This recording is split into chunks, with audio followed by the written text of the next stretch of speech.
Majority Leader. Thank you, Mr. President. Before we start the session, Mr. President, we'd like to greet our distinguished colleague, Senator Amy Marcos, a happy birthday last Saturday, Happy November 12th. birthday to our pambansang ate, Apo Amy Marcos. Happy birthday po. Yeah. And she's asking if you can, if we can ask our colleagues to ask more questions, Mr. President. Questions.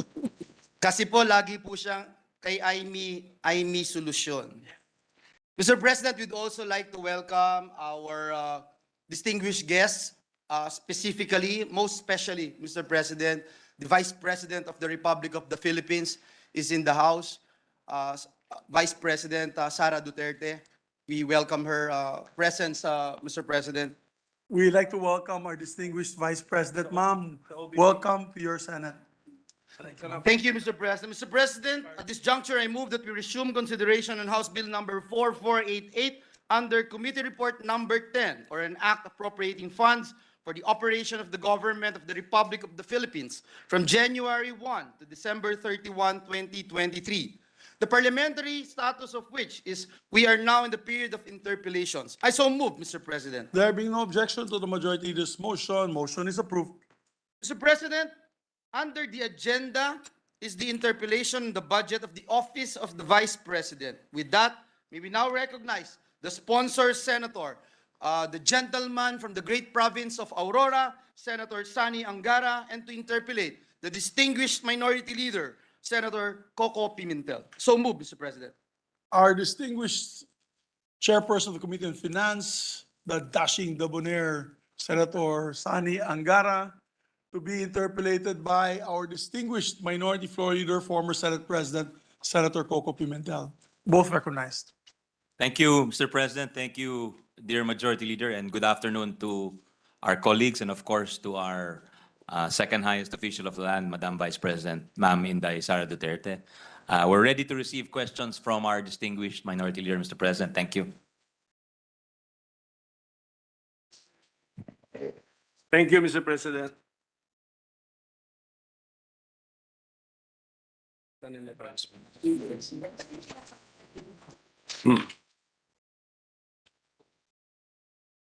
With the permission of our chairman, Mr. President.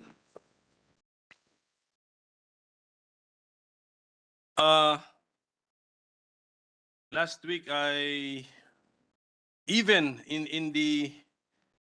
when we were considering the budget of the Office of the President, I pointed out the 2.25 billion confidential fund and an additional 2.25 billion intelligence fund for the Office of the President. So, question ko po yun. So, to be consistent, meron kasi kami listahan ng mga nabigyan ng confidential and or intelligence funds. The Office of the Vice President is one of those agencies given CIF. For this office, it's actually CF, confidential funds, in the amount of 500 million pesos. And then sa notes ko po, nakasulat doon na this is new in the sense that the 2022 budget for the OVP does not have an entry for confidential funds.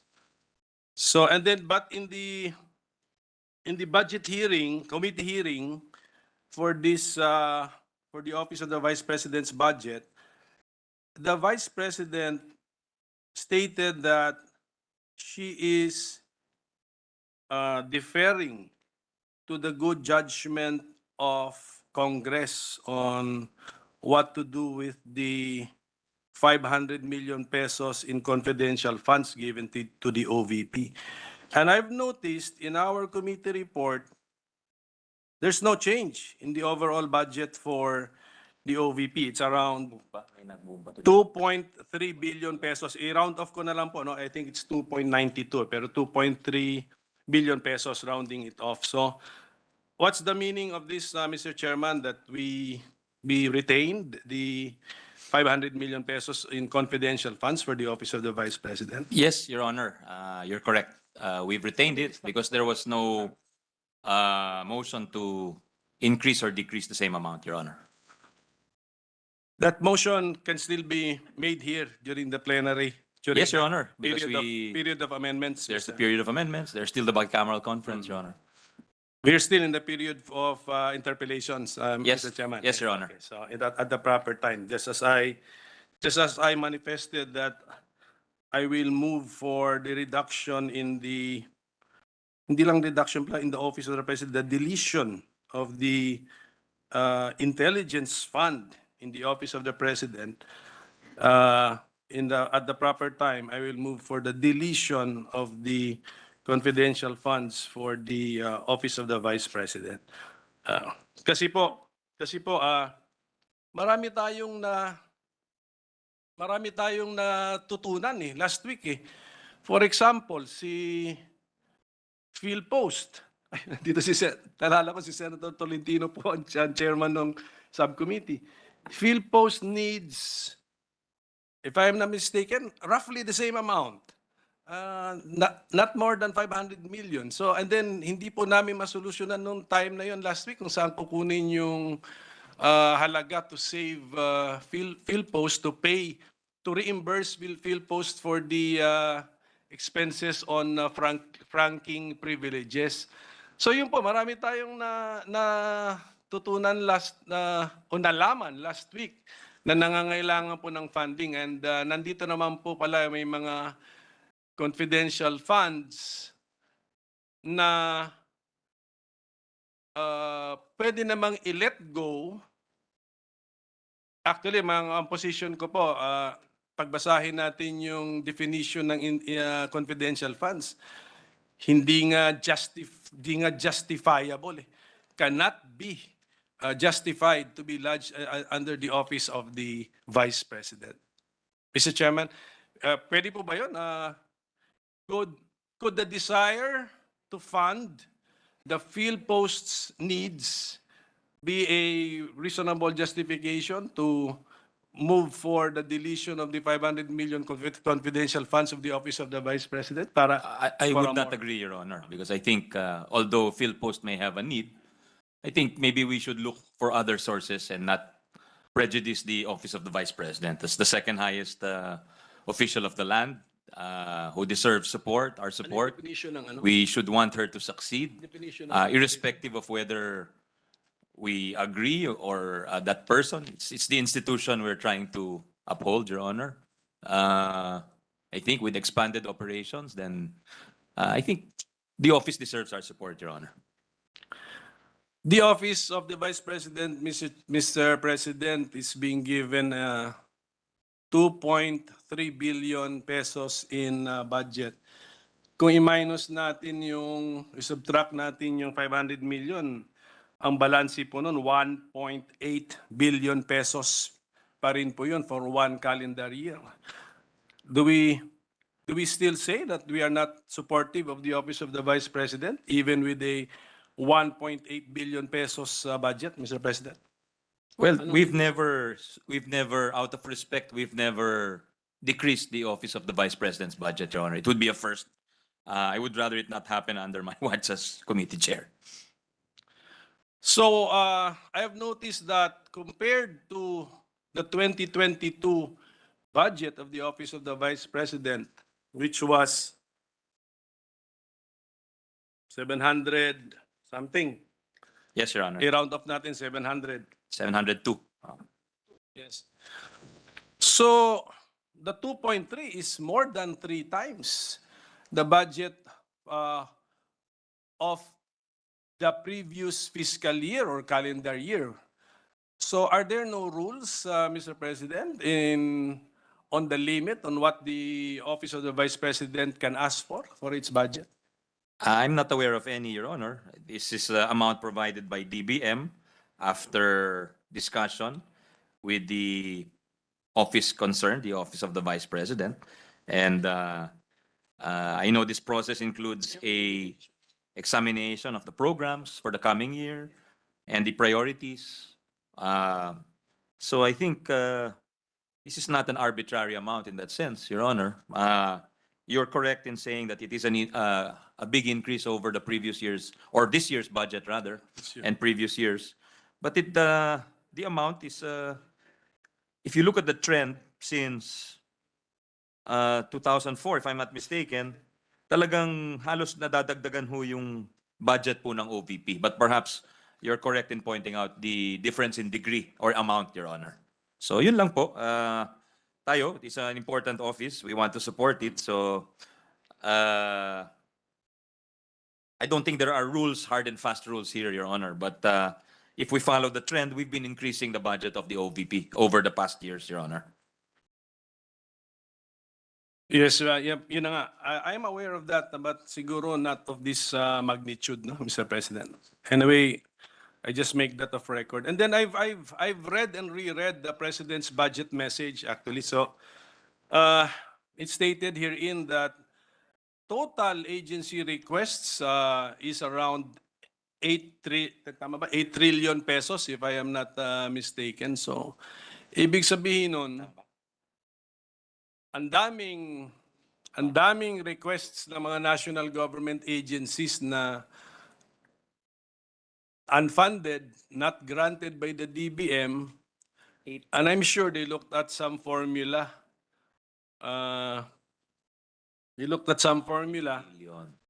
To control the increases of these budgets or requested budgets. Ang alam ko nga, di ba, titignan nila yung mga budget utilization rate, etc. So, well, at any rate, Mr. President, I think from the information that I have gathered, the Office of the Vice President requested during the budget call, kasi di ba may procedure po ito, merong cycle ito eh.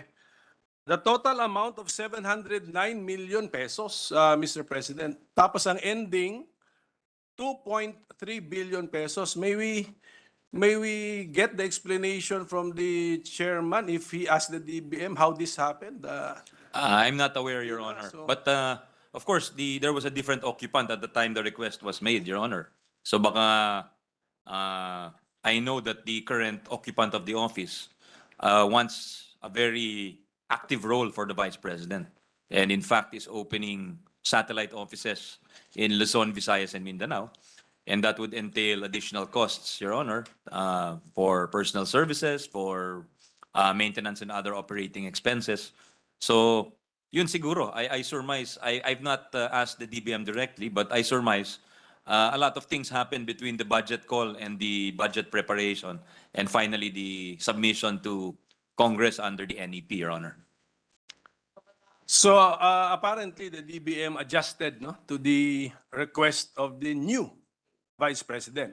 So for the record, that 709 budget request was made by the previous occupant of the office of the Vice President.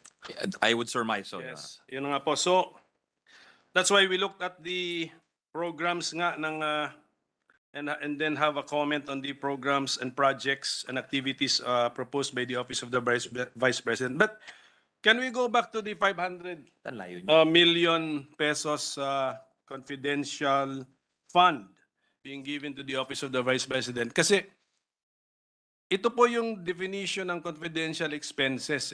This is found in the special provisions. Found in the special provisions section 78. Confidential expenses are those related to surveillance activities in civilian government agencies that are intended to support the mandate or operations of the agency. Pagdating po sa mandate, may we know what is the mandate of the Office of the Vice President? Well, it's the second highest officer of the land, Your Honor. They have a nationwide mandate, having been elected by 32.2 million Filipinos.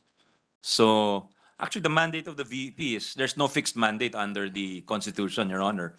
It just states that the Vice President may serve as a member of the cabinet without need of confirmation. So there are instances historically where the Vice President is given a role by the president. So largely, it's the president who determines what the role of the vice president is in actual fact, Your Honor, because under the Constitution, there's a wide leeway or no fixed rule. Unlike in the US, where the vice president is the president of the Senate, there is a legal mandate. There is no such comparative role for the vice president in our country, Your Honor. Yes, I think when our law uses the word mandate, hindi po ibig sabihin yata nito yung that you were elected into office kasi ang ibig sabihin siguro nito is yung functions ng opisina, utos sa opisina under the law. And then since this is a constitutional office, the mandate would be found in the Constitution.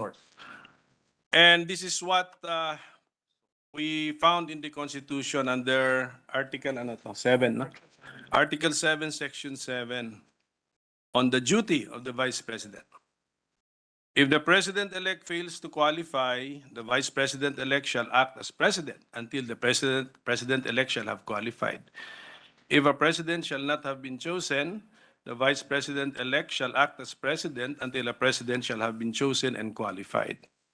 If at the beginning of the term of the President shall have died or shall have become permanently disabled, the Vice President-elect shall become President. And then meron din po sa Section 8, in case of death, permanent with disability, removal from office, or resignation of the President, the Vice President shall become the President to serve the unexpired term, etc. So that, as far as this representation is concerned, that should give us the mandate of the office of the Vice President, which is to be prepared to be President at any time, Mr. President. So, in my personal opinion, such a mandate cannot justify the giving of confidential fund for confidential expenses, Mr. President. Now, if we look at the programs of the Office of the Vice President from their presentation, ito po yung aming summary. Ito po ang summary ng parang balak nilang gawin sa susunod na calendar year or fiscal year. Meron silang medical assistance, burial assistance, libreng sakay, Disaster Operations Center, 7 satellite offices na nabanggit po ng chairman natin na gagastusan.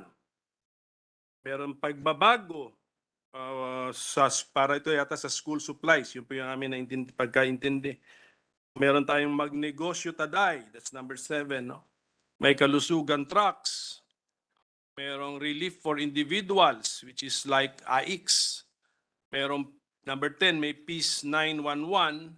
And then the 11th would be an OVP permanent office. So did I miss any major plan or program of the Office of the Vice President? It seems you mentioned most, if not all of them, Your Honor. Dito, Disaster Ops Center. So, pinag-aralan po namin, Mr. Chairman. I don't doubt that, Your Honor. So, hindi, ito po, yun na nga po ang, that's why mapapalaki po talaga ang gastos natin. For example, if you want to build, is this build satellite offices? Build, rent, and then we need people. So, why is there a need, Mr. President? Kaya nagta-times 3 po yung budget kasi nga because of the plans, the projects, activities, and programs of as planned by the OVP for next year. Yes, sir. Sige. I believe it's part of the mandate of the OVP to deliver public services across the country, Your Honor. Kung ano po, whether we admit it or not, we're a developed country at hindi po kompleto yung pag-deliver ng gobyerno ng lahat ng serbisyo. Kaya marami pong lumalapit sa Office of the Vice President sa burial expenses, medical expenses. The same people who approach us, actually. Pero I would venture to think na dito naman po sa ating Vice Presidente, mas malaki pa yung pangangailangan nila kaysa sa atin. At alam naman natin, bawat isa sa atin nilalapitan, dinudumog po tayo ng ang mga opisina po natin. That's why we have public relations officers or political officers who deal with the public when they come, humihingi po ng tulong sa pagkain, sa pagpapaaral po ng kanilang mga anak, kapag tinamaan po ng kalamidad yung kanilang area, hihingi po ng tulong para sa paayos po ng kanilang bahay. That's the reality of our country, Your Honor. I've experienced it as a member of the lower house and I continue to experience it as a member of the upper house. So I can only imagine the tremendous pressure felt by the second highest official, Your Honor. Tapos, baka sasabihin ng iba, pwede naman siya lumapit kay Presidente. Pero sa akin, parang sasama yung loob nung pupunta sa kanya. That's the reality, di ba? Kapag tayo, ni-refer natin sa PGH o sa kung saan-saan at hindi man lang natin inabutan ng pamasahe o pinamerienda, that's the reality, Your Honor. The sea of humanity that comes to us for assistance, come to us with an expectation that they will not go away empty-handed, Your Honor. Well, pero yung medical assistance po tsaka burial assistance, for example, kung may lumalapit kasi sa opisina na pina-refer namin sa existing program ng DSWD, the AIX nga na merong ang medical at saka burial assistance. So, is it our intention now or plan that the Office of the Vice President will replicate these programs of the other agencies of government and have its own standalone programs through its office, Mr. President? Ay, di naman, wala naman hong duplication at tulong, supplement lang po ng OVP yun dahil nga maraming nilalapitan ng mga mamamayan natin. Tulad ng office ng 24 senador ho, nilalapitan ho talaga ng publiko at lahat tayo hinihingian, which led to the formation, in fact, of the yung office natin, Public Assistance Center or PAC, Your Honor, because senators were deluged with arrivals of people who were seeking assistance. So we sought to institutionalize the PAC in the Senate, the Public Assistance Center, which exists to this day, Your Honor, to coordinate the giving of assistance to those in need of medical assistance, yung mga nangangailangan po sa tulong sa pamilya, ano man yon, kung may sakit o may namatayan ho sila o kulang sa pang-tuition. That PAC is alive and very active in the Senate, Your Honor. So I could imagine ganun din po sa Office of the Vice President. Mas madami po ang lumalapit sa kanila at mas malaki po ang hinihingi sa kanila kaysa sa mga opisina ng mga senador because similarly, we have nationwide mandates pero yung expectation sa kanya being Vice President must be tremendous, I can imagine, Your Honor. So advantage nga yung mga taga Metro Manila kasi meron din nga silang senadong malalapitan na wala tayong presence sa Mindanao, wala na tayong PAC sa Mindanao or sa Visayas, no, Mr. Chairman? That's correct, Your Honor. So itong 7 satellite offices po ng VP, ang ating bang plano rito, pursuing that logic, lahat po ng region ay lalagyan ng satellite offices? Is that the plan? I'm not sure if that is the plan, but if that is the plan, it's not a bad plan because then it will institutionalize and spread out the services to be provided by the Office of the Vice President.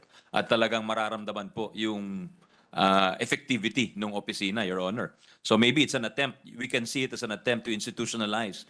Because yun nga, as you asked me earlier, what is the mandate of the OVP? Well, it's really very wide and there's very little institutionalization, so to speak, Your Honor. Kumbaga, it has employees, pero walang struktura masyado in terms, unlike national agencies.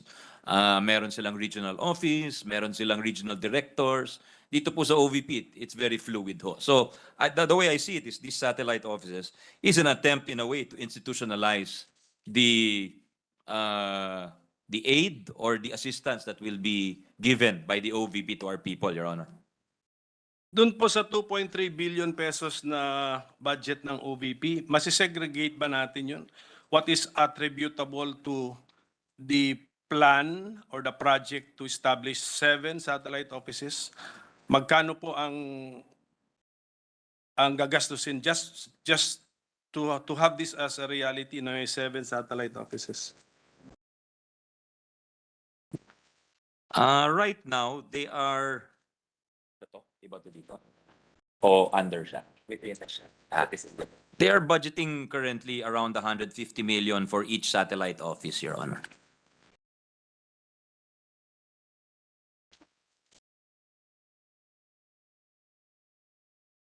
So, more than 1 billion na po yun, ano? So, Opo. more than 1 billion of the 2.3 billion will go through this, PAP of establishing 7 satellite offices. So, pag sinabi po natin 150 million per satellite office, I'm assuming na meron na pong PS din doon na naka-attribute siguro sa isang satellite office, may MOOE at saka are we building the structure or are we going to lease the structures? Just renting, Your Honor. Renting na lang. Okay. Kasi ito na nga yung epekto. Ano? Anyway, we have mentioned the bottom line increase na times 3 tuloy dahil nga because of the PAPs planned by the Office of the Vice President. Pero am I correct in assuming, Mr. Chairman, that by the next budget cycle, kasi times 3 itong times 3 ang budget nitong Office of the Vice President for 2023. In the next budget cycle, dadaanan naman natin yung budget utilization rate, di ba? Mr. Chairman, makikita naman po natin if the agency can absorb or did absorb the amount poured into the agency. Mr. That's Chairman? correct, Your Honor. Okay, so ang problema kasi, Mr. Chairman, if the amounts are dole-outs or giveaway, madali talagang ma-achieve po yun. That is, kasi ito po nakita namin, for example, nagtaasan kasi lahat, even yung mga items in the budget of the OVP. Supplies and materials, I will just round off the numbers from 45 million to 263 million. Professional services from 41 million to 193 million. Tignan nyo kung tama mga figures ko. Sabihin nyo kung mali ako. And of course, confidential from 0 to 500 million. Then financial assistance / subsidy, 357 to 920 million pesos. Then representation, 29 to 79 million pesos. Traveling, 25 to 59 million pesos. And then rent, 18 to 32 million. Yung rent na-explain na because of the plan to rent the satellite offices. So, yan po yung, and then bottom line nga, yung bottom line, times 3 po yung bottom line budget of the Office of the Vice President, which has ballooned to 2.3 billion pesos because of the PAPs, the PAPs submitted or planned by the Office of the Vice President. So, since pumasa sa DBM yan, and then, anyway, we have the mechanism in place in the budget process nga sa susunod. Mari-review naman po natin kung anong achievements, paano ginastos, andyan naman din si COA to audit. And then, but I still, so parang ano na po yan, maybe if the appeal is to give the OVP a chance to execute their PAPs, then because of the overwhelming mandate given to the new occupant by the people, 32 million po yata ang boto po ng ating Vice President, the highest ever, even higher than the President. So we will be testing the OVP's usage of its budget for 2023 in the next budget cycle. Doon po natin makikita. But I will still maintain, Mr. Chairman, that tayo naman gumawa ng mga definition ng confidential fund. Tayo rin gumawa ng definition ng confidential expenses. per our own definition, per Congress's own definition of confidential funds, the Office of the Vice President is not entitled or should not be given confidential funds. That is my position, Mr. Chairman.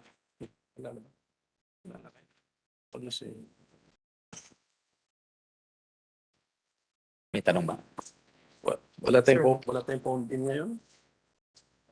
Sir, baka gusto nyo ito na yung capital outlay nila kasi mag-increase sila ng...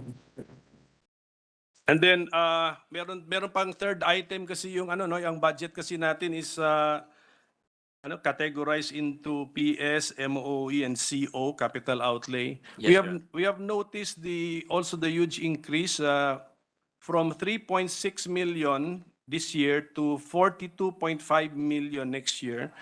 May we just get an idea po why? The 42.5 million capital outlay is used for the purchase of motor vehicles as well as down payment for any proposed land acquisition where a permanent office may be built for the Office of the Vice President, Your Honor. Yes, 10 million po yata yung sa ano lang sa land acquisition. Yes, Your Honor. So these are for vehicles to be used by the Office of the Vice President. Okay. So hindi na katakataka yun dahil ang dami ng ahensyang di ba, Pag lumipad ho si Vice President from Manila to Davao, hindi naman pwedeng sumunod ho yung kotse sa aeroplano. So siguro kailangan may aeroplano din ho siya doon sa nasusundo ho sa kanya doon. Kotse. Yes, Your Honor. Kotse. Nabanggit ni Chairman, aeroplano eh. Kotse lang sir. Yes, I understand the request. Saka marami rin po nagre-request na tinanong ko rin naman po yan na I think meron din ng DBM na parang schedule na on the agency's purchase of their vehicles. Okay na kayo? Yun na yung point ko. Just for the record, Your Honor, to take advantage of the lull, the proposed budget of the OVP for 2023 is only 0.04 of the total 2023 budget, Your Honor. 0.04%, just for the record, Your Honor.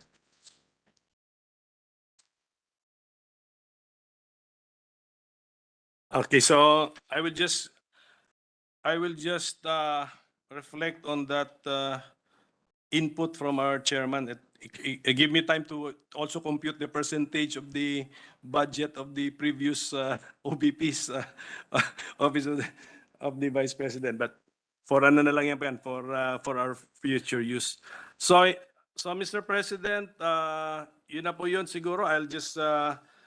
I'll just act on my manifestation that in due time I'll make the motion, and then siguro nga just to differentiate po to differentiate COP, si Office of the President, wala siyang sabi sa atin that pinapaubayan na nila ang decision on the confidential and intelligence funds to Congress. Wala, pinanindigan nila yung confidential and intelligence funds nila. Unlike the Office of the Vice President, sa committee hearing, sinabi ni Vice President Duterte na ipaubaya ko na yan, ipasa ko na yan sa wise judgment of Congress. So siguro at the proper time when we go over my motion, we keep this in mind na gusto nyo bang banggitin ko pa yung mga nangangailangan ng funding sa listahan natin?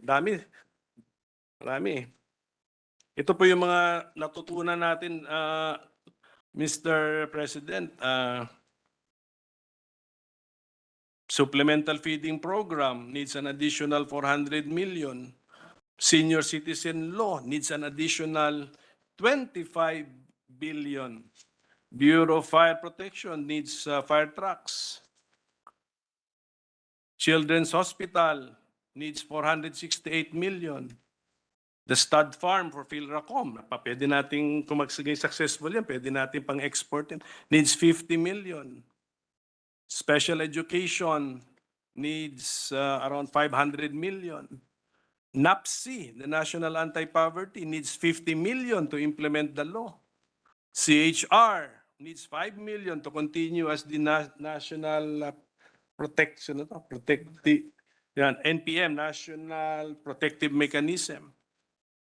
Veterans Hospital Also, although grant na yata to ni Mr. Chairman, NBI for their building, Film Development Council for their building, PCGG requesting for 20 million, DFA, marami, the promotion of the UNCLOS Award, 29 million, off-site temporary passport services, 136 million, at marami pa pong iba. Like, of course, we can always supplement the assistance, the assistance programs of DSWD, DOLE, the scholarship programs of the DOST, CHED, DepEd, and TESDA. And ito po sila, they can certainly use, and I'm sure they certainly would welcome additional funding. So, would be all, Mr. President. I thank the chairman for his patience as well as our vice president and her staff. Thank you po sa inyong oras na binigay po sa akin. Maraming salamat po. Thank you very much to the distinguished minority leader, and we will definitely study any of his proposals in the coming days. Thank you, Your Honor. Thank you, Mr. President. Thank you, Madam President. Is there any other? Yes, Majority Leader. Yes, Madam President, before I move for the proper motion, I believe our distinguished colleague, Senator Bongo, would like to make a short manifestation. May I ask that he be recognized, Madam? We recognize Senator Thank you. Bongo for a manifestation. Thank you, Mr. President. Just a quick manifestation of support. I just want to express my full support for the budget of the Office of the Vice President. Mr. President, as I have mentioned during the hearing, first time in a very long time po na muling sabay nanalo po ang magkaalyadong presidente at vice presidente sa ating bansa. Kaya masasabi ko po na she will work closely with the President and thus needs all the support she can get to perform her duties. Malaki po ang aking tiwala kay Vice President Sara Duterte. Alam ko pong magiging malaking tulong po ang mga programa niya para sa ating mga kababayan. I would like to reiterate my full support for the budget of the Office of the Vice President. Thank you, Mr. President. We We- take note of your manifestation with appreciation. Thank you. Yes, we'd like to thank our Vice Chair, Senator Bongo, of course, who also hails from Davao, and I'm sure the Vice President and the Office of the Vice President is very appreciative of the support. Thank you, Your Honor. Thank you, Mr. President. Thank you. Thank you, Madam President. Thank you, Mr. Chairman. There being no other member who has manifested the intention to ask questions and interpolate, I move that we close the period of interpellations and debate and consider the budget on the Office of the Vice President be deemed submitted for the body's consideration. I so move, Madam President. The motion is carried. The budget of the Office of the Vice President is submitted. Thank you, Madam President, Majority Leader, dear colleagues. Thank you to the Minority Leader.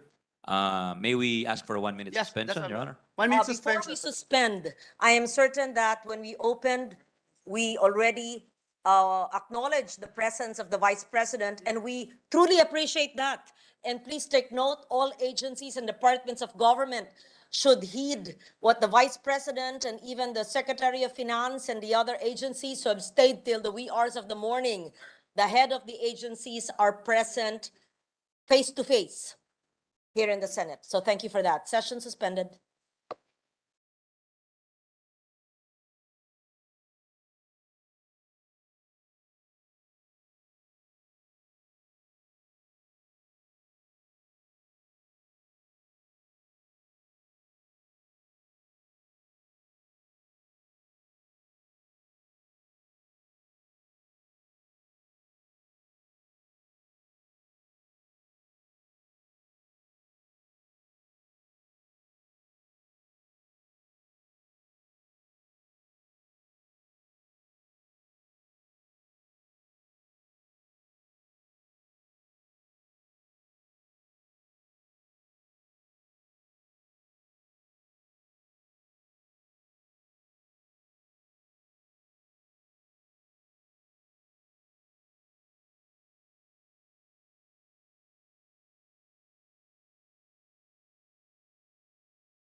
Mr. President, before we continued with the deliberations of the next budget, which is the Department of Education, we would just like to acknowledge and welcome our good friend. And I'm just so happy that he is physically present right now.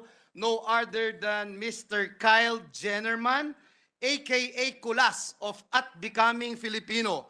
Mr. President, Kyle Jannerman, more popularly known as Kulas and Canadian National, introduces our beloved country, the Philippines, to the world through his vlogs. He has a YouTube channel called Becoming Filipino.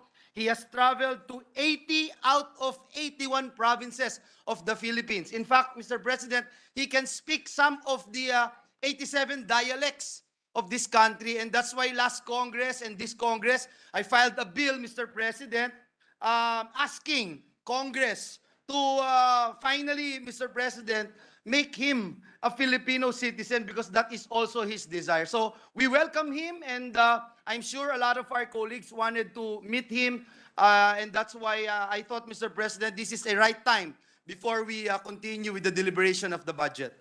Yes, before we suspend so that we can approach the good gentleman to welcome him to the Senate, I would just like to put few words down for the record. I am inspired by his vlogs, particularly his promotion of Mindanao. He used to live in Cagayan de Oro. Now he lives in Davao, the Davao region. But the other day, I was very emotional and I almost cried when I saw him speaking in the fields of Cotabato, saying how peaceful the area is, how wonderful the people are, how safe it is to be in that area of our place in Mindanao. We thank him from the bottom of our hearts. He being a Canadian citizen, we thank him for promoting our country every chance he can, your honors. Kaya mabuhay po kayo, Kulas. And with that, I move to suspend session for 1 minute so that we can approach the gentleman and welcome him properly to the Senate.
Mr. President, I move that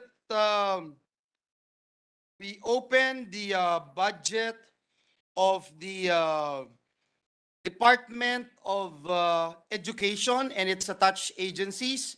And I move that we recognize the distinguished sponsor, no other than the distinguished lady from the city of Taguig and Pateros, Senator Pia Cayetano, and to ask and questions and interpolate the budget of DepEd, the former chairperson of the Senate Basic Education Committee, Senator Win Gatchalian. I move that they be recognized. There being no objection to the motion of the majority floor leader, Oh, Chairman, sorry. yeah. Do He I, is still the chairman, Mr. of President. the basic I was education. thinking of energy, Mr. Chairman. I still, Okay, there being no objection to the motion Yes, of the Mr. majority President, floor sorry. leader to take up the budget of the Department of Education and to recognize the sponsors, Senator Pia Cayetano, to sponsor the measure and to interpolate Senator Wing Gatchalian. Thank you. Mr. President, if I may please take the floor first. Mr. President, I'm ready to sponsor the budget of the Department of Education, Office of the Secretary, with total new appropriations of 676,245,962,000 pesos. Early Childhood Care and Development Council with total new appropriations of 291,798,000 pesos. National Academy of Sports with total new appropriation of 356,776,000 pesos. National Book Development Board with a total new appropriation of 121,828,000 pesos. National Council for Children's Television with a total new appropriation of 74,570,000. National Museum of the Philippines with total new appropriation of 944,407,000 pesos, and Philippine High School for the Arts with a total new appropriation of 107,171,000 pesos. As I have mentioned in my co-sponsorship speech, over the years, this is my fourth year in handling the DepEd and its attached agencies budget. It has been our goal to aim for a future-proof budget that is also sustainable, taking into account the concept of intergenerational fairness, preparing the future generation. I thank the Chair, Senator Angara, for his full support on these efforts. We are ready. The Vice President, Secretary of DepEd, Sara Duterte, is here, along with her USECs and other officers who can help this representation respond to the questions of our colleagues. It is 2:36. I will mention the time again when we are done. Thank you, Mr. President. Well,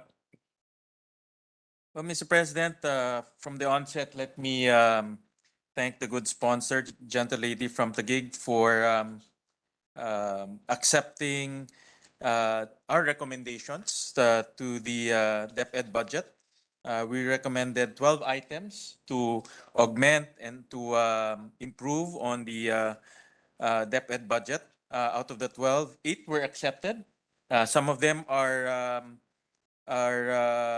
the 4 that were not accepted. Some of them are admittedly quite hefty in terms of budget allocation.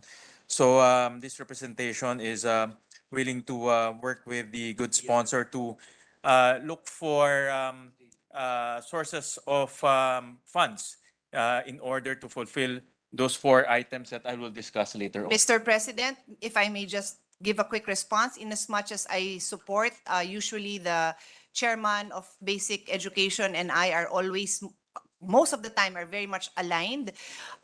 May I direct the attention of the good senator from Valenzuela to the person to his 5 o'clock? Yan ho ang tumatanggap ng mga amendments natin at tumatanggi.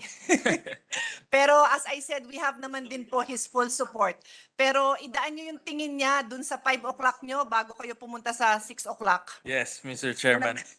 So I also thank the chairman of the Finance Committee for also accepting our recommendations. I know that some of the recommendations are quite big in terms Yes, of value, and it's quite a challenge to shuffle around budget to look for sources of fund. And admittedly, it's it's even a challenge to this representation to find sources of funds. But as much as possible, in our recommendations, we also suggest some sources of funds, and those other four recommendations that were not accepted will try to improve our recommendation as to where we can source funding for those.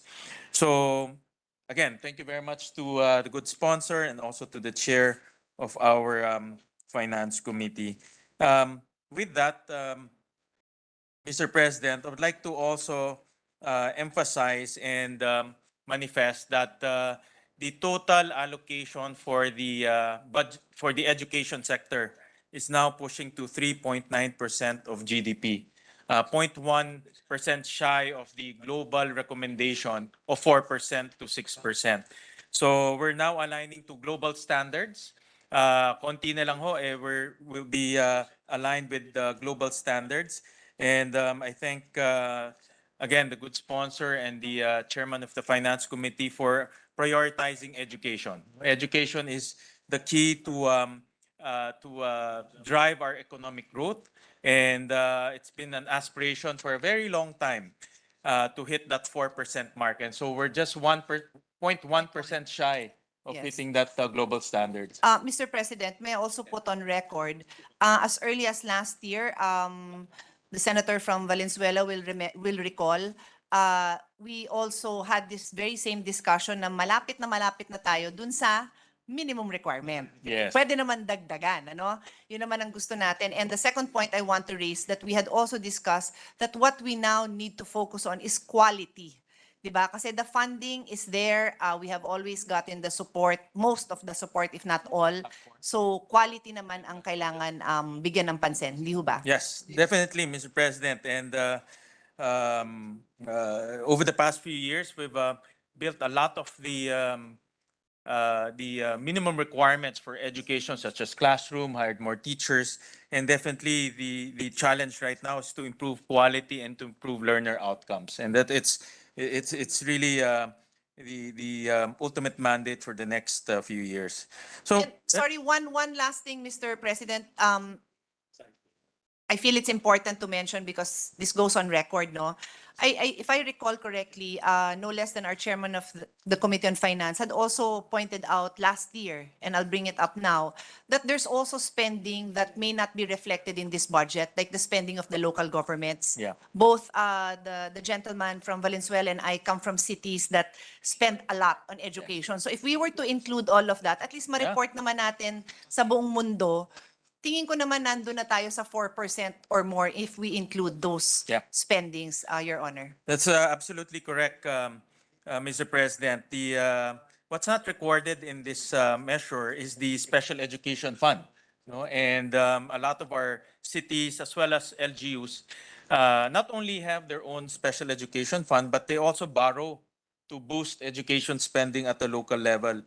In fact, in Valenzuela, we almost double our special education fund by borrowing. Yes. And that's an item that we haven't captured in the last few years. No? So hopefully, with the special education fund and with other spending of our local government, baka the 4% is actually a reality. No? Yes. So with that, Mr. President, having said that, Mr. President, since I would like to commend, of course, DepEd with under the leadership of our Vice President for successfully opening up our schools. And Senator Pia and I are staunch advocate of going back to face-to-face classes ever since. No? And I commend the department for successfully returning to face-to-face classes. Yes. Initially, through a voluntary basis, but after November it became mandatory, and Yes. from October to now, I would say that the recorded cases of COVID in our school is very low, Yes. very Mr. President, yes. manageable, and I think what enabled that is the trial period last year, and a lot of our schools actually learned a lot from the trial period or from that period and enabled them to respond quickly. So that's that's an activity that we have to mention. And like again, I commend the DepEd for Yes. successfully bringing our kids back to school. I must interrupt you and join you in commending the secretary, our vice president, and the team for being very firm on this. We've come a long way just because of this firm policy. And I'm sorry to add this, but unlike higher education, which we will deal with later. Thank you, Mr. President. Having said that, Mr. President, I know that we still have a lot of inputs that we need to resolve. No, it's no perfect picture with basic education, and with the country growing at around 6 to 7% in terms of our economic growth, and then our student population is growing around 4 to 5%. Definitely, fulfilling the inputs or the basic requirements is a challenge. And one of the things that I want to put on record, because we need to discuss this in order for our colleagues and our for future reference, and in order for us to have a target to hopefully to one day successfully fulfill this, is the requirement for classrooms, Mr. President. And I know that the amount is staggering. We've run some figures on the requirement to fulfill our requirements for classroom. But again, it's good to put this on record so that every budget deliberation, we will bear this in mind, and we will take into consideration the classroom requirements of our learners. So my first question, Mr. President, is to date, how big is our classroom shortage nationwide? And I also want to know and to inquire the amount that we need in order to fulfill the current classroom shortage and current classroom requirements, Mr. President.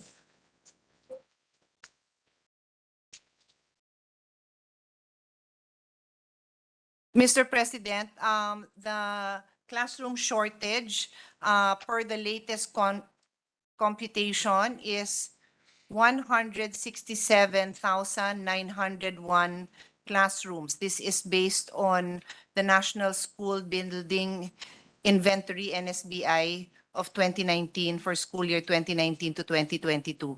Okay. And then how much do we need, Mr. President, to fulfill all of those classrooms?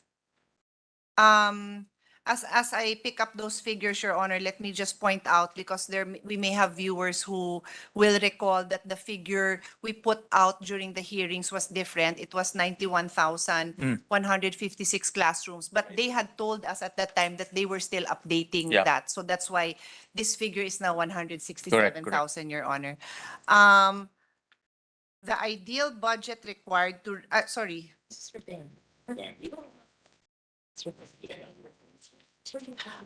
His Honor will recall that during the hearing, I presented scenarios to fill in to address the gap within 6 years during the term of this administration, and then how long it would take if we use the current budget allocated, which is 5.95 billion, and that was for the 91 billion, and not even for the latest 167, and that would take 60 years, 60 years. So sino ba Benjamin natin? Baka yun na lang yung buhay by the time na matapos yung gap na yun for the 91,000 gap. But now, Your Honor, the funding requirement to complete all construction of school buildings and repair. Iba pa rin yung number, ah. Tama ba? 755, that's different. Sabi mo 167. Here. Okay. So, for the 167,901 classroom shortage, that would require, madaming zero, give me a second, 419,752,500,000, Your Honor. Thank you, Mr. President. Our computation is about 420 billion. The So same? almost the same. Okay. It's actually the same. Mr. President. And I know that this is a challenge. Two challenges, actually, Mr. President. Number one is sourcing the funds. And then even though we source the fund, is also the absorptive capacity Yes. of building That these is a big classrooms. problem, the absorptive capacity. Let's put that on record because kung maghahagilap tayo ng pondo, kung sa maghahagilap lang, I know our chairman can produce, but it's really the absorptive capacity. Hindi, may out ka na. It is really the absorptive capacity that is the bigger problem on how we will fund that. Kaya it's we can't even discuss that. No? Yeah. It's not going to happen in a year, in 2 or 3 years. So that's why the chart I had prepared during the hearing gave us options on how to spread out that deficit, Your Honor, which I actually already discussed with Secretary Mina of DBM. Thank you, Mr. President. I just want to put that on record so that our numbers are aligned, and then Yes. I think it's the challenge to this body and also the responsibility of this body to help look for that 420 billion in the next few years. Over the years. Over the correct, years, correct. definitely. Funding that in 1 year is close to impossible. But I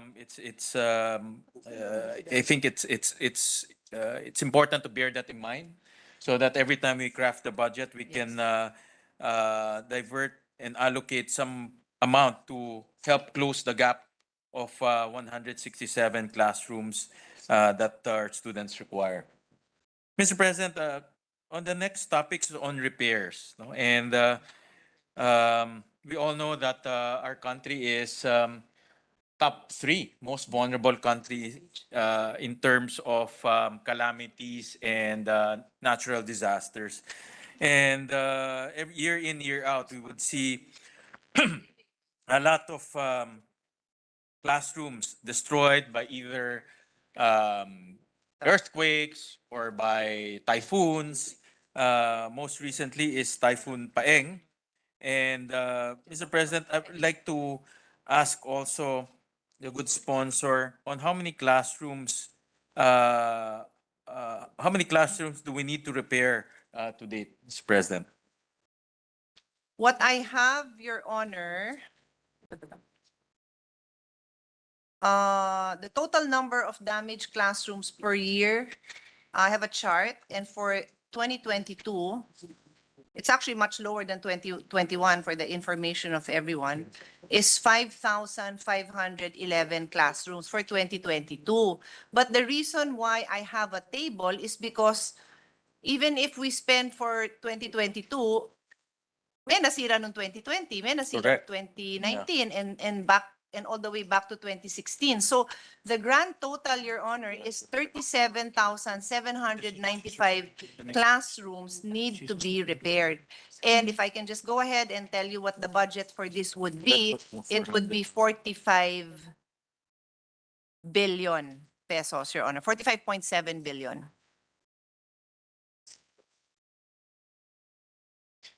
That's the amount we need to repair all the classroom.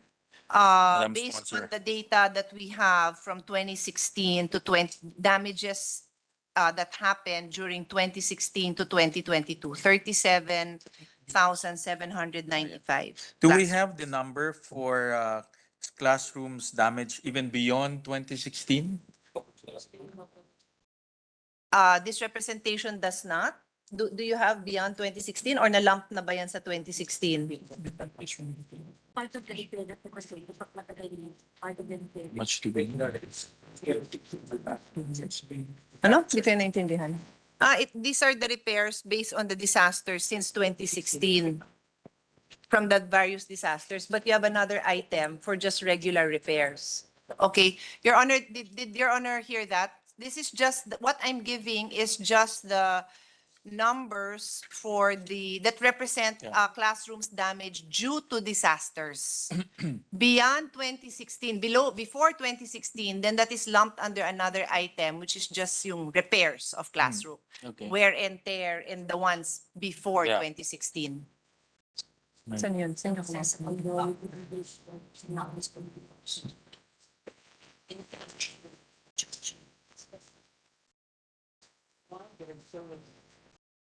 So, pinapasok. Natansin si Tesla, tapos nag-detect siya ng bakit na service.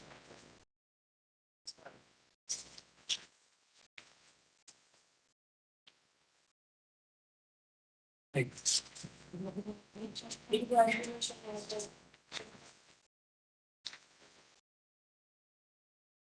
Mr. President, if I may just put some numbers here for clarity. For the quick response fund, which would basically be used for the classrooms that are damaged, there in the NEP was 2 billion. I'm saying this by memory, no? So I will ask my team to correct me if I'm wrong. 2 billion, and then the Senate added another 2 billion, correct? So, mali. The House version was 2 billion, and then the Senate added 2 billion. So the total is 4 billion for quick response. Both capital outlay and MOOE. So to be clear, yung dinagdag ng Senate is MOOE. O ano ba? For repairs. That's for repairs. So ano na? So wala na tayong dinagdag? Okay, sorry, Mr. Chairman. Since the confusion here lies with the reality that we have hearings on the budget before we get the GAB. So the House pala already added what we would have added. So from the NEP, nadagdagan ng another 2 billion ang GAB, which kineri naman natin sa Senate. Thank you, So Ms. that is for quick response. And then there is also an item on repair and rehabilitation, which is 4.73 billion, Your Honor. Tama?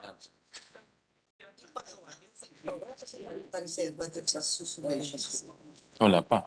Wala pa. Yung mga number. But Mr. President, from my notes and from the information that we gathered, including data from DepEd, the classrooms that we need to repair, this includes the wear and tear, as well as classrooms that were affected by typhoons and earthquakes, amounts to 413,000 classrooms. And using the benchmark of about 500,000 to repair one's classrooms, we will need 206 billion to repair. And if we include the 240 billion earlier, we will need approximately about 626 billion for new classrooms, as well as to repair old classrooms and the classrooms that were damaged recently. So I say this just to put on record and to bear in mind that the universe to just address our classroom needs, physical classroom needs, is about 200. It's about 626 billion, Mr. President. Mr. President, we have different figures. So as we speak, so that we do not delay, allow me to right. reconcile these figures, because I agree with you. Let's put it out there so that we're clear about this. No, kasi my figures, Your Honor, are different. Okay, Mr. President. These are the figures that we gathered, but we can reconcile it Yes, later on. please. Yeah. Let's put it on record during the DepEd hearing at some point today, kasi mahirap naman yun na iba pa rin figures natin. I'm Yeah. sure we can. Let's do that later. Okay, Thank you. Mr. With President. your indulgence. Yes, Mr. President. Thank you, Mr. President. So just to put that on record, and it's a challenge, and I know that it will take more than a year to find that 600 billion to fulfill all of our requirements in terms of classrooms and repairs.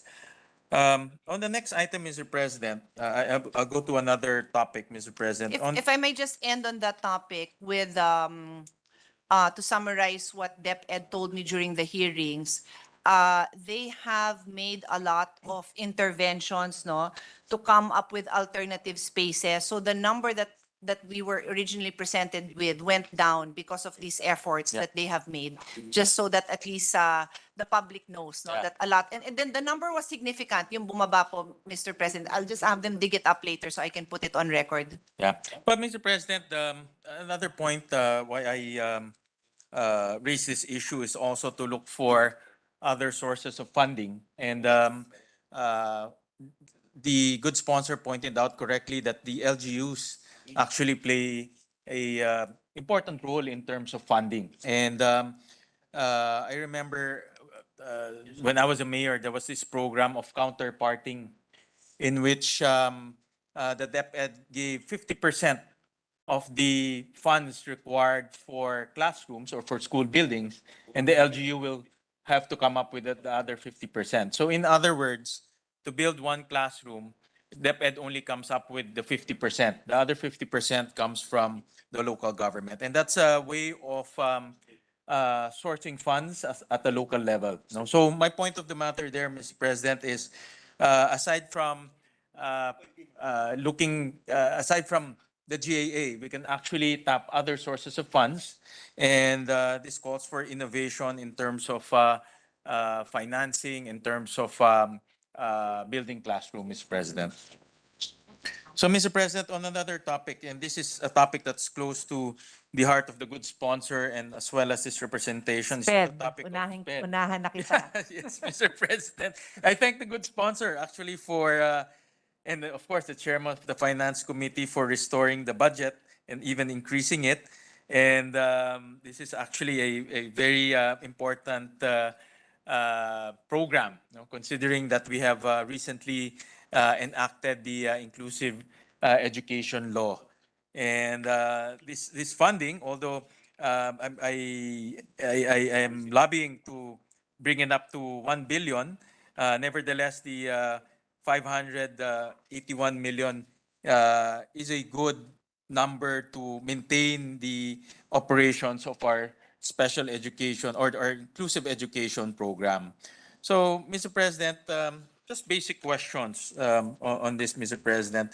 I saw that 96 million out of the 581 million is for the conversion of 16 SPED centers into what we now call ILRC, or Inclusive Learning Resource Center, Mr. President.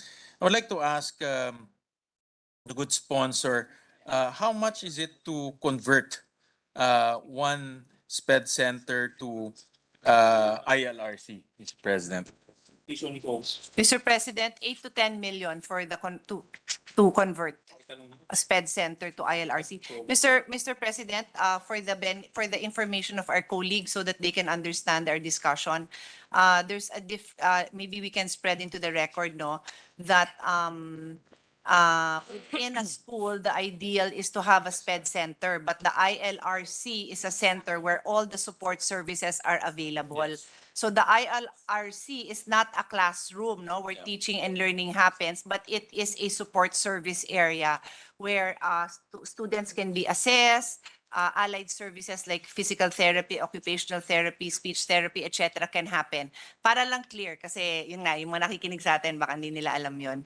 And on that note, I think 10 million, 8 to 10 million is the bare minimum, ano? Because if you look at the advances in science, to be able to come up with all these interventions, maliit yung 8 to 10 na yan. But we have to start somewhere. Correct, Mr. President. And again, I thank the good sponsor for including 96 million and for the conversion. And I asked the amount because if you multiply one per region, no? So we have 16 SPED centers times 10. That's about 160 million pesos for conversion. And we're actually short by 60 million in terms of the conversion, just to hit a one per region conversion, Mr. President. And By 60 million. more or less about 60 million, Mr. President. So Okay. this representation is sincerely recommending that we increase it by the capital outlay to increase it from 96 million to 160 million just to cover a conversion per region, no? So that we will have one model of ILRC per region. Of course, if we can do more, then so much the better. But at least meron tayong one per region for the Yes. ILRC, Mr. President. We agree, Your Honor, and I will join you in trying to find ways to make that happen. And we will submit to the committee, Mr. President, some potential sources of revenue. Wonderful. Sorry, potential sources of funding for this, Mr. President. Thank you. And lastly, Mr. President, I saw in the GAB that the flexible learning option, which originally amounted to 19 billion, was decreased to 4.3 billion, and it was Yes. scattered all over several programs. And I support this because a lot of the programs are also very important. I saw one program here, and has been a bone of contention for the last few years. This is the computerization program. Funds were allocated to the computerization program amounting to 4.2 billion. 11.36 is the increase. And it's now about 11.36 billion in terms of budget. I support this, Mr. President. And we all know that one of the learnings from the pandemic is to invest heavily in digitization and digitalization as well as computerization. And we're miles away in terms of the ideal setup for digitalization, Mr. President, in our schools and for our learners. So with that, Mr. President, I support that. But I remember every year, Mr. President, this will be a sticking point because the disbursement rates for the computerization is quite low. In 2018, it's 13%. In 2019, it's 26%. In 2020, 28%. Year 2021 is 23%, Mr. President. So, though I support the reappropriation to the computerization program, I would like to inquire from the good sponsor on what are the reforms that the department is undertaking in order to improve the disbursement on the computerization In program, order Mr. to President. improve on The disbursement. the The disbursement. utilization, Oo. Mr. President. Because mababa. Mababa siya, Mr. President. I know the good sponsor knows about this, no? Because every year we encounter this, particularly the computerization program. Yung last one package. O kaya nga, so is it your procurement? Is it ano ba? Kayo ba yan? Or DBM or what? Really depends on the result of the procurement. Depends on the result of the procurement. What does it mean? What does that mean? Wala kayong suppliers? What does that mean? I don't understand what that means. Sometimes ma'am, meron talaga sa procurement ang bibig. Wala bang bibid? Hindi ko yung kaya i-justify. Hindi ko yung kaya maintindihan. Questions, Marias, Ma'am, we're organizing po a suppliers forum so that we can know what the suppliers. Okay. We have that po on November 22, ma'am. Suppliers forum. Okay. Mr. President, the response I have is this. It's a procurement problem. So I ask, what does that mean? Does that mean walang may gustong mag-offer ng service, ng product nila? I don't know what it means. So I was also told now that what they are doing to address this procurement problem is that they will have a suppliers forum so that they can hear directly from the suppliers what products are available out there. Tama? Okay. And also for the record, they are handling it themselves, no longer through PSDBM. Thank you, Mr. President, for that information, and I support that, Mr. President. This is a recurring program of DepEd, and I think it's better that DepEd handles the procurement process.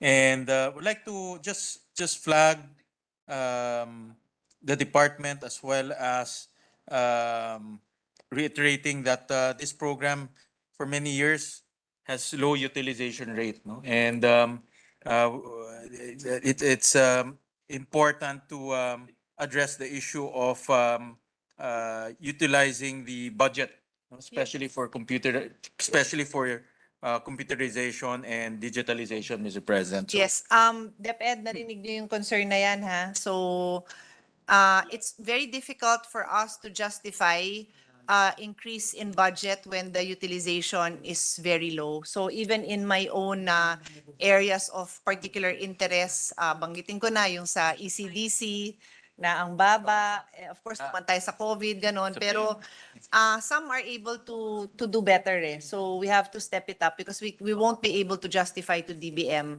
the request. They are nodding their heads, Your Honor, Yeah, that they thank you. recognize this problem. Thank you, Mr. President. Well, Mr. President, that's all that I have for my question. Again, I commend the good sponsor for giving this representation an opportunity to suggest and to improve some of the items in the Department of Education, most especially the inclusive education program, which is very close to everyone's heart. Again, I Mr. congratulate. Chairman, just to add before you end, I know I have his honor support with the other baby of our majority floor leader and this representation, yung Doktor para sa Bayan. And to extend that, the support for allied professionals kasi the human resource needed dito sa ating SPED programs, a lot of them have very specific medical training, di ba? Yung mga PTs, OTs, and so on and so forth. And we need to budget for them also. It will also support our Correct. inclusive education program, Your Honor. Correct. It's one cycle, Mr. President, because the Dr. Para sa Bayan in turn will generate the professionals that we need for the Yes, inclusive exactly. education and for Good job. the ILRCs, Mr. President. So again, I congratulate the good sponsor and us and our Vice President for successfully opening our schools. Students. And a lot of our kids are now going back to school, seeing their friends, seeing their teachers, and most importantly, learning. No, so congratulations to our Honor. Vice President. Yes, it's so important. Thank you. Thank you, thank you, Thank you, to Mr. the President. gentleman from Valenzuela. Yes, Mr. President, just also to put on record, we have been espousing also that landmark legislation that we passed, which is the Teacher Education Council and the special education for children with special needs. Mr. President, next to interpolate and ask questions, the distinguished minority leader, Deputy Minority Leader, no other than the distinguished lady from Akbayan, Senator Risa Ontiveros. I move that she be recognized, Mr. Our President. distinguished Deputy Minority Floor Leader, Senator Risa Ontiveros. Ma'am, mayong hapon, you are recognized. Salamat kaayo, Mr. President. Maayong hapon po. Good Chair, may I please continue to ask some of the questions I began raising in the committee hearing and a few new ones na lumitaw mula nung Sige. hearing. May we just get the permission of the Senate President that the Deputy Minority Leader will face me, no? Because because he previously we faced, so with the Yes, permission. actually, we were, during sessions, ordinary sessions, we wouldn't allow people to face their backs on the Senate President or the podium, as it is a proper tradition and protocol. Practice, yes. But it's okay, I'm very lenient, you know, I'm a cowboy. I think it's easier for both to address each other this way. For this particular budget hearing, it's all right. Thank It's you. all right. I just Thank you. wanted to be mindful, Your Honor. Thank Yes, you for as the long as it's permission. addressed still as the President, Senate Yes, President. Thank you. okay. Thank you, Madam Chair. Thank you, Mr. President. And also, just for the record, together with my minority leader, since the plenary interpellations of the budget of the DBCC, of the government economic managers, we have, with the indulgence of the SP and Senate and the presiding officer, been facing the chair. So, Yes, I with mean- all due respect. Yes, Actually, to I've our been very, they institution. told me about that, our very eagle-eyed secretariat here mentioned it to me, but you know, I'm quite lenient about that, particularly during this budget season, because it's very difficult to be looking at me and addressing me and yet asking the questions to the person behind you. So for this reason, with the permission of the body, we will allow to skip this tradition for the budget season. Make an exception Make an during this exception. budget season. Correct. Thank you, Your Honor. Thank you. Thank you, Mr. President. But at any time, the presiding officer may tell this representation to revert to our usual body language. Inangle ko na po yung No worries, rotating podium na ito Yeah. between the chair and the SP. No Salamat- problem po. Salamat Please kayo. proceed, please proceed. Salamat kayo, Mr. President. So, Madam Chair, I would just like to initially reiterate my earlier statement that I am one with the Department of Education in pursuing accessible, quality, and equitable basic education. I share the views expressed by various stakeholders and the public that government should spend more on our education system as an investment now and for our future. However, Madam Chair, with our economic and fiscal limitations, we can only do so much with what we have allotted for the education sector. As such, it is prudent to ensure that the department effectively and efficiently utilizes the would-be authorized budget. I hope that the DepEd family will continue to bear this in mind as I wish them a productive and meaningful 2022 National Planning Conference this week. Naway maging produktibo at makabuluhan ang inyong proseso ng pagpaplano para sa sektor ng edukasyon. At the outset, Mr. President, I thank the committee, especially the chair, for introducing amendments increasing the budgets of at least 5 attached agencies amounting to around 911.86 million pesos, so almost 1 billion pesos, and putting some funds into some of the advocacies I gladly share with the rest of the committee. I took note of and was grateful for the additional funding for teachers training on reproductive health and HIV/AIDS education, the pooling of registered guidance counselors and other school-based mental health programs, the institutional support of CSOs, NGOs engaged in the accountability monitoring of school building projects, and others. However, Madam Chair, Mr. President, I would like to follow up on some concerns I inquired about during the budget hearing last September 29. For one, the calls for the realignment of DepEd's confidential funds remain in the public discussion. I advocated then for their realignment to the IP education program, while other colleagues wanted them to be realigned to the special education program or the child protection unit. So maaari ko po bang tanungin, Mr. President, Madam Chair, kung yung said proposed confidential funds ay na-realign na nga? O may confidential fund pa rin ba ang DepEd? Kung oo, magkanong halaga at para saan po? Your Honor, may I start with the statement of the Secretary and Vice President during the hearing that she defers to the judgment of Congress to determine what to do with the confidential funds that are found in the NEP and the GAB. On that note, when we resumed session last week, I brought this to the attention of the body in caucus for the body to determine what it would like to do with the confidential funds. And there were a number of proposals on the table. So that remains for us as a body to determine, Your Honor. Thank you, Madam Chair, Mr. President.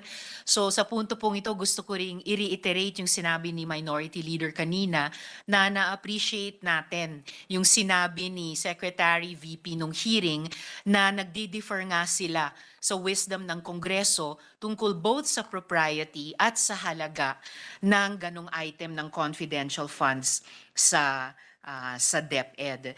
And since the issue of the confidential funds were raised, the DepEd was firm in its belief that they are legal, the confidential funds are legal, and that they need the fund to protect the learners. But gaya ng napag-usapan na natin, Madam Chair, Mr. President, as expressed by the Secretary VP, they leave it to the wisdom of Congress to decide on the matter. So for the record, Madam Chair, Mr. President, I hope that our colleagues in the Senate will share the view that there are no extraordinarily compelling reasons to provide a confidential fund to the education agency. After all, Mr. President, Madam Chair, we should enable and empower school authorities to collaborate with national and local agencies to address and respond to their peace and order, law enforcement, and security needs. Mas magagamit natin ang confidential funds sa mas mahalagang prioridad para sa mga batang mag-aaral. And just for the record, Madam Chair, Mr. President, at the proper time, I will make the proper proposal regarding this realignment of DepEd's confidential funds. Dahil nabanggit ko na rin po, Madam Chair, kanina, Mr. President, na mas magagamit nga natin ang confidential funds sa mas mahalagang prioridad para sa mga batang mag-aaral, may I then ask my next questions about some of those more important priorities? Salamat po, Madam Chair. So, one other important concern raised during the budget hearing was the cuts to our special education and IP education programs. Pwede ko po bang itanong, magkano po bang inallocate para sa dalawang programang ito, SPED saka IP education? At kung, sa tingin po ng Madam Chair, itong mga allocation at present ay sapat para siguruhin yung equitable access to basic education? First of all, thank you for those questions, Your Honor. First of all, Mr. President, I'd like to point out that during the hearing on the DepEd's budget, DepEd itself manifested that they will be the one to realign the funding for SPED that was removed from the budget. So the Senate committee report that we are now, which is now the basis of our discussion, reflects that initiative made by DepEd, which we appreciate kasi hindi na ho tayo yung naghanap. Sila na ho yung gumawa ng paraan. So there, Your Honor, that initiative came from them. With respect to IP, let me just give you the numbers now. Okay, good. Do you want me to put on record the SPED, or did my answer suffice? Well, at least, Madam Chair, Mr. President, if in the Chair's opinion, the current allocations are sufficient to ensure equitable access to basic education. That's a good question, Your Honor. Are the allocations sufficient? Opo. It's never sufficient. Ako na, as a mother who lost a child who was a special child, I can tell you that in my son's very short life, yung budget that had to go to specialist, hindi pa nga umabot yung anak ko sa speech therapist because he passed away before he was 1. Pero may occupational therapist na siya regularly, may physical therapist, may respiratory therapist, merong developmental pediatrician. He would have eventually needed so much more intervention. So earlier with the questions of our chairman of the Committee on Education, the amount allocated for the ILRCs, which is yung parang referral center, is just 8 to 10 million. Kulang na kulang yun, Your Honor, if we can think about it, di ba? Yung pag-test ng, my son kasi, I'll just use him as an example, was perceived to be deaf, blind. He actually had a cleft lip and palate. So, yung medical interventions pa lang nun that would cost so much. So, yes, kulang talaga. But we have to start somewhere. Maganda I think we can start with the recommendation of the chairman of Basic Ed na 60 million will complete at least the ILRC. And then, syempre, gusto rin natin ma-improve yung what do you call this, yung disbursement and ng ating so utilization. So are we okay with that for now, that amount?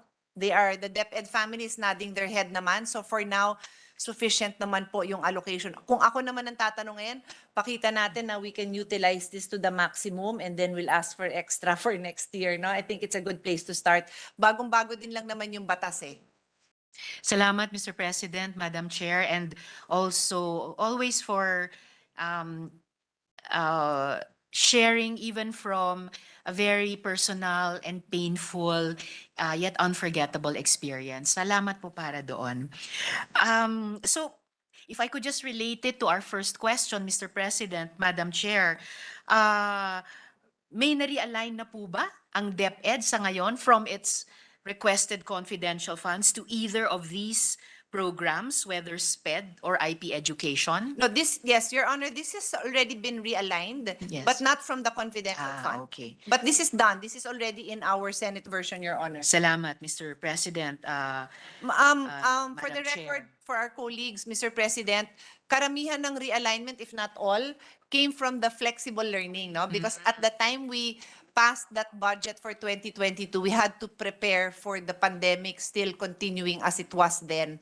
But with more people vaccinated, with protocols, actually wala na nga halos protocols, the world moving on, we were able to reallocate the flexible learning. Again, also upon the initiative of DepEd.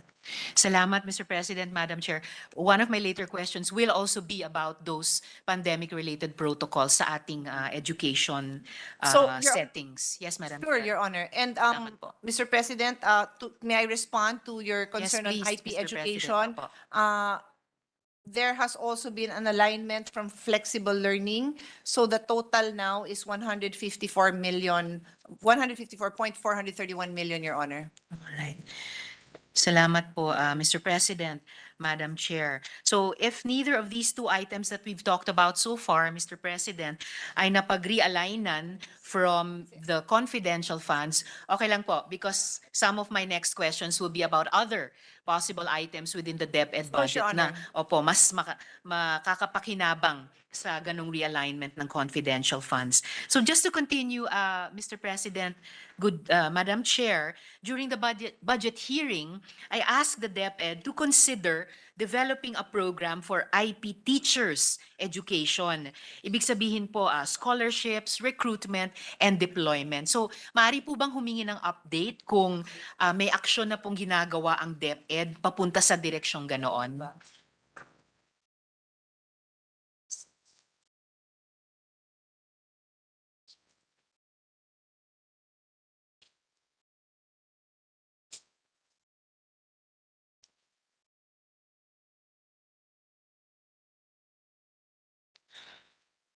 Oh, but what are you doing about it? This is the facts. It's not familiar. At ba yung babasahin ko? Piliin yung kailangan kong basahin. Naka-highlight. Okay.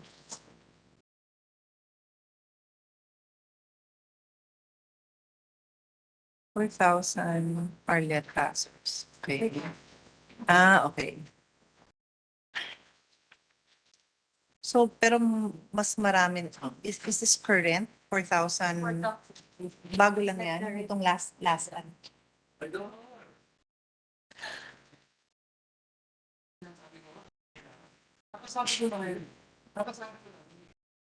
Tama ba? Ang ganun karami? 4,000?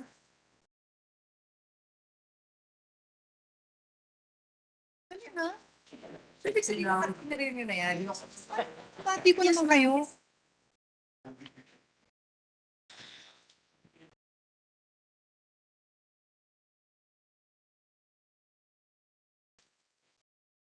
Like 30,000. Just give me a rough number. 3%. Hindi, and then I mean, what's the raw number of the left factors? Kasi I'm so proud to know that 4,000 belong to.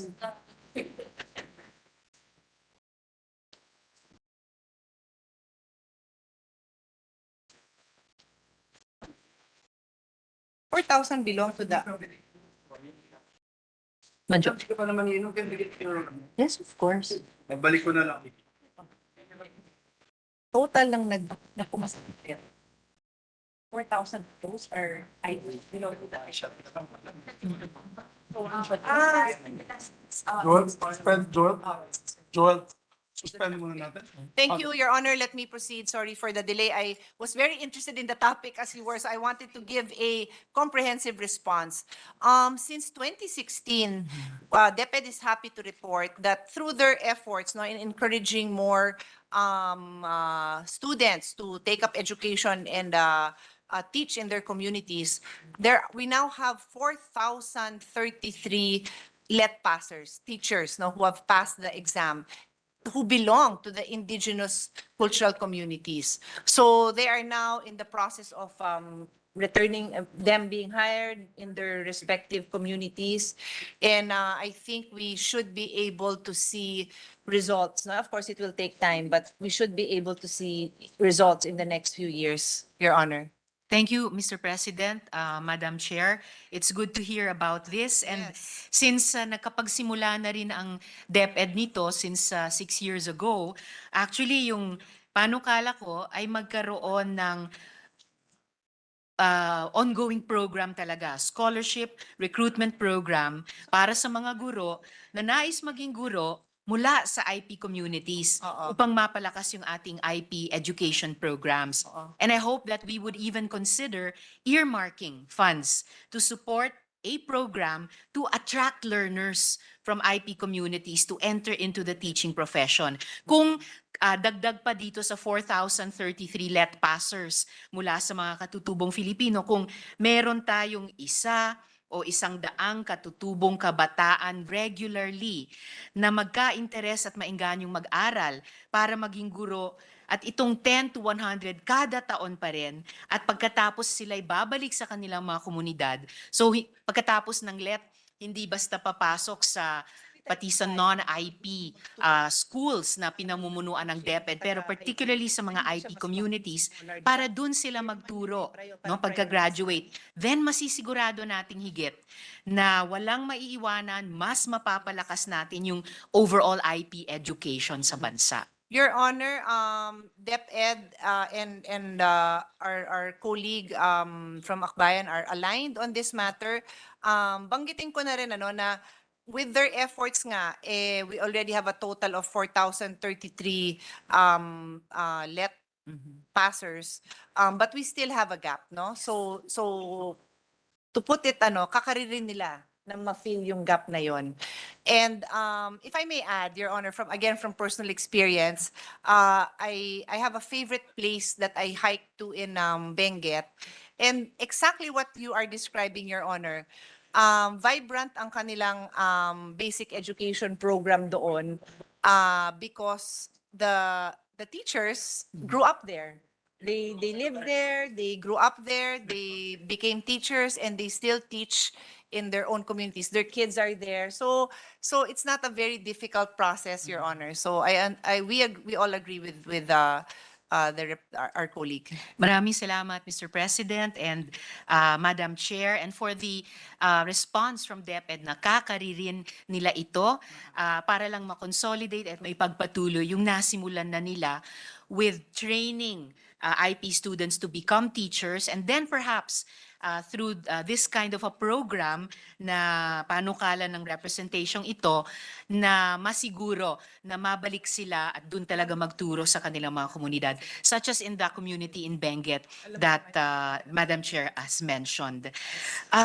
Moving on, Madam Chair, to another subject, I noticed that in the Senate version, the budget for the ECCD Council increases with the addition of 232.383 million pesos to fund the establishment of National Child Development Centers. And of course, wala akong pagtutol sa ganitong congressional initiatives, pero still, taking into account the low budget utilization and even performance of the council, may kumpiyansa po ba at garantiya tayo na ang dagdag pondo na ito, almost 250 million pesos, ay magagamit ng ECCD Council? Yes, Mr. President, I share the concern of Her Honor. It's really a dilemma on the part of this representation to support the request for additional funding, and then we look at the utilization and it's low. So we dig a little bit deeper, and we determine what is the reason. In this case, Your Honor, there was a very clear reason. There was a memo circular known as Memo Circular number 3 of 2022, which prevents agencies from entering into memo agreements with LGUs. Specifically, it says MC3 provides that all officers in charge, or OICs, at that time OIC because of the transition, Your Honor, are not allowed to do this except for food, energy, and transportation sector. So naipit sila, Your Honor, because of that. Mhm. At So ano po we yung... also Yes. push, no? We ask for their assurance because pag nilagyan na naman natin to, tapos hindi na naman magawa, wala na. Hindi tayo makakahingi ulit for them. Yun na nga po, Mr. President, Madam Chair, at sayang naman kung hindi kasi napaka-importante ng mandate ng ECCD Council. So, dagdag sa mga solusyon sa problemang ganito na sumunod sa MC3 pero bigyang daan pa rin yung performance at better, higher budget utilization ng ECCD Council. In addition, maari po bang hingiin yung detalye ng NCCD work plans? And may I ask the chair, pwede ko bang hilingin sa chair na Of course. i-require yung ECCD Council magsumite po ng quarterly report sa progress ng implementasyon ng Yes, proyektong ito. we will fully support that, Your Honor, because it's our way also of, holding them accountable for the very precious funding that we have found for them, Your Honor. We support that. So, Take note, saan ba si ECCD? Ikaw ba? Okay. ayan. Your Honor, they have Sorry, Isip. Oo. Mr. Isip is giving me a copy of their catch-up plan, which they have prepared. I have one copy. Online tayo kung pwede, but we're happy that you presented. We have a soft copy. We can give Her Honor the hard copy. Yes, please, Mr. President, Okay. Madam Chair. Maraming salamat po. Dahil kung may catch-up plan na sila, baka ito yung unang urgent step in a work plan and can give us also an indication kung papaano nila dudugtungan itong catch-up plan in the quarterly and then yearly work plans na magiging basihan ng pag-ulat nila sa atin. So, thank you very much for that, Mr. President, Madam Chair. Salamat po. In a way, magbibigyan nitong catch-up plan at yung work plans and quarterly report na ibibigay nila sa atin, Madam Chair, Mr. President. Through that, mabibigyan tayo ng sneak peek into hopefully what will be a better COA report on ECCD in the coming years, the next 6 years. So before I proceed to my next question, Mr. President, Madam Chair, by the way po, does the ECCD Council already have its executive director? At ang DepEd SEC ba ay nakapagrekomenda na ng appointment ng official na iyon kay Presidente? Nakapag-convene na ba at nakapagplano yung ECCD Council sa ilalim ng administrasyon? Mr. President, the recommendation of DepEd is in Malacanang already. They're awaiting approval? Appointment. All right. So I hope that goes well, Mr. President, Madam Chair, para mas mabuo pa yung complement Yes. no ng mga opisyal natin sa DepEd family. And with also the eventual appointment of the executive director, I hope that the ECCD Council will improve its performance and that we get the commitment of the DepEd as its mother agency, especially since we are commemorating National Children's Month this November. So, happy National Children's Month din po. Hindi lamang sa DepEd, pero lahat ng ating mga children-related agencies sa gobyerno. I've gone through, Madam Chair, Mr. President, my follow-up questions from our committee hearing. So I just have a few more new agenda which have come up in the interim. So for one, Madam Chair, a group of education reform advocates, Aral Pilipinas, reached out to my office and presented the case for adopting safe school calculators in our educational facilities to ensure the health and safety of teachers and learners. So ito po, kaugnay na ng pandemic protocols na binanggit ni Madam Chair kanina.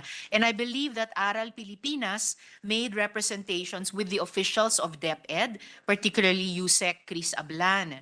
So, Mr. President, Madam Chair, ano na po ang status ng panukala sa paggamit ng safe school calculators na dinevelop ng Aral Pilipinas sa ating mga eskwelahan? Mr. President, they are considering this. Of course, they welcome all the recommendations and suggestions, especially when it comes to the health and well-being of the students. So they will update us when they have fully assessed this recommendation, and maybe they can even improve on it. Salamat, Mr. President, Madam Chair, and with the Chair, I will await that update. Since DepEd allows the optional use of masks in schools and the ventilation of our classrooms remains a concern as part of COVID-19 prevention, at ngayong araw lamang or nung isang araw lamang, Mr. President, Madam Chair, may isang headline na nagbabala po ang DOH na posibleng magkameron tayo ng outbreaks mula sa mga unvaccinated students. Nag-issue po ba ang DepEd ng mas specific, mas updated na guideline para i-enable yung mga principal natin at yung mga guro na maging handa, no, in terms of COVID-19 prevention and control? Halimbawa, may mga nakatayo bang COVID-19 infection control committees sa mga paaralan sa ilalim ng gabay ng DepEd? Yes, na optional na. Yes, please. Yeah, Your Honor, it is now optional to use a mask, but I asked what the practice is, what have they observed? And most teachers and students still wear masks, which is actually consistent with my own observation. Even my son, when I ask him, when I go around, a lot of children in the non-school environments that I've seen are still very carefully masking, unless outdoor lang talaga, Your Honor. No po. And I share, Mr. President, the wisdom of the Madam Chair that it is still the better part of prudence. Diba? Sinasabi natin an ounce of prevention is worth a Yes. pound of cure. So yung pagsuot pa rin ng ating mga estudyante ng mask habang pumapasok sila. Anecdotally, I've heard from some private school teachers and administrators na sila mismo ay policy pa rin na mag-mask ang mga estudyante at guro nila while in their campuses. Kahit maliliit na campus lamang ito. And I could only wish that national government, including DepEd, had maintained this practice. Pero kung hindi man, dahil optional na nga po, na para po sa akin talaga, Mr. President, Madam Chair, nakakabahala, I hope that DepEd will issue additional guidelines, no, for preparation for COVID-19 prevention and control. Would they consider yung pagkakaroon ng COVID-19 infection control committee sa mga paaralan sa ilalim ng DepEd? Okay. Your Honor, the efforts of DepEd are continuing when it comes to COVID prevention and how to deal with it. They are encouraging all the schools to coordinate with their local governments, epidemiological surveillance unit, Your Honor, which I think is this representation also supports, because from my understanding sa LGUs and our experience, it's very dependent on LGU policy and what their surveys are showing, no, kung obviously it's a infectious disease, so it is cluster based, so it's very important that they coordinate with the LGU, Your Honor. So tuloy-tuloy naman, no, the DepEd shares Her Honor's concern that we should always be vigilant and be proactive about prevention. Salamat, Mr. President, Madam Chair. I can still only wish na yung isang first and pinakasimpleng bahagi nung vigilance na iyon, yung mask wearing, ay nanatiling or posibleng maging muli bahagi ng menu ng DepEd sa ating mga paaralan. And I'm glad that Madam Chair, Mr. President, mentioned the coordination also with the epidemiological units of the schools, with the LGUs. Kasi nga po, well, mababanggit ko rin po iyan, ano, in relation dun sa possible realignment ng confidential funds, pati po yun, mas makakatulong para sa pagtatayo at pagsasanay ng mga COVID-19 infection prevention and control committees sa mga paaralan, o kaya naman yung sariling epidemiological surveillance capacity ng DepEd para sa mga notifiable diseases, at least habang umaandar pa yung pandemic. In addition to the continuing efforts of DepEd, yung encouraging nila sa schools na makipag-coordinate sa LGUs, Mr. President, Madam Chair, ano po yung mga available budgetary provisions for schools and classrooms for COVID-19 prevention and control, like testing, contact tracing, isolation of probable cases of COVID-19, at saka assistance din sa mga guro at estudyante na maaring mag-test positive? LGU na, it's LGU. Sabihin ko na consistent yan sa IATF. Pwede ko sabihin yan, yeah. Okay. Your Honor, actually, the decision of DepEd to make masking optional for schools was also based on the IATF discussions and recommendations that included DOH recommendations. So they really also took those into consideration in making that final decision. On that note, regarding any kind of support that would be needed by the schools, whether they're teachers, other personnel or students, that is also now done in coordination with the LGU, which this representation feels is reasonable, because if there are cases, it would revolve around the LGU, not DepEd per se, but it would be an LGU concern, Your Honor. Yes, thank you, Mr. President, Madam Chair. So do we know if elsewhere in the GAA may mga items for LGUs na in coordination sa mga eskwelahan magkaroon ng budget para sa ganitong mga COVID-19 prevention and controls? This is a special provision granted in the Senate version. Yung school MOO, they can use it for COVID-19 kasi yung property and stuff. Okay. Your Honor, your question, I can answer that during the DOH hearing, which I also chair. Yes. Because I remember in our preparation, meron pa rin naman tayong kahit papanong funding for that. But may I also put on record that may flexibility naman ang DepEd to use other MOOE for that person. I think this is an amendment we made at some point. Special provision, there you go. So nandyan naman yon. But we're being candid in saying that a lot of this a lot of this they also work with the LGU on that, no? Because I guess the approach, the response shouldn't really be centralized then, no? It should be location-based, Your Honor.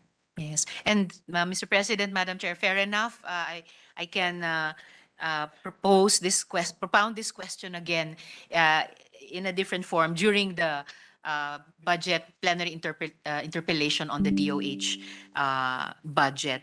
And speaking of flexibility, again, no, yung spirit of flexibility natin within the DepEd budget, I really hope at the proper time masuportahan ng ating mga colleagues in terms of realigning the confidential funds to other items within the DepEd budget. And totoo po, Mr. President, Madam Chair, yung mask policy, current mask policy, based on the IATF recommendation. Pero alam po natin, di ba, maraming kaso, lalo na nung simula ng pandemya, na hindi lagi ang DOH ang pangunahing nasusundan sa mga desisyon kaugnay ng pandemic response natin. So at every moment, I think it's always still valuable na igiit na public health approach above anything else ang mangibabaw. And even now, di ba, Mr. President, Madam Chair, alam po natin na slightly iba ang at least pronouncements ng DOH spokespersons or OICs about the mask policy. May mababasa pa rin tayo between the lines na yung preference talaga ng ating mga public health experts to sustain masking. And I think I did mention this in another budget plenary, Mr. President, Madam Chair, na kahit nga po sa South Korea na di hamak na mas maunlad pa sa atin, they have sustained their mandatory mask policy for at least 3 more months. Dahil batid din po nila na nagmumutate pa rin yung virus into different variants and subvariants. At may iba pang mga respiratory diseases na mapipigilan din ng pagmamask. Bukod pa po, Madam Chair, Mr. President, sa COVID-19. Tama naman po yun. No. Tama naman po yun. Salamat, Madam Chair, Mr. President. So, moving on po, in the proposed 2023 budget, tama po ba na 9.8 billion pesos ang inalot para sa DepEd School Building Program? At tama po ba na ito ay sapat para sa roughly 2,400 classrooms, samantalang kulang tayo ng 91,000 classrooms nationwide? Yes po, Ben.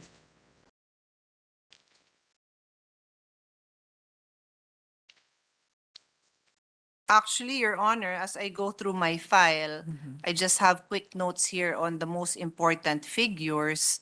And ang sa ating basic education fund, it's increased from 5.95 billion to 23 billion, Your Honor. So,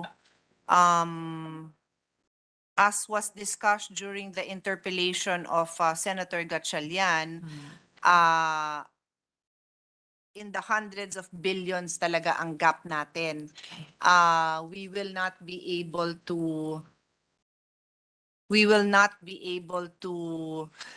fund that immediately. So just my staff is just clarifying with me, 9.8 billion ang sa NEP.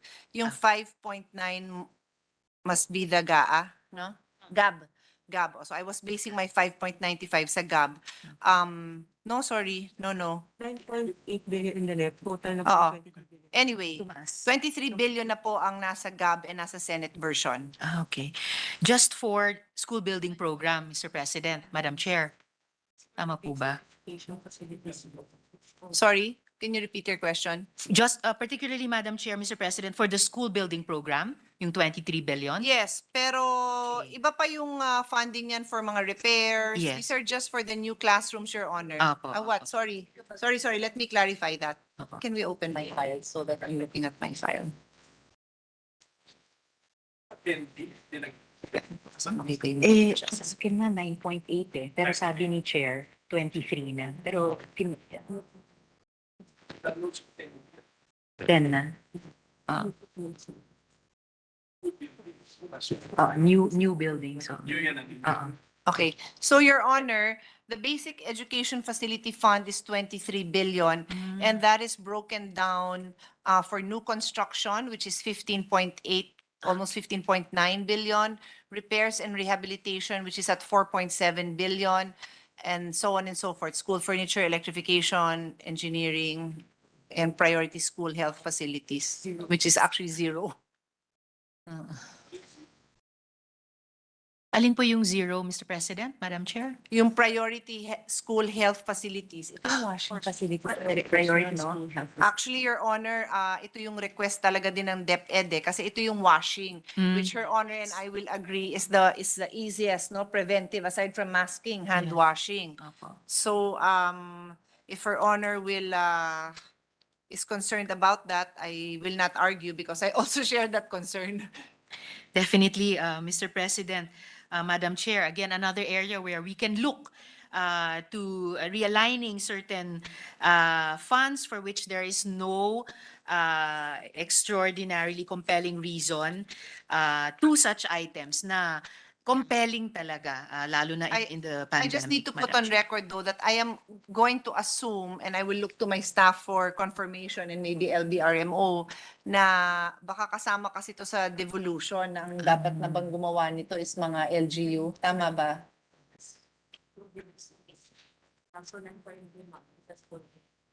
So itong school health facilities kung pwedeng dagdagan, madagdagan. No answer. But anyway, Your Honor, we share the concern that was raised. Yes, Madam Chair, Mr. President. So my figure for at least the new classrooms has been corrected. It's not only 9.8 billion, it's 15 billion pesos. Yes, Your Honor, Tama for po, new Madam Chair. classroom, it's Yes. 15 billion. Okay po, Madam Chair. So, Mr. President, so that would be good for roughly 3,600 classrooms, new classrooms, I mean. Samantalang ang gap natin is at 91,000 classrooms nationwide. Ano nyo kinocompute yun? Divided by? 2.5 million now. So 15 divided by 2.5, which is yung 15 billion.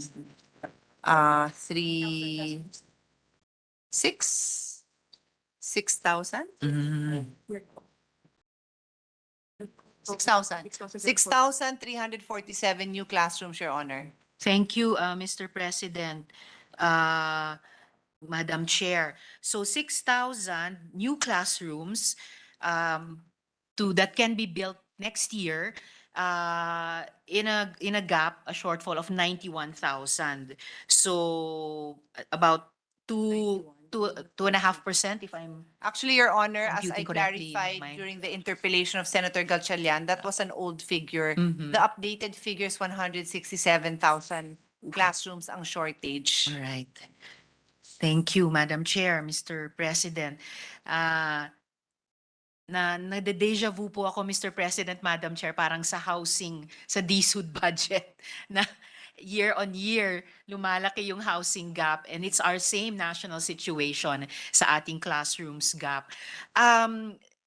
Pinapayagan din po ba natin ang DepEd na gamitin ang budget niya para mag-rent out ng unutilized classrooms ng private schools para mas ma-meet natin yung gap, at least itong coming school year? Can you say that again? Tama po ba yun?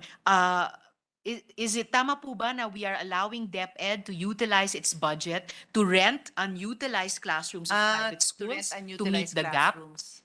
this coming school year?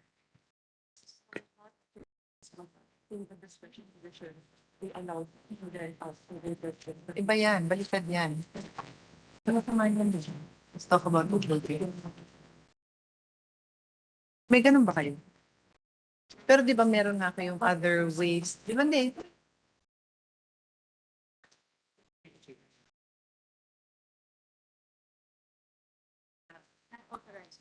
Not authorized. Gusto niyo bang gawin yan?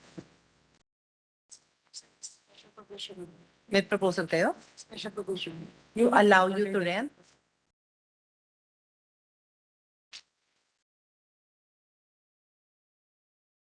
Not na kayo ang mag-rent.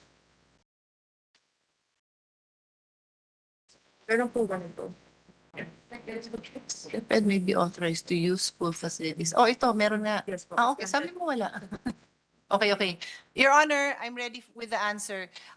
There is a special provision that allows DepEd, that authorizes DepEd to use, Facilities. DepEd may be authorized to use school facilities of private institutions. DepEd shall pay rental fee for such use. Salamat, Mr. President, Madam Chair. Dahil yung sagot sa mga tanong na ito in terms of our classroom gap at in terms of kailangan pa nating umupa ng mga unutilized private school classrooms ay in the affirmative. Yung tanong ko po, Madam Chair, bago po yung follow-up question doon, may cap po ba on how much we can rent those unutilized private school classrooms for? May limit po ba? Or range ng rentals? There's none, Your Honor. No, the special provision does not mention that. Salamat. Any cap. Salamat, Madam Chair. So given these two matters, no po, yung lumalawak na classroom gap natin at yung kailangan pa nating umupa ng unutilized private school classrooms, ano po, Madam Chair, Mr. President, yung plano ng DepEd to address these widening gaps in infrastructure development? At kung na-amend na ng DepEd yung guidelines nila to factor in new normal conditions like having higher ceilings, having bigger windows para i-improve po yung ventilation ng mga gusali at classroom nila. Kasama na po ba yun sa design nung how many? 6,000 plus classrooms, new classrooms na i-construct. Blended. If the public schools don't have the capacity, but that's the exception to your rule, right? Okay, so I can say that the general rule is full face-to-face. But if sa lugar mo may, di ba, may problem, particularly disaster-stricken areas, which is doon naman talaga nagkaka-shortage. Your Honor,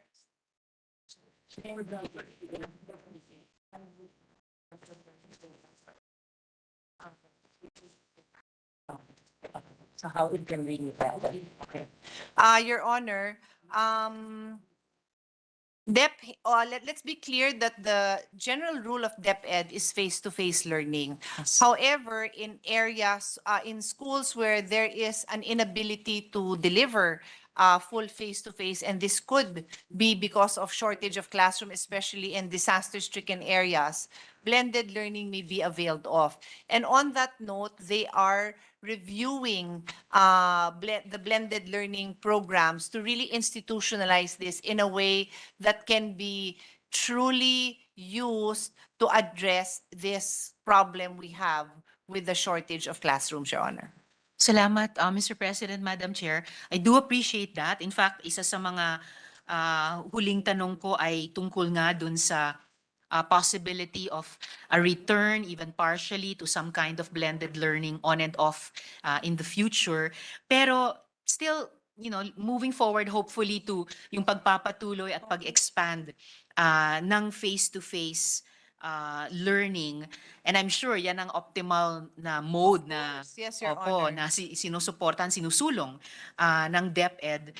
So may plano po ba sila, say in the next 6 years, para i-arrest yung widening ng gap sa infra and paano talaga ma-close yung gap na iyon? And particularly in the next year, higher ceilings, bigger windows na ba to facilitate better ventilation? At least starting with those 6,000 plus new classrooms na i-construct. Sabihin ko bigger budget. Pwede naman talaga, no? Di ba you have ongoing talks with LGUs ba yun, yung regarding the Mandanas ruling, or that's too complicated? Kasama ko pa sa usapan yun. Ha?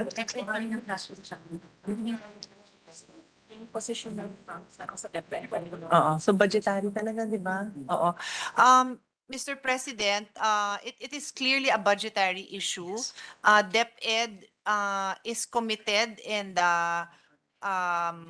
would be willing to handle bigger budget to address the shortage. And other than that, it is really the institutionalizing of the blended learning program. This, Your Honor, is my personal input here. I truly appreciate the position taken by DepEd on a return to face-to-face. Yes. But we recognize that from the start, they have carved out an exception that where there is an inability to conduct face-to-face, then we must utilize other modes of delivering the education. That's where they would like to improve on the blended learning. And that I will address DepEd directly, that I appreciate because it is a clear exception. Hindi yung baha-bahala na kahit anong klaseng blended learning, hindi na papasok ng mga bata. Gusto ko yun, Your Honor, na very clear lang. Kasi it has been scientifically, there's data that shows that no intervention versus blended learning versus full face-to-face. Eh di syempre, dapat magkaroon naman ng intervention, which would be the blended learning. But it should not take the place of face-to-face when face-to-face is available. I fully agree with that, Mr. President, Madam Chair. Pero ngayon ko mas na-appreciate na unfortunately, baka blended learning is not going to be completely a thing of the past Yes. very soon. And malungkot mang tanggapin, pero ngayon, akala ko kanina hindi central sa appreciation ng DepEd dito sa infra problem yung component ng response of blended learning. Pero ngayon, parang mas na-appreciate ko na they're really factoring it in as the pangpuno, no? Pantawid habang hinahabol nating pilit yung lumalawak na infra gap. But having said that, Madam Chair, Mr. President, maybe if I just make a third and last pitch about this, if DepEd can come up with a plan to address the widening gaps in infra development at kung i-schedule nila ito over the next 6 years, at least magiging isang gabay din sa atin dito, sa Kongreso. Yes, na ito yung optimal, maximal plan sana nila if the budget would allow.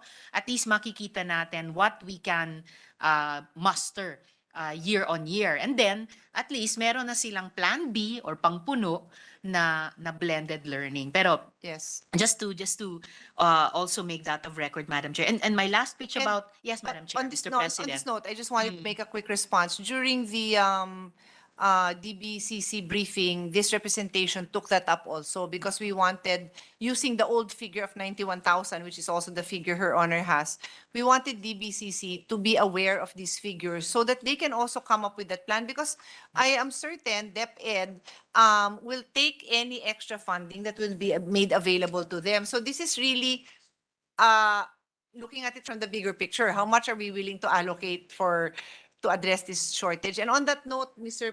President, I'd also like to point out that in my committee report last year, in the Committee on Sustainable Development, Innovation, and Futures Thinking, my Futures Education report showed the history that, in fact, blended learning was not invented during the pandemic. It has always been around. But it became, parang pwede nang manalo yata yan ng ano ng word of the year, di ba? It became a common we started using it and hearing it more often because many countries had to resort to it. But on that note, Your Honor, again, in the same way that it was introduced last year for a more effective delivery, it should be used in the proper time at the proper place. And I think we are aligned with DepEd. All three of us here, Your Honor, are aligned on that note. I just wanted to put it there that at least this Senate has come out with that. I am just showing, and I will pass this on to Your Honor here. My committee report actually even includes a cartoon of the Archie's comic book. No, it's a futures themed edition, and it says Betty High School 2021, and it shows here how she tells her mother that class is about to start, mag-online na siya. And this edition came out before the pandemic. Oh my God. Prophetic, Mr. President, Madam Chair. Kailan ba ito lumabas? 1990s? Or basta before the pandemic nang lumabas ito. I'll share this with you. So, Your Honor, like you, let's use it in ways that it can enhance. Pero sana not as an excuse, which I have not seen with DepEd, in fairness lang, as an excuse not to go back to face-to-face. Thank you, Madam Chair, Mr. President. Just to make of record also yung related concerns about blended learning na hopefully DepEd will keep in mind while it maintains blended learning as a, if not the primary, a secondary, complementary element in and as part of catching up with our infrastructure development also in the next years, the matters of ensuring the quality of blended learning modalities and addressing old issues of the learning materials, the parental support, dahil ang pagtingin natin ay ang mga magulang bilang learning facilitators din tayo, and the old issue also of mobile teachers. Salamat, Mr. President, Madam Chair. Oh, and just sorry, lastly, kasama na po ba sa disenyo, Mr. President, Madam Chair, of the 6,000 plus new classrooms to be constructed, yung higher ceilings and bigger windows to improve ventilation? Being redesigned. Being redesigned, ma'am. Oh, and feeling ko yes. Yes. Kasama yun sa consideration. Yes. Oo. They have new designs, Your Honor, and the experiences of the pandemic will definitely be included in the final designs that they will come up with, Your Honor. Okay, thank you, Madam Chair, Mr. President. That's very good to hear. Kanina po, pinag-uusapan natin, Mr. President, Madam Chair, yung low utilization rates ng ECCD. Ngayon naman po, may briefer mula sa Congressional Policy and Budget Research Department observing low obligation rates in education human resource development programs. So 26.9% lamang ang obligation rate. At pati sa textbooks and instructional materials, 25.9% lang ang obligation rate. Now, these low obligation rates would of course further contribute to our learning losses. Kasi hindi nakapagsanay ang guro, walang learning materials na magagamit. Bukod pa na may delay ang PSDBM sa procurement ng learning materials ayon sa ulat. And these delays have deprived our teachers and learners of adequate training and education materials. So, interesado po ako, Mr. President, Madam Chair, ano po yung plano ng DepEd para sa mga gastusing ito na mahalaga to address learning loss. Lalo na sinasabing tayo yung pinaka naapektuhan ng learning poverty. May provision rin po ba sa ating budget to support ayun, napag-uusapan kanina kasi yung blended learning. Ano po yung item sa ating budget to support a return or a sustaining of blended learning? Can you look for that? What item in the budget supports blended learning? Wait, ito muna. Ito muna.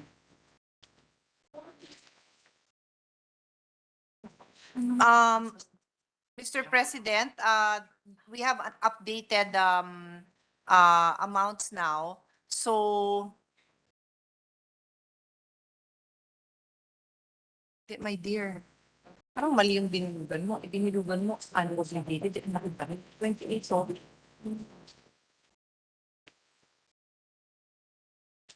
Tingnan mo. I'm asking them to clarify, Your Honor, the figures given to me, I was confused with the figures given to me, so I'm asking them to clarify it. Thank you, Madam Chair. Regarding, okay. The budget for computerization, Your Honor, is 8.48 billion, so that directly supports blended learning, Your Honor. Thank you, Mr. President, Madam Chair. What about the low obligation rates sa Education Human Resource Development Programs? Alam po natin na isa sa matagal na programa natin, pero isa din sa mga susi para masolusyonan yung ating education crisis ay teacher training. So directly impacted po kung ang obligation rate natin dito ay 26.9% lang. And then ano rin po yung plano kaugnay ng itaas yung obligation rate sa textbooks and instructional materials. Kasi basic materials din or tools ng ating mga guro at estudyante para humabol dun sa learning loss.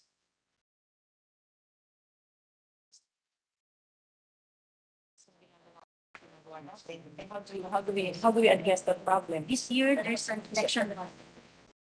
Pero last year, para masabi mo, last year po your numbers better? Sure? For textbooks. Eh yung HRD, would you know? Sure ka? Sure ka ha? Okay. Pero yung HRD ba affected na? Affected din na? Basta may procurement. Oh, the teachers, yeah, that's right. Okay. Thank you for your patience, Your Honor. I really Yes, also Mr. wanted to President. get to the bottom of this. For HRD and the textbook budget, it could have really been affected by the election ban, Your Honor. Let's recall that ang HRD is a training of our teachers.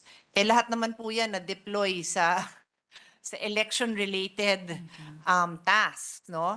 And so not only were they pulled out to be doing other tasks, the teachers themselves, but there would also be bans on procurement, no, of anything related to this. So then may procurement ban then for textbooks, but I am assured, and I can try to look for the figures for my own comfort also, that the utilization in the previous year, which was not an election year, Yes, was much better, Your Honor. I see. Yes, Mr. President, Madam Chair, sasabihin ko rin nga po sana na hindi naman covered ng election period at election ban period yung buong taon kung saan tinaya na 26.9% lang at 25.9% lang ang obligation rates for these two important components of education. At napaka-importante to the point na di po ba yung mga education reform advocates, yung iba sa kanila sinasabi na kahit kulang pa ang ating classrooms, kahit kulang pa kahit hindi pa natin na update lahat ng ating mga textbooks at ibang instructional materials, basta't ayusin natin for one yung teacher Yes. education, yung teacher training, yan yung magiging susing element in the classroom or in any learning settings dahil gagawa ng paraan, didiskarte talaga yung mga teachers natin. Mr. President, I could not agree with our colleague any more than exactly how she said it, no? Teacher training and the procurement of these resources na gagamitin para magbasa, mag-aral, cannot be compromised in any way, no? So even if there was an election ban, ideally we should see numbers that maybe dip a little bit, no? Pero hindi naman ganito kasama. So we will also go back to this. But to be clear, Your Honor, for 2021, okay, the teachers training was 84.75%. So maganda, okay naman po siya, no, if you ask me. Siguro nga naapektuhan, pero can we get assurance from DepEd na yun lang talaga yung reason, ano? Hindi na dapat may iba pang rason. Pero we know, di ba, DepEd has been expressing their concern din na talagang nahahatak yung attention and oras ng teachers pagka-eleksyon. But the textbook was still quite low. It's 25%. Baka can you just check, is there another reason? Were you going through a revamp or something? Kasi pakababa naman, ano? Yun na nga po. Or tumigil ba kayong mag-procure nung pandemic? Ano bang nangyari nga? When in fact, ironically, Mr. President, Madam Chair, panahon ng pandemic, panahon ng blended learning, mga modular learning din bilang component nun, lalong importante yung pagkakaroon nitong mga textbooks at saka instructional materials. Nito. Oo. Yeah. The utilization rate was also affected by the transition into a new administration, Your Honor. But in any case, they now have a technical working group to address this. Kasi yung goal sana natin nga is hindi maabala ang trabaho, no, yung delivery nito. Noted po yan, Maraming our dear salamat. colleague, yes. Maraming salamat, Mr. President, Madam Chair. Sana po yung isang output ng technical working group will be a plan para habulin yung mas maayos na obligation rates, at least in these two areas, Madam Chair. Would the Madam Chair know from DepEd kung na-identify na rin ng technical working group itong concerns na ito, itong dalawang ito? Are they going to work on them? Output na ba yung technical working group nyo? Sino na establishment? Can you guys keep on your mask? Kasi nakikita ng nanay ko yung mga nasa likod ko daw walang mask. I'm not kidding. Yung nanay ko. Yes, Okay. we're reviewing both for the procurement of supplemental learning resources, this policy on that, as well as the volume size on the shorted the period of time to Okay. So, Madam Chair, Mr. President, I'm getting the assurance that they are looking into all this. They're looking at the time it takes to do the procurement, to shorten the time, and addressing these concerns in general, Your Honor. Thank you, Madam Chair. Hopefully, when the technical working group has produced its findings or recommendations or report, they can furnish the Senate Yes. a copy through Mr. President, Madam Noted. Chair, and Okay. the Chair of maybe for Senate Noted, Education Your Honor. Committee. Salamat po, Madam Chair, Mr. President.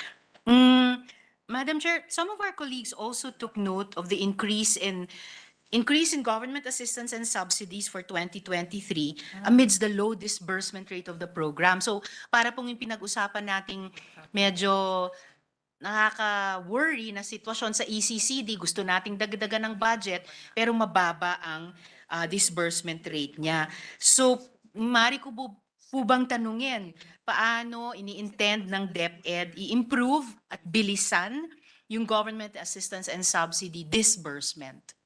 Every year, di ba? We answered that same question. Oo.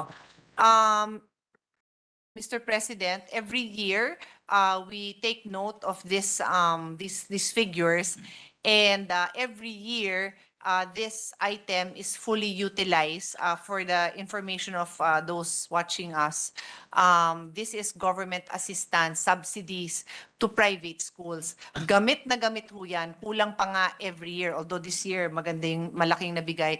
The only reason why at the time we take up the budget, it would show a low utilization is because the school year calendar is different from the calendar year, the fiscal calendar year.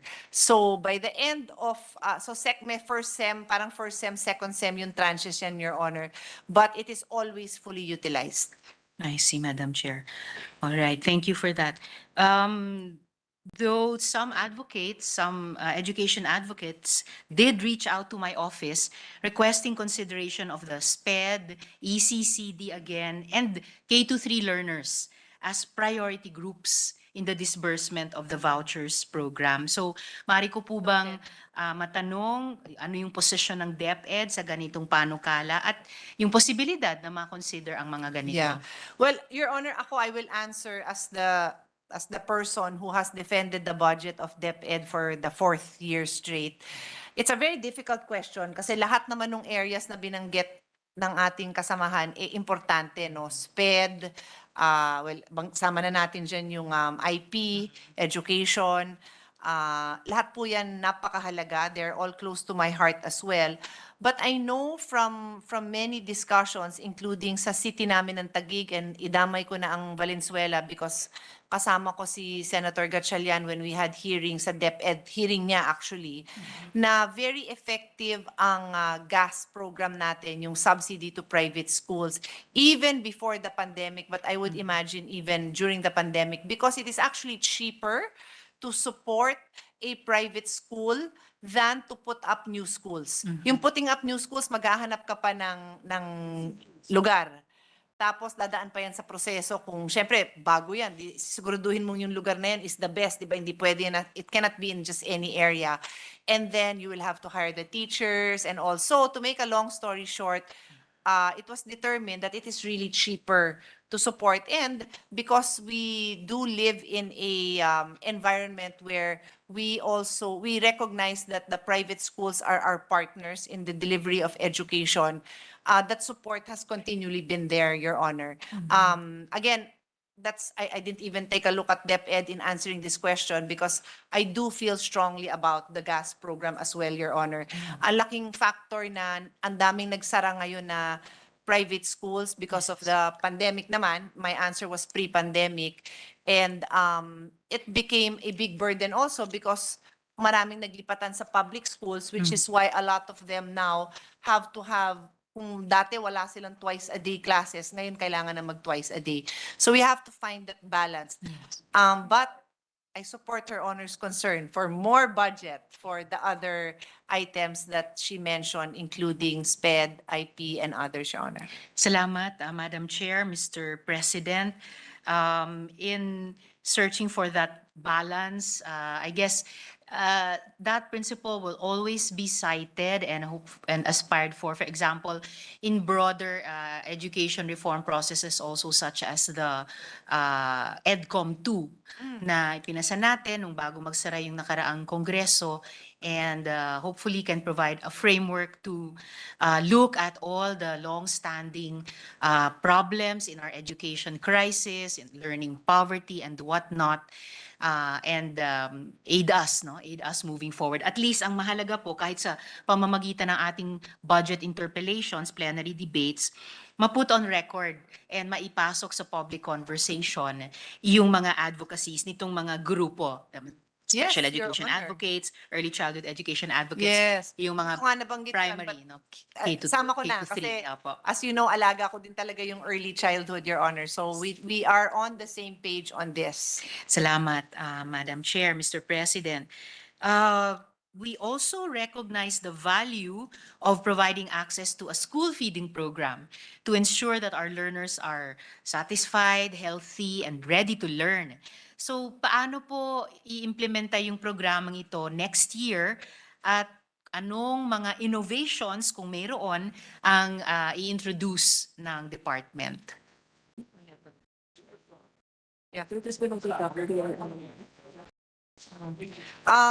Mr. President, the DepEd continues to recognize and support their feeding program as a vital component of ensuring that we have students that are healthy, that are ready to learn.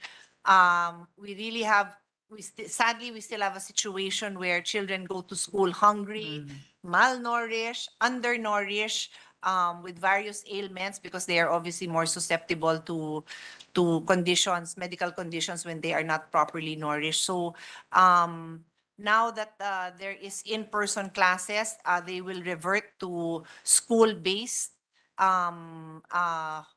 feeding programs, Your Honor. There will no longer be distributions to the household. Does Her Honor want any more details?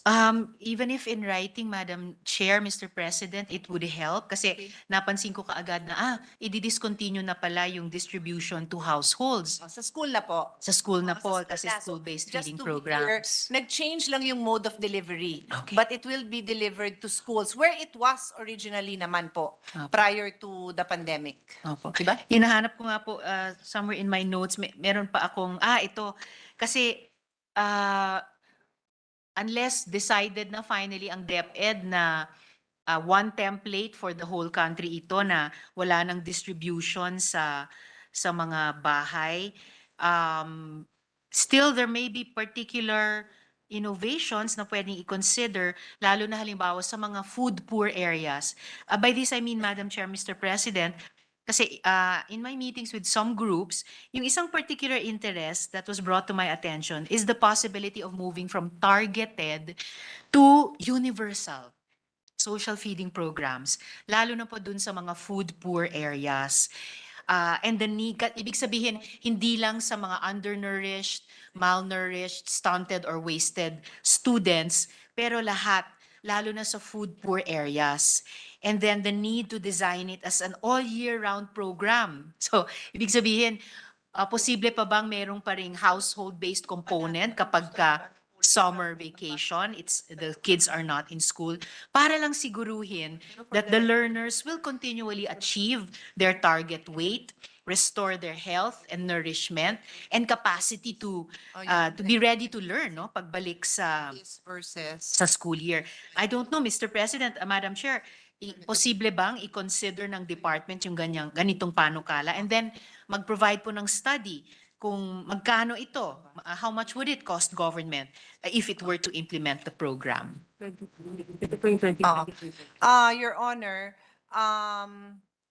DepEd and Her Honor had said that we can submit this in writing, no? But I think this is important to bring to the attention of all. Thank you. Na DepEd mismo ang nag-provide naman sa atin sa committee ng iba-ibang options for the feeding program. And one of them, Your Honor, is universal feeding of K to grade 3 for wasted, severely wasted, stunted, and severely stunted in grade 4 and grade 6 for 200 feeding days, which is basically practically the entire school year, right? Pero Your Honor, ang gastos nito is 80 billion as opposed to our current budget, which is 5.7 billion. So they would like it. I asked the secretary herself, and this is something that they support and would appreciate, but the cost is, again, it's a budgetary concern, Opo. But primarily. Opo. But still, Mr. President, Madam Chair, I really appreciate na nag-propose mismo ang department sa atin ng ganitong mga options. Yes, Your Honor. Opo. And Pwede natin paratingin sa mga advocates na Opo. aware naman ng DepEd and they crunch the numbers to look at those options. At pwede nating balikan po, Mr. President, Madam Chair, sa mga susunod pang mga taon, the possibility of bringing in more of these other options. Innovative na nga po yung naisip nilang universal feeding na para sa lahat ng K to 3. So matutuwa po yung mga advocates ng K to 3 learners as priority groups in the disbursement of the vouchers program na at least dun sa nutrition side, school feeding program side, may pagtatangi, may magpagpa-prioritize sa K to 3. So maganda po yung innovation na naisip na ng DepEd yung option na universal feeding sa K to 3 and then targeted pa rin dun sa Grade 4 to grades grade 6, 4 to 6. So And 200 Yes. days po lahat yan, 200 days yan. So may iba tong, like I said, there are many options. There are options that only cover 120 days.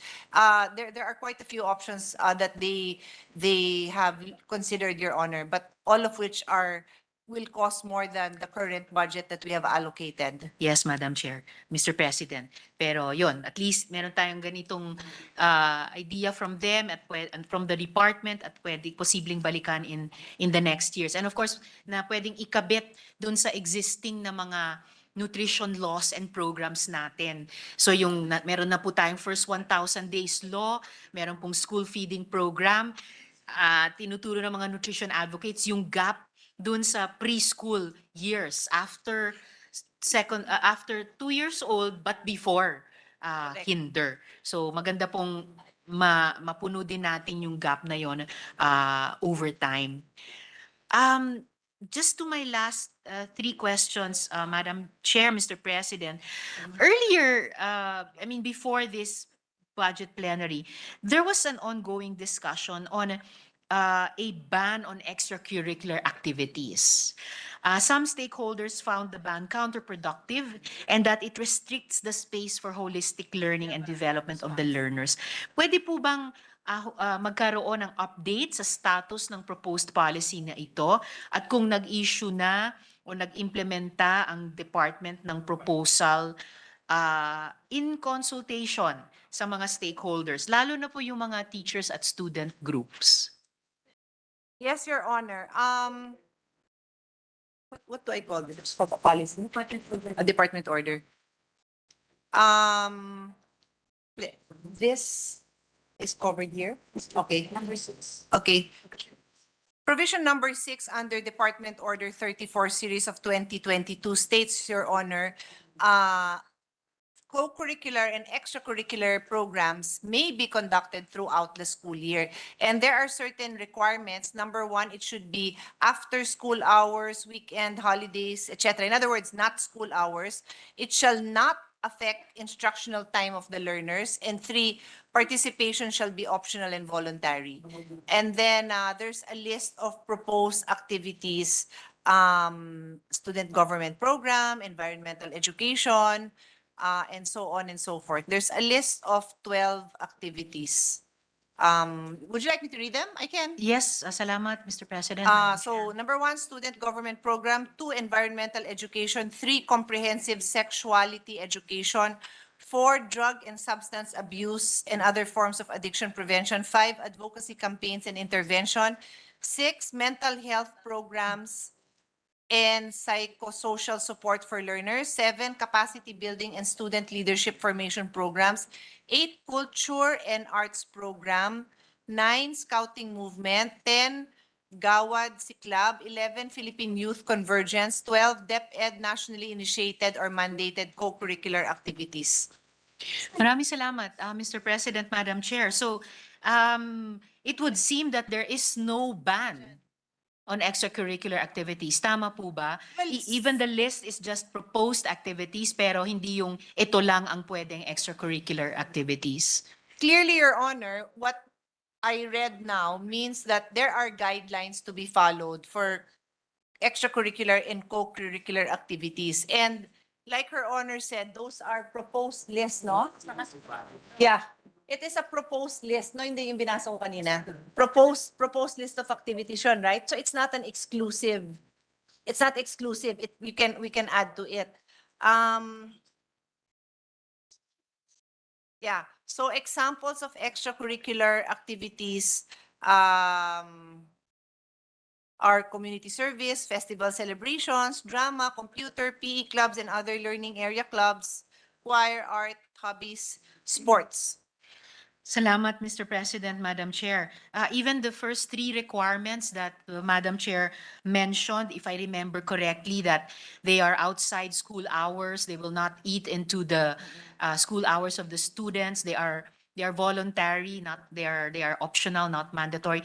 Para pong description lang talaga na kung ano ang extracurricular activity. So, can I, Mr. President, Madam Chair, reassure our youth and student partner organizations that there is no ban, that there is no closed list of extracurricular activities that will be respected and supported by the department? Madam, Mr. President, they have never banned it, so let's be clear about that. They never used the word ban, so there is no ban. But this is just me also adding to that, Your Honor. We note no, that it should be conducted after school hours. I just like to, and I'm sure Her Honor would share this concern. We were talking about nutrition Yes. just before this topic on allowed or banned extracurricular. Nutrition has two spectrums, no? Undernourished, walang nutrition, and then obese, na nasobrahan pero baka pwedeng obese na kulang ang nutrition na. If we do not educate our children on learning that physical education is an important component of life, especially their health, we also may be coming up, it's like, sorry to use this example, but like the one-child policy of China. We may then have a generation of obese or not inclined. Di ba ngayon pa lang, there are a lot of studies that the activities of children tend to be sedentary. Di ba, nagko-computer. So pag tinanggal nyo pa yan, lalo, and that interest in sports starts at an early age. No? You may find that communities that have sports available to kids, ang dami nag-a-avail. Communities that don't have, di walang nag-a-avail kasi nga wala. So can you rethink that, no? In your, I won't pursue this, but I think it's aligned with Her Honor's concerns. Indeed, Mr. President, Madam Chair, I believe that many life and social skills are developed through extracurricular activities, through sports, through activism, through journalism, through student governance, and many others, some of them which were included in the proposed list of the department order. Even some of us, members of the Senate, found our passions and our inspirations participating and engaging in extracurricular activities. And I hope, and I continue to dedicate myself to the proposition that these spaces remain respected and protected as they contribute to the holistic development of our learners. Perhaps, Your Honor, we can ask DepEd to review that there is a designated time then, no? Kasi kung outside talaga, some of those activities may really never find a place in a child's schedule. And I know, we note, no, with concern that it's totally voluntary. But physical education, if you ask me, cannot be voluntary. Yeah? It's integrated. Okay. So again, communication, ano? A lot of these are integrated naman pala in the curriculum kasi meron din kayo dyan yung leadership and student governance. Parang kasama naman dapat talaga yun, ano? Those are our future leaders. So as long as you assure us that they're integrated, if Her Honor would like a separate discussion on this, we can get more details later on, or we can ensure, because we share the same concern, Your Honor. Thank you, Madam Chair, Mr. President. After I get back to our youth and student partners, I may welcome that meeting. Of course, and I agree, Mr. President, Madam Chair, ang PE naman, bahagi talaga ng curriculum. Pero bukod doon sa extracurriculars, napakahalaga ng mga iba't ibang sports teams and clubs sa mga schools. Yung student council mismo, autonomous talaga siya. And then there are the other extracurricular activities available on campus. So, a related topic, my second to the last question, Mr. President, Madam Chair. For the record, gusto ko pong magtanong tungkol naman sa DepEd Order number 49, which according to the agency spokesperson ay naglalayo na i-further professionalize yung delivery ng basic education programs at services. Pero nakatanggap ng negative reactions mula sa teachers groups na nagsabing hihigpitan nun yung kanilang freedom of expression at yung kanilang mga karapatan. So, for the record, Mr. President, Madam Chair, pwede po bang magkaroon ng paglilinaw sa rationale ng memo na ito, or rather order na ito, at kung paano i-enforce ito ng DepEd? Ano ba sinabi na huwag na yung domain? Mag-distribute itself. Yung natin, community, yung ba yun? Ayun.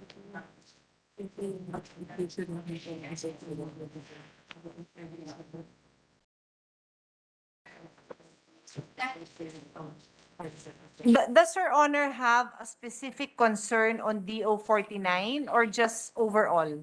Kasi medyo maraming ano to, 'di ba? Maraming nabanggit na mga Yes, Madam particular Chair, actions. Mr. President. That Opo, I can particularly get the a matter of specific response. Opo, sa panahong ito na embedded na ang social media sa ating learning processes. Okay. Opo, I find it bothersome for DO 49 na iniuutos yung ating mga guro na, quote, avoid relationships, interaction, and communication, including following social media with learners outside of the school setting, except if they are relatives.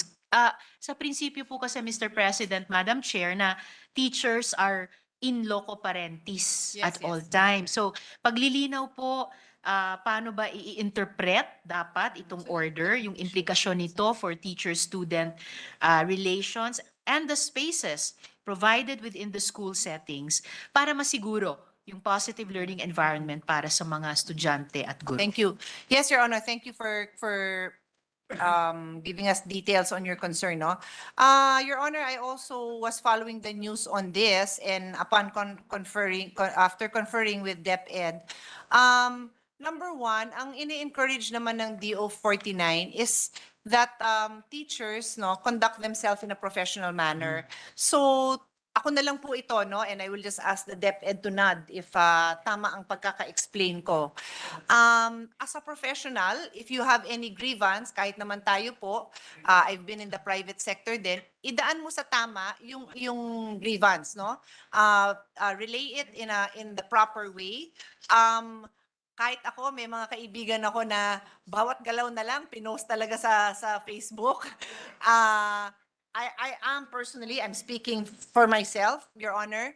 I would recommend also that these concerns would be idaan dun sa tamang proseso. Kung ano yung gusto niyang i-post sa personal life niya, wala namang problema doon. To a certain extent professional, pero yung especially grievances, tingin ko nga naman, tama naman na idaan sa tamang proseso. At the end of the day, you want to talk about it, tingin ko freedom naman talaga nila yon. We both agree on that. You want to talk about it, yes, but you want it to be dealt with professionally, deal with it professionally. Don't expect your bosses or superiors to respond to your social media post, di ba? Yun lang naman ang sa akin. I'm not referring to any particular case. Tama ba? Okay. Of course, it's case-to-case basis naman po. As with respect to teachers refraining from contacting or interacting with their students outside of the school setting, I think there has been clarifications on this as well. Again, they just wanted this to be professionalized, and siguro may mga sitwasyon that did not end well with this parang naging personal na masyado. But there is in no way any desire to limit the efforts of very well-meaning teachers na napakarami na nagkukusang tumulong sa estudyante na nangangailangan ng extra help. Wala naman hong problema doon, and in fact, I believe that you recognize the efforts of those teachers. Ano? So I hope that addresses the concerns of Her Honor, Mr. President. Thank you, Madam Chair, Mr. President. I'll get back to our teacher partner organizations as well na ito, kaya nga sila nag-organisa at kumikilos because they are promoting professionalism in the conduct tama ho yan. of their profession. We can assist in meetings. We, of course, we will do that, no? Our common offices, Your Honor. Opo, salamat Mr. President, Madam Chair. And of course, salamat sa affirmation ng ni Madam Chair, Mr. President, dun sa freedom of expression din ng mga teachers and teachers organizations. For sure, yung mga partners namin, alam ko po na they engage directly and through the correct processes, whether with their administration or owners of their schools kung sa private sector, and sa DepEd kapag may mga issue na kailangan nilang i-problematize o kailangan nilang And if I could just solusyonan. add, Yes, no, Mr. President. siguro we will bring to the attention of DepEd na minsan dumadating sa ganon kasi they do not feel that they are heard. So be sure lang na yung channels nyo ay bukas, di ba? Kung siguro may sitwasyon na dami nating naririnig na ganyan na parang between the teacher and the principal, hindi na lang mapaparating yung problem nila. So be sure lang, Madam VP and the team, no, na yung channels nyo are open, di ba? Which I know naman that is the objective here. Salamat, Madam Chair, Mr. Okay, President. so we got the assurance on that, Your Honor. Opo. You can tell the partner groups that you work with. I will do that, Mr. President, Madam Chair, and thank the DepEd for that. But also in addition to that, minsan yung communications nila through media, including social media, ay bahagi na rin ng pag-organize nila, pag-educate sa sarili nilang mga miyembro, pag-mobilize, especially for their issue-based campaigns and advocacies. Kaya sila concerned din dito sa Department Order 49. And certainly, no, yung pag-preserve ng professional relationship with their students, yung pinakamatinding opposite example niyan ay yung inimbestiga din natin dito, Mr. President, Madam Chair, sa Senado, na mga sexual harassment Yes. against students. Yes. And at the same time, the greater number of teachers and administrators have in fact been supporting students Of kahit course. laban sa ganyang sexual harassment and violence, pati sa sulong ng mga estudyante ng kanilang mental health. Sometimes, if the students cannot ask for or get the help that they need, minsan social media na lang yung huling space where they feel somebody might hear them. And again, there are many cases where it is their individual teachers or mentors na keep in touch with them, provide a lifeline also in social media. But thank you very much, Madam Chair, Mr. President, for that. Definitely ko communicate ko po sa partner teacher organizations namin. And so to my last question, Madam Chair, recently, a news article citing the World Health Organization reported, ito kaugnay nung isang pinag-uusapan natin kanina, Mr. President, reported the youth's lack of physical activities and lack of ambitions, lalo na daw those aged 11 to 17. And I believe, Madam Chair, Mr. President, it's also one of the subjects of the resolutions filed by our Finance Committee Chair, Chair Angara. One of the aspirations that DepEd is working on is to enable learners to realize their aspirations that represent their ideals and ambitions. So nag-wonder po ako, Madam Chair, Mr. President, kung paano yung current DepEd leadership ay nag-i-intend na magawa ang task na ito. So pag-engganyo sa mga young people natin na mangarap at pag-engganyo sa kanila na mag-maintain ng mas active lifestyle. Para nga hindi maging obese, para maging sporty, isama ang sport sa kanilang active lifestyle. At ano yung mga budget items na pinapayagan na makapag-ambag sa task na ito? Actually, Mr. President, katulad ng sinabi nyo, no, that is a WHO finding and worldwide ang problem na yan. Yan din yata yung age na naiengganyo din talaga yung mga bata sa mga sa mga computer games and all that. Sabi ko nga, I can relate kasi yung anak ko is 12 years old. Kung pwedeng matulog na lang siya buong araw, that would be his ideal day. But on that note, ano ang intervention? Meron silang Galaw Pilipinas? Meron silang Galaw Pilipinas na programa na hinihikayat nga ang kabataan, hindi lang kabataan, lahat, pati dapat teachers. Katulad ng binanggit ko, kwento ko na rin sa DepEd family na nung pumunta ako ng conference sa Seoul, yung break namin is not called a food break, it's a mobility break. So nag-play sila ng mga Koreans na nagke-K-pop dance doon. Lahat ng members, pati ako na hindi marunong sumayaw, makikisayaw ka.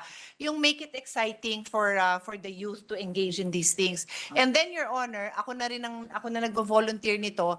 I think malaking tulong din na nakita nila yung ating mga Olympians and other world-recognized athletes, di ba? Kasi naiengganyo din sila lalo. So, I think the partnerships with LGUs are very important kasi hindi naman kakayanin lang ng DepEd yon. But may I take this opportunity to ask DepEd to strengthen include nila dun sa discussions nila with every LGU, yung ano yung mga sports na pwedeng ma-offer, sports and other physical activities. And sorry. Yes, the Palarong Pambansa, Your Honor, will be resuming and napakaganda yung programa niyan. I am a Palarong Pambansa ano ba tawag doon, graduate. At pati si Senate 1992 champion. Ako 80s. Ako 80s. So did we respond to her honest Yes, question? Mr. President, Madam Yes. Chair. Salamat. I presume Galaw Pilipinas has a line item budget sa ating May line item. para sa year 2023. Under MOOE, Mr. President.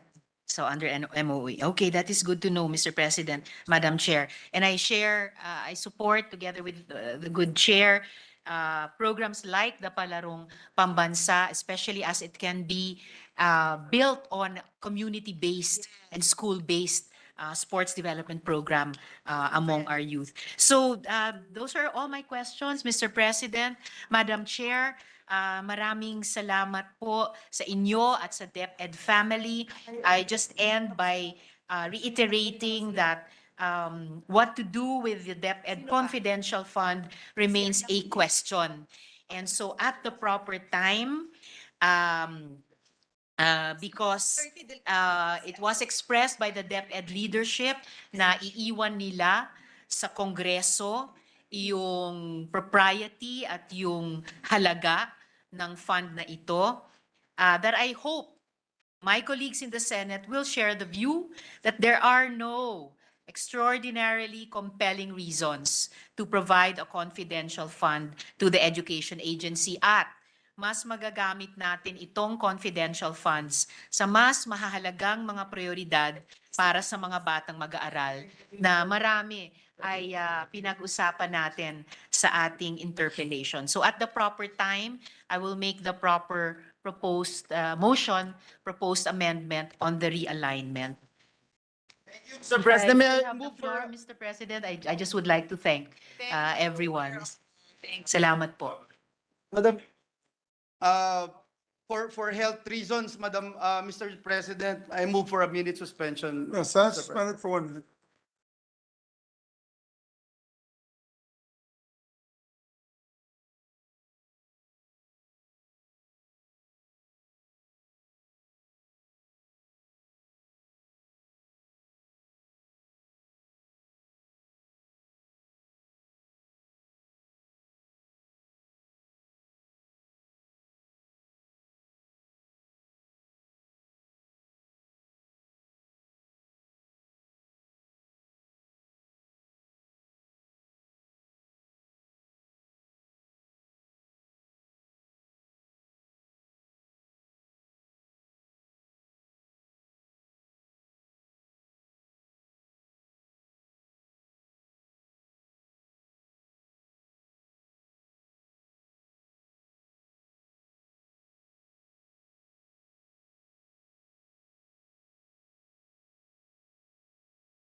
Session resumed. Mr. President, at this juncture, may I move that we recognize our distinguished minority leader, Senator Coco Pimentel. Our distinguished minority floor leaders recognized. Mr. President, since we are tackling the budget not only of the DepEd but also of the attached agencies, no, if I'm not mistaken, and then it's a free for all. We can ask questions sa lahat na yon. So siguro at this point, since I'm the only one left naman in line to ask questions per schedule of the majority leader, I move that we excuse the Vice President already. We can allow her to leave our interpellation, our session, so she can attend to some other entries in her schedule, Mr. President. If our chairwoman does not mind answering questions without the Vice President as the deputy. First of all, I'd like to thank the minority floor leader for being gracious to extend that courtesy to the Vice President, being that she's been here since 1 o'clock, actually 12 noon in the Senate. So we leave it to the Vice President if she so desires, together with the chairperson. Mr. President, But we thank the minority floor leader. the majority would like to join the motion of the minority leader, Mr. President, considering that you have never experienced this before, Mr. President, that our very own Vice President who heads an agency is actually around during budget deliberation on the floor. And that is why I admire the Vice President, because she sticks by her family, both her OVP family and her DepEd family. And since the beginning, since the committee hearings, until our discussions today, I admire her perseverance. But before the body designs, let me relay the sentiments of the Vice President Secretary. She appreciates your motion, Minority Floor Leader, and everyone's concern for her. But she doesn't mind at all, and she would prefer to be here to support the attached agencies. Pero maraming salamat daw sa pagmamalasakit nyo. I'm the youngest here. And she is the youngest here, and she is a woman, and therefore, she is very much capable of staying for as long as she is needed. I'm sorry we had to say that. Tama. Again, we thank the Vice President for your patience, ma'am, and perseverance. It's good that the Vice President's only 38 years old. We appreciate that. Okay, Majority Leader, yes, sir. We can relate, Mr. President, we can relate. Thank you. Yes, absolutely. Thank you. Thank you. Then I move that the minority leader be recognized for his interpellations. Thank you, Mr. Please President. proceed. Thank you, minority leader. Thank you very much. Sige, salamat po, Mr. President, Majority Leader, and with the permission of our chairwoman. I looked at our committee report. Ang committee report po natin increased the budget of the education family or cluster by 911 million pesos. Tama po ba yan, Mr. President? Yes, Mr. President. And then, ang napansin ko po, the committee has no recommended increase for the Office of the Secretary as well as for the Philippine High School for the Arts. All the rest, meron eh. So, may we know why the committee no longer recommended any increase in the budget for the Office of the Secretary of the Department of Education? Sila na mismo. Hindi, pati si high school. Mr. President, that is a very good observation, and I'm happy that it was brought up because we would not want anyone to conclude that that there was nothing left for us to improve on. Because in fact, what happened, Mr. President, because of the huge budget for flexible learning, DepEd took the initiative to realign to many other important budgetary needs within the Office of the Secretary and also with the attached agencies. So pati ho ang Philippine High School for the Arts na napansin nyo. Yeah, and others, Your Honor, received realigned amounts, Your Honor.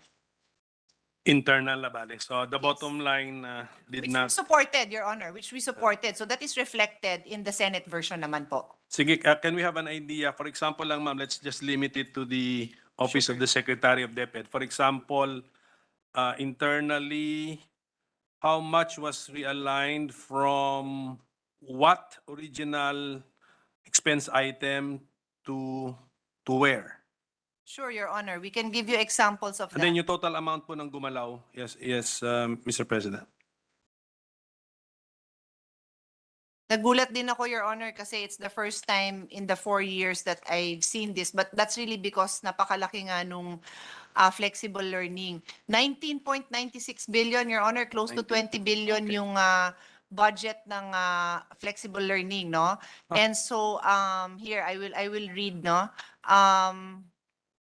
A total of 15.7 billion was reallocated to the following programs and attached agencies.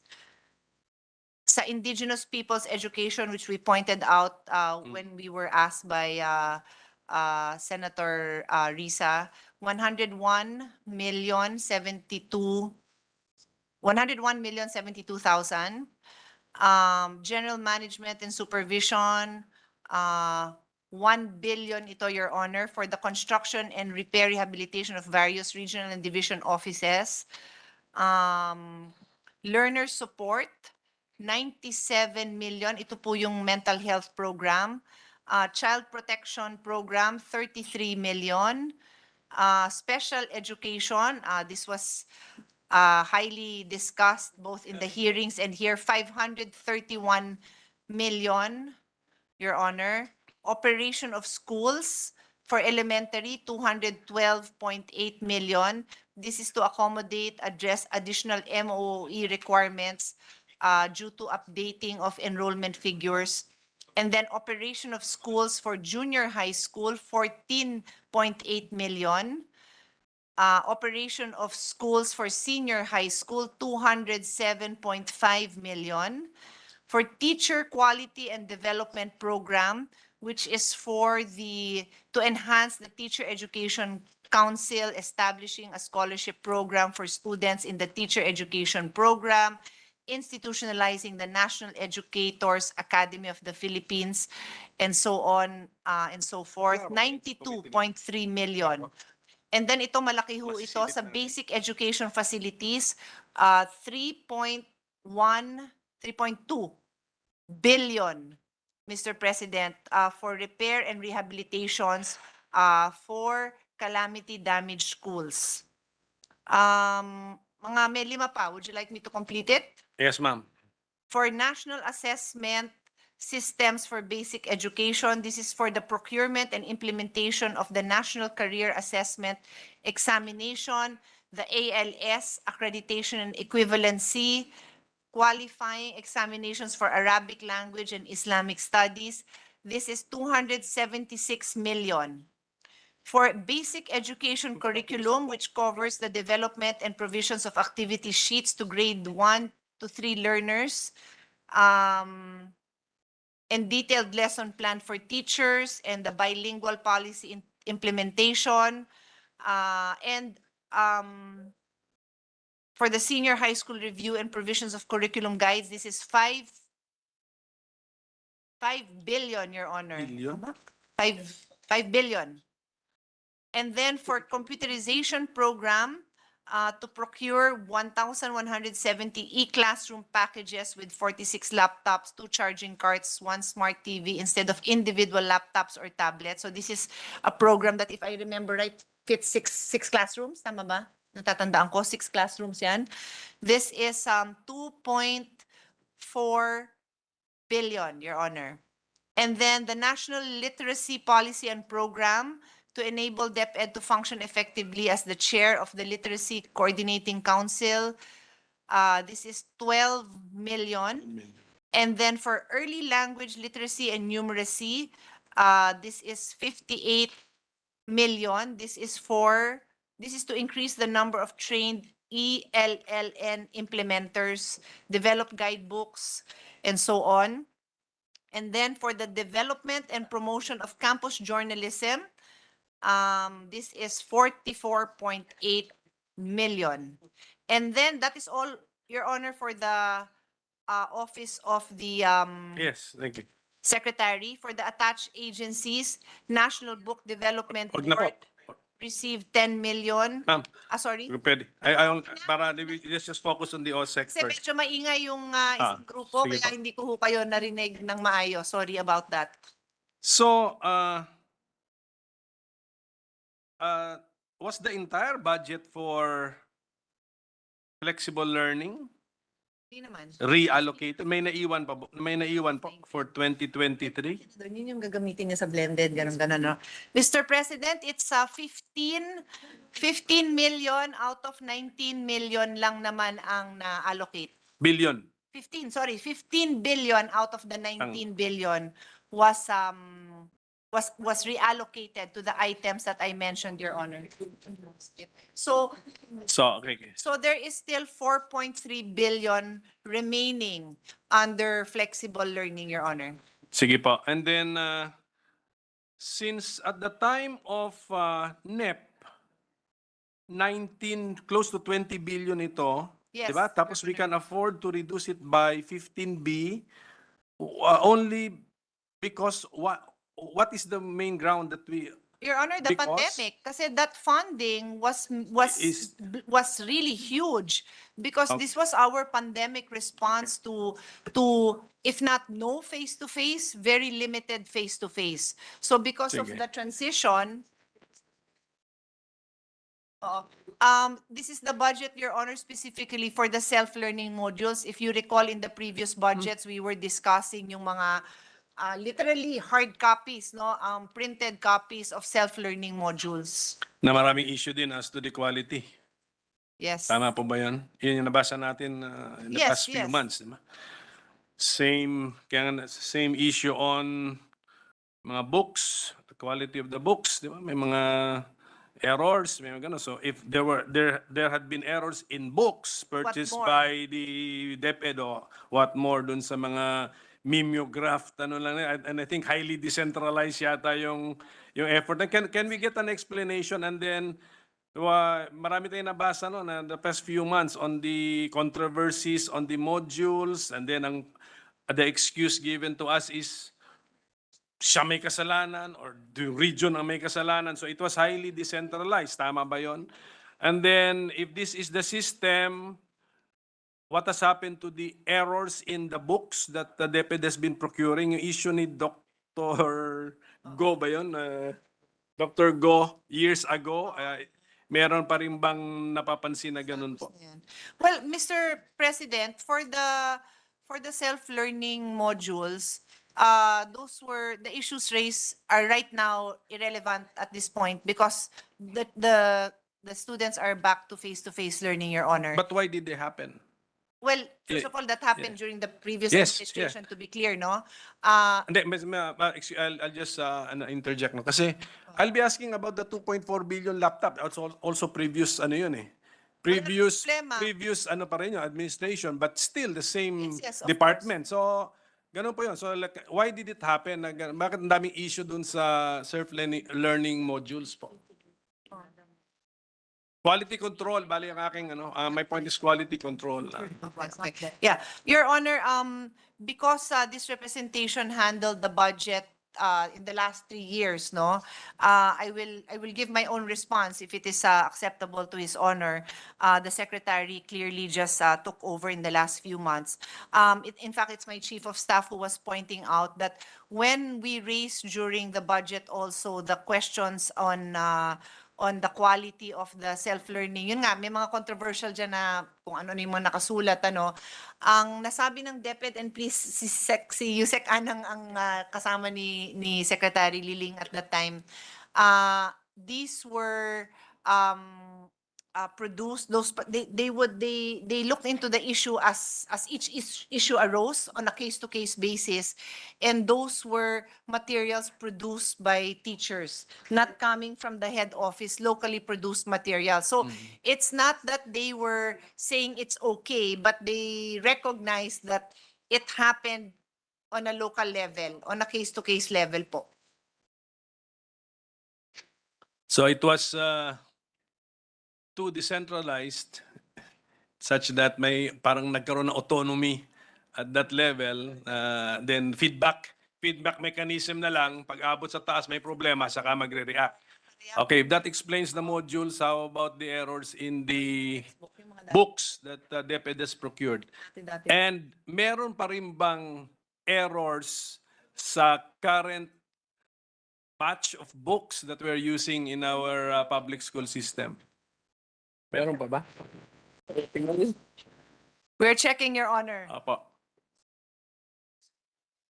Dr. Boyan, Dr. Harigan. Focus naman na sa DepEd, will undergo the review, and there will be a teacher's guide correction. But if, Oh, yeah. Pero may recent report kayo. Kasi sinabi naman niya yung dati pa. So ongoing naman yun. What's the name of your group that oversees that? Ano ba? What's the name? notes to teachers are issued and uploaded. No, but what's the name of the unit that handles that, the agency? Error watch. Error Watch, oo. Okay. Okay. Mr. President, they have a team called Error Watch, and they continuously are studying this, receiving reports and handling errors found in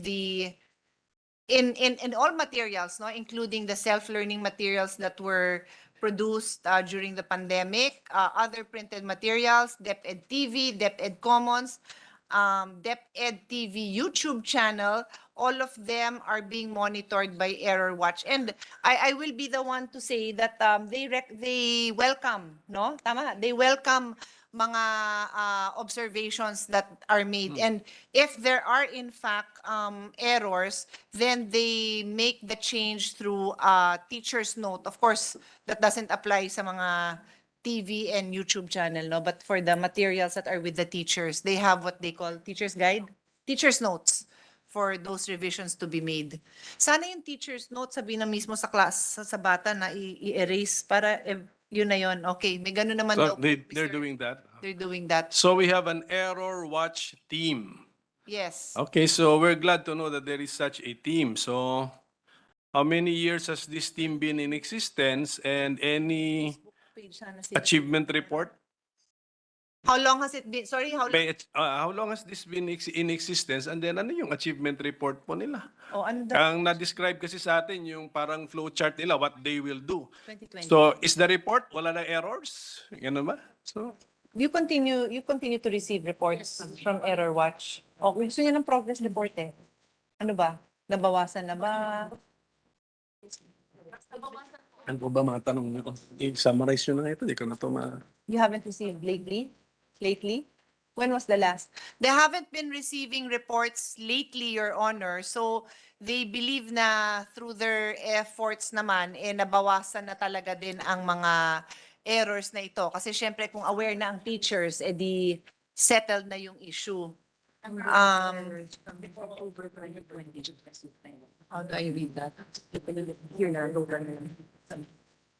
total number of reported errors branded data correction. Ito lang. Ilan yung naayos? Ito yung error. Naayos to lahat. Na-address to lahat. There are one. So after June 2020, wala na. After June 21, wala na?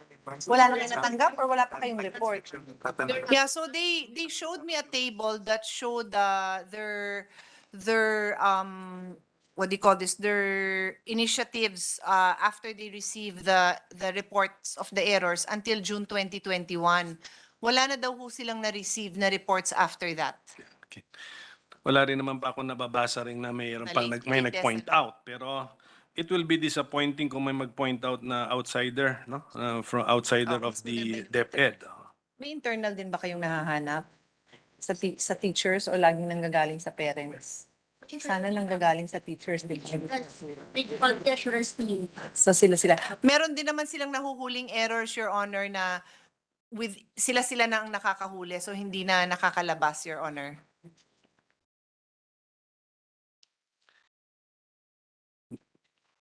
That's it, Your Honor, if that satisfies. Yes. I'm just processing the information. Pero let us say, and then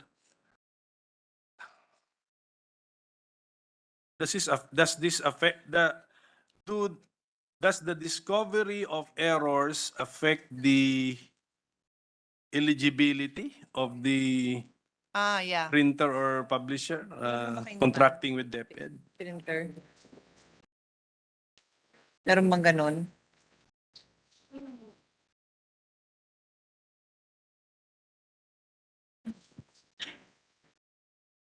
Ano? Meron ba? Hindi ito tulad yung mga dati ta.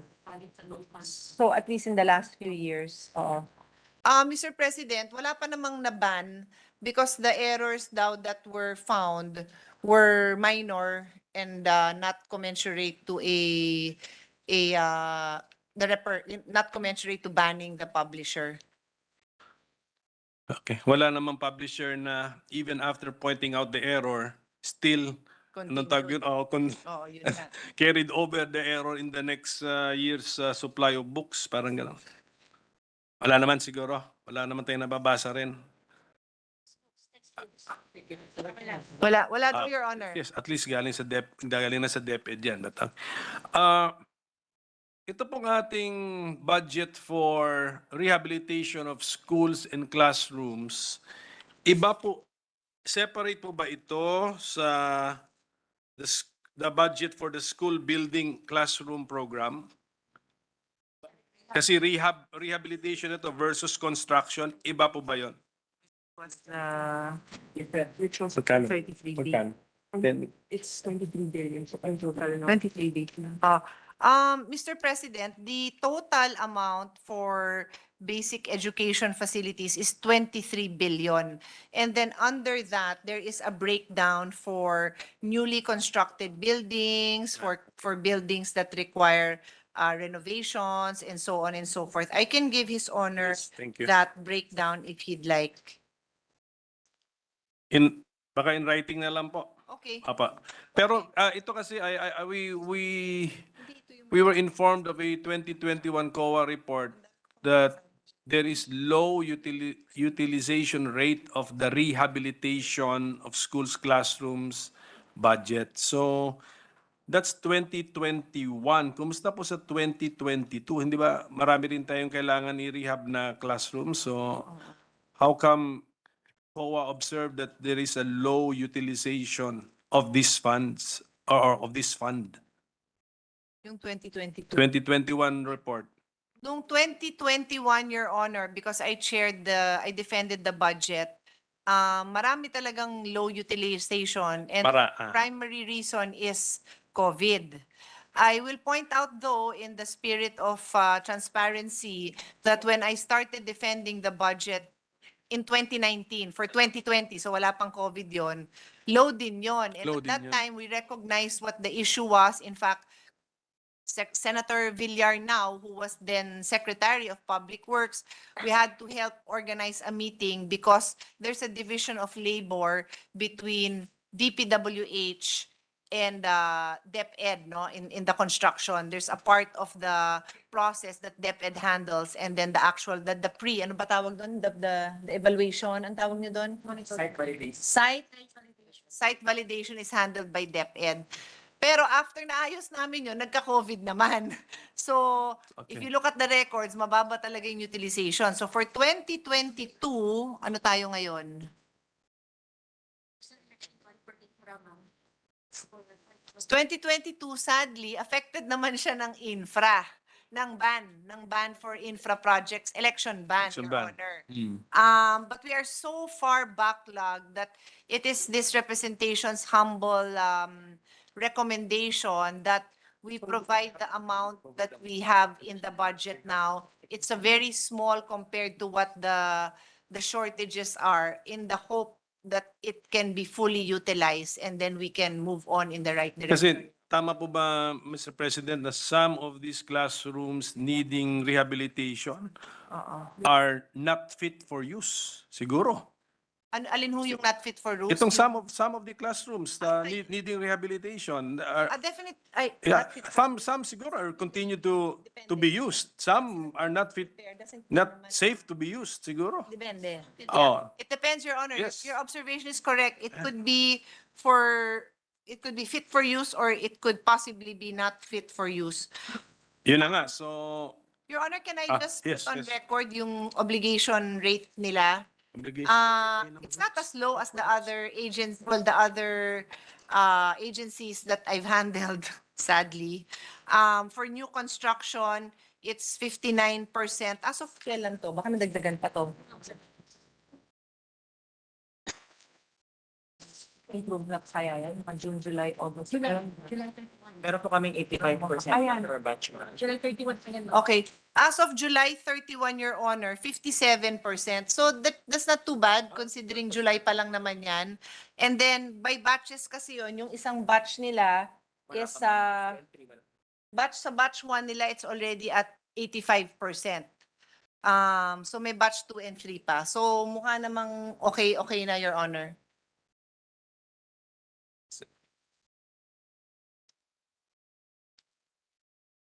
So, okay, sa rehab, no? So, I hope that the utilization of this fund will be maximized kasi nakadagdag din po yun sa, for sure, sa so-called classroom shortage. Yes, Your Honor. Although existing na, but cannot be used. According to the report I got, the House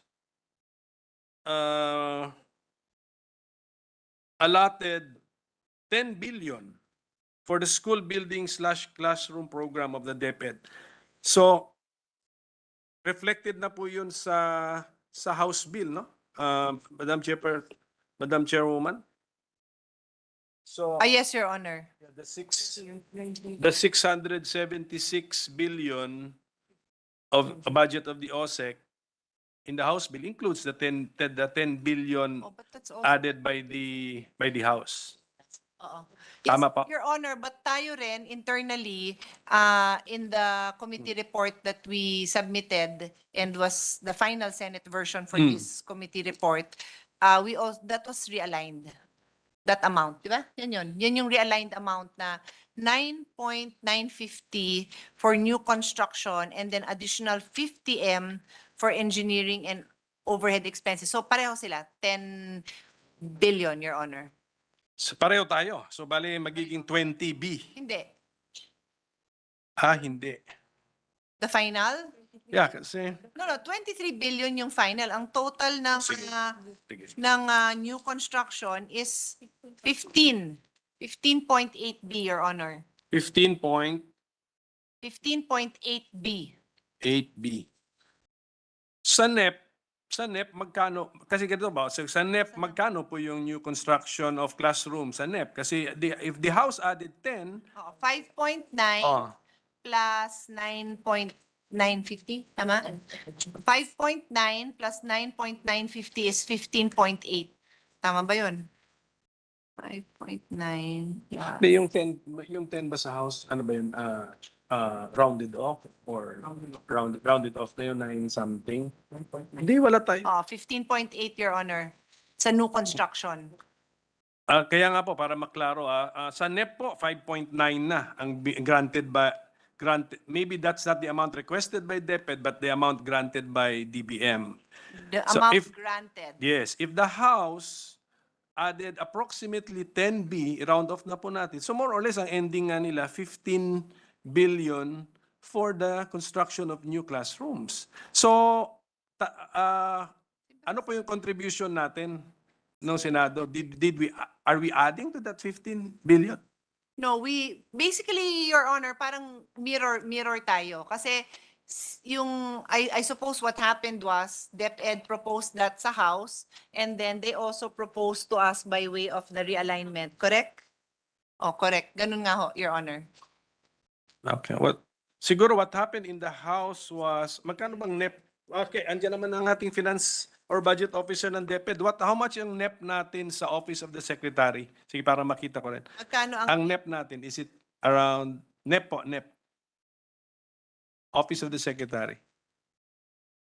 Office of the Secretary, 666. Correct. 25. So tama. So dagdag nga si House ng 10B. Nagdagdag ang House ng 10B and from the report, it's in, Tapos nagdagdag yes. ng 9.95B plus yung sinabi kong 50 50, million na engineering. Iyan na lang po natin for for east. Reconcile for- naman siya, it's the same. It's the same because the GAB amount is 676.246 and the Senate version, the committee report is 676.246. It's the same, Your Honor. That's correct.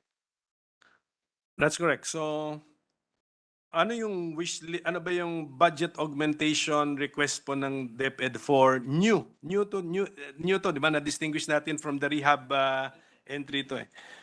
New school/classroom building program. 80, additional 80 billion. Additional 80 billion, Your Honor. 80. Yes. Okay, additional 80 billion, and out of this budget process, they will get an additional 10B. Tama po, it's not 20B, it's 10B. Tama po, Madam Chair. Natin. Yes, if our committee report prevails, becomes law, They will get ang additional. dagdag natin actually is 10B. Yes, Your Honor. Yes, okay, klaro yun. Okay, para lang po klaro for the new school buildings. So 80 billion pala. So I've read in the news reports the DepEd secretary, our vice president, say that if the DepEd is given 100 billion additional, ano ba yun? 100 billion, she will solve all of basic education's problems. Is it 100 billion for 1 year or 100 billion a year for the next 6 years? School building program, 100 billion per year.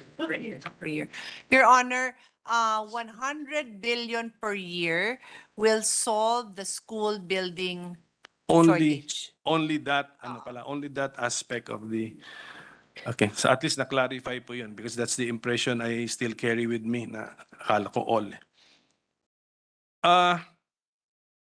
The DepEd is already used to purchasing computers. Meron nga kayong computerization program. And for next year, the budget is 8.9 billion pesos. Tama po ba yun, Mr. President? Bayanihan lang yung hinawakan niya. Yun yung 2.4 na under investigation. So prior to that and currently, DepEd, Yes, Your Honor is correct. DepEd has handled the computerization program's budget. The only exception is the funding that was made available through Bayanihan. Oo nga, kasi nga, for example, next year, 8.9 billion pesos. Tama po ba yung amount ko? Yes. Yes. Let's go. And then I'm sure meron din for this year, meron din for last year, etc. So they're used to procuring computers, maybe desktop plus laptop, maybe plus tablets. Is that a correct statement? years, no? Yes, Your Honor. So sanay na po sila. Then yun ang tanong ko, how come sa Bayanihan 2? So what if you're given new funding by Bayanihan 2 na 2.4 billion? Why did the DepEd not use their own biddings and awards committees to procure the 2.4 billion worth of laptops? Can answer that. That part of the Bawal ba yun? Bawal ba yun? Ang funding source ng DepEd? second half, focusing on the Oh, pero may bawal bang gamitin mo yung regular back? Naman ba yun? Sa source of fund, hindi naman bawal yun. programs Hindi, yun ang tatanungin ko. during the activity. Ano yun? Wala yung Yung mga second class. who form part of your back. Yes. Because they were busy with With the, and see. Ano ba tinanong din sa kanila?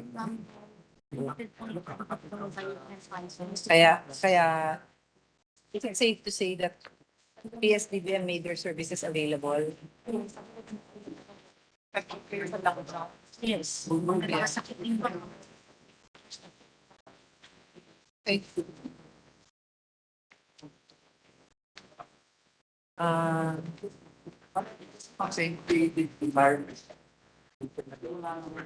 Originally yung 2.4 na yon. Oo nga, I remember that. O wag na natin sama yun. Sa bayanihan. Original ba yun was cards? Supposed to be? No, no choice. So you want me to mention? Now, let's make it of record, Madam Chairwoman, that this happened before the term of the tenure of Vice President Sara Duterte, even before the tenure of Yusek Dinsing. Wala rin siya dyan. But si Yusek Sibilia yata nandun na. So meron na tayong may source ka ng institutional information po. Yes, Your Honor. So, Mr. President, the response I got from DepEd is itong 2.4 billion that was eventually handled by PSDBM was not part of their procurement plan. And kasi nga, that amount was just made available under Bayanihan, di ba?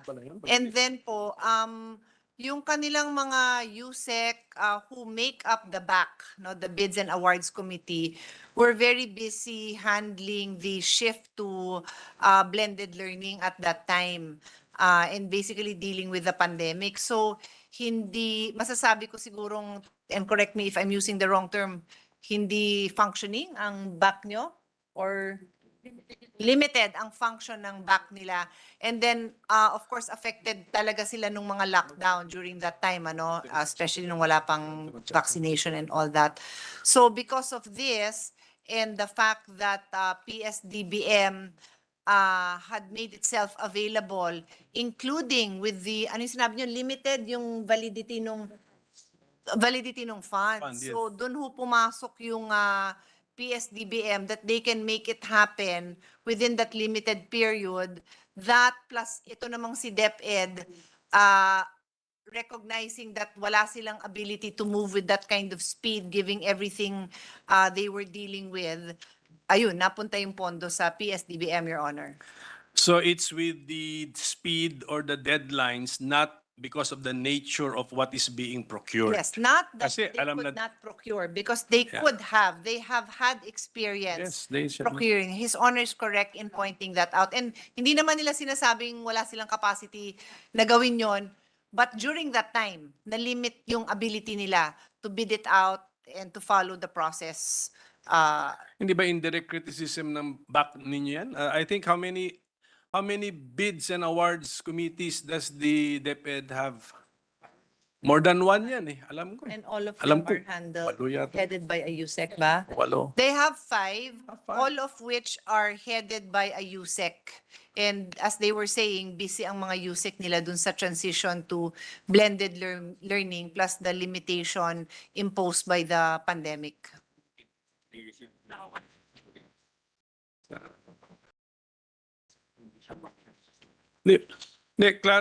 Clarify lang natin. Functioning yung back, di ba? Except that you were busy with your regular procurement items. Tama po ba yun? Just to be clear. Functioning. Your Honor, functioning, Okay, they said that, they said it, no, that's why I clarified. It's not as if it was not functioning. It was, they were functioning, but limited ang function because of the restraints that they had. Constraints. But still functioning as a back. Still procuring items for the department. Tama po But ba still yun? procuring items. Except that you did not welcome the additional workload, ganun ba yun? Of procuring 2.4 billion worth of laptops, ganun po ba yun? That's the message I'm getting. 2.4 nyo nga, wala sa plan, di ba? Yun ang Ganun sinasabi lang, ko. pa rin. Hindi lang yun during the ano, di ba? Oo. Pwede bang isama ko na yung ano? Banggitin ko na yung kasi. Yun nga yung pampagulo. Yun yung Ikinig ng chairman. ba't naging computer yun? Hindi, pero sabihin ko lang na from what we know. Kaya,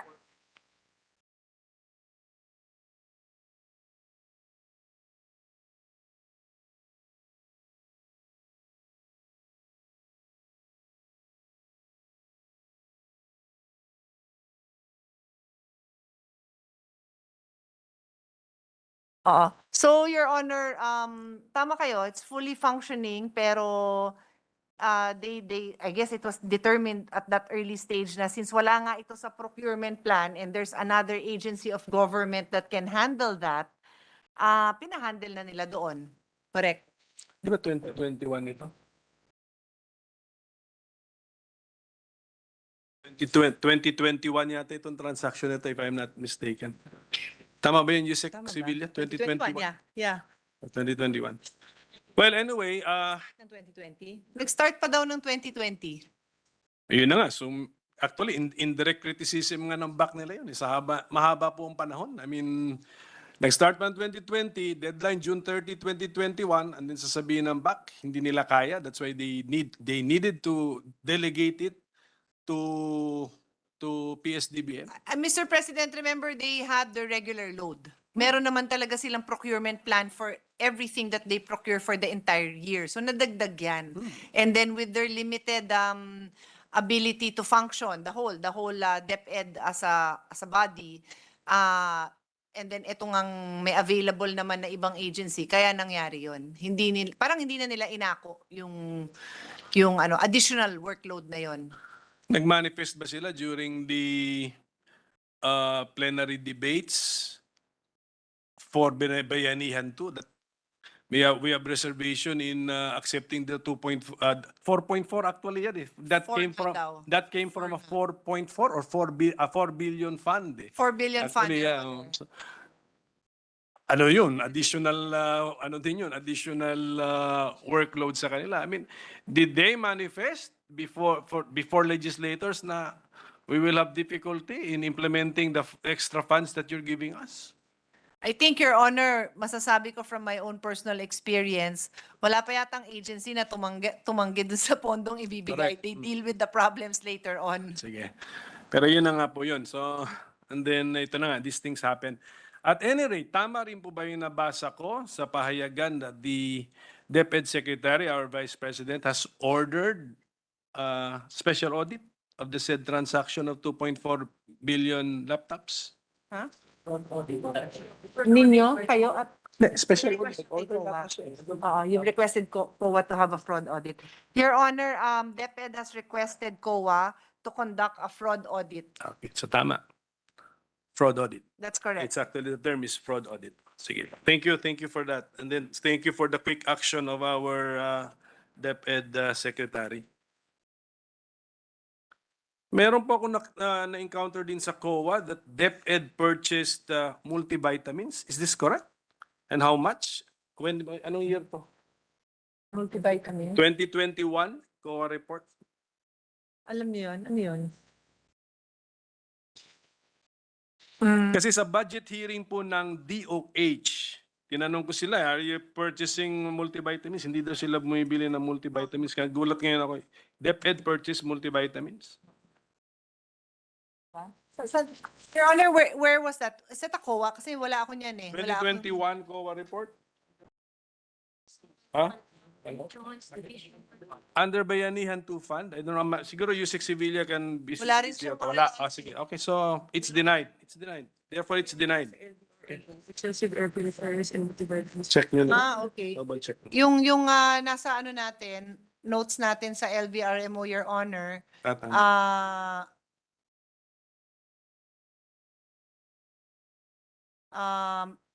ano ba to? Price different entry level. Excessive multivitamin, excessive air purifiers and multivitamin procurement. So, ano ba yun? Walang... Saan yun? Please, ano po 17 mo? Ako yun. Diyan ba? Hindi naman siya dyan eh. Sa iba eh. So, Third and final point by a regional office or DepEd. In relation to... I know. So, how is it resolved? Mr. President, as Yusek Anna was pointing out, baka nga sa regional, and in fact nga, tama siya. I have here a report that says, procurement of multivitamins for DepEd Regional Office, 6 personnel in relation to the COVID-19 pandemic. I can only surmise, kasi at that time, lahat tayo nagbibili ng vitamins para sa lahat. Ako, namigay din ako sa mga iba-ibang LGU. So the finding was, bakit siya nag-procure? Ano bang question? I don't know what excessive, but gaano karami ba pinrocure niya? Hindi ba alam ng ating finance ng DepEd? Hindi. Decentralized na po yung amount. Decentralized, so basically, that doesn't go to the office of the secretary. So, Don't you compile all the reports into one centralized report? We do have. Bakit? Miss, sige. oh, yeah. Yeah, you show me. More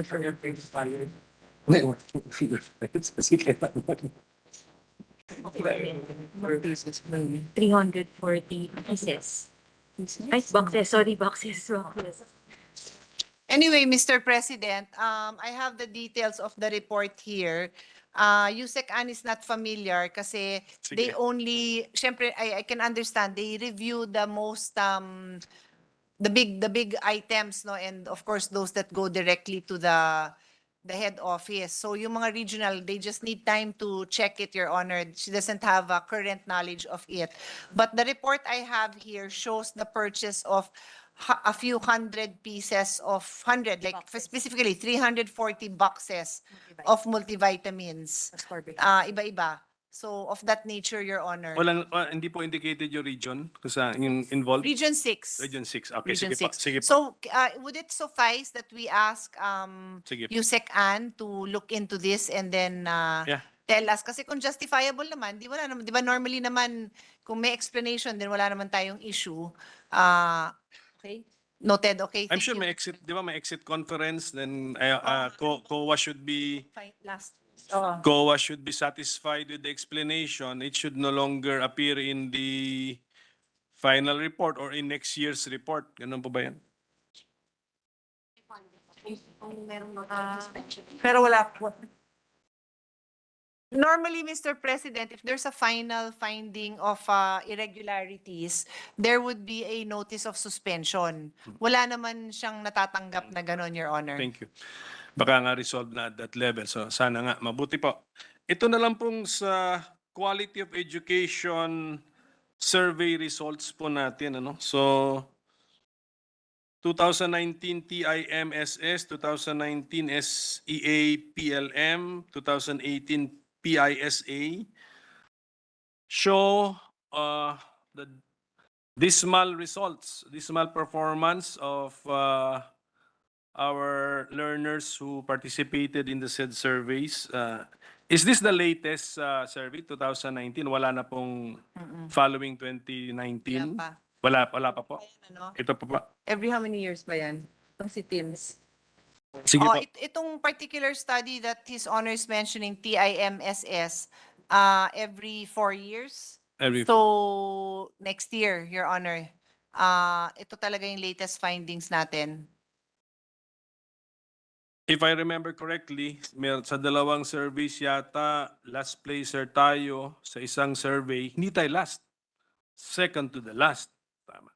Pwede na yun, Madam Chairwoman? Hindi. Hindi. Tama. Alam mo That's naman correct. yan, So, hindi yan pwede. meron po akong naririnig na suggestion. I want to get the reaction of our Secretary of DepEd. Does she agree ang solusyon ng iba ay wag na daw tayo mag-participate sa mga survey na ganyan? No. Okay. Your Honor, the Secretary VP says we should participate. Correct. I fully agree with the Secretary.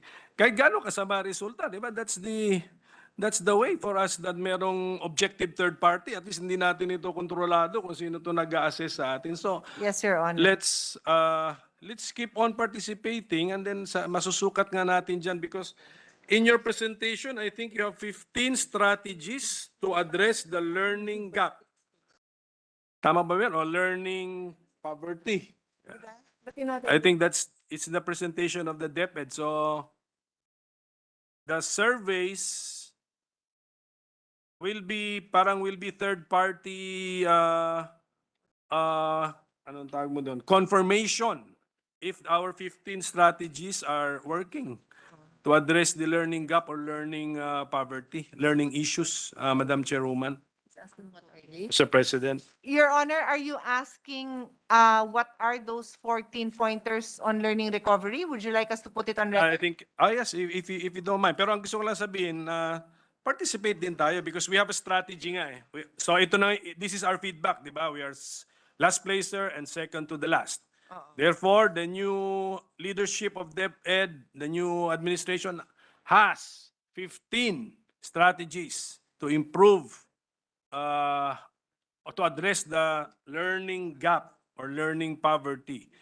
So, we have to measure, di ba, over time, yung anong effectivity ng ating strategy. So, one way, hindi lang ito, this is not the only way, but this is at least one way. Correct. And outsiders pa ito. So, we cannot claim na we have influence sa survey results nila. So, Correct, I Your agree with the Secretary.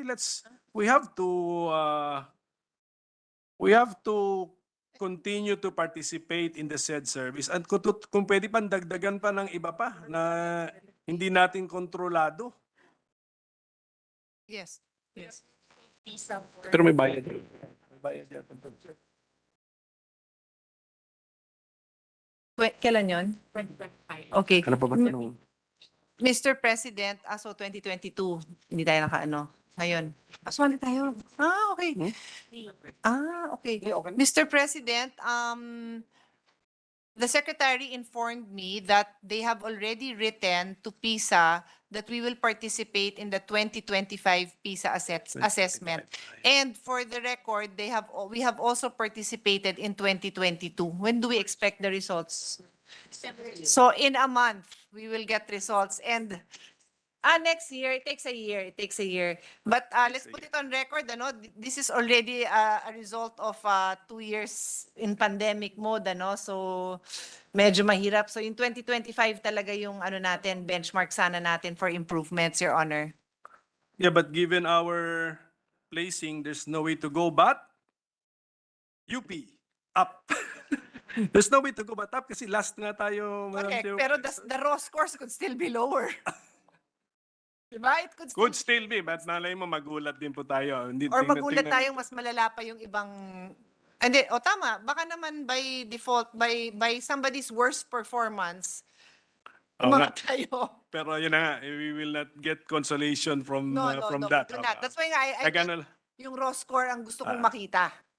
Ano lang kami, I'm just being consistent with Filipino nature na medyo linalighten lang natin yung very serious topic. Pero seryoso po ito, napakalaking issue.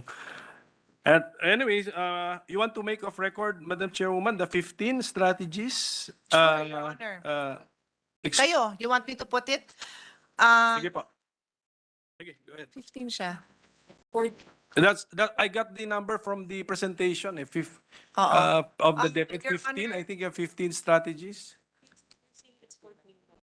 Okay, sa'yo 15, sige. Tama po ba? Read 14, because in my notes it's 14. But my staff found something else that is 15. Di tingnan mo na lang, baka naman na-duplicate lang yon. So, Presentation. teka, tinanggal mo yung numbers, my dear. Okay, number 1, profiling and clustering of learners based on academic needs and or learning gaps. 2, expand learning time. 3, strengthen the implementation of the policy on engaged time on task. 4, conduct end of school year or summer learning remediation and intervention programs. 5, develop learning remediation and intervention resources. 6, implement in-person and virtual study groups buddy system. 7, engaging parents, legal guardians in facilitating learning. 8, intensify implementation of reading intervention programs.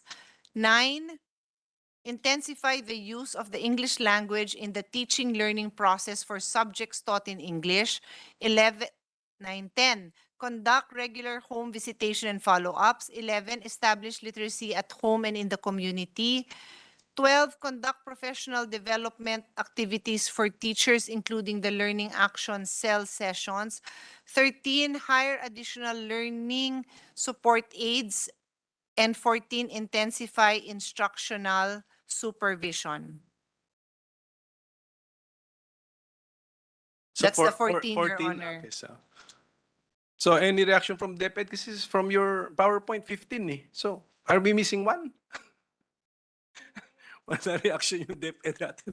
So, Anyway, while His Honor is asking for a reaction, can I just put something on record? I could have easily discussed this with DepEd, no? Pero magandang i-share ito sa ating lahat.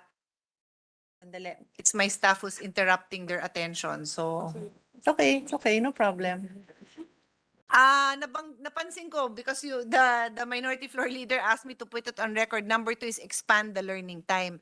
Obviously, when you have 2 batches of classes a day, shorten yan, di ba? Kasi ano ba yon, same teacher in many cases. Talagang mahirap, no? Pero ang iksi naman ng learning time, 4 hours.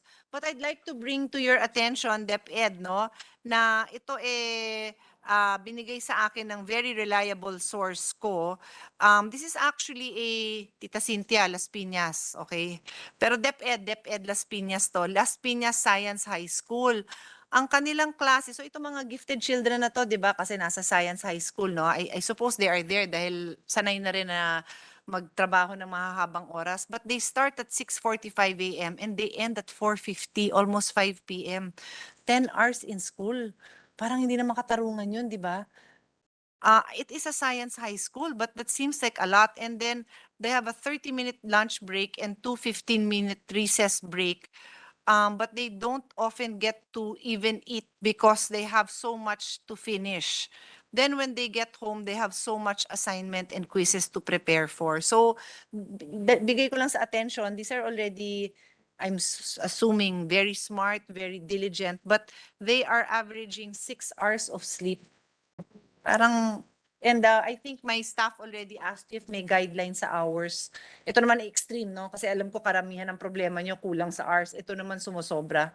So can we just get the assurance na you look into it? And is that the Monday to Friday schedule nila? Is that a 5-day-a-week I would schedule? assume kasi ang pagkasabi lang naman sa akin on Mondays and Tuesdays. On Mondays and Tuesdays. Then on Wednesday to Friday, they are in school for less number of hours, 9. Okay, 9. 6:45 a.m. to 3:50 p.m. Pero ganun pa rin, marami pa rin homework and all. So baka it could be a case-to-case naman. In fact, I didn't get the opportunity. Tatanungin ko din sana to kay Mayor Lani kung kamusta naman yung sa sa Science High School din namin sa Taguig. So baka you can just do a survey, di ba, no? Kawawa din mga bata kung ganyang katindi. Ito yung mga balance na gusto ko, baka naman magka-breakdown na sa sobrang hirap ng Anyway, just to... Yes, on the curriculum, on the basic our education curriculum, tama po ba yung narinig ko? We reallocated an amount of 5 billion kanina from the flexible learning budget, basic education curriculum. May 5 billion po ko narinig. 4 point something, Yeah, naiwan? okay. Naiwan. Hindi po, na-reallocate. From the 19.9 flexible learning budget, we Yes. reallocated 5B to something to do with basic education curriculum. That's the curriculum Okay. development. Let me get back. And then yung computer natin. Parang malibang kayo yung committee report.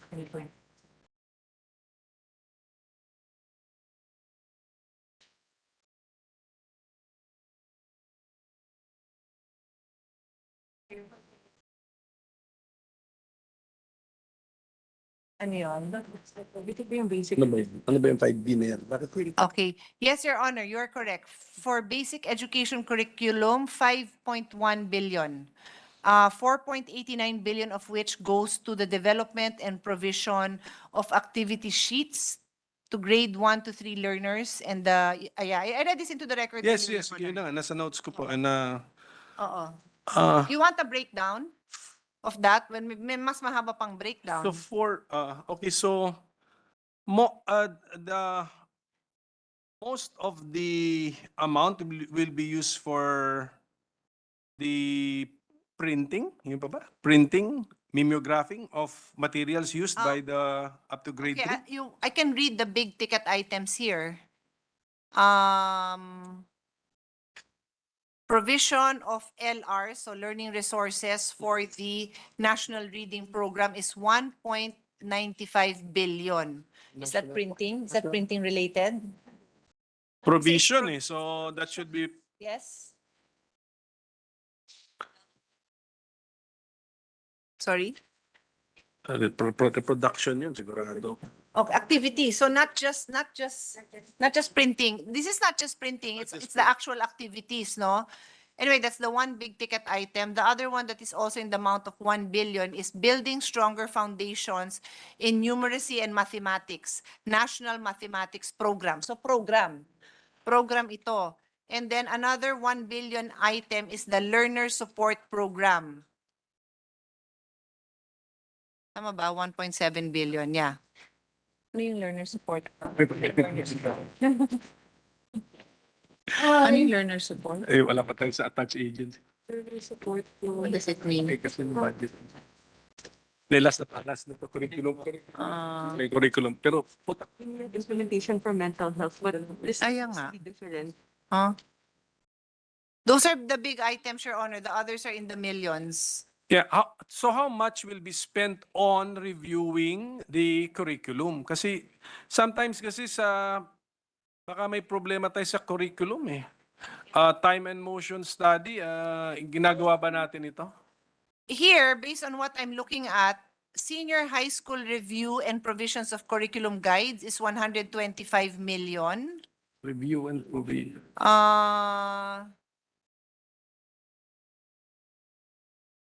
Kasi Madam Chairwoman, Ba yung actual review ng program? Yes, Your Honor. when I encounter the word provision, ang Yung one- pasok sa mind ko niyan, Ay lang. materials yan eh. You are reproducing materials so you can provide to the learners. Ganun ba yun? Is that correct? Basic education. So on the curriculum itself, dapat rini-review natin ito Development and provision of activities. how effective is our curriculum, what they do with their time, di ba? In school, dapat makikita natin. Oo nga. Kung may value for money, value for time. Oo. Yan ang bigay natin sa ating mga learners. Of the minority floor leader is, it is his impression, which I understand what he's trying to say now. It's his impression na if you're doing a curriculum review, you would be looking at how the time of each student is spent. Yeah. And so how much and how exactly are you doing that? Kasi based dun sa binasa ko, parang,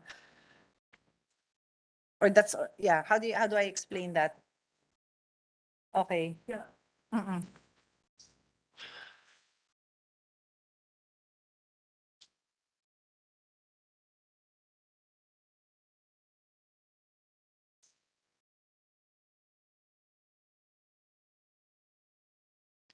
Ano ba yung sabi nun doon? May committee yata yan, ano? May curriculum review committee. Sila ko yung binasa natin. Ano kaya? Tignan mo anong section yun, anong RA yun.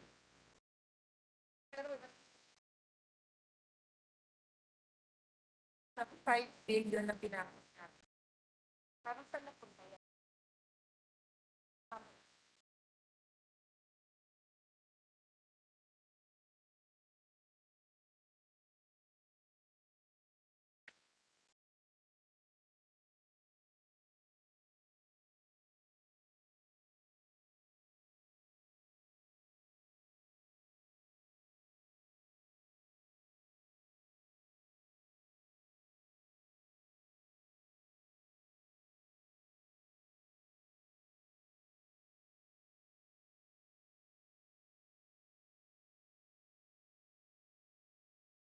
Support na yan sa kuryente. So, curriculum to, for the basic ed to basic ed lang.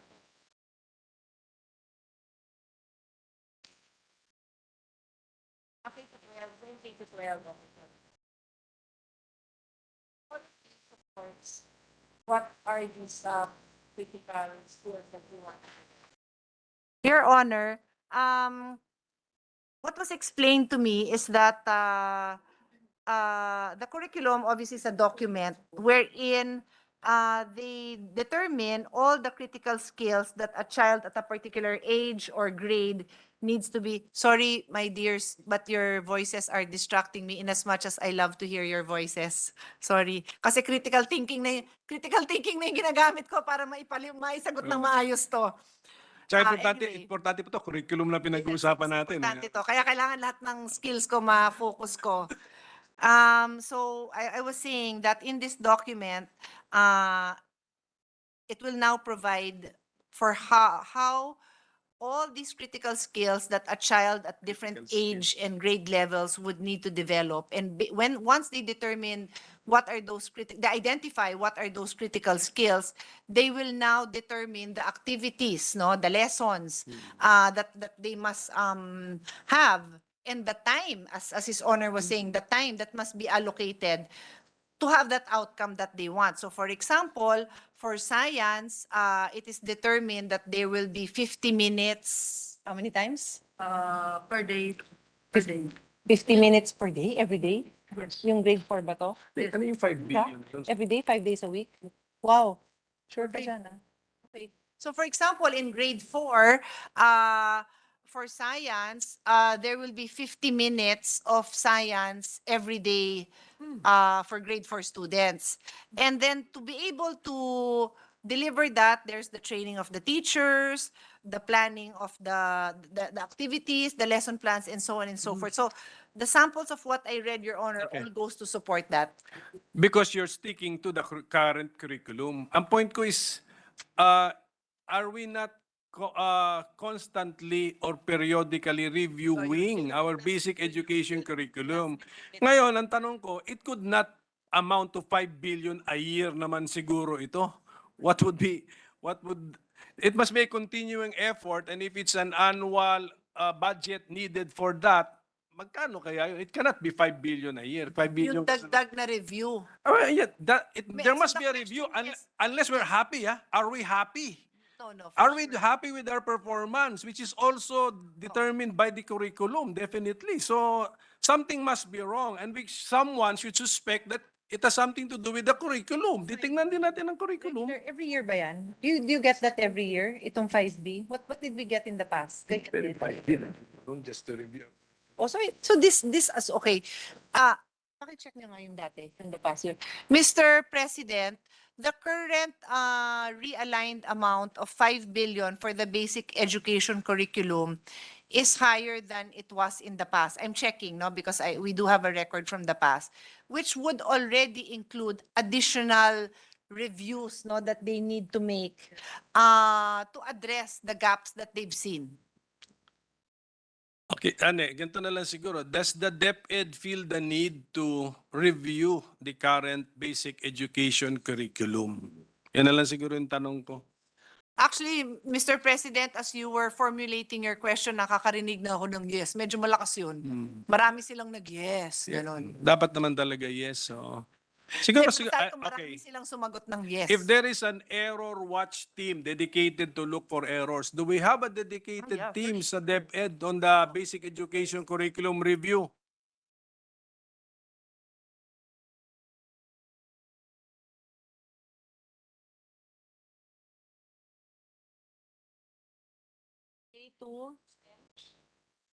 Actually, 600 plus silang gumawa ng revised K to 10, but that was in 2019.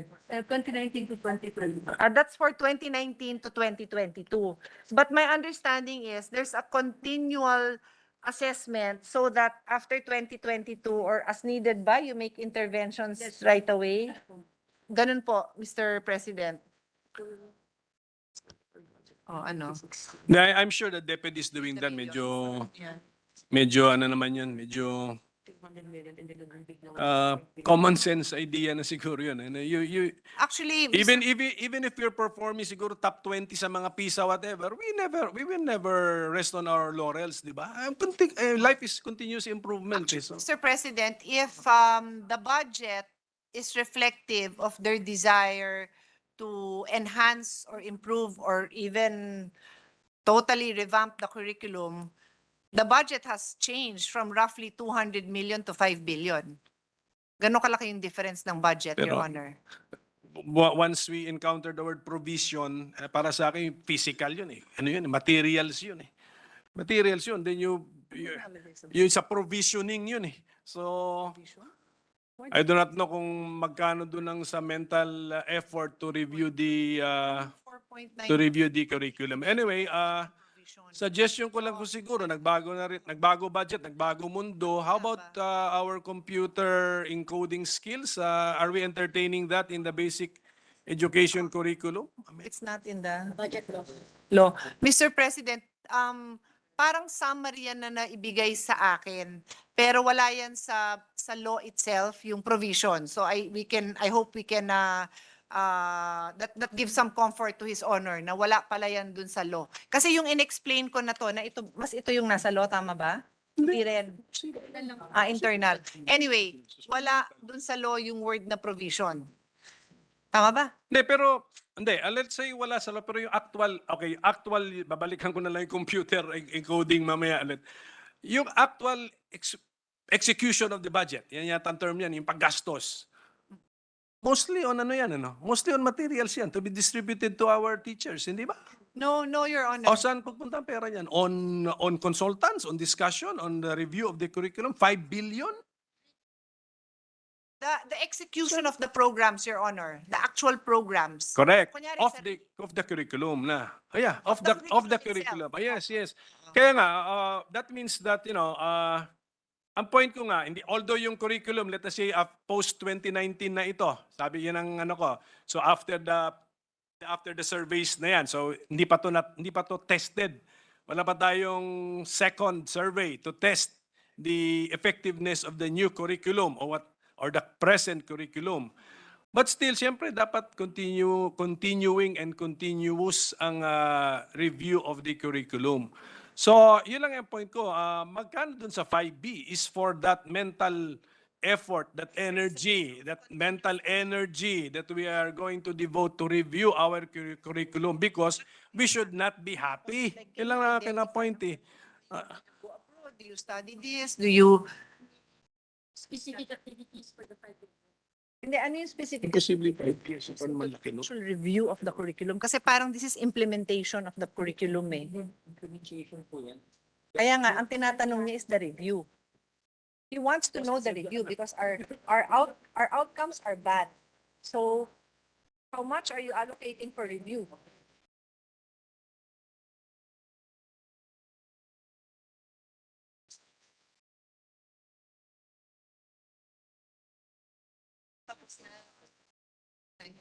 So, na-review, do I say that this is the review after the PISA?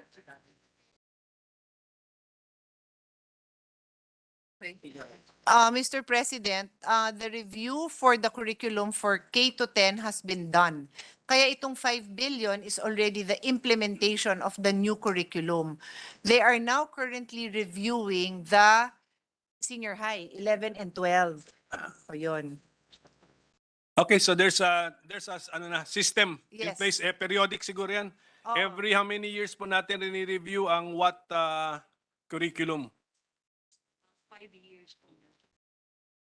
Pero itong second mo is... Okay. Good for 5 years.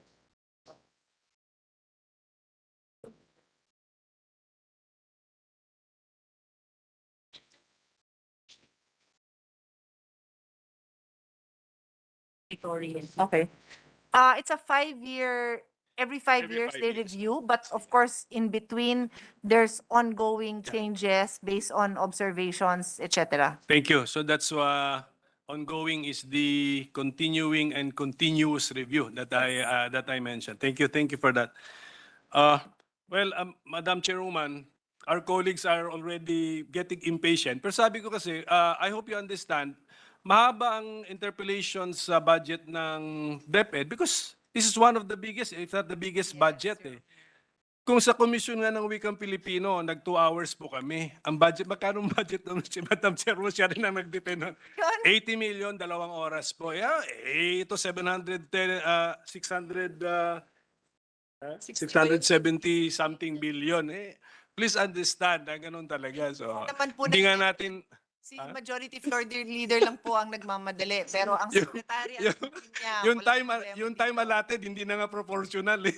My name was mentioned, Mr. President. I just want to put on record that this is our first agency of the of day. the government of the day, Mr. President. And- I am not in a hurry, Mr. President. I can stay here until kingdom comes, and I welcome my colleagues' tenacity and passion to ask questions, Mr. President. Sige, Just to put that on thank you, Majority Leader. Yun na lang siguro, is the DepEd entertaining the improvement or updating of our basic education curriculum by introducing some computer encoding subjects, may age appropriate. Kasi nag-iba na pong panahon eh. Okay. Mr. Baka- President, grade 4 to senior high, we now have ICT program. ICT program is the is the category. Sige po, tignan na lang po natin din yung ano diyan, yung laman. Ito po, siguro last na lang ito sa DepEd, no? Probably meron pang attached agencies, Madam Chairwoman. Attached agencies kasama po sa pinag-uusapan natin, no? Kasama.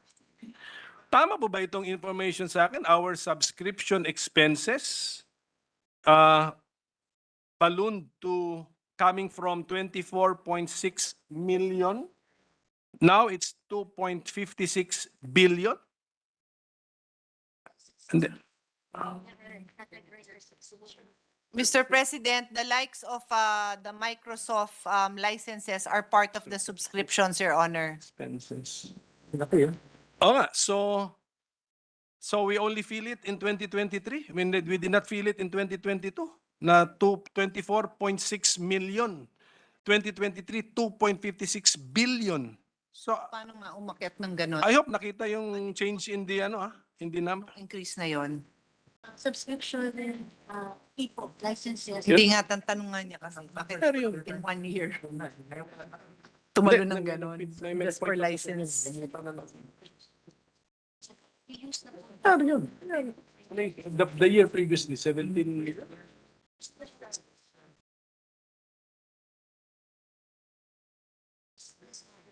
$17 million sa 2021. Yan. Madam Chairwoman, 2021, 17 million. 2022, 24 million. Round off lang po. Ang And then, pinapaliwanag nila, Mr. President, is during COVID, that was the time na nag-avail ng yan, mga cloud services, itong mga online facilities to enhance the blended learning delivery. So, yan ho ang explanation nila dyan. so kung nakadiscover tayo ng paraan na pababain ang gastos ng gobyerno, hindi natin ipupursu. Hindi na siya applicable, ipursu. May way ba kayo? So, ibig sabihin, I will check, Madam Chairwoman, if before the pandemic, ganito kalaki, I will test the answer of the DepEd. Oo, Tingnan niyo kasi- before pandemic. Kasi ang concern ng minority floor leader natin, if it's a pandemic response and we're more or less living with the pandemic and have done away with a lot of the flexible learning nga, 'di ba? So dapat ba bababa ito, no? 'Yun ang tanong niyo, no? If Hindi, yung meron ding other side of the coin na kung nakadiscover tayo ng way to reduce the subscription expense, 17 to 24 million, and then sasabihin mo because the pandemic is over, magiging 2 billion? 2.5 billion? Ano po ba ito? Ano po ba laman po nitong subscription expense na ito? ang point kasi niya, tapos na yung pandemic, ba't ngayon pa umakyat?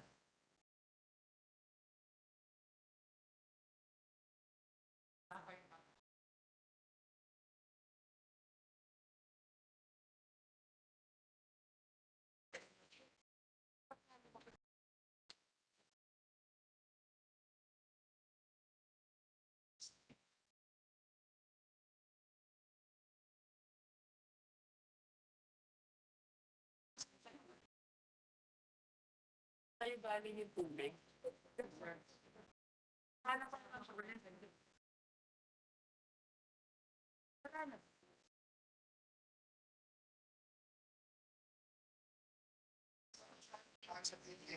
Sabi nga naman sa akin, bili ka ng bagong laptop, di ba? May kasama kayo. Paano tayo binabayaran? A minute suspension, Mr. President. Pag-clear din.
a response for His Honor. Apparently, because His Honor was pushing for this, an answer to this question, that amount or thereabouts used to be in the capital outlay. So now it's a specific item. So it's not a new expense. It's been an existing budgetary item under capital outlay. Nailipat lang pala. Sige, check na lang. Check na lang natin. Sige pa. Thank you for that answer. So, lalipat upon advice of Sa COA? MOE, Mr. President. Yung paglipat, Mr. President, upon advice of COA or of DBM? Kanina, Ganun. DBM? DBM daw po. Sige po, naintindihan na po natin. So, siguro, there is a limit to everything. There's human limit, Madam Chairwoman. Yun na lang po siguro ang ating I thank you for your patience on the budget of the DepEd. But No problem, I Your have, Honor. I have a Happy few to answer. questions sa attached agencies. For example, umpisahan ko na po. O sige, Sa attached sandali. agencies. Since we're going, the attached agency, baka Agency daw po. Ay naman kayo. Ito hindi pa nag-CR. Na, sabi nga ni Sec, kidney diseases yun. Sige, no, I'm just Sabi telling naman ni the secretary and the USEX na baka it's a good time for a bathroom break or something while you're asking the attached agency. Sila naman ang kusang ayaw umalis, pero sabi ko baka, or yung sinabi ko sa inyo, mobility break, K-pop muna. Thank you, ma'am. Anyway. Okay. Go ahead. Because I attended the committee hearing and I read the transcript pala. For example, itong Early Childhood Care and Development Council. The impression I get is they need the budget pero they're into construction, ano ba? Infra work. More of infra. Ganun po ba 'yon? Sigang to the LGU. The LGU is everyone. Ever since ka nagka-problema. Sa NCDC, di ba? The National Child Development. Yes, Mr. President. Throughout the past years, we have been supporting the construction of their NCDC, the National Child Development Centers. Kasi ito yung parang center where all the other daycare teachers or yun nga, yung personnel in charge of early education would be trained. So it's very, very important.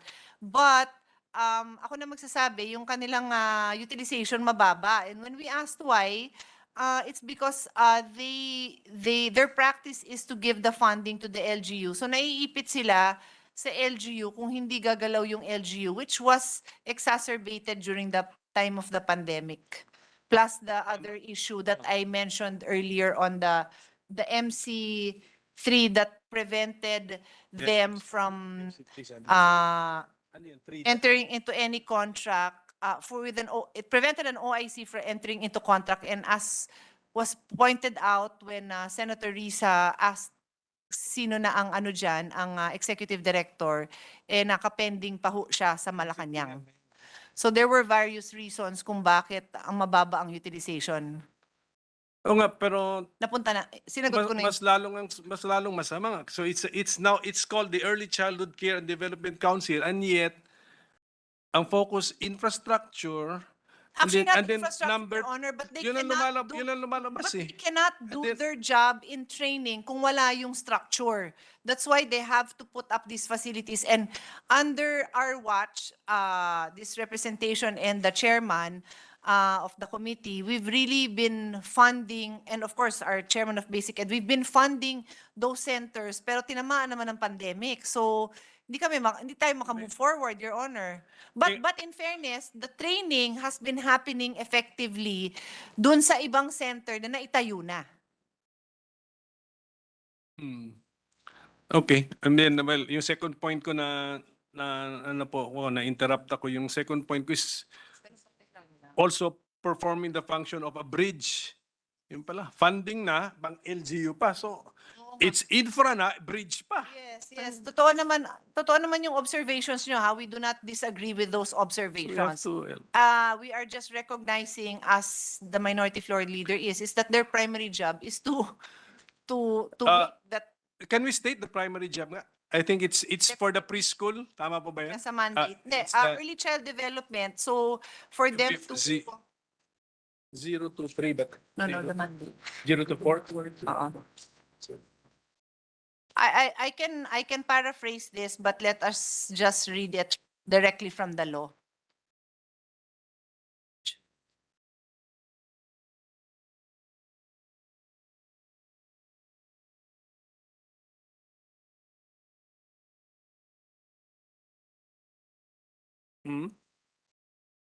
Laki ng pero sige na lang. Tanong museum. Dami pa natin tanong sa museum.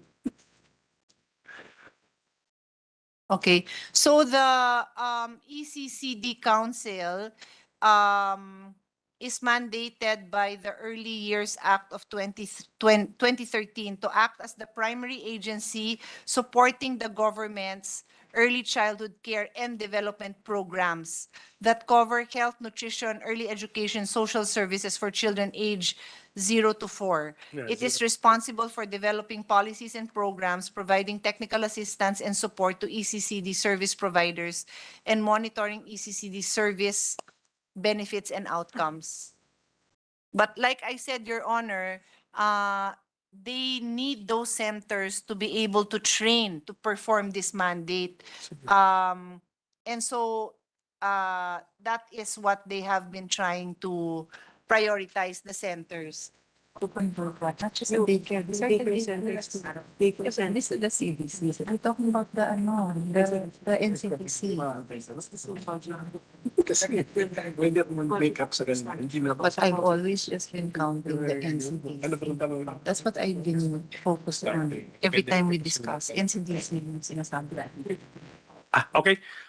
And then, ang ginawa po ng ating committee, ang kanyang NEP and GAB niya is i-round off ko 60 million. After our committee report, i-round off natin, around 300 million na siya, 291. So, times 5. So, the Senate subcommittee multiplied the budget of ECCDC by magnitude of 5. So, construction po lahat ito. Yun po. CO ito, bali, CO for construction. For MOE for what? Mr.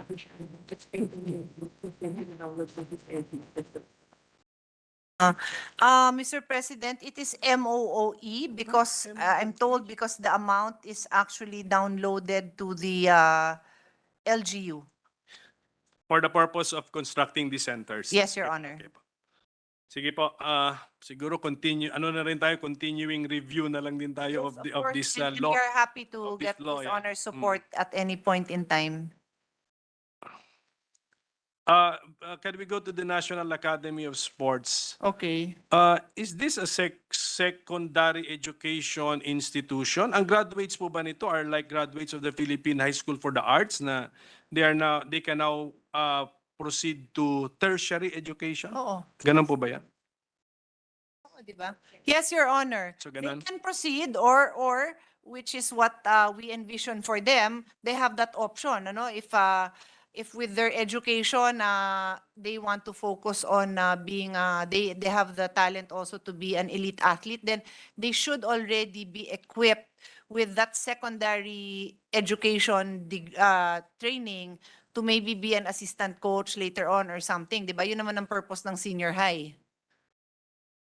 Ito po bang NAS natin, ang success nito, we will measure in our success in international sports competitions? Kasi ang That's a assumption, very good question, ang Your assumption Honor. ko ba yung mga graduates, kasi ang idea yata, we identify Yes, those talented in sports, at least eight core sports yata. Yes, We yes. send them to the NAS, and then may banggit kasi na Olympics eh. So Correct. they will add then because of the NAS, we will add to our Olympic medal haul. Madam Chairwoman. Your Honor, I will respond in this way. Definitely the establishment of the NAS should create a bigger pool of talents for us to pick our potential elite athletes from a bigger pool, which therefore strengthens our ability to win international competitions.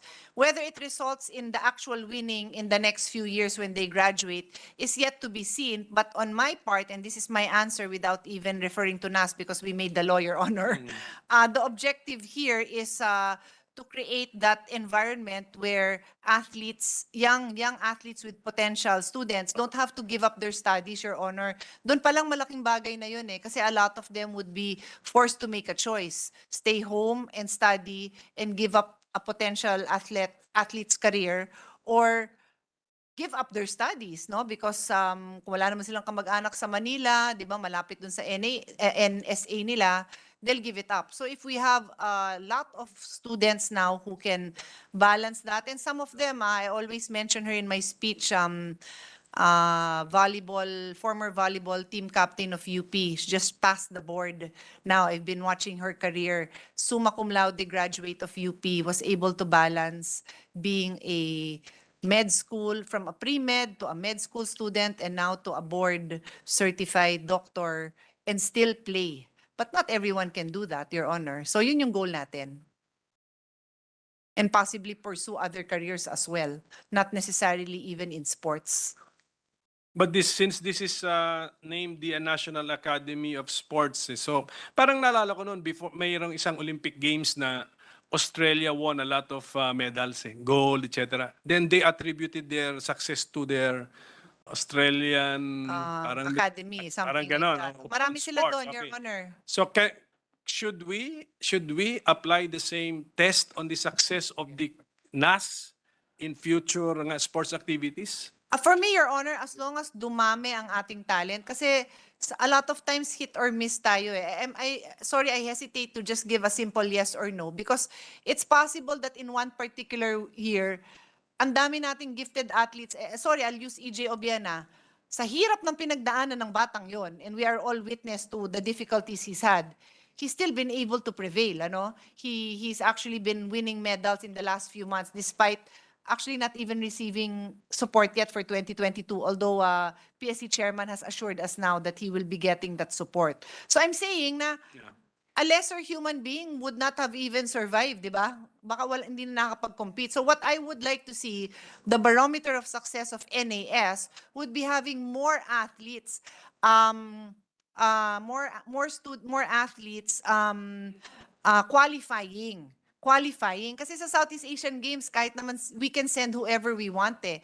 Pero para mag-qualify ka sa Asian Games, sa Olympics, you have to qualify. So to me, pwedeng barometer yon na mas marami tayong napadala nag-qualify. Tama ba, Executive Director Joy Reyes?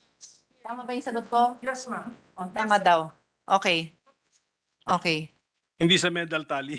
Not necessarily sa medal, di ba? Kasi there are many factors. I mean, it would be great if you get a medal, but can you imagine if we had on our own 30 qualifying Olympians? The chances. Remember, Your Honor, may ano yung tawag dun sa ng Olympics na pwede kang mag-represent pero not necessarily nag-qualify ka, yung parang humanitarian something nila. Like sa track and field at saka sa swimming, ganun yun eh. You can send a representative there. Si Hidelin in her very first weightlifting competition, nag-qualify siya that way. Na parang humanitarian nila so that every country can send a representative. It doesn't mean na nag-qualify yung representative mo by making the mark, but it's a effort that was made by the Olympic Committee to allow. Anyway, ganun nag-qualify si Hidelin the very first time. And then in her succeeding bids, doon na siya nanalo. Anyway, may mga panalo na yung National Academy of Sports athletes natin. Sa taekwondo, nanalo na sila ng iba-ibang international event ito, no? Asian. Right? O yan, hindi to ASEAN, Asian event. Nanalo na Sige rin. Sige po, kasi anyway, ang aking point lang is dapat maramdaman natin yung effect nung meron na tayong NAS before wala pa tayong Tama naman, Anyway, tama sige. naman Anyway yun, po. Mr. Sige, President. we will give the academy time, of course, to And on that note, they prove are its worth. speaking for the budgetary support for their second phase, tama ba? This is a relatively young agency. Tama po ba yan? How young is this agency? 2 years? 2 years, 2 pero wala pa silang face-to-face, not because they don't want to, but because hinahabol pa yung actual structure nila, no, which is intended to be finished by First quarter of next year. first quarter of next year. So you hope to have face-to-face students training and studying by then. Okay. Sige po, ma'am. Mr. President, skip ko na iba kong tanong sa ibang agencies. Dito na lang ako sa last na sa National Museum because we doubled the Senate subcommittee doubled the budget for the National Museum. So congratulations to the National Museum. Nakita ko naman yung nakita ko naman yung details, but ito lang po, just a legal question and just educate me or educate my office by submitting siguro a memorandum on.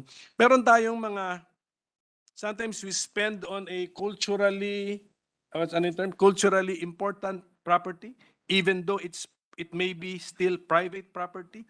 And then we spend to renovate, repair a church, although it is also not government property because it's church property. Is this correct, Madam Chairwoman? First, I note, I will give you an answer for your second question. Ano yung first? Para lang masabay ko na yung sagot Sometimes ko. we spend on a culturally important property, although it is still private property. That is what? Private property. Private Oo. property. So, Mr. President, we have been doing that historically and we are allowed to do that as long as it is identified as a cultural and or historically important property. So we've been doing that with churches and private And property. private property. Kasi in truth naman, karamihan ng naiwan na lang natin na ganun are either private or yeah. religious structures, Your Honor. And ano bang sa National Museum? Executive Director is that Jeremy, is that executive? And who sometimes they purchase culturally important property. And whose decision is it? A one man or is it a council? What is it? Is it a board's decision or one person's decision? It's the board, Your Honor, that board. makes that decision. Pero once we have spent on a culturally important property still in private hands, we limit the private owner's ownership rights over the said property. It's yours. In such cases, we have a MOA and making sure there's not active.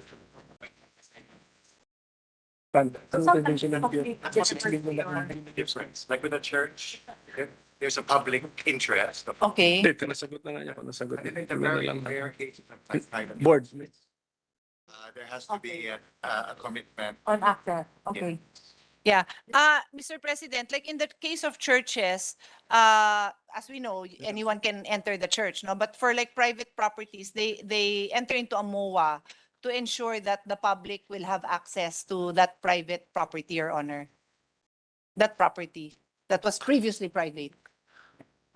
No, I think there's still private. Tama ba? That the National Museum has spent public money on.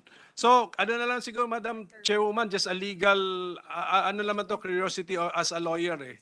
Maybe yung mga constitutional, I'm interested in the issues or in my questions as a lawyer. So if I can just ask a Sure, Your Honor. legal memorandum from the legal officer of the National Museum, yung mga justification, church and state, di ba? State repairing church property, state investing in private property.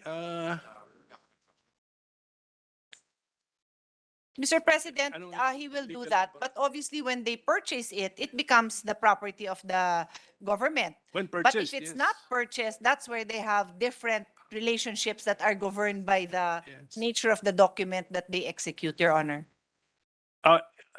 Ano lang, in short lang, when the National Museum invests in a culturally important private property, the MOA we enter into limits the property rights, especially the right to dispose of the private owner. Ganun ba kayo? In theory, you've never done that. Wala pa kayong ganun. Well, they have not entered into an agreement of that nature, Your Honor. How is the investment of the government in the private property protected? Just purchase talaga. Purchase. Right now, it's purchased, Your Honor. Purchase? So pag purchase, that's totally lost na. No, meron. Oo nga, meron.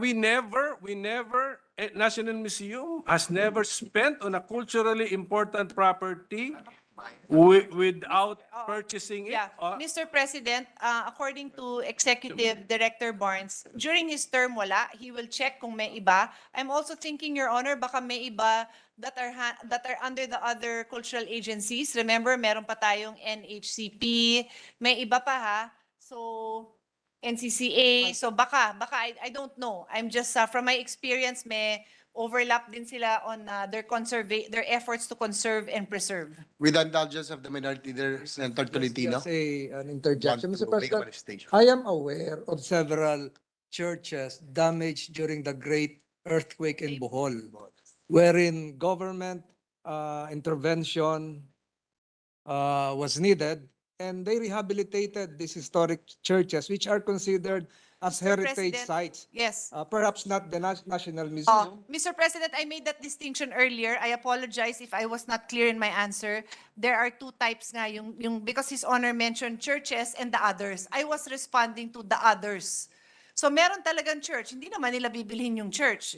So but wala silang problema with their agreements with those churches on the access. So they rehabilitate, and then the public can go in and view and enjoy the church. Thank you for the answer, Your Honor. Just an interjection, Mr. President. Salamat po. And for the information of Senator Tolentino, hindi lang, pati sa may Tagaytay or sa may Cavite, Batangas yata, meron din. Meron din. Taal daw, yes, meron din. That is a continuing project that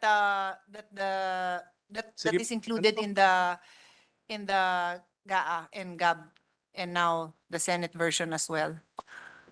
Ito po, phoned in question about the last na lang, about the planetarium. Kanino ba yung planetarium? National Museum of Planetarium. What happened there? Anong plano natin doon? Kasi ginawa yatang opisina ang planetarium. Yung mga, we have a Philippine Space Agency. We want to interest our young people about space exploration, the planets, etc. Yung sa budget for next year. So it was obsolete.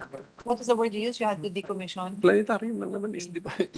Nag-end of life, that's my term naman. Nag-end of life na yung planetarium daw natin, Mr. Chairman, Mr. President. No replace. It had to be decommissioned, obsolete na daw. So they will present to us a new budget for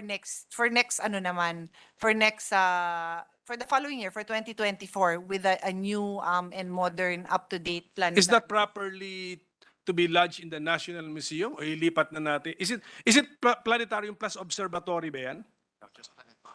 Planetarium, it's in our. Ano may planetarium? It's within their mandate naman daw po, Mr. President. It's within your mandate. Sige, so we look forward to that. Maraming nagtatanong po. Siyempre, meron din mga mahilig na pumunta sa planetarium na wala eh. So, Mr. President, we have reached the physical limit na of the universe. Ano sabi ni Jeremy Barnes? End of life. End of energy. Okay.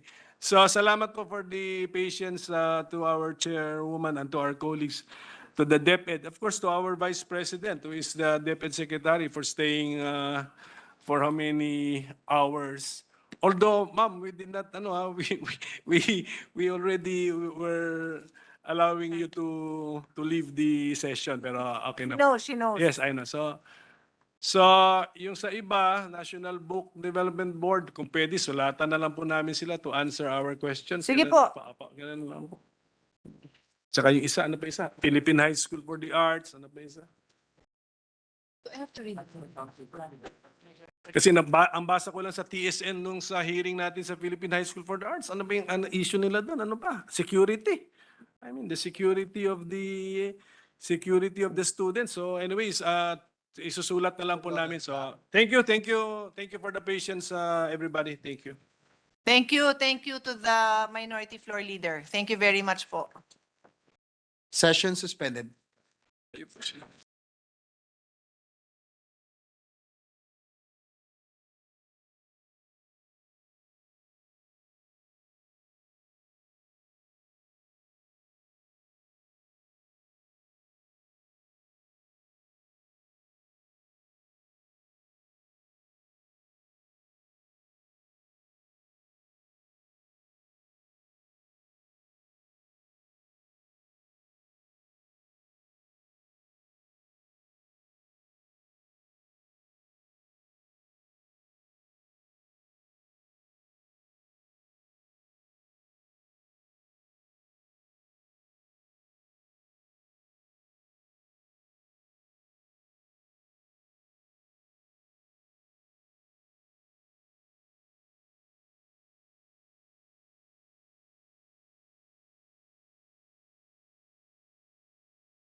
This is the to interpolate and ask questions.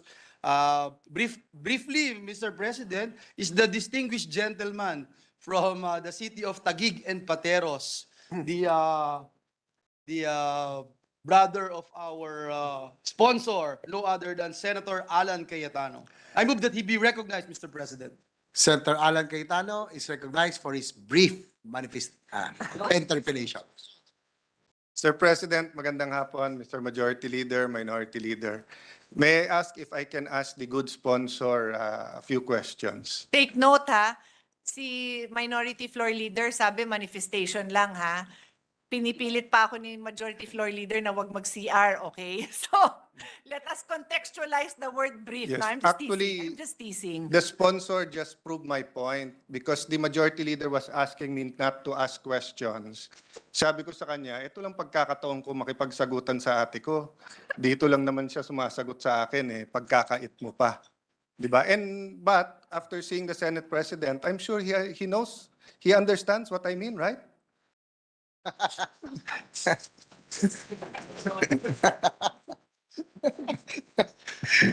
The good ones have to stick together. I was about to ask if the gentleman from Taguig is asking the majority leader and the presiding officer, which I don't think is I think we can all relate. in proper perspective, Mr. President. Thank you, Mr. President. And by the way, Congressman Pulong has some questions. He asked me to ask the questions. I was I'm just about to joking. say that the Vice President is also an ate like me. Kaya tigil na natin to. Si Kuya ata. I think the sponsor is wrong. Di ba mas matanda si... Hindi, Tulong. ate ng isa. At meron ding ate ng isa. Not like me na So, tatlo ang makukulit. May I be allowed to ask some questions? Yes, Mr. President. thank you of very course, much. Of course. I'd just like to follow up sa questions ni Senator Gatchalian. He's been manning and steering the Committee on Basic Ed, and I think all three of us have been chairperson of this committee at one point in time, and syempre kung sino nandyan, siya ang pinaka-updated. So I just wanted to start dun po sa question niya about school buildings. If I may give a short preface, di ba? Biblically, government is there to do good and to prevent evil. And Senator P and I had the opportunity to have a father, and I think former President Duterte is the same, given na teacher yung nanay niya, na pinukpok talaga sa pamilya natin na the great equalizer is education. So we're born in a country na unfortunately, pag pinanganak ka sa medyo sentro, sa Manila, sa Cebu, Metro Davao, sa mga highly urbanized city, mas maganda yung oportunidad mo, mas maganda yung mga schools, mas kompleto yung mga computers, mas gusto magtrabaho doon yung ibang mga teachers. Pero pag pinanganak ka sa mga bundok, sa mga isla, sa mga school na walang kuryente, you have less opportunity. In fact, sa iba, survival lang, no? So I think it was a very important question ni Senator Gatchalian to talk about yung kakulungan ng school buildings, no? So, did I hear correctly? Ang kulang na school building is 167,901? Questions yung 167,000. Yes. Yes. And yes. that's computed at a student-teacher ratio of what? 1:40. What? Meron pa kaming grade level. So that's an average already, Your Honor, but More or less po. What's the ideal for DepEd na this is student-teacher? computed at babasahin ko. These are actual or that's your ideal. That's the ideal, ma'am. 25 learners. So this number is based on the ideal. Yes, ma'am. Okay. So that is computed at 25 learners in a class maximum of 30 at a double shift for kinder. And then 30 learners in a class maximum of 35 for grades 1 to 3. And then 40 learners in a class of 40 learners in a class maximum of 45 for grades 4 to 10. And then a maximum of 40 learners for grade 11 to 12. So that ranges from 30 to 40 ano ba? Yes. 30 to 45. And I assume those numbers are the ideal student ratio. Yun nga, oo. Yes. And then are they computed at full day classes or shifting pa yan? The kinder was 2 classes a day and the rest is whole day, ma'am. Kaya nga, one class, one. one. No, but yung kinder mo is 2. Ano? Kinder is twice in a day and then the others is just one batch per day. So maybe we should update it just so that we know the ideal. Na kung walang shifting, eto talaga ang kailangan mong... Ito na nga. This is the ideal. Yeah, but yung isa is... Lang naman kasi, because pag kinder is nag-two talagang days half naman- day talaga sila. Yes, Okay. Yes. So, having said that, would you agree, Madam Sponsor, that some of the most important, feel free to add, no, factors in education, sabi po ng, well, from different learned institutions, one is the teacher, and some have described the teacher as the single most important factor in learning. Of course, the curriculum, the facilities, including the ratio of the teacher and student, and of course, the time for learning, no? Meaning whether half day yan or by Yes, shifting yan, no? Yes. Yeah. And feel free later on in the discussion to add, no? So ilan po sa ating mga schools ngayon are on a 2 or 3 shift? Anong sagot doon? And can you clarify for me, if it's a 2 shift, is it, so ang regular na walang shift is it still 8 to 4 or 7 to 3 or nagbago na ba? And then how many? That's the... What's the ideal?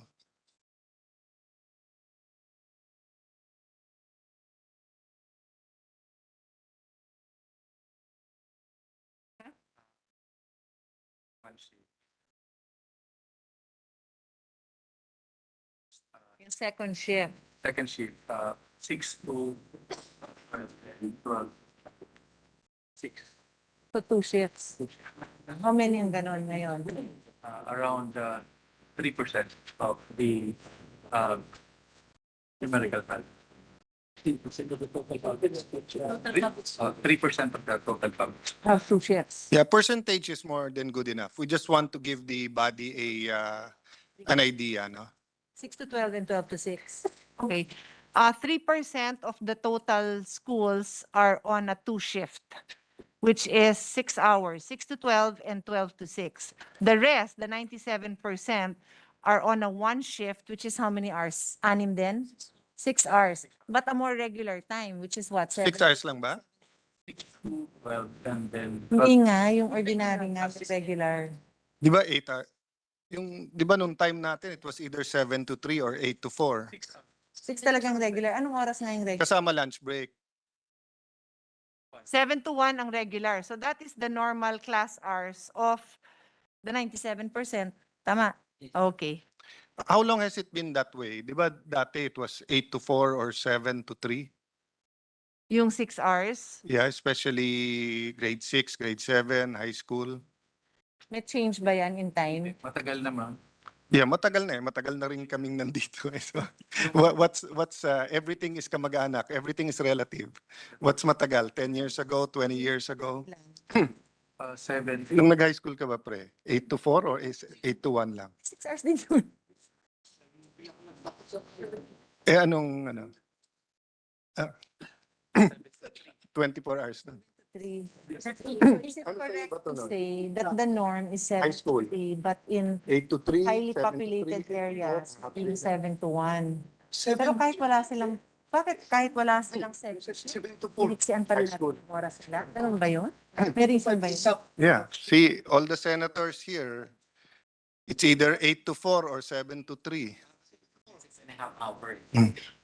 Ever since? Since when? How many years na yan?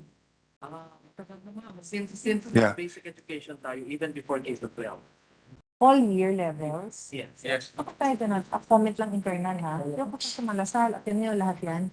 Pag grade 1, grade 2, hanggang 1 o'clock, 2 o'clock, pag grade 4, grade 5, padami ng padami. Ba't tayo hindi? O yun, may sama nyo sa review nyo yan. Kinder is 3 hours. Grade 1 is 4 hours. Oh, pero everything else But is 6 everything and a half. else For is how 6 many years? Since nag-shift to K to 12? Since that K to 12. Okay. Mr. Chairman, Mr. President, sorry for the delay. I tried to understand this answer better. The regular school hours, since we shifted to the K to 12, has been 6.5 hours. So there's only a 30-minute difference with those schools that have to have 2 shifts.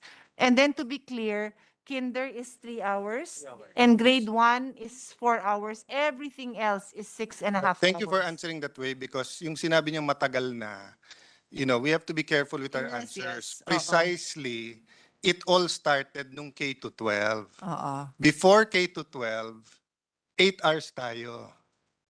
7 to 3 or Ako naalala 8 to ko, 4, naalala meron ko lang lunch break. Naalala ko 8 to 4 ako. Yes. 'Di ba? Kasi 9 to 5 yung mga parents para nga mahatid ka pa ng 8 o'clock. 'Di ba? Or ng 7 o'clock. Kaya nga may sining 9 to 5, may kanta pa 'yon, 'di ba? Okay. So the next question there is, ilan ang 3 shifts? Sure kayo dyan, mahirap sagot na no more. Meron kaming evening class. 3, pangatlo yun. Ano yun? Evening classes are for those who are employed in the morning. So it's a different program. it's totally different. Okay. Night classes. So wala kang alam na, sabihin ko na lang, you're not aware of any, parang basta sagutin yun. Siguraduhin yung wala, alam mo naman. Okay. Okay. Mr. President, based on the reports of the regional offices, they don't have any 3 Yeah, shifts, that's very good but too. they do have an evening class, which is a Yes. different program. yes. That's for those So- studying. So when you Working. do have a shift, how many hours yung shift? So yung 6 regular, hours. 6 So- to 12 and 12 to 6. and then pag walang shift, 6.5. hours. So pareho lang. 6 hours and a half. Kaya nga 30 So the shifting it's is just a purely 30-minute difference. Yes, because when I first became a member of Congress in 98, pag sinabi mong shift, like sa amin, 3 shifts noon eh. Oo. So 6 to 10, 10 to 2, Oo. 2 to 6. So 4 hours lang. So ngayon, kahit may shift, hindi bumababa ng 6 hours. So they get the full benefit pa rin of the... Yes. But you said 3% lang. So is that all Metro Manila? Kasi I think many of the schools in Metro Manila are on a 2 shifts. Anong alam niyo sa Metro Manila? Is that the full Metro Manila? Or Because may blended. paano mo blended sa Metro Manila?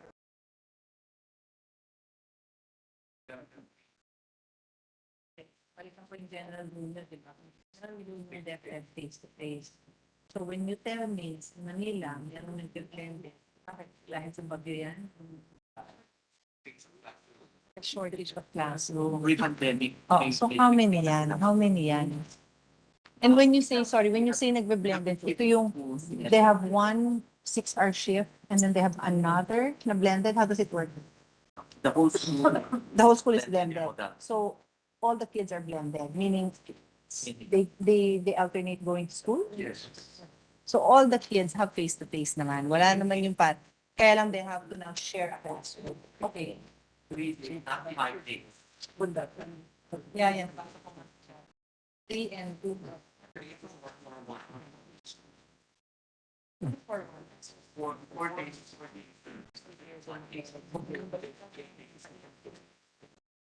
Worst is 3 and 2. So there are instances in Metro Manila. Huh? Okay, thank you. Mr. President, 52 schools in Metro Manila fall under the exception of the rule of DepEd that everyone should be in face-to-face modality. The exception is if there is a natural calamity that prevents it or shortage of classroom. And there are 52 schools in Metro Manila that fall under that classification. In that case, the students are either 3 days in school and 2 days blended learning, I guess studying from home, or 4 days in school and 1 day a week at home, Your Honor. Yes. Well, baka nga po nagbago na yung mga panahon. Kasi dati, pag sinabi mo nagsishift nga, umiikli yung oras. Kasi nga, hindi magkasya sa classroom. That's why pag sinabi mong classroom shortage at kinompute, pag nakumpleto mo yan, everyone will enjoy na the full number of hours. But even in your shifting ngayon, they're enjoying 6 hours, Oo. then maybe kaya kayo hindi binibigyan ng DBM ng additional for the 167,000 classrooms because under your explanation now, parang everyone naman is doing the benefit of 6 hours. That is correct. If I may just interject my own observation on that, is that sa quality nga tayo magkakaproblema because yung teacher naman dyan ang nag-double time ng shift. So the teacher who could have otherwise spent 6 hours with her students and then 2 hours doing anything else from grading papers to remedial would now have to go to a second shift, Your Honor. That would be the problem that I see. Well, but if it's not the case, then we will lalayo tayo sa sinabi ni Senator Gatchalian na 420 billion for school buildings. Ililipat natin yan to hire new teachers. Kung yun lang ang problema, kung hindi problema ang building. So, In other words, if I may, to be sure I understand what you're saying. In other words, kung kaya palang mag 2 shift, then the building can accommodate 2 shifts and the problem is the teacher, then we should shift our funding and maybe not just the hiring, but to improve, no, both the quality of teachers and the availability of teachers. well, we're all, Correct? What do you think? let me rephrase. We all agree.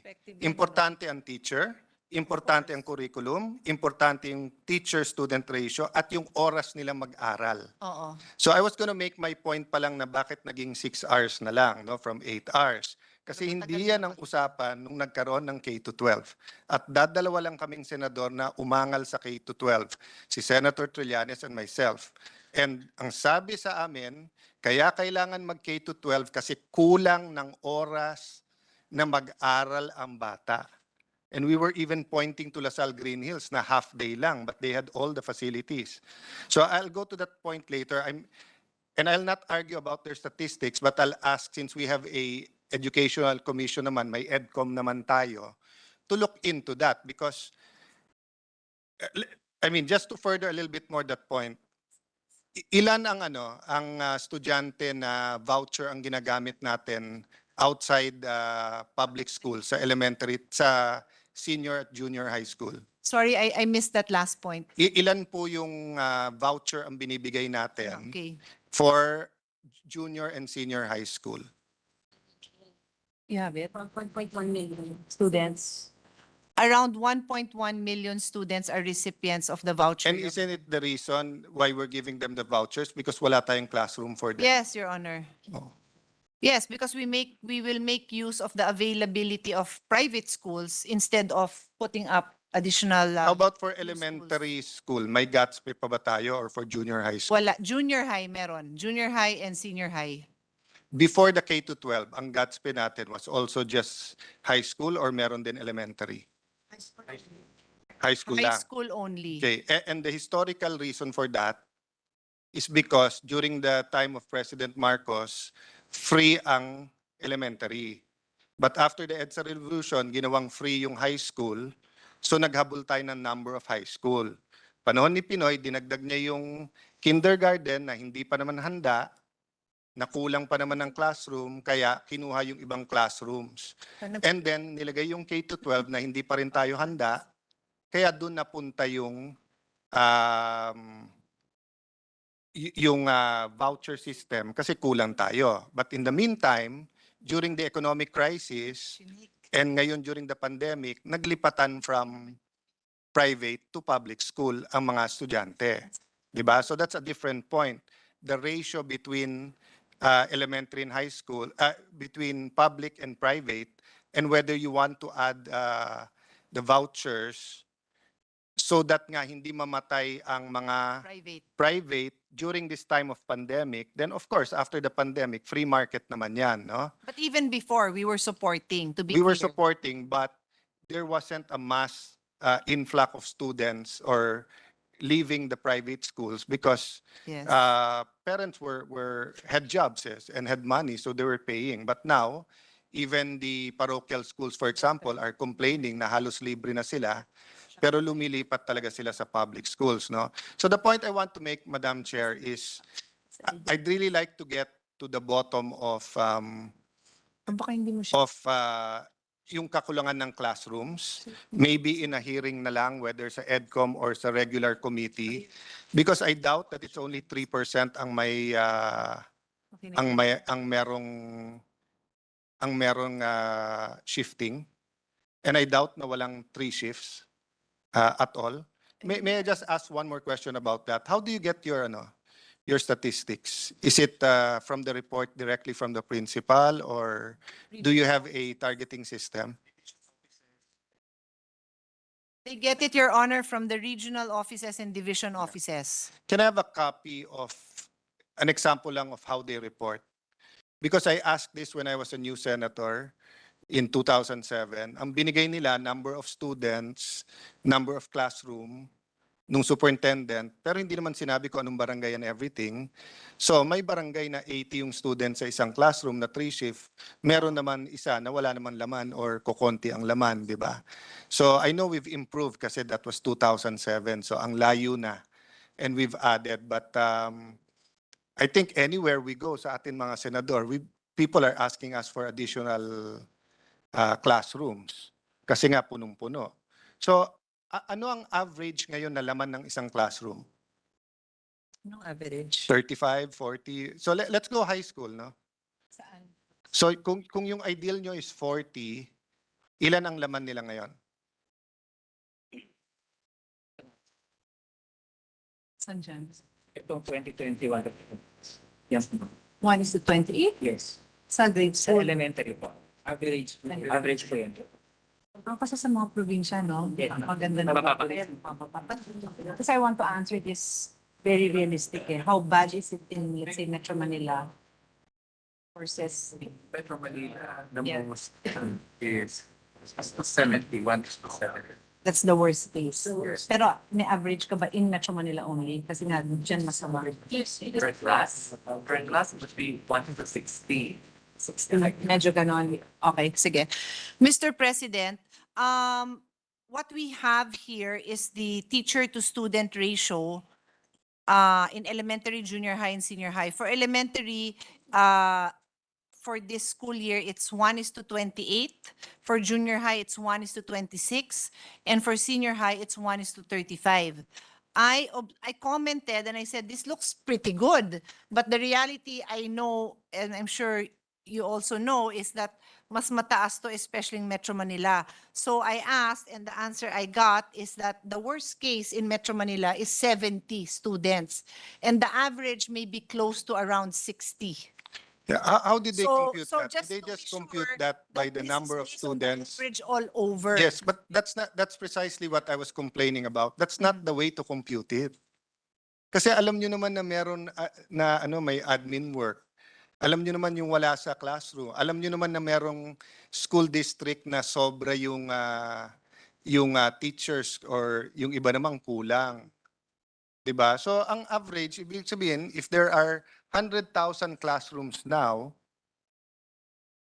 more or less, mas marami ba dun ang above 40, above 50, above 60, 'di ba? So this Or do you have better statistics to say na ilan ba classrooms ngayon na ginagamit?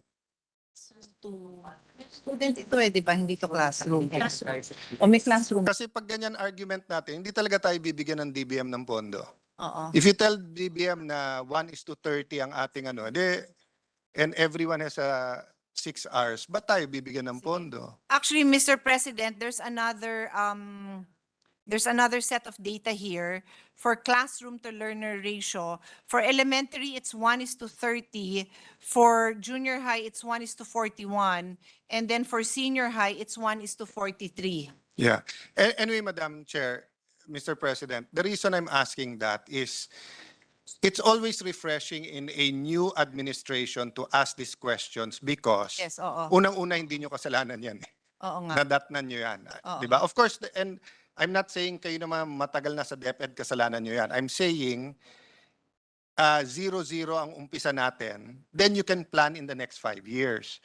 But the reason I ask this question is that, of course, if you say we're okay, then walang magiging effort in the next 5 years na In other words, na ayusin to. So at a future date, may we have a better understanding, di ba? So kung sasabihin nyo, we are using 100,000 classrooms now. 3% of that, meaning 3,000 is 2 shifts. On those 2 shifts, most of them have 60 people. Oh. On the 97%, di ba, on this region, 40 students. On this region, 62 students. On this. So that we know how many we have to add to bring it closer to the ideal. Di ba? Okay, which brings me to my point nga vis-a-vis K to 12.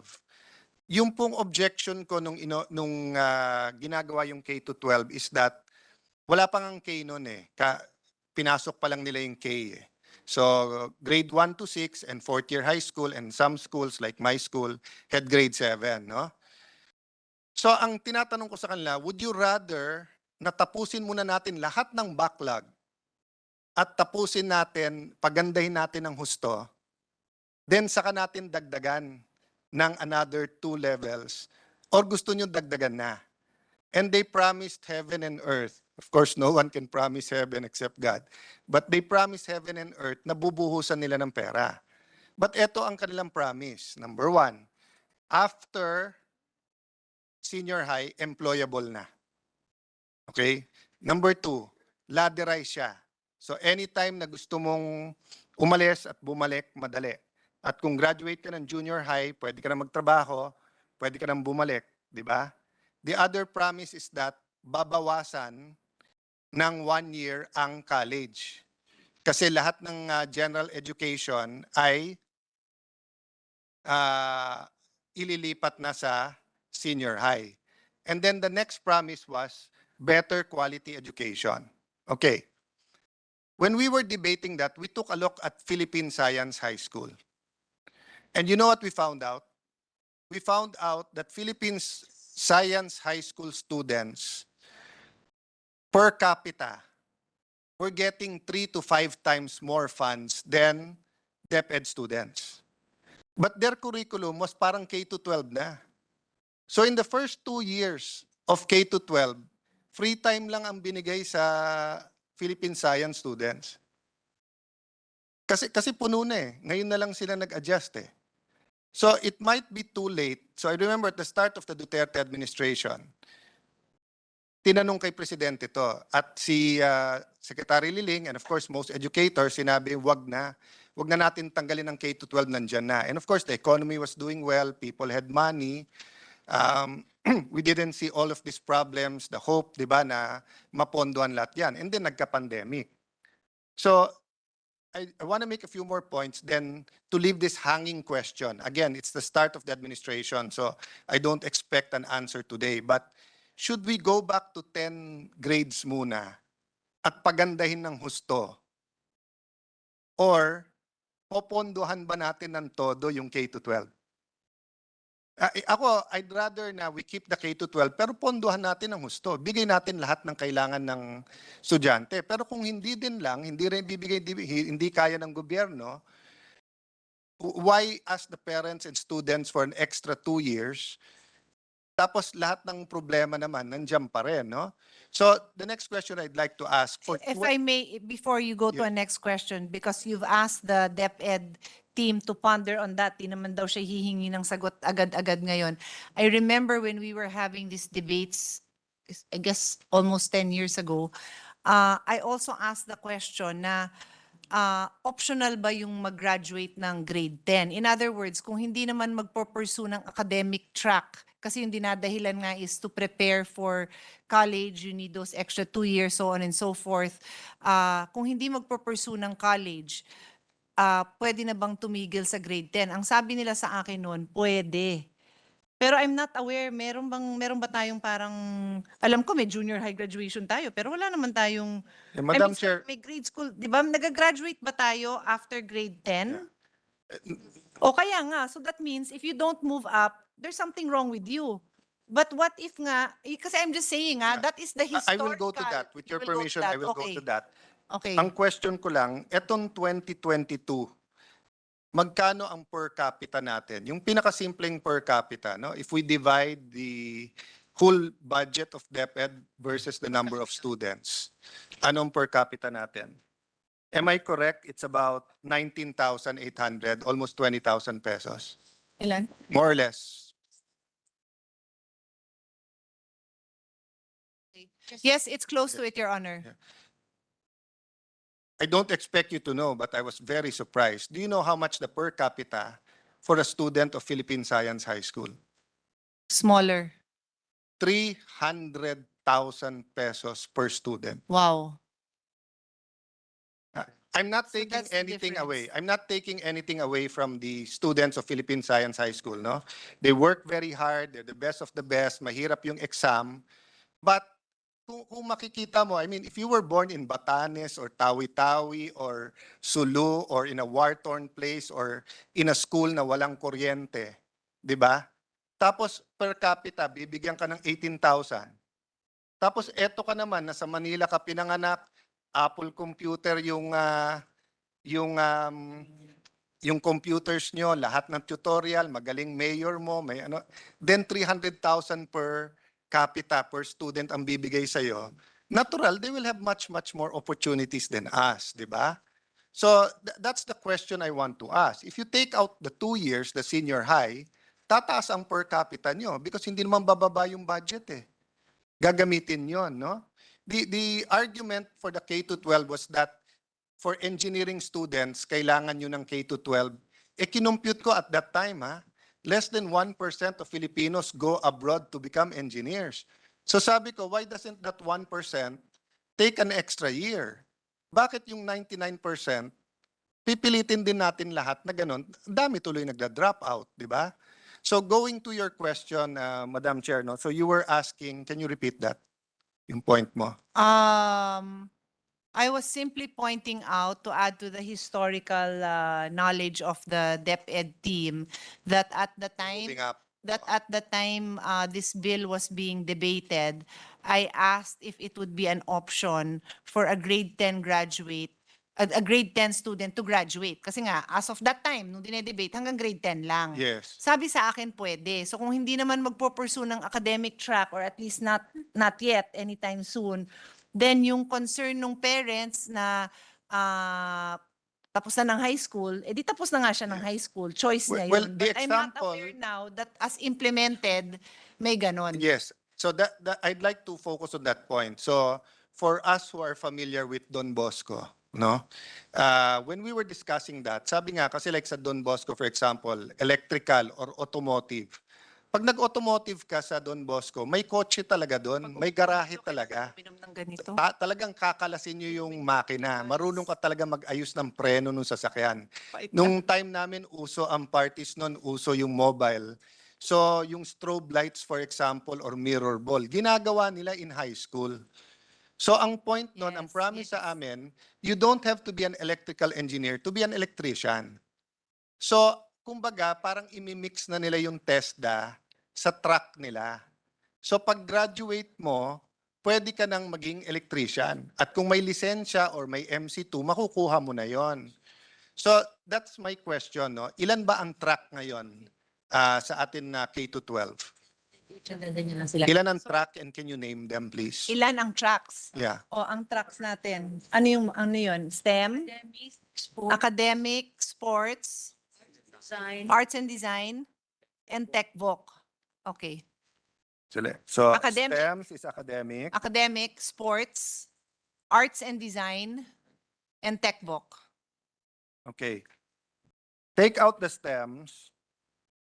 Sa tatlo, how much money are we spending on these three tracks? Anong tatlo? Hindi, yung take out the academic. Take out you mean? academic kasi every year naman, ever since, ginagastusan natin yan, di ba? So for example, sa sports, how many courts have you built? How many gyms, equipment have you bought? Example sa arts, di ba? May mga studio ba tayo? May seminars ba tayo? May visual artists? May mga gamit ba tayo? Sa TechPoc, meron ba tayong garahe? Meron ba tayong motor, sasakyan, aeroplano, heavy equipment na para mapag-aralan ng mga bata?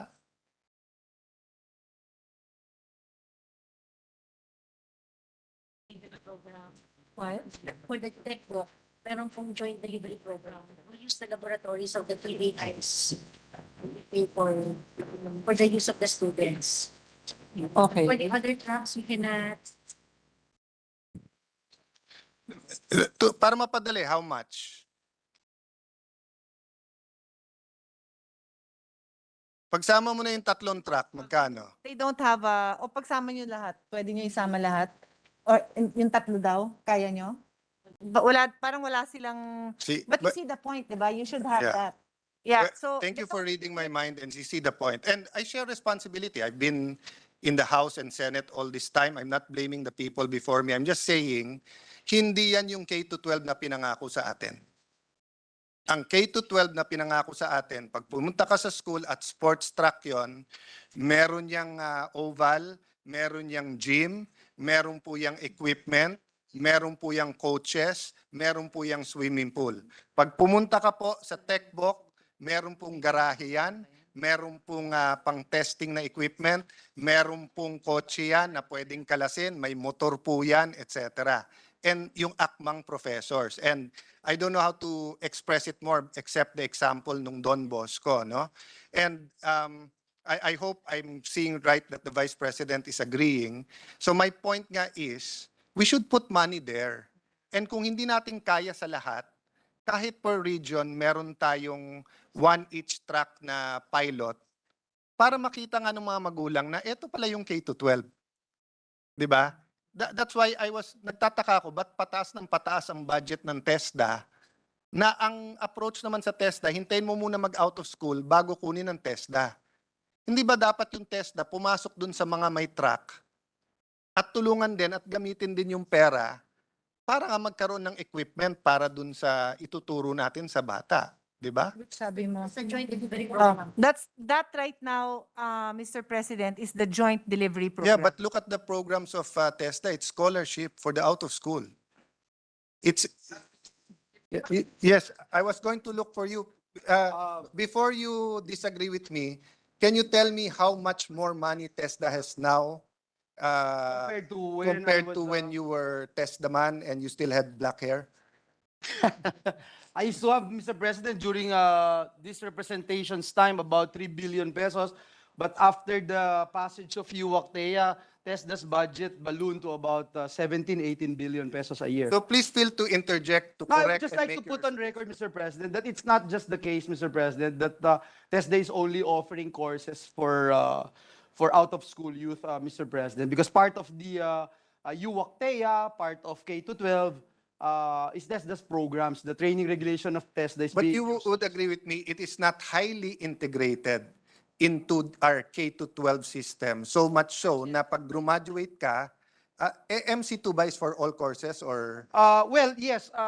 Yes and no, Mr. President, because when you talk about the TES part of the K-12 program, unfortunately, we don't have all the facilities Yes. to choose from when you talk about the students in the K-12 program. So basically, Mr. President, if that is the case, then they would go to textbook schools, not to regular DepEd schools. Yes, but the regular DepEd schools, I agree with you except for the last part. The regular DepEd schools with tech book track should be a tech book school. Definitely, Mr. President. So- Because of lack of funds, in order for them to buy equipment, for instance, and this is not a simple problem, Mr. President, because, for example, if you put up a welding shop, or for example, let's talk about IT BPM sector. I mean, for animation courses, if the regular student from DepEd schools would look for animation track program of TESDA, I don't think they would be able to access. So let me put it this way, Madam Chair, Madam Vice President, and of course to our Majority Leader. Yung lahat kasi na sinasabi natin letters, DepEd, TESDA, track, hindi naman maano nung parents yan eh. Basta't ganito lang, di ba? Ang anak nila may talent sa arts, gusto nga pumasok ng animation, anong school ang pwede niya pasukan? At kung hindi niya kayang mag-college, pagpasok niya doon, may trabaho na siya sa animation. Di ba? Whether it's a joint venture between that school and a private school, whether it's between TESDA and them, that is the promise of K-12. K-12 is not only adding 2 years. Di ba? kasi if correct me if I'm wrong. If I'm wrong, that hindi simply adding 2 years. Kasi ang nangyari sa atin, dinagdagan ng 2 years ang K-12, hindi naman binawasan yung GE courses. May mga ilang binawasan, pero yung iba hindi binawasan. So paulit-ulit yung mga estudyante. Then umikli yung oras, lalong nahirapan yung teachers, lalong malaki ang pambayad ngayon ng mga parents. So imbis na yung quality gumanda, lumabo. So that's why the immediate solution is simple. Either isuspend ang K-12, let's say for 5 or 10 years until we have all of the resources, or we start funding the K-12 as it was envisioned. Diba? So anything, I think I made my point on that. Can I now go to ang slogan pa rin ba is yung education for all? Hindi na? Ano ba? Ano na ba ang slogan ngayon? It's not for all. Edukalidad. Hindi, yun ang inabot ko na Quality education. for all. Tinanggal na yung for all? Wala nang for all. Oo. Pero yung pareho pa rin yung sentiment, no one is left behind. I don't think so, because when you say quality, I don't know, but my perception is different. Quality education to me means the focus is now on quality. Hindi naman nakalimutan yon, but I think medyo mas na-address na Yes, natin yon. but unfortunately, Madam Sponsor, that's what's happening to our country. After the EDSA revolution, people advised President Cory, wag mo muna lagyan ng high school. Sabi niya, hindi for all Nawala tuloy yung quality. Kasi nga, we didn't have enough money na libre both elementary at high school. So ngayon, napaganda nating quality, dinagdagan naman ng 2 years. So nung nagdagdagan 2 years, so tinatanong ko nga kung equal pa rin yung weight natin sa quality and for all, because I was going to the point nung SPED. No? How many Filipinos have disabilities? Especially sa learners. Hi, learners. Ilan ang ano natin? Learners or Filipinos, I mean, there's a worldwide average. So when I was chairperson of the Committee on Education in 2007-2009, 8 to 12% ang sinabi nila. Kanina may ginugol ako na I don't know if it's UNICEF and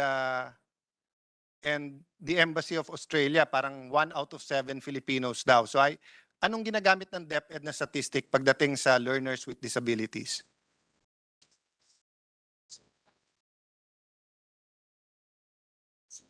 More or less lang. Is it 1 out of 5, 1 out of 10, 5%, 8%? What's our working statistic?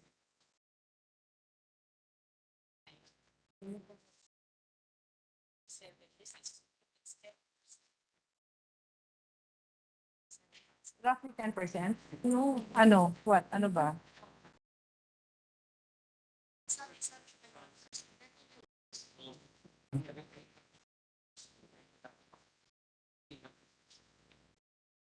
Kasi they have to be diagnosed to be so wala tayo niyan. We only know if they are learners with disabilities when they enroll, pero napaka-limited po mag-assess natin. Sorry to overhear your conversation, but there's a national average. Actually, Mr. President, that is what we are discussing because we do not have strong programs for assessment. There's no basis really unless we rely on like the worldwide figures or maybe Yes, figures in that's other another countries. point, and I agree with you, no? And that was one of my point, na magkaroon tayo ng assessment. Oo. Because in the city of Taguig, simple lang, no? We invited doctors to check yung mata at tenga ng mga bata, and nagulat talaga yung mga teachers, akala nilang slow yung iba, pero yung ano talaga may disability. But despite that, you have to have a working statistic, you have to have a working theory, di ba? So, kung sabihin ng isa 1 out of 7, isa 5%, 8%, you choose the low or the high of it, di ba? That goes for every human, hindi lang naman learners. Because my next question is, magkano ang budget nyo for learners with disabilities? 531 million. 581 581 yata. 581, no? 581 million, Your Honor. Which is what percent of your total budget, Madam Chair, Mr. Of President? 600 B?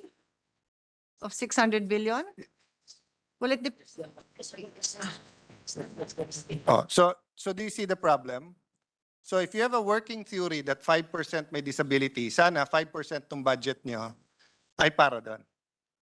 Symbols matter, Yeah. di ba? Working towards getting those numbers out of guesstimate matters, no? Not out of 600 billion So category. in the first submission, wala pong budget ang SPED. Tama po ba yun? Did I read the newspapers correctly, Madam Chair? Ano yung wala? Sorry. Ano yung I'm report? still on the 581 to give you the percentage, but go Yes. ahead. By the way, I'm not just criticizing. I'll make recommendations later on. Problem. I just wanted to give you a clearer picture because it should be it's under MOOE, so it should be 581 out of So the it's a little bit more kasi yung teachers, Yeah. hindi kasama yung PS, no? You're just talking Well, about the specialized schools. kasamang PS, Yes, which is yes. another thing altogether. Okay. Anyway, what were you saying? Sorry. When the budget was first submitted to the House, there was a news article about walang budget ang SPED. Yeah. No, I can explain that. So, for the past 2 or 3 years, Senator Gatchalian, as chairman of the Committee on Basic Education, and me and this representation has pushed for SPED budget to be a separate line item so that we can always keep track of it. And we have been successful until this budget nawala. But during the hearing, DepEd themselves made representations that they will be the one to realign. So although in the GAB, they provided for a budget, but also the Senate version included it from the realigned budget of DepEd, which came from the flexible learning I know bakit nawala. funding. Bakit po nawala?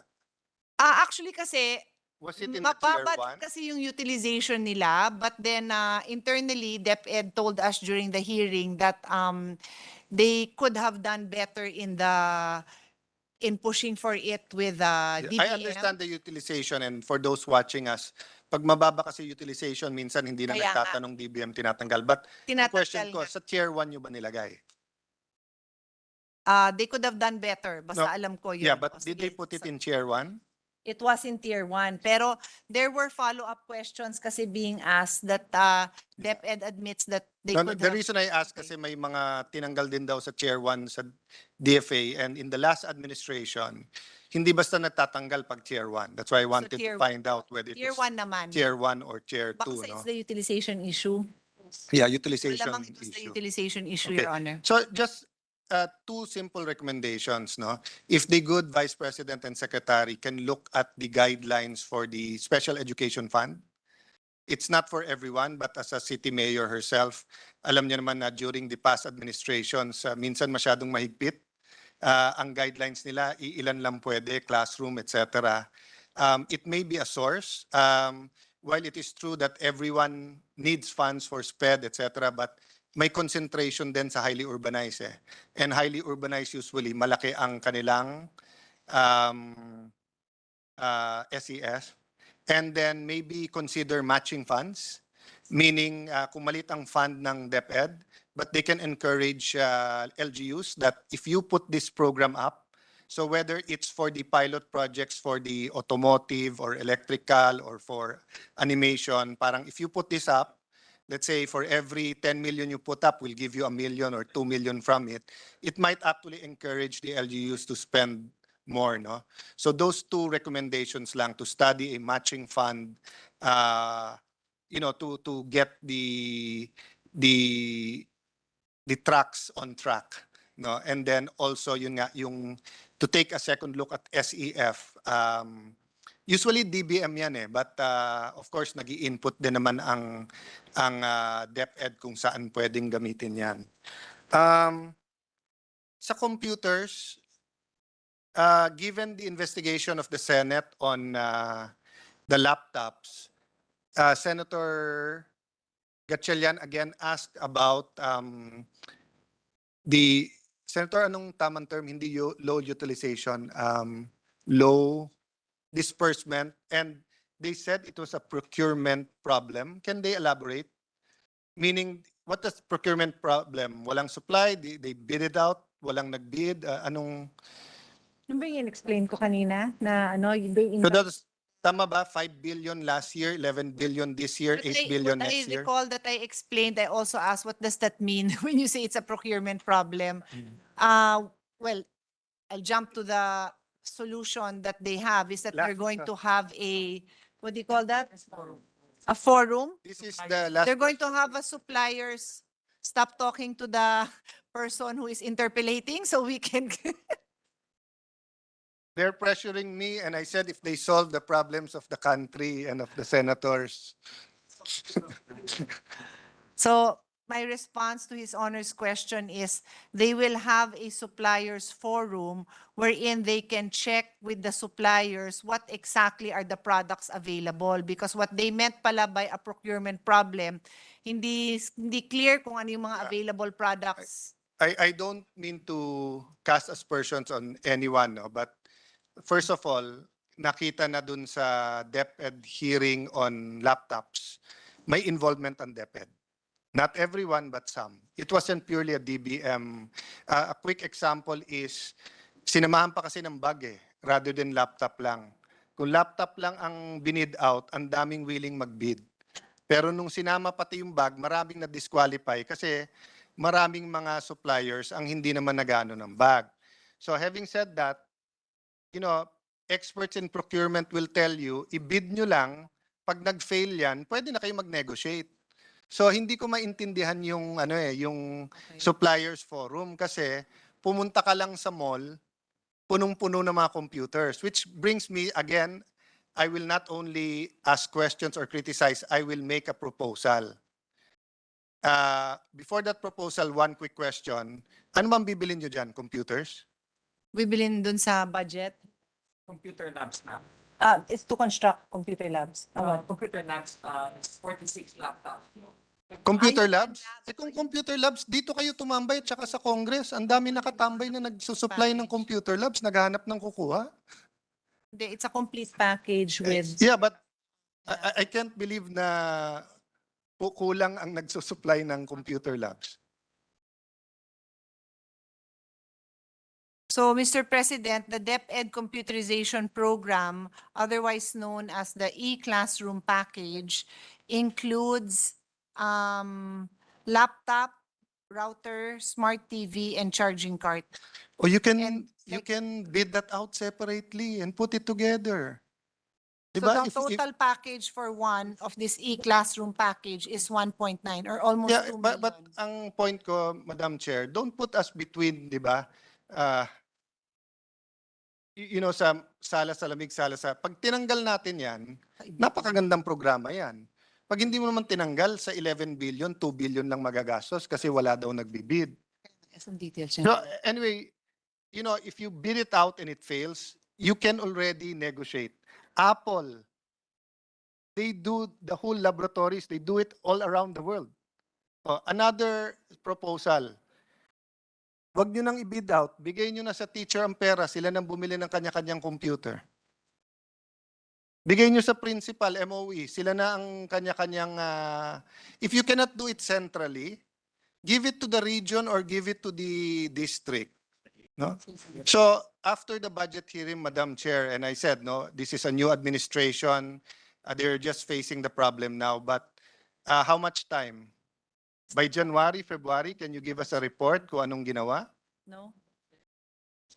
Sorry, what's the last question? How much? No, I'm saying nandyan na and they're just explaining the problem, di ba?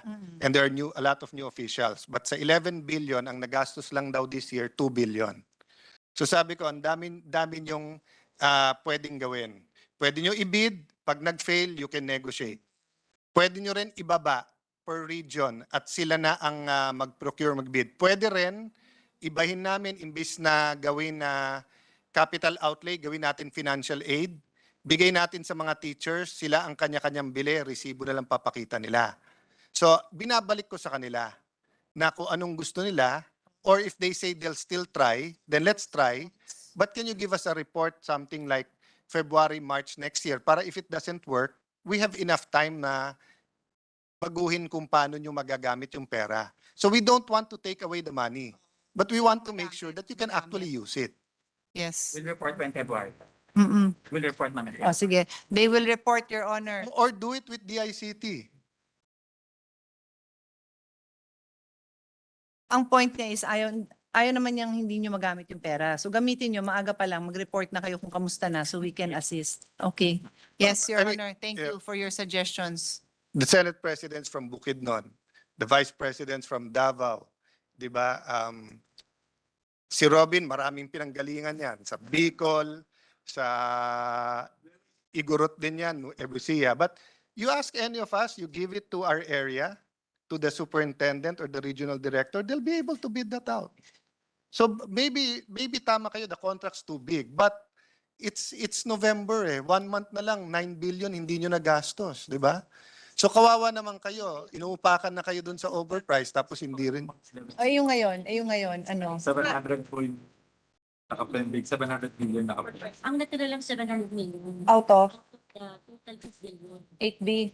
Oh, Mr. President, they're correcting that. According to them, for this year, they have 8 billion and only 700 million has not been bidded out. Okay, so can we get a report? And my last point about that is the distribution.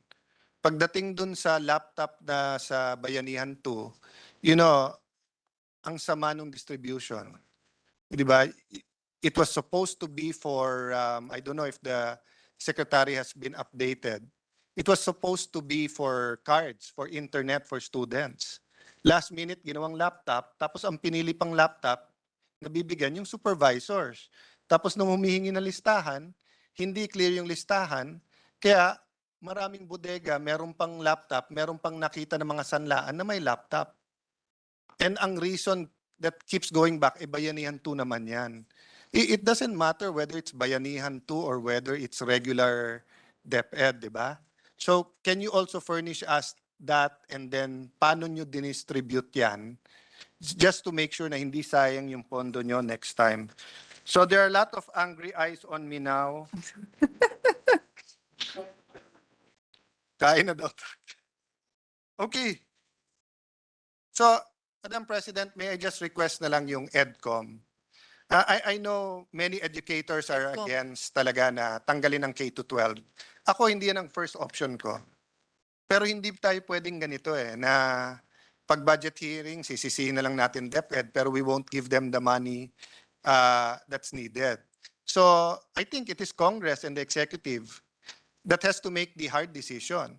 Either tanggalin mo na yung 2 years and focus all the money on the 10 grades or pondohan natin yung 4 na track and then talagang hindi na kailangan mag-college kung ayaw mag-college ang bata at employable na talaga siya, di ba? So, Mr. And just to President, strengthen that point, sorry to add, but this is so important. I want the Vice President Secretary to hear this. Talagang ang dami kong narinig directly from students na yung natutunan nila sa senior high, inulit lang sa first and second year ng college, paulit-ulit. And the next budget I will defend is sa CHED and the SUCs. And nahihirapan daw silang tanggalin yon. O so paano na tayo? So may we ask Madam Secretary and the team to talk to CHED and find out. Sayang, paulit-ulit na lang talaga yung mga bata. by the way, Madam Sponsor, to your point, yun ang sinabi ni CHED Chairman na once lang ba o never sila nag-usap ng DepEd about it. So maybe, as I said, it's a new administration. May I highly recommend na mapag-usapan. Mr. President, for the record, according to DepEd, CHED did not appear during the deliberations of Yeah. Philippine Development. Well, kasunod naman sila. O, kasunod So naman sila. itatanong at ikaw rin naman ang sponsor. Ako But rin. I think I think naman the DepEd family is very sympathetic and we're on the same vision and goals, di ba? But how to get there. So thank you for that, Madam Chair, Madam Vice President, Mr. President. Thank you. Thank you. Mr. President. Thank you for Thank your you very much. interventions. Thank you very much, sir, distinguished colleague. Yeah. Thank you, Mr. President. Mr. President, at this juncture, let me just state for the record that this representation is supposed to ask questions, but Mr. President, our Vice President's been here since 11:30 in the morning, and it's 7:47 p.m. And we just wanted to put on record how much we appreciate her presence and for staying up late at this time to listen to every member's concern about the Department of Education and its attached agencies, including the Office of the Vice President. However, Mr. President, let me just state for the record and would just point out together with the sponsor of the budget, if we can have a report lang, Mr. President, for the status of the PQF or Philippine Qualifications Framework. We passed this law in 2018, and allow me to thank our Vice President herself, the Secretary of Education, for holding the very, very first Philippine Qualifications Framework National Coordinating Council meeting. We have been asking this for quite a long time. And finally, it happened, and we just wanted to have an update on this. And last but not the least, request, Mr. President, for the status of the implementation of Republic Act number 11476 or the GMRC and Values Education Act. You yourself, Mr. President, is the primary or a principal author and the co-sponsor of this measure together with this representation. We just wanted to point out that we feel that this is very important, and we wanted to find out the status of the implementation of RA 11476. So with that, Mr. President, I will move. Just to respond, there is an IRR already. It has been published. Thank you. Thank you, Mr. President. With that, I move that we close the period of interpellations and debate and consider the budget of the Department of Education, Office of the Secretary, Early Childhood Care and Development Board, National Book Development Board, National Council for Children's Television, National Museum of the Philippines, Philippine High School for the Arts, and National Academy for Sports be deemed submitted for the body's consideration. I so move, Mr. President. There being no objection to the motion of the majority floor leader, the budget of the Department of Education on all its attached agencies aforementioned by the majority leader is deemed submitted. Congratulations. Pwede na po kayo mag-dinner. Move for a minute suspension. 1 minute suspension. And again, thank you very much to our distinguished Vice President and Secretary.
of People's Television Network Incorporated. I so move, Mr. President.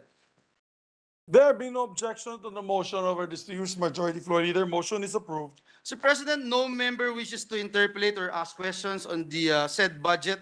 I move that we close the period of interpolations and debate and consider the budget on the People's Television Network Incorporated be deemed submitted for the body's consideration. I so May I move, just Mr. President. ask if my kinakapatid, Kat De Castro, is here for People Television Network? Yes, she was here a while ago, Mr. President. She's been around for quite some I time. know, I wanted to see her and say hello. I saw her a while ago, Mr. President.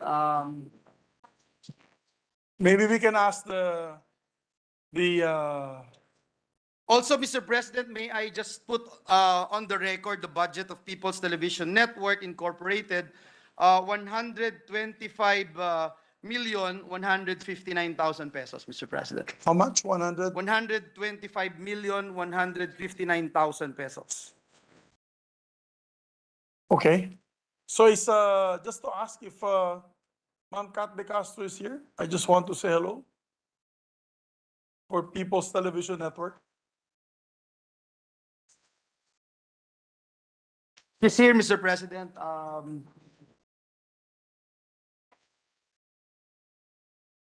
Here she is, Mr. President. She's inside the plenary, and we Hello, just wanted to put kinakapatid. on record that she's physically present. Unlike other agencies, Mr. President, who are still conducting their favorite meetings, Mr. They're President. doing their planning sessions. Yes, Mr. President. Yeah, so we appreciate that the PTV network leadership is here. I So move there for the being no, previous question, Mr. President. yeah, there being no objection, the budget of the People's Television Network, Channel 4, the purveyor of good news, is hereby deemed submitted. Congratulations.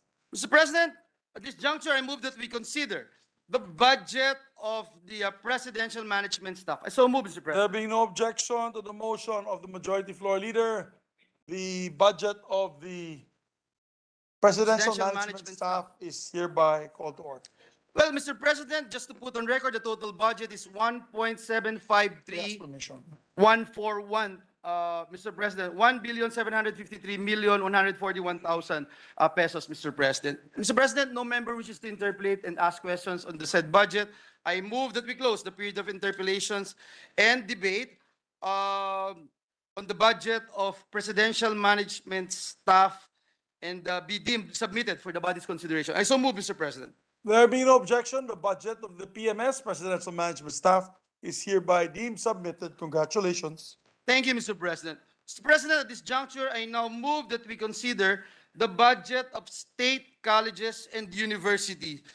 And also move, Mr. President, that we recognize the sponsor of the budget, no other than the distinguished lady from the city of Taguig and Pateros, no other than Senator PIA So move, Mr. President. Before we act on the motion, we just want to also greet the chairperson of the Commission on Elections, who is always as dashing as he is, Chairman George Garcia, and who happens to be the lesser half of our staff, Mavic Garcia.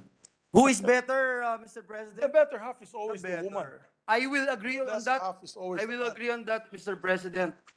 The better. Yeah, the so there better being no attorney. objection to your motion, motion is approved. May we recognize our good Senator, Senator Pia Cayetano, to sponsor the budget of the SUCs. Thank you. A minute suspension, Your Honor, to allow them to arrive, please. Session Yes, suspended. suspended.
upon the request of our distinguished colleagues, we will tackle the budget, Mr. President, not only of SUCs, but also the Commission on Higher Education, Mr. President. And so, at this juncture, may I move that we consider not just the budget of SUCs, but also the budget of the Commission on Higher Education. I so move, Mr. President. There being no objection to the motion of the majority floor leader, the motion is approved. We'd like to move for a minute suspension as we wait also for the officials of the Commission on Higher Education. Session suspended. Thank you, Mr. President. And you.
sponsor of the budget of SUCs and CHED, no other than the distinguished lady from the city of Taguig and Pateros, Senator Pia Cayetano. I move that Our she be recognized, distinguished- Mr. President. Thank you. Our distinguished lady senator from Taguig and Patero, Senator Pia Cayetano, is recognized.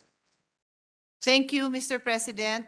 I'm ready to sponsor the budget of the Commission on Higher Education amounting to 35,463,893,000 pesos in new appropriations.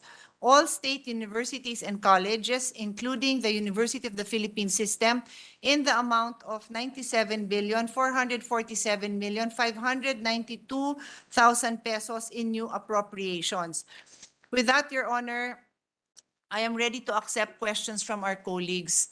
But I will now place on record, the majority floor leader has a list, and I don't know if my list is updated. Yes. But I do have a list of colleagues who have reserved to interpellate.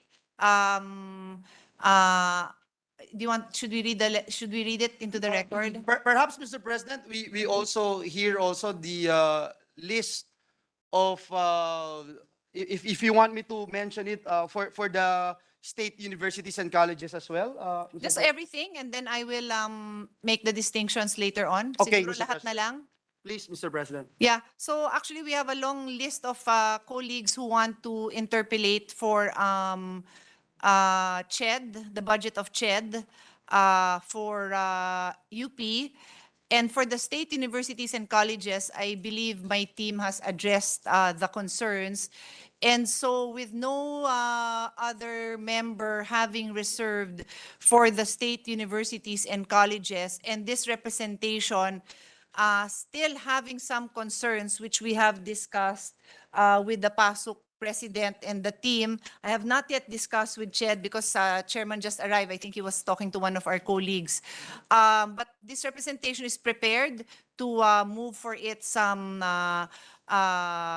for the budget of the SUCs, all the SUCs to be submitted, subject to them being recalled if yung remaining concerns lang that I was in the process of discussing cannot be addressed. No? So, to formalize that, we move that the budget of all the SUCs except UP, because meron pang nakapila for UP, Mr. President, be submitted. Mr. President, before I join the distinguished sponsor, I'd like to put on record that the president of PASUC is here, physically present. President Ronquillo is here with us. And so, Mr. President, I join the motion of our distinguished colleague, the sponsor of the budget of SUCs, that it be deemed submitted for the body's consideration. I so move, Mr. President. There being no objection to the motion of the majority floor leader, the budget of all the state universities and colleges, Excluding UP. excluding my alma mater, is hereby deemed submitted. Move for a minute suspension, Mr. President. Session suspended for 1 minute.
Mr. President, the status of the budget deliberation is we are still deliberating the budget of UP and CHED. I move that we recognize the distinguished sponsor, Senator Pia Cayetano. So move, Mr. President. Yes, there's a motion by the majority floor leader, no objections. Motion's approved. Yes. Madam Pia, you're recognized. Thank you, Mr. President. I'll make this brief as I know the other agencies are already here. The chairman, Senator Amy Marcos, is already readying her papers to defend the budget of her other committees. Mr. Chairman, there are a number of colleagues who have asked me to assist in clarifying some concerns that they have with CHED. And so I regret that I cannot proceed right now as I would like to, because to call for them to be on the floor, Your Honor, will actually take more time.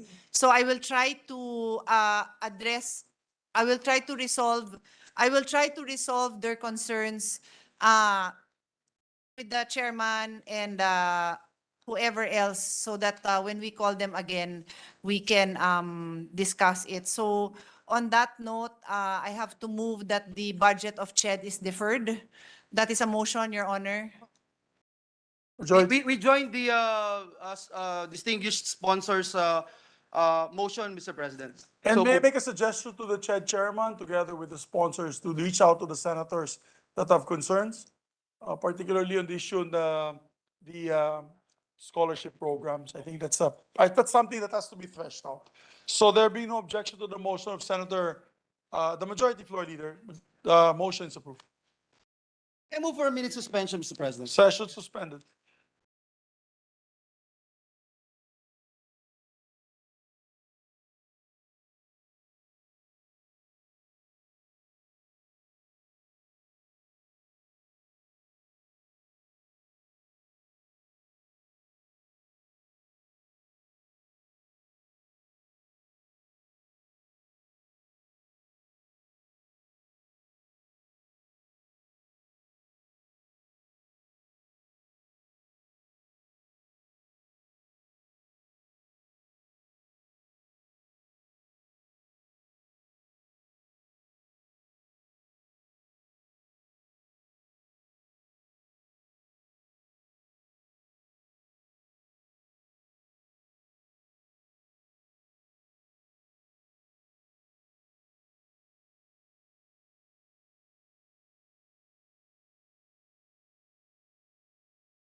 Mr. President, as we are considering the budget of UPPGH, Mr. President, I move that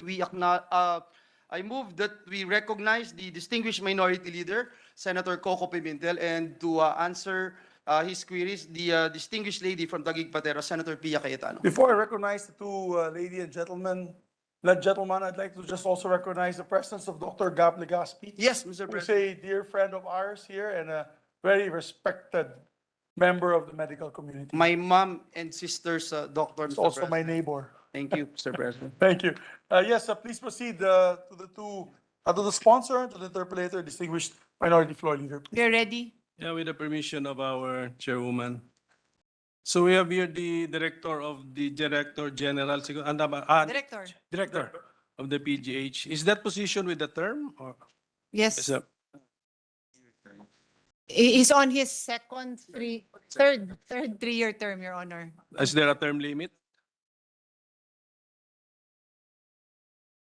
Okay. There's no term limit, Your Honor. The BOR decides. Every 3 years, okay. So, during the initial stage of the pandemic, March 2020, March, April, May, may mga nababalitaan po tayong mga buntis, namatay.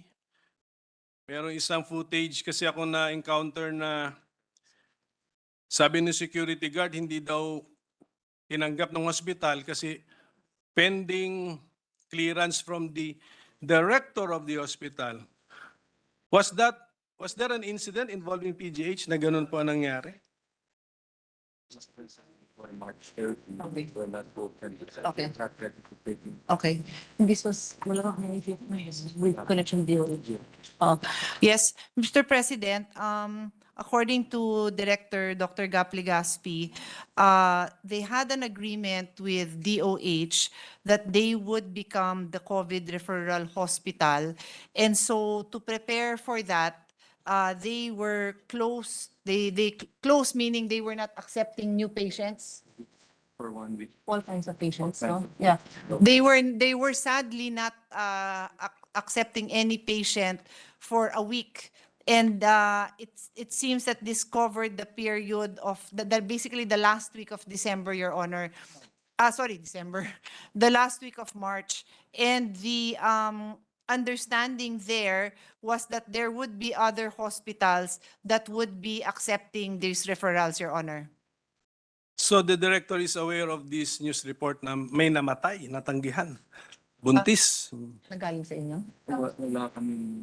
Sa inyo? No such report. Oh. The director says that there was no reported incident that he's aware of that may natanggihan natanggihan nila ng PGH na eventually namatay. Wala siyang alam na ganon. Mabuti nga, hindi namatay yung misis ko, tsaka anak ko. So may we know from the PGH, no, bakit nung time na yon ako ay directly in touch with Director Legaspi. Pinaasa niya ako na malilipat si Kat doon mga anak. Tapos biglang hindi na sumasagot sa text ko. Okay, so ano siya, willing siyang mamatay. Ang asawa ko sa daan mga anak.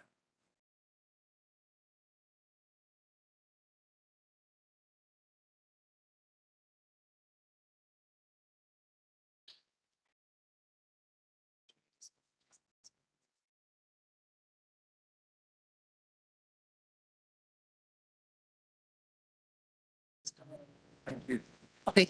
Mr. President, at the time, sorry, may I just clarify one more thing?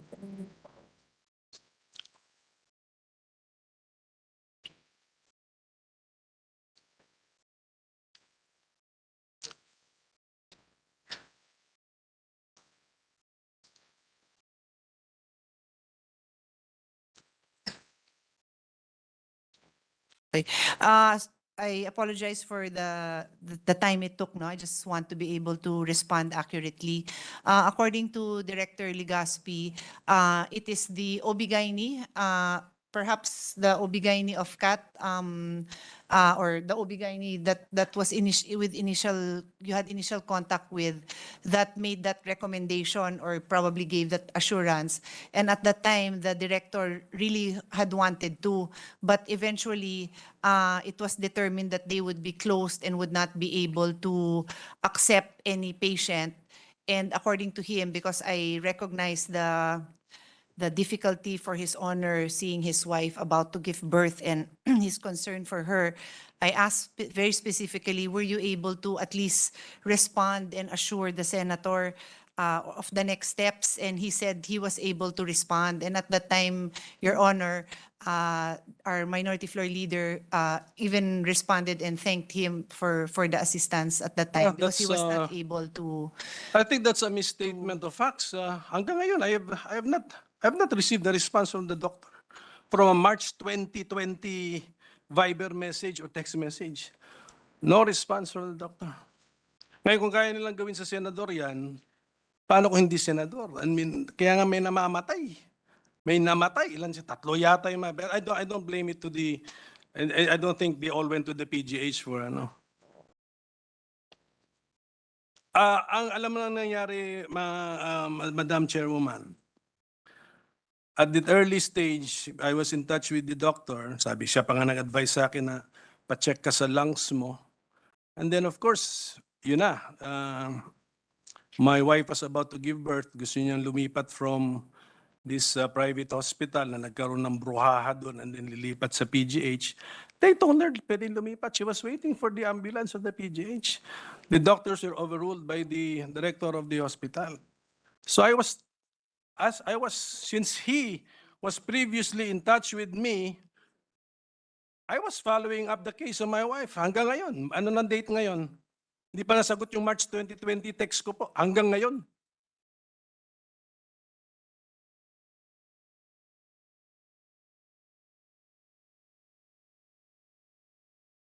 Mr. President, I know Dr. Gap personally, as many of our colleagues here do, and not to in any way set aside the clear painful experience that our colleague has. No, I lost a child, so I know the fear. Mine was real and your fear was real, Your Honor. I feel that. And we recognize the very difficult situation our colleague, the minority floor leader, found himself in. We also know from having worked with many doctors and even the OB/GYN team in PGH that they will really try to accommodate their patients. I believe it is very unfortunate that the very difficult decisions had to be made by the COVID, what's the complete name? COVID Crisis Committee of PGH, which is composed of a number of people, all doctors. All doctors. It was not the sole decision of Director Legaspi to come up with that policy on the non-admission of patients. It was the COVID Crisis Committee's decision. And I believe, especially since I've also seen his work, that there was no intention to single anyone out. It was a difficult decision that was imposed on every patient of every doctor that had wanted to have their patient avail of the services of PGH. It is a regrettable incident in our history, Your Honor, that I have also read accounts of that many patients were turned away, Your Honor. Well, buti na lang hindi namatay, pati yung baby. And because of that, you have been showering that baby, Madam Chairwoman, with high chair. Yes. And because of that baby, naging kumpare ko pong ating chairman ng ating Finance Committee. And because of that, the minority floor leader is a happier, more gentle person as well. Pero let's contrast this with the, that's you're talking about UPPGH, no? We can call it the premier hospital, general hospital in the Philippines. But contrast it to the attitude of Quirino Memorial Hospital. Hindi ko kilala yung hospital director doon, but at the same time, si Dr. Ivy Reside, okay, because I asked for help from DOH, doon nila ako naidala eh. Express willingness, preparedness to deliver the baby. PGH, matras, takot. Quirino Memorial Hospital, sabi nila, kaya namin yan, Senator. Mr. President, thank you for that example, no, difficult as it is for you to share that with us, I'm also trying my best to get to the bottom of this and find a scientific or reasonable explanation for the results, no, what happened. Quirino, among many other hospitals, were not COVID referral hospitals. And therefore, unlike PGH, where they were preparing, Quirino is mandated to accept. PGH and the other COVID referrals had, I guess, for lack of a better term, I will call it a downtime or had a temporary closure, precisely to allow them to prepare. If you recall, Mr. President, kahit ako nalaman ko na yung terms ng mga triage, di ba? Wala namang ganun dati. Tapos yung mga parking lot naging triage where they do some kind of, wala rin tayo masyadong testing, but eventually that's where they would do the testing. And that is the reason for the different response of PGH. I will speak for the Director General. I know that he is saddened, no, by the fact that a very member of our Senate had to experience that. But there was no intention, Your Honor, to single out or to in any way jeopardize the life of your beloved daughter and wife, Yeah, Your but Honor. it was the bad thing here, Mr. President, was the initial acceptance of the case, and then the non-response that they are no longer accepting the case.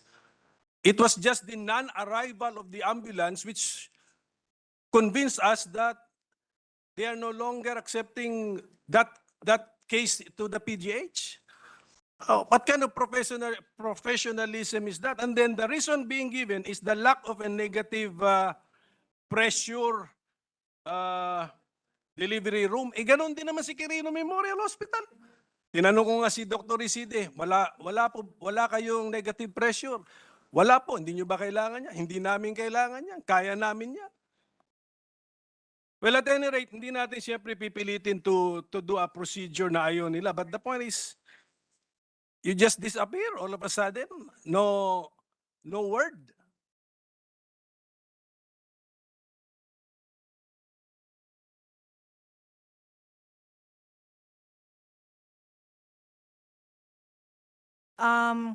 Mr. President, we regret that His Honor did not receive the kind of support which was very important at that time. The director was also very much involved in many other things, and his recollection is there was an exchange with His Honor, but at some point, of course, that exchange was cut off. Again, I'm not privy to all the details, but perhaps there was also an exchange with his OB-GYN or his wife's OB-GYN or the team from the OB-GYN department that might have contributed, because like I said, having met a lot of these doctors, they will really try to accommodate if they can, and I'm pretty sure that was the intention, to accommodate, but maybe they were not privy yet, no, because things were happening very fast. They were not privy yet at the time they made the assurance that PGH would be declared as a COVID response center and not allowed. That's very possible, Your Honor, because things were happening very fast, and we did not have any precedents to rely on to have the doctors even reasonably assume that such a thing would happen. So palagay ko ganun ho ang nangyari. I understand. He must have been very busy noong time na yun, but this has happened. Ito yung nangyari. So I just want my colleagues to know, the public to know, na ganyan na nangyayari nga. So sana yung but may mga namatay actually. That's why in my pronouncement nga ako doon, after our experience, sinabi ko, take care of our pregnant women those about to give birth. And then nangyari nga yung mga may namatay because precisely na ewan ko, pregnant women. Oh, immediately after. Mr. President, actually, immediately after PGH was then officially set up as a COVID referral, at then they were the only ones admitting, no, the pregnant women or the women about to give birth. So precisely they were preparing for that, and it is really regrettable, Your Honor, that the timing of the childbirth of your wife was at that time that they were making that transition, Your Honor. It is very regrettable that that happened. But the lessons that you have pointed out are well taken.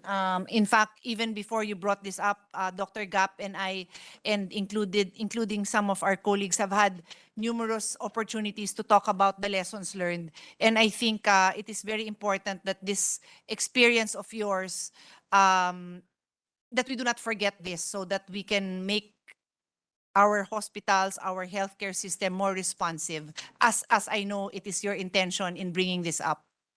At saka after, sige, those were the initial days of the pandemic. Siguro this is a new one, a new disease. So they were all fearful about it. So given 3 years of our experience under the pandemic, may I get the professional opinion of the doctor that was the initial fear justified? I mean, should we really have been that fearful of a coronavirus, a variant, a strain?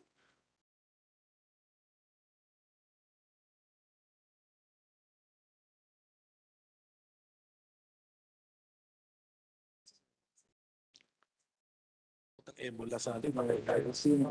So virulence ang tawag doon?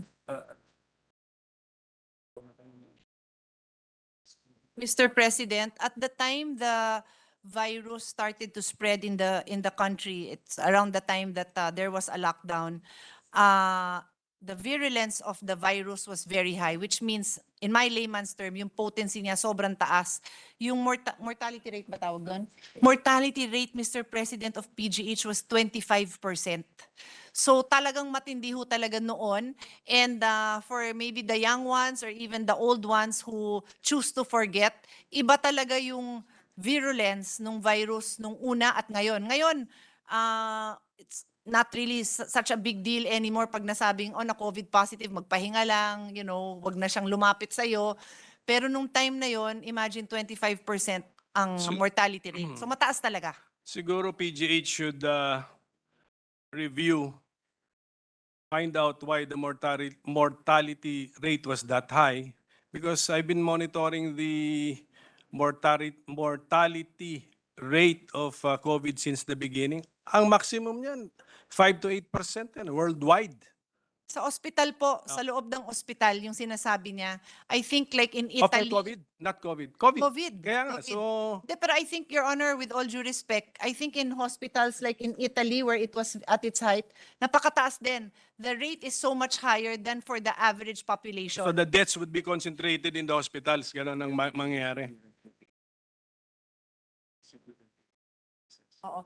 And take note, Mr. President, PGH, no, again being ano ba tawag sa inyo? Not just tertiary, but yung high level, ano tawag? Tertiary. Being a tertiary hospital, their patients are severe and critical. Both with COVID and, well, initial stages COVID, basta COVID, no? But eventually, as we learned some lessons, then ang naging focus ng PGH is to only accept critical and, ano yung other word? Critical and severe. Severe and critical, Your Honor. So, mataas talaga mortality din sa kanila. So positive pa yung 75% ang nag-survive. Parang gano'n. Kasi critical na eh. Yes, Your Honor. Okay, siguro ngayon ang death rate ng COVID-19 would be below 1%, if I'm not mistaken, sa ngayon. Yes, Your Honor. Yeah. Yes, And Your then, Honor. meron pa siguro that should be even lower than the officially reported death rate kasi marami mga unaccounted for COVID cases. That's why I'm asking this, Mr. President, is I'm worried for our system if it's a disease like Ebola, where the death rate is around 70 to 80%. Yes, Your Honor. Well, the explanation of the director is that they were in transition, hindi naman dahil sa natakot sila sa COVID, no? So, kasi kung Ebola na yan na 70 to 80%, problema kung matakot tayo lahat diyan sa Ebola, paano na ngayon yan kung umabot sa atin? Well, Mr. President, in response to that, again, lessons learned, one of the priority bills that I believe the Senate President said we will tackle right after the budget is the Center for Disease Control Bill, which I will handle. And I also have another bill, which is the Medical Reserve Bill. Priority bill ba yun? Anyway, there's also a Medical Reserve Bill to help precisely with the health human resource, Your Honor, as part of the lessons learned. Well, at any rate, Mr. President, just take care of kami. I mean, buti na survive namin yung insidente na yon. It was not really, Quirino Memorial was Plan B, just in case talagang wala nang magpapanganak. The Chinese, it was a Filipino-Chinese community which helped us. So she finally gave birth in Chinese General Hospital. And happily, we Ganon have din. a There's beautiful... no negative pressure delivery room. Nagawa rin nila just by adjusting ang lakas ng loob. At any rate, Mr. President, Yes, may I just weigh in on the, you know, I feel sorry. I actually felt for our minority floor leader because we all love our wives, and especially our children. So maybe an explanation from the PGH, at least a written explanation, at least, at the very least, kung hindi pa naman sinagot man lang yung text ng ating minority floor leader. A written explanation siguro, Madam Chairperson, Dr. Legaspi, would suffice, at least explaining what had happened. Ghosting is not an option in this particular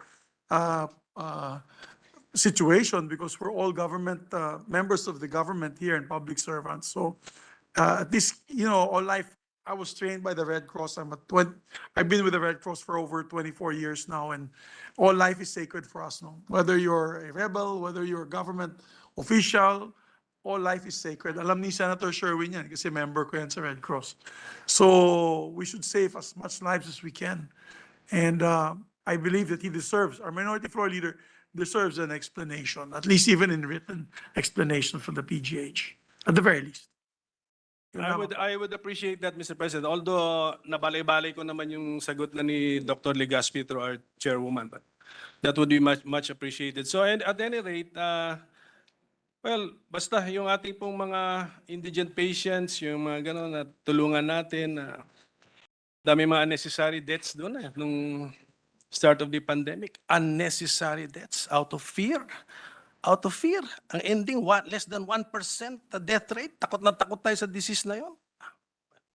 Anyway, hindi natin mababalik yung buhay ng mga yon. But, well, I issued a statement noon, and I think sabi naman ng DOH sa akin, they made some adjustments for pero still, may namatay pa rin of pregnant women who could not deliver in hospitals because they were afraid to accept them. That's the problem. So anyway, sabi nga ng ating na chairperson na lessons learned na ito, I mean, kasi prediction is yung ating mga pandemics the time in between pandemics are becoming shorter and shorter. Yan ang sabi nila eh. So We have to be prepared. MERS, SARS, SARS-CoV-2, so ilan na ba yun? Less than 20 years na lang yun eh.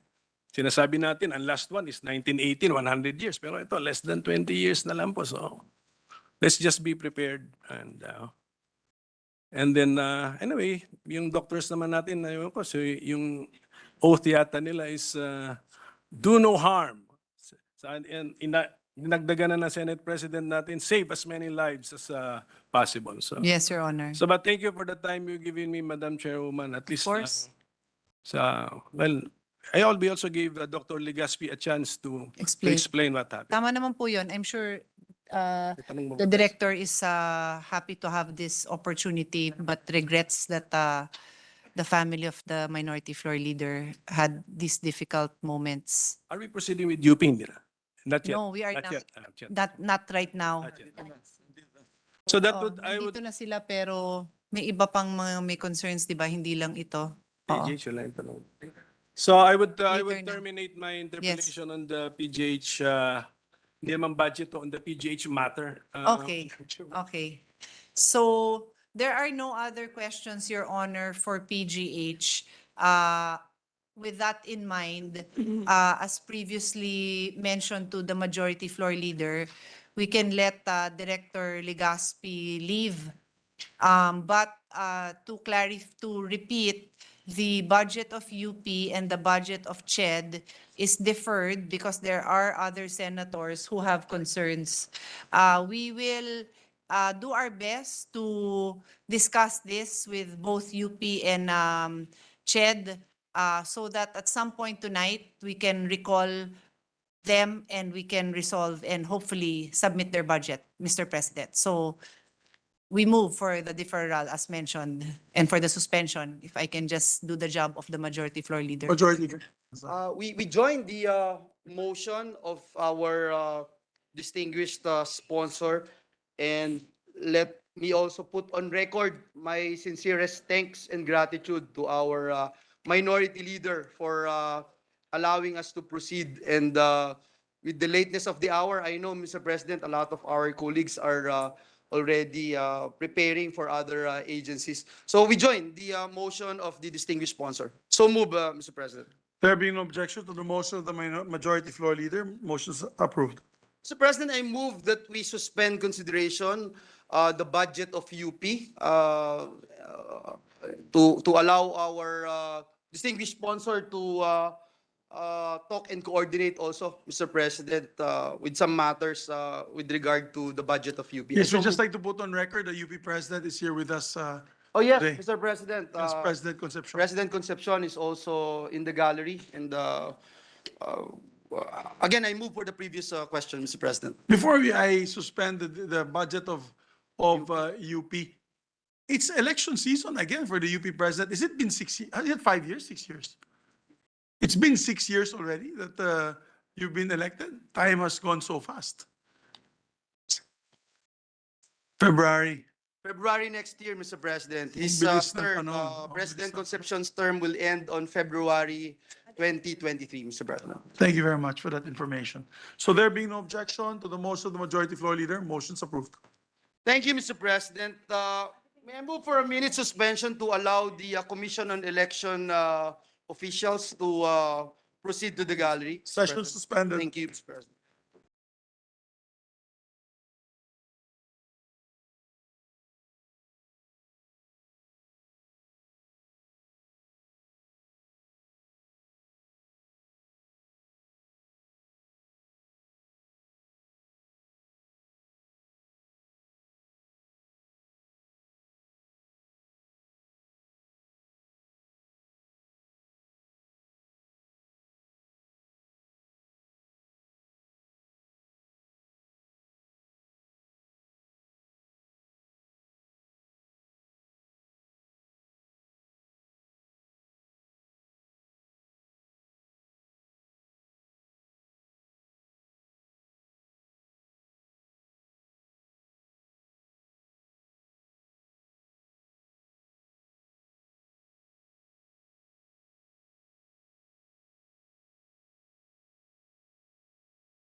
that we consider the budget of Comelec and recognize the sponsor, the distinguished lady from Ilocos Norte, the Ate ng Bayan, Senator Amy Marcos, and to interpolate Senator Grace Poe. I so move, Mr. President. Would like to recognize, yes, there be no objection to the motion of the majority floor leader. Motion is approved. The lady senator from Ilocos Norte, Senator Amy Marcos, is recognized, and to propound some questions is the lady from Iloilo and Pangasinan, Senator Grace Poe. Yes, thank you very much, Mr. President, Majority Leader, the Comelec and your chairperson of the subcommittee of the Committee of Finance is ready for questions regarding Comelec.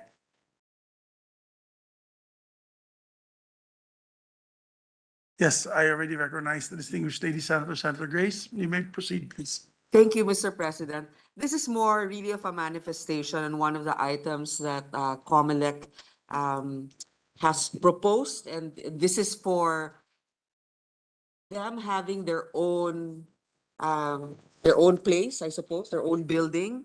Mr. President, I'd like to ask the chairman around how much is the total budget cost for this facility? Yes, thank you. Right now, the NEP contains 500 million for the building, the proposed new building of Comelec, to which the House added another 500 million, or a total of 1 billion. But as we are well aware, the Comelec has repeatedly requested a starting sum of 1.5 billion. Okay, I think, Mr. President, I think it's reasonable for us to assume that really every major government agency should have a proper place, and especially Comelec should have a proper venue to store, to be able to store whatever election documents they have, to be able to operate efficiently and comfortably, because we've noticed that every now and then, Comelec always figures in some fire incident. And it's usually right after a contested election. So I think maybe in this new facility, hopefully it will be state of the art, at least when it comes to the safety standards. So I'm supportive of it. But since they already have 500 million from the NEP, another 500 million from Congress, perhaps if the chairman of the committee would consider maybe adding another 500 million if there's a possibility. But I heard from our colleague here, Senator Nancy, said that Comelec apparently has their own savings. I was wondering if that it can be sourced from that also at this point. Yes, we're certainly proposing that as well. Right now, Comelec appears to have off-budget accounts and trust accounts, and there should be some savings there of upwards of about Comelec trust account. No, the savings. Yes, I think they're trying to use trust accounts, which are an account balance of 340 plus additional collections. But I think it will be the savings that they can use for this amount. Okay, So we will have to see the state at the end of the year so that we can use those savings, particularly for the building. So from wherever Mr. President, from wherever source our chairman will deem appropriate for them to use, if not the intervention from the Senate, I would like to express my support for the Comelec to have its own building, so that at least everything from their side will be put in order, the storage of our election materials, etc., and whatever else they need. Iba talaga kung may sarili kang tahanan at ikaw naman ay nagre-renta, tinatapon mo lang ang pera doon, mas mabuti ito may equity na. Yun lamang po, Mr. President. Thank you so much. Maraming salamat kay Senator Poe. Nagiging nagiging issue rin talaga yung pagkawala ng Comelec ng sariling building, hindi lamang dito sa national, kundi mas matindi pa sa lokal. Pagkat parating sinasabi na sinasang-ayunan yung incumbent, pagkat pwesto lang sila, yung mga opisina ng Comelec kung saan-saan na mga lugar na inaalok nung administrasyon na nakaupo. Kaya nagiging issue din yun sa kanilang neutrality. At hindi talaga magandang tignan. Tama lang po. Maraming salamat. Mr. President, next to interpolate and ask questions, the distinguished Deputy Minority Leader, the distinguished lady from Akbaya, no other than Senator Risa Ontiveros. I move that she be recognized, Mr. President. The distinguished lady senator, our deputy minority floor leader, is hereby recognized. Salamat kaayo, Mr. President. Madam Chair, magandang gabi po. You're welcome, ma'am. Imbag nga rabii. Madam Chair, Mr. President, being the immediate past Vice Chair defending the Comelec budget for 3 years, maaari po bang magtanong ako ng ilang mga clarificatory questions? Yes, thank you very much. Talagang dapat magtanong ng minority. Salamat, Madam Chair, at magandang gabi rin po sa Comelec family. One component of Comelec's regular program, which will have a substantial appropriation, not only for next year, but actually in the past 3 years, beginning 2020, is the development of software systems and procedures. With a proposed budget in the 2023 NEP amounting to 442.136 million pesos. 1.7. 450.539 million pesos was appropriated in 2022. And this same program was given 514.046 million pesos in 2021 and 345.466 million pesos in 2020. So, total appropriation for this component will now be 1.75 billion pesos. So, maaari po ba nating itanong yung commission through the good sponsor, what is this project all about in sum? At anong mga specific projects fall under this category? At anong significant accomplishments ang na-achieve sa substantial allocation na ito? Yes, from 2020 to 2023, the Comelec has allocated, as the distinguished senator has rightly pointed out, upwards of 1.75 billion for software development. So marami-rami na rin ang nagawa ng ating Comelec ng sarili nilang software to, no? Proprietary na to. Voter registration, local tsaka overseas, demographic matching, candidate profile, payroll, automated fingerprint, personnel, document trackers, case management, ERB payment, electronic case raffling, iRehistro system, yung local at overseas, precinct finder para sa mga botanteng naliligaw, Comelec internal website. Pero marami pa ring pending, yung property management, warehouse, yung parati natin problema sa Santa Rosa, poll workers monitoring, leave monitoring, at saka yung personnel training monitoring para sa halimbawa, yung barangay at SK na puros manual. Salamat, Mr. President, Madam Chair. So, marami-rami na ngang mga specific projects at marami-rami pa ring mga pending. So, plano at ibinabalak pa ng commission. So, may significant accomplishments na may uulat.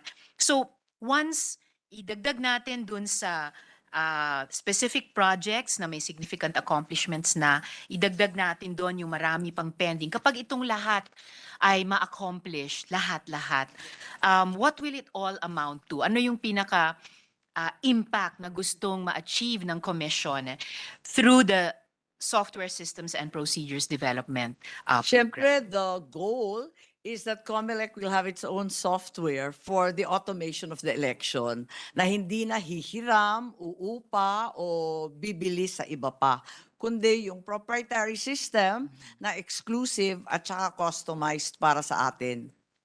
Salamat, Mr. President, Madam Chair.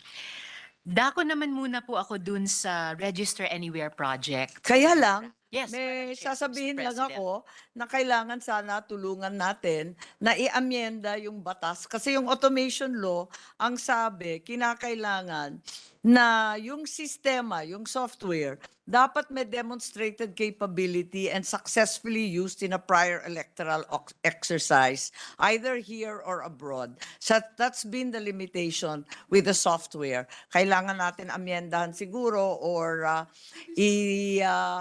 isalisik ng maigi na pwede pa rin gamitin yung software na sarili at in combination perhaps with some other foreign or properly tested software din. Salamat, Mr. President, Madam Chair. So, bukod po dun sa pag-amyenda ng batas, para makamit natin yung demonstrated ability. So, in budget terms po, magkano pa ang kakailanganin para maabot ito?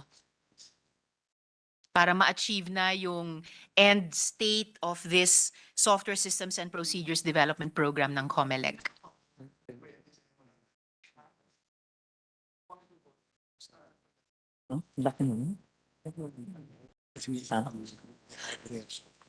Yes, ang sinasabi, mga 5 billion daw, kasi sa loob nun, may software na, may sariling hardware pa. Kasi sa ngayon, umuupa rin tayo o bumibili ng hardware pati. Hindi rin atin yun eh.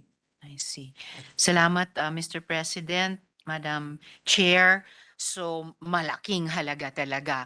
Kumbaga, kung isa lang ang gagastusan ng ating GAAS taong 2023, ito lang mismo ay pwedeng mag-account para halos sa kabuuang 5.2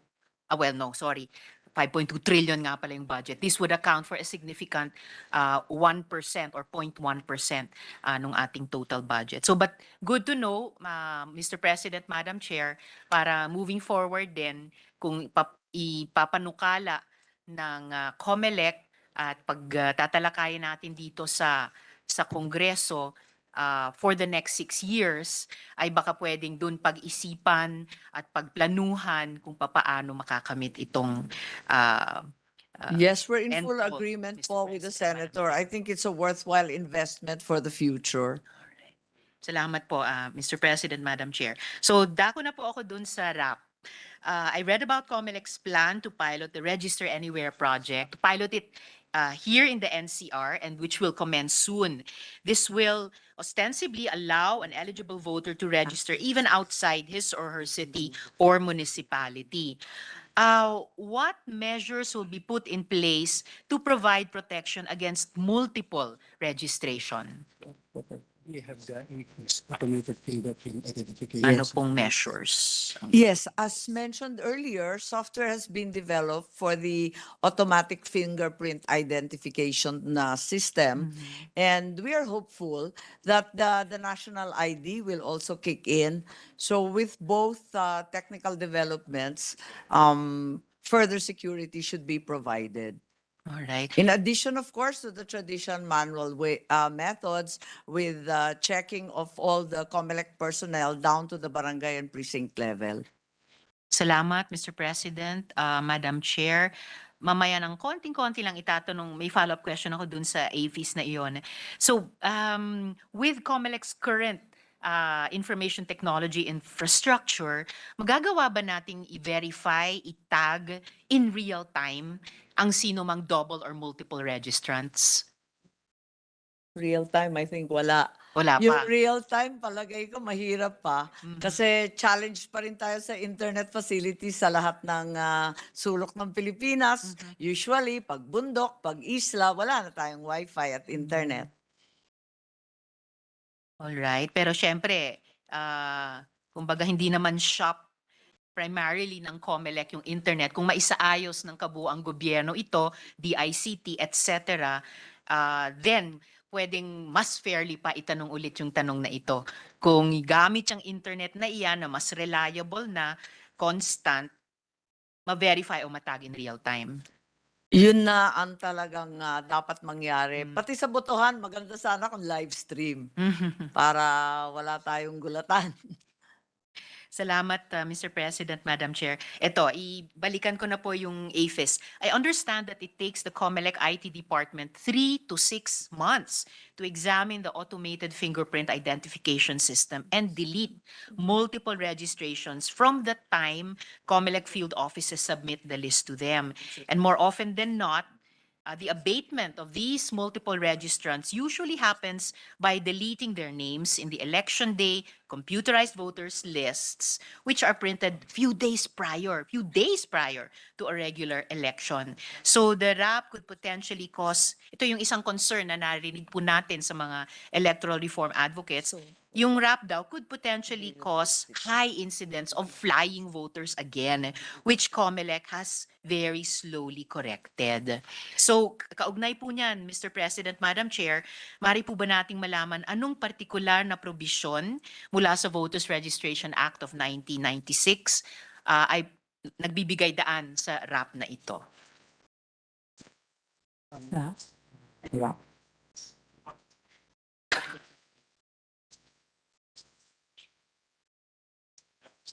Yes. Unang-una, itinatanggi ng Comelec na umaabot ng 6 na buwan yung pagre-rehistro dun sa automatic fingerprinting. Malamang dati yun. Pero ngayon, ina-update every quarter at saka sa loob ng 1 buwan, kaya na nilang tapusin yon at i-verify. Ngayon, yung tungkol sa vote anywhere, register anywhere, expansion yun ng ongoing registration na tuloy-tuloy, na talagang sinasagawa all year long. As we're well aware, the Comelec has very broad rulemaking powers, so they've expanded what is essentially the ongoing all year round registration to include vote anywhere. At saka isang solusyon siguro yon para sa mga problematic katulad ng repatriated OFWs at seafarers. Salamat, Mr. President, Madam Chair. Siyempre, kahit kung yung speed na ngayon ay sa loob ng 1 buwan, still, some damage can still be done within 1 month. Kung hindi nga mas nag-i-inch forward na tayo closer dun sa somehow real time or near real time na pag-verify at tag at pag-delete na rin ng any double or multiple registrants. Tama po, that would really be ideal. Opo. So huling follow-up dito sa RAP, Mr. President, Madam Chair, paano naman po kaya yung oath ng RAP applicant? Usually, an applicant swears an oath to the office of the election officer where he or she resides. Paano po makakapanumpa sa isang Comelec field office kung hindi sakop niyang said Comelec field office ang magsumpa sa ibang lugar or galing sa ibang lugar? For example, applicant A goes to SM Mall, kunyari, bumibisita siya mula sa isa Pangasinan, tapos naisip lang niyang dumaan sa RAP para magrehistro, pero yung election officer doon ay taga QC District 1. So paano siya susumpa doon kung yung coverage ng kapangyarihan ng EO para mag-administer ng oath ay limitado lang doon sa area ng office niya, in this case, QC District 1. Tama. Yun yung ina-anticipate na problema nga. Kaya't ang mangyayari, mag-a-appoint yung Comelec dun sa 5 pilot malls ng Vote Anywhere ng kanya-kanyang election officer at large na pwedeng magpasumpa maski saan at maski kanino na rehistrado sa Vote Anywhere program. Alright. At sa ngayon, Mr. President, Madam Chair, para lang ito sa NCR or ito po bang pagtakda ng mga election officers at large ay gagawin din po sa ibang rehiyon? Well, of course, to be fair, pagkatapos nitong piloting sa NCR. That's correct.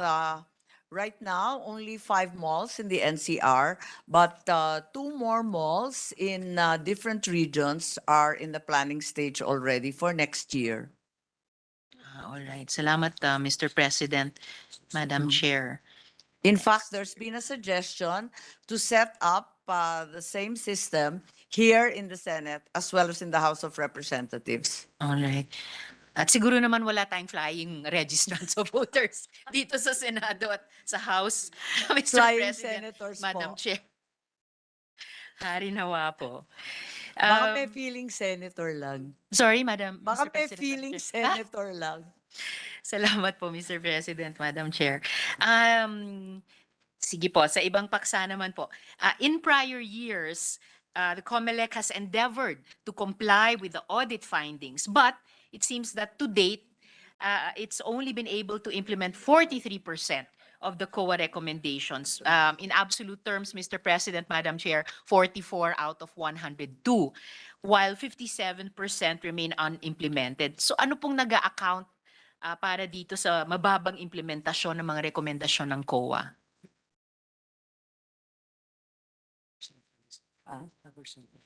Okay. Yeah.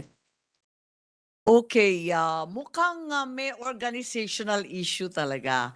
Dahil as you pointed out, year on year, the COA has observed that there are violations or a large amount of negligence in the documentation of Comelec. So the effort has been to reorganize and decentralize, which appears to be the problem because documentation is all generated at the central office and not delegated to the provincial and regional levels where they should be accomplished.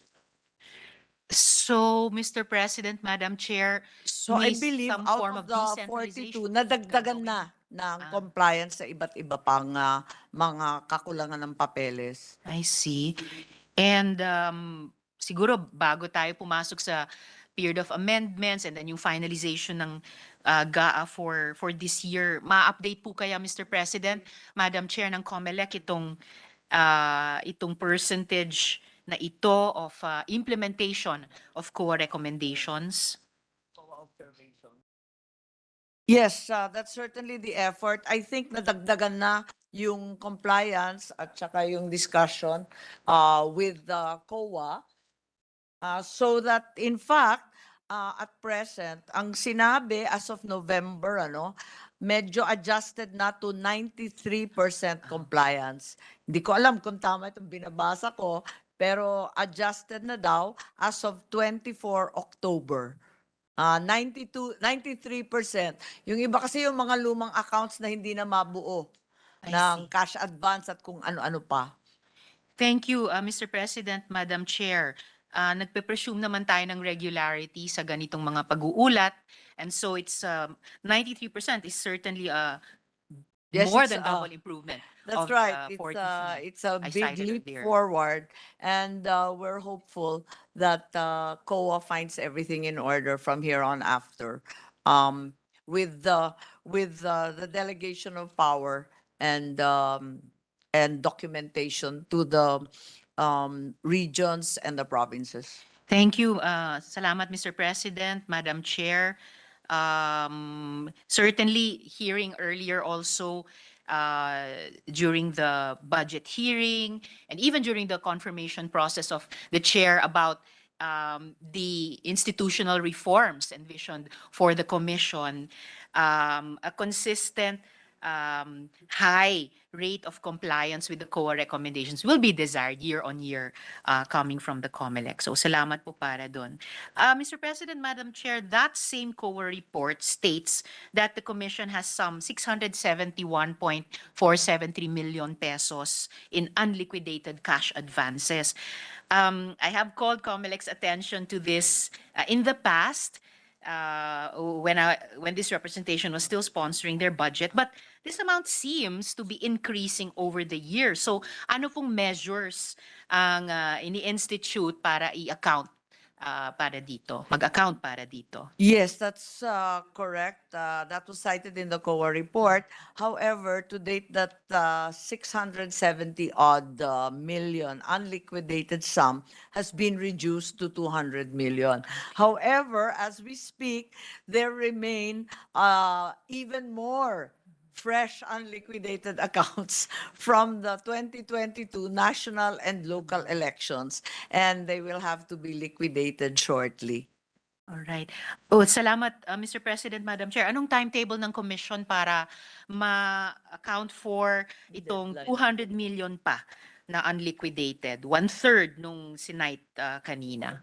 Yes, as usual, COA's deadline will be March of 2023, giving them 1 year more or less from the release of the funds. All right. Salamat, Mr. President, Madam Chair. Moving now to Comelec, being a constitutional body, of course, enjoys fiscal autonomy.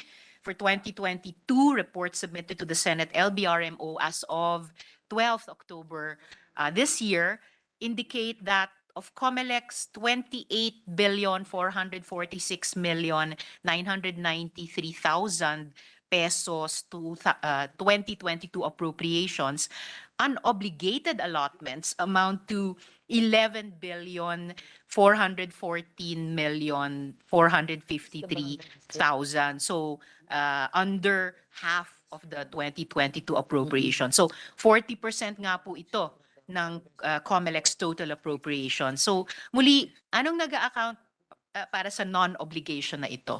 Yes, ang malaking halaga doon sa 11 billion na sinight, 8.5 billion yung barangay at SK elections na pinospone para sa susunod na taon. Yung iba naman, yung nabanggit kanina na unliquidated accounts mula pa rin sa 2022 national and local election. Okay. Actually, sasabihin ko nga po sana, Mr. President, Madam Chair, sabi ko na nga ba, malamang dahil sa pagpapaliban ng barangay and SK elections with that budget, 8.441 billion. Pero kahit dahil din doon, or in large part dahil doon, meron pang natitirang balanse ng 3 billion, which is unobligated. So, ano naman pong nag-account para doon? That is the remainder of the budget that was provided for the local and national elections in May of 2022. Hindi pa naliliquidate lahat kasi hindi pa pumapasok lahat ng resibo at balanse. Yes, Mr. President, Madam Chair.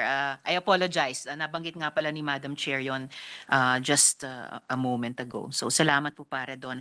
So lastly, Mr. President, Madam Chair, sinabi nga po ng Comelec Chair previously na yung pagpapaliban ng barangay at SK elections would entail additional costs. But Congress, we have not provided it with its requested budget. So paano nito aapektuhan yung mga paghahanda para dun sa barangay and SK elections? Well, alam po natin na may konti ng nagastos sa pagbibili ng ballot paper, sa pag-imprenta ng ilang mga dokumentong required. Pero konti pa lang noon, the larger sum of the 8.5 billion remains intact and will be carried over to the next year, being that it's a constitutional body. So, ang proposal ng subcommittee ng chairperson ninyo, ako, sana yung 2.7 na more or less na budget para sa susunod na taon, yung additional doon, kasi na-postpone nga, sana include na natin dito sa Comelec budget. Pero ang ating chairman sa finance ay inaaral pa ng maigi kung mas mabuting idagdag na sa Comelec budget for 2023 or gawin na lamang supplemental para sigurado yung sources kasi ayaw naman natin ding kapusin. Opo, Mr. President, Madam Chair. So, kung maisama nga yung 2.7B sa budget or maging bahagi ng isang supplemental budget, sasapat na po yung kabuuan para sa paghahanda sa barangay. Kompleto na yon. Para kaming nagtatawaran sa bilasang isda, pero natapos na rin. Maraming salamat. Daghang salamat, Mr. President, at maraming salamat, Madam Chair. Thank you very Maraming much, salamat. Senator. Thank you very much. Our dear Senate Minority Floor, Deputy Minority Floor Leader. Thank you, Mr. President. Mr. President, next to interpolate and ask question is the distinguished minority leader, Senator Coco Pimentel. I move that he be recognized, Mr. President. Distinguished Minority Floor Leader, Senator Aquilino Coco Pimentel III is recognized. Thank you, Mr. President. With the permission of our chairwoman. So the Comelec will be given a total budget of 6.48 billion next year. Yes, that is correct po. And then, just to really be very clear, kasi one of the major plans of the Comelec is the Comelec building. The building, The yes. building. So, the NEP already includes 500 million for the building. The house, so the GAB gives another 500 million, and the Senate subcommittee report grants another 500 million for the building. I think there was a mistake earlier. I think I misunderstood the paper. It actually is 500 million additional from the House, and the Senate has granted 1 billion, which rounds off to 1.5 billion. Pwede na po silang mag-umpisa. Plus in the NEP, another 500 million. For That's correct. the building. So that would be all 2 billion. told 2 billion, Yes, including the net. So That's correct. 1 billion ang bigay ng Senate subcommittee for their project of the Comelec building. That's correct. Complex. I think it's a complex, no? Yun ang pagkaintindi ko pa, it's a complex. Yes, I think there's a complex of buildings involved. At least, ako po yung mali, short ako, 1.5 lang akala ko, so it's 2 billion. And the Comelec plan is for the entire complex, magkano po yan? So that we'll know kung ilang taon pa natin to They originally stated it would be 9.3, but upon consultation with the DPWH, it appears that they can bring it down to perhaps 8.5 billion, hoping there is not so much inflation in the following months. 8.5 billion. Okay, sige po. Sige po. So this will be the initial funding for that. Yes. Hopefully 8.5 billion pesos Comelec complex, new Comelec. Yes, given that they're spending upwards of 157 million in rentals to date, the cost-benefit analysis is very clear and will be greatly advantageous to the government. Why did the DPWH come into the picture? Sila po ba ang sila po ba mag-execute ito, construct? I think it's supposed to be a multi-year allotment. So for any MICA project, the DPWH has to be consulted. Sige, so 8.5. So punta na po tayo sa sa savings.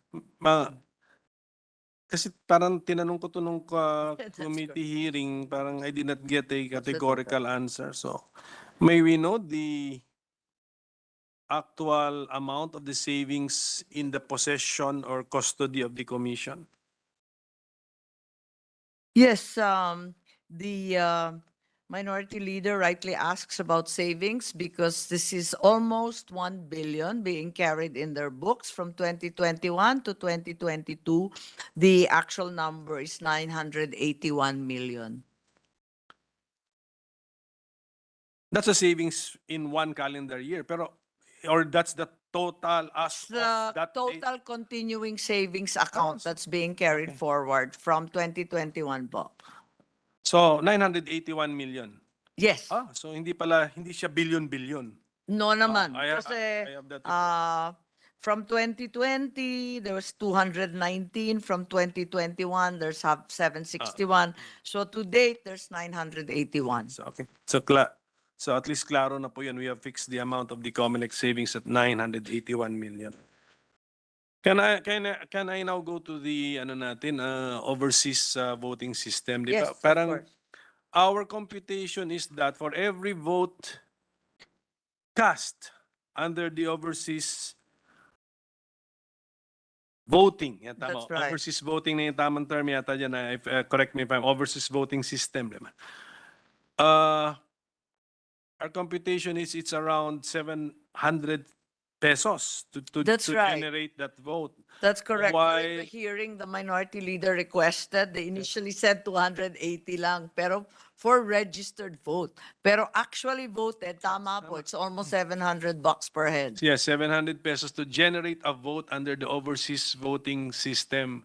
While in the domestic voting system,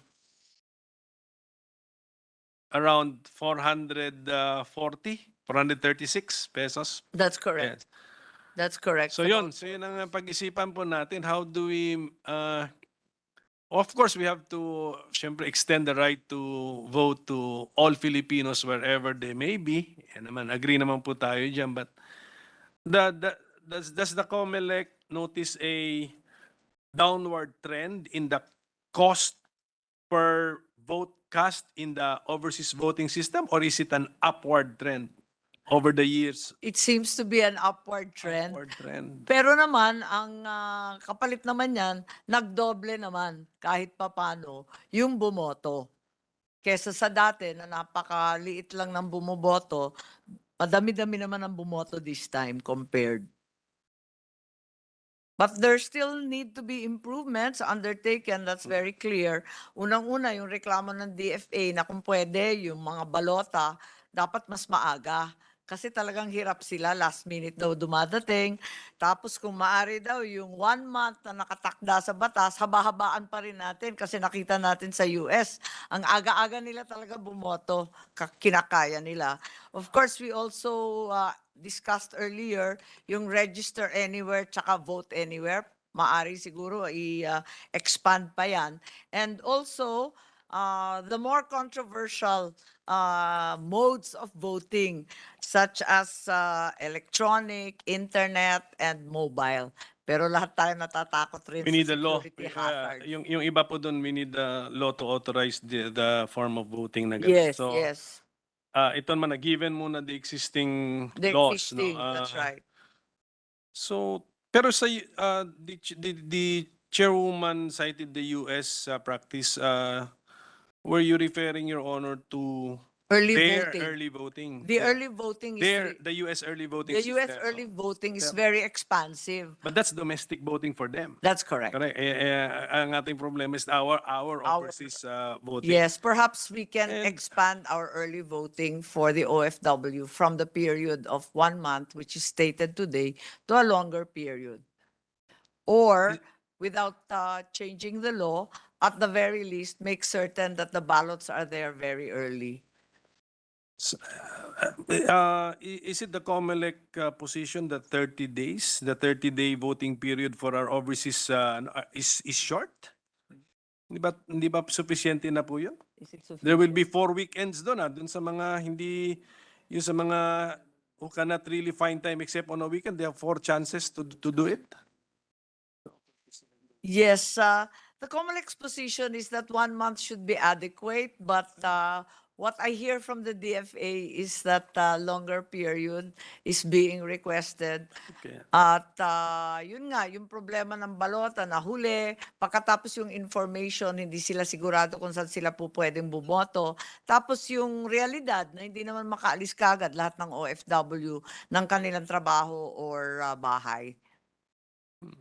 That's why it was made 30 days. Kaya, so kung weekend man, may 4 na chances na Apat po na yun. weekend na Pero, yun. opo. Oo nga. And sige, meron bang pag-aaral ang Comelec dyan on how we can increase the participation?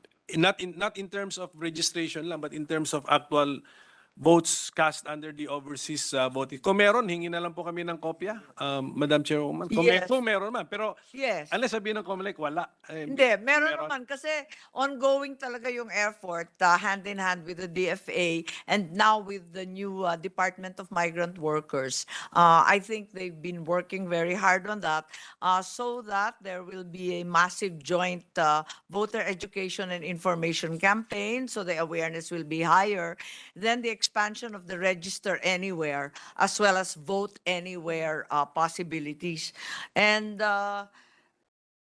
the possibility, for example, of more mail-in votes. Kasi kung tutuusin, gumagamit na tayo ng mailed votes right now sa overseas. Sa overseas, yeah. For selected countries. For selected countries, perhaps the expansion And- of that postal service would be useful too.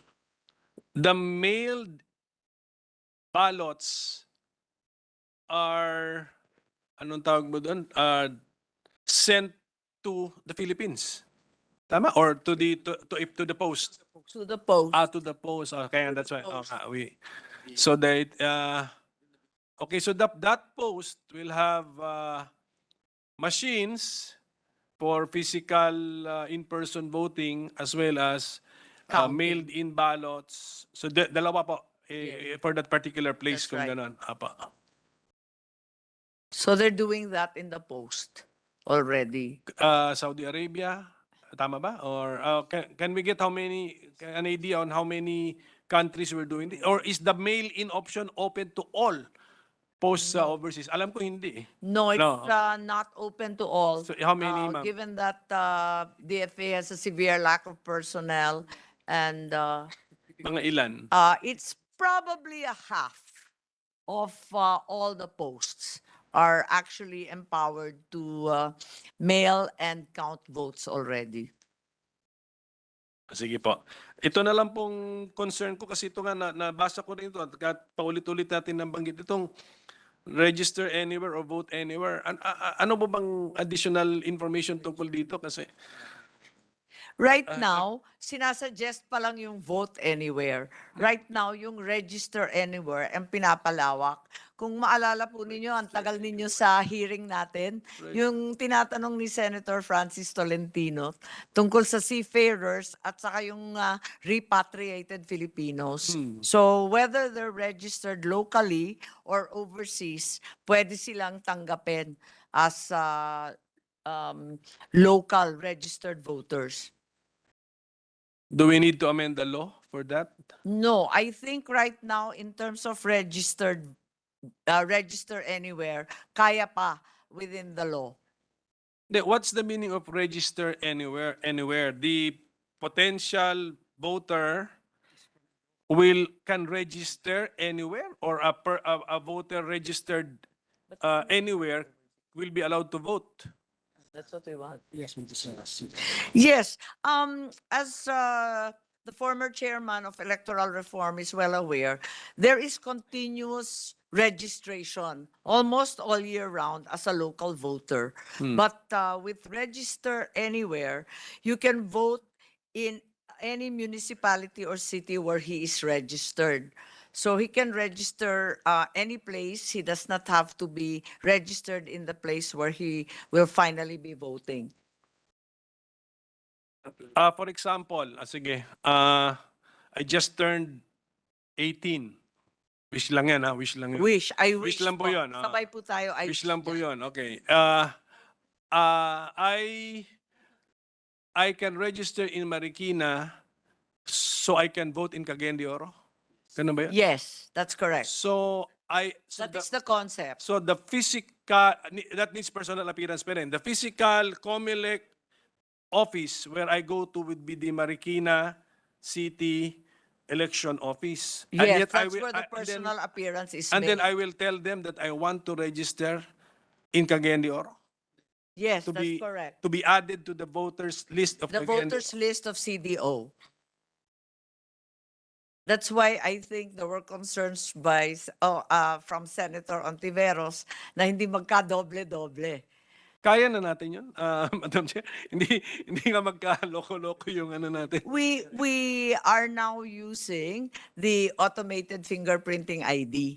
So that is one of the safeguards, and eventually yung national ID sana makakatulong din.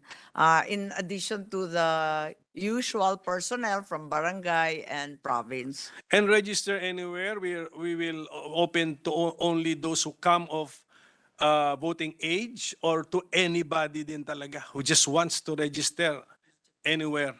They have to be fresh registrants. So, Kung hindi so kasi it's either rehistrado sa ibang lugar. you just became of voting age, or kahit na you're already age of maturity but you never But you previously never registered. or Ganun registered yan. before. Otherwise, kasi Okay. magkakadoble-doble, Yun nakakatakot po, din. opo, na medyo because we're putting too much reliance on AFIS. That's right. What's the performance of AFIS? Ano bang, ang tagal ko na narinig yan, dekada na yan. I mean, ilan bang nahuli na niya na double or multiple fingerprints? Mukhang madalas-dalas na rin nabubuko yung mga sumusubok magrehistro 2-3 beses. Yung tao, yung fingerprint na lumabas sa AFIS na 2 registration or 3 registration, voided yung dalawa o tatlong registration o nag-iiwan tayo ng isa? Yung nauna, siya ang i-uphold. Yun na lang ang kikilalanin. Yung ikalawa, syempre, voided na lahat yun. So walang sanction si double or triple fingerprinter. I think an election offense will be filed thereafter. Tama yan. Because clearly there's a violation. But do they file the cases? Have you filed? Do you file the cases? Yes, I think that they do file, as a matter of fact. Talaga, But ilan, sige, kunin na lang natin ang statistics po niyan kung ilan po ang naano. Okay, you really yes, I think they will give the consolidated report kasi bagong-bago pa lang after the recent election. So that is the register anywhere concept. Yes, Okay. that's So correct. at any rate, ganito rin naman eh. If you want to transfer your registration, ganun din. di ba? Ganon din naman eh. You go to ano. So siguro a little software updating ngayon na kaya sigurong ano yun. But what is this vote anywhere? Diyan ako worried. Ano yun? Vote anywhere. The vote anywhere only is offered to the overseas voters. Okay, so somebody registered in Saudi Arabia can vote in Egypt? In another country, but not in the Philippines. Yes, to manifest. Yes, I think it attempts to address seafarers as well as those who were repatriated and expatriated again. So if he transfers Okay, from balik, Saudi lipat. to one of the Emirates, he can vote in any of those countries. But he cannot vote back in the Philippines again. Yun ang problema. Kasi wala pa tayong ganun eh. So that is our plan for 2025, but do we need a law to execute that? Parang hindi. Yung voting anywhere para sa overseas voting, okay naman siya kasi covered. Pero kung boboto sila back in the Philippines, yun ang nangangailangan ng amendment sa batas. Kasi right now we only have two types eh, either overseas or local. Yes, yung law. So si overseas, all posts have access to the same database? Parang ganon. That will only work kung ganon, di ba? Or The Egypt post should access the Saudi Arabia database? Yes, they simply file a manifestation and they will be recognized in the second post. Okay. So they have to do an act, maybe Yes, they months, have. Yes, months. they have to. How many months before the election? Even on the day of the election or on the day they choose to vote, as long as they manifest that they are actually registered in Saudi, back to our example, they can vote they can vote in the UAE even on the same day. Oh, the UAE post can check that the person right before them is indeed registered in Saudi Arabia? Kaya po nila yon? Yes, it seems that there's a central database afforded for the automated fingerprint ID. So kaya nga yung APIS kasi medyo I'm sure the track record of the AP system is not confidential. Can we ask for hindi naman it's not the software of the APIS but the track record niya ano ba yung kasi we're putting too much reliance on the AP system eh. Yes, I think they can provide the numbers, if not the names, at the very Yes, least. numbers na detect. Okay.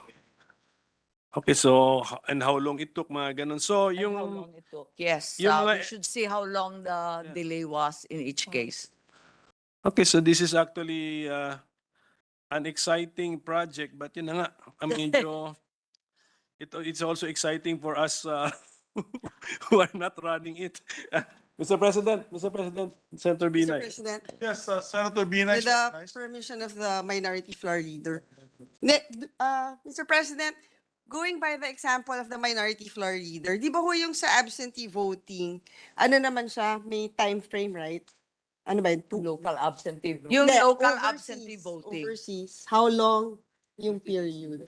30 days din. So, kung 30 days siya, what if, kunyari, nasa Saudi siya, bumoto siya sa Saudi within that 30-day period, tapos nilipat siya ng UAE para bumoto ulit.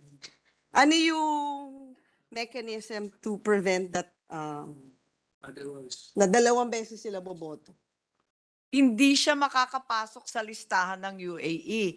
Kasi pagdating niya sa UAE, magmamanifest siya, 'di ba, na eto yung aking voters ID and so on, mabubukod na nakaboto na siya sa Saudi dahil nga yung fingerprinting iisa. So yung gagamitin na technology, magre-red flag yon pag bumoto na siya sa Saudi? I-report yan pag nag-attempt siya to vote in UAE in the second post. Hindi nga. So pag nag-vote siya sa UAE, makikita na bumoto na siya sa Saudi. That's Within right. the Tapos hindi na siya papayagan bumoto. Okay. May ganong technology na tayo that can determine? Yes, actually, hindi naman siya high-tech kasi pag nagsabi siya na nasa listahan siya ng Saudi at boboto sa UAE, tatawag naman yung post ng UAE kagad sa Saudi para alamin. As well as check. Mano-mano din. No, as well as checking in the central database. Both Pero things are may usually mano-mano done. component na kailangan tumawag. May reporting system, pero may central database din para to corroborate. Okay. Thank you, Mr. President. Thank And you. just, final Yes, point please na to, proceed. Mr. President, sa yung vote anywhere nga, just to make sure na hindi tayo magsisi dyan sa na i-authorize yung vote anywhere. The double checking is, let's say, a computerized search by name, not by fingerprint. Ganun bang yung sabihin? It's by name. By name. Kaya nga pa, bakit pa by ulit-ulit name. na AFIS? Anong connection ng AFIS dito? Yes, I think the fingerprinting is to determine whether it's a double or triple registrant, diba? Which is not the issue on the vote anywhere. Ang ating point is that's not the issue, di ba? Kasi I'm worried about over-reliance sa APs, Madam Chairwoman. Kasi sige. Yes, that's correct. Kasi- Because it's actually not the name and you're not reverting to the fingerprint. Yeah. Kasi yung fingerprint natin sa APs, 65 million yan eh. Paano instantaneous search? Imposible. That's correct. I-check ka doon sa pangalan. Pangalan, you have to declare your name and ano, so okay. Paano kaya natin malaman that? Paano kaya malaman ng post? In and the first second place post? kasi, yung sa second post, wala ka doon eh. Di ba? Wala yung pangalan mo. Wala Ide-deklara mo Hmm. kung saan yung pangalan mo. Correct. Yun. Tapos tatawag ka doon. Correct. At magkakabukuhan. Na bumoto ka na pala doon sa kabila. Let's say hindi yun yung issue, pero hindi ikaw yung pangalan na binigay mo. At naunahan mo ngayon yung taong bago bumoto dun sa original post. Paano ngayon yan? Makakalusot na siguro yun, ano? Kasi kung ibigay mo yung pangalan nung isang tao na bumoboto sa UAE talaga, baka makalusot ka. Kaya lang, may photo din yun eh. May picture din yun eh. Oo nga eh. May retrato rin kapag hindi ka mukha. Ma'am, I think, Madam Chairwoman, for the information with the Comelec, si Senator Binay raises the issue of sa watcher. I mean, hirap na hirap. That's right. Hirap na hirap Oo, ang dapat watchers. matinik din Wala- talaga yung Wala wala access sa database. Wala siyang access. Paano niya malalaman? He or she will just trust that tumawag kami, tama yung pangalan binigay, it's registered sa Saudi. So that's the issue, but ano. Pero sa palagay ko, unang-una wala yung pangalan, no? So i-check yung pangalan or kung yung pangalan nandun na sa second area, yung retrato naman i-check. Pag hindi nag-match yung retrato, sigurado yung fingerprints, hindi na rin mag-match. So hindi rin papayagan yun, hindi dapat makalusot yun. Dapat. Sa APIS, sa system po natin, a search sa 65 million fingerprint sets will take how long? Kasi ibabangga niya yung fingerprint na hindi naman niya alam saan ibabangga yun eh. Daan siya ng daan sa 65 million, ganun ba yun? Every search? Yes, in theory, we can bring it down to less than a month. So hopefully it should work. Kasi yung on-site verification should be very quick. Kaya lang, yun nga. Sige. At any rate, if that's the idea of the Comelec and so you say that there's no need for a law, ibig sabihin, you could have done that in the past elections. So dapat pag-aralan po namin yan. Just give us time also to study it and agree with your position na you don't need a law. Maybe this should be regulated by law. Okay, yung ating scenario yung pinag-uusapan na, it's a wrong person trying to vote Yes, using try another to break person's in. name. That is an election offense. Certainly. And although it happened in another country, in a foreign country, we can still file case against that person. He will appear in the consulate, which is Philippine territory for all intents and purposes. Consulate? Embassy or consulate. Doon sila bumoboto, di ba? Kasi, bale, Correct. Philippine Oh. territory yung Kaya precinct. ako sinasabi yan, parang warning nga, warning to everybody na although posible lahat ng mga scenarios na pinag-usapan natin, Yes. siyempre, ano yan cheating o makadagdag din ng boto, that's an election offense. That's Certainly. actually cheating. So, you're open to a prosecution. Tama? Okay, so the Comelec is ready for that. So, yun na lang siguro po, Madam Chairwoman, yung vote anywhere lang actually yung medyo Nakaka-nervous. nakaka-intriga. Hindi naman nervous, pero nakaka-intriga na konsepto na kung napapag-aralan din po namin on. Yes, that's correct, which is why Comelec is taking a while to approve the guidelines of even the register anywhere. Kasi kailangan talaga maingat at kumpleto yung safety checks and other security provisions. And then, of course, yung kung pwede na lang yung, I think I made 2 requests, kung pwede lang maibigay. But it's not a condition to the approval of the budget of the Comelec. Pero, Yes, I think it's of interest to all of us. Yes. That we see how many have actually APs. been caught with the ID Yeah. and if there have been any prosecutions or cases filed against those who violated. Pero what has been made clear tonight is that at least the Comelec is thinking of ways to expand the effective participation of our overseas voters. Yes, that is Kasi correct. diba, yung kailangan actual vote cast ang ang habol natin diyan eh. Kahit sino pang botohin nila basta importante nagpa-participate po sila. Tama Yan po. importante. Tama po. So- The OF Filipino migrants are so invested in our country that they should really be allowed to participate in as many ways as possible, as easily as possible. And then siguro ako basta by office or personally I'll just look at that cost, di ba? Kasi dapat the trend should be going down eh. May economies of scale din, gamitin natin yung konsepto ng economies of scale na kaya na-worry Ang nga ako. problema nga, paakyat eh, hindi pa baba. Kaya nga last point, Madam Chairwoman, sinabi mo nga na last election cycle before 2022, mas konti ang nag-participate in actual votes cast sa overseas voting.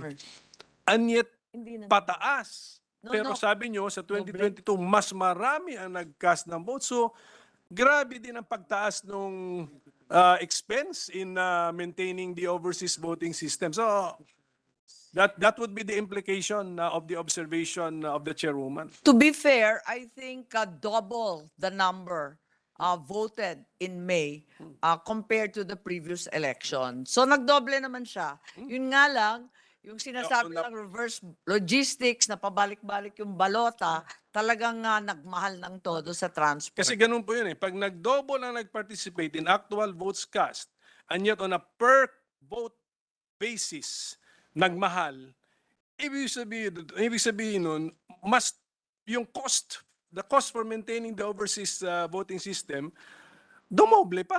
More than double pa. Yun nga, dumami rin kasi yung botante, nagdoble yung botante. Pero hindi In naman the nagdoble registered, Hindi in the naman registered nagdoble yung voters? cost. Ah, Oo, ganun ba? lumaki, kung sa lumaki. Pero hindi naman doble. Pero nagdoble yung botante. So there must be something wrong with the trend that we mentioned earlier. Well, Hindi, it's sige. higher, Hindi siya tum- but it's higher in Kasi on a per, ang tanong ko on a kasi, per head basis. on a per vote cast basis, ang sagot nyo kasi pataas eh. So kung gano'n ang pataas, Tama. and then you say na mas marami nag-participate in votes cast, mas pataas yung numerator. Oo, mali. Kaya mas pataas na pagtaas ng numerator over the numerator ba tawag na? Over the denominator. Oo, yung denominator mali, ano? May mali. There's Dapat something wrong. Ano na lang, in writing na lang, Madam Chairwoman, kasi. Yes, yung 700 versus yung 446, ano, dapat iklaro. And then we look at the trend nga, kasi dapat ipababa natin yung cost. Ipababa yung Yeah, cost sa overseas kasi voting. nagdodoble yung number of votes. Tama Thank you. po. Thank you. Thank you, Minority Leader, Thank you to for the, your insight. Thank you to the Comelec. Thank you, Mr. President. Thank you. Thank you very much, distinguished minority floor leader. Mr. President, there being no member. Meron akong phone-in question coming from a Yes. certain Mavic. Hindi pala. I heard Mr. Mamaya na daw itatanong sa bahay. Sa bahay na lang daw po siya Sa bahay na magtatanong, lang. Mr. Okay. President. Senator, Please proceed, Majority Leader. there being no member who wishes to interpolate and ask questions on the budget of Comelec, may I Manifestation. just ask to Mr. President to To recognize recognize Senator Francis Tolentino for The his gentleman from the great province of Cavite, manifestations. Senator Francis Tolentino, is recognized. I hope it's not money question. No, it's just a Thank you, Mr. President. manifestation. Just one manifestation. Having been exposed, all of us, not just here, those present here in this plenary, by the recently concluded U.S. midterm elections. We know the effects of real-time results. Although it is not real-time for the midterm elections, they just got the results of the Nevada elections a few hours ago, making the Democrats control the U.S. Senate. The Senate But the lower house still pending. is still up for grabs. But it just shows the interlink between the media and the election results. So it probably, Mr. President, behooves upon the Commission on Elections to have this technology, whatever that technology would, how it would evolve within the next 3 years, the next 6 years, linking social media, mainstream media with whatever technology Comelec would have within the next few election cycles. So, Mr. President, I think we are fully supportive of the Comelec's budget. We believe in the capability of the man at the helm, including the commissioners present here, though some of them might have still to be confirmed by the commission on appointments. So, Mr. President, I have no further statements but to support the Comelec, especially as we approach the 2023 barangay elections. That would be the showcase of what this Comelec administration can do and should do. Wala na po ako itatanong, Mr. President. Tulungan po natin ang Comelec. Maraming salamat po. Thank you very much from Senator Tolentino. Fair warning lang po, manual ang election ng barangay and SK. But indeed, the IRR for TV and media for the following election hopefully should come out as quickly as possible and bring costs down to equalize the playing field. Thank you. Thank you, Mr. President. We join the distinguished gentleman from Cavite, Senator Tolentino, in supporting the budget of Comelec and on also commending the a person at the helm of Comelec, Chairman George Garcia and the commissioners of Comelec. With that, Mr. President, I move that we close the period of interpellations and debate and consider the budget of Comelec to be deemed submitted for the body's consideration. I so move. Before I make that motion, I just want to put on record indeed, the chairperson of the Comelec is probably the most suited for the job. I think he was, I think he's one of the last great lawyers that we have, election lawyers, huh? Last great election lawyers, and I'm happy that he's there at the helm. If there's anyone who knows his mettle and he knows his, who knows what he's doing, he's the good gentleman, Chairman George Irwin Garcia. So with that, there being no objection to the motion of the majority floor leader, I move that the budget of the Commission on Elections and all its officers under that be deemed submitted. Congratulations to the chairman and the commissioners that are here. Thank you. Thank you, Mr. President. Congratulations to Comelec family. Maybe we can suspend nga pala to have a photo with the chairman. Awayin na ko ng asawa eh. That's okay. It says suspended.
Mr. President. Mr. President, I move to resume consideration on the budget of the University of the Philippines system. I so move, Mr. President. There being no objection to the motion to take up the budget of the UP system, motion is approved. Thank you, Mr. President. Mr. President, the University of the Philippines system has a total budget of 23,480,577,000.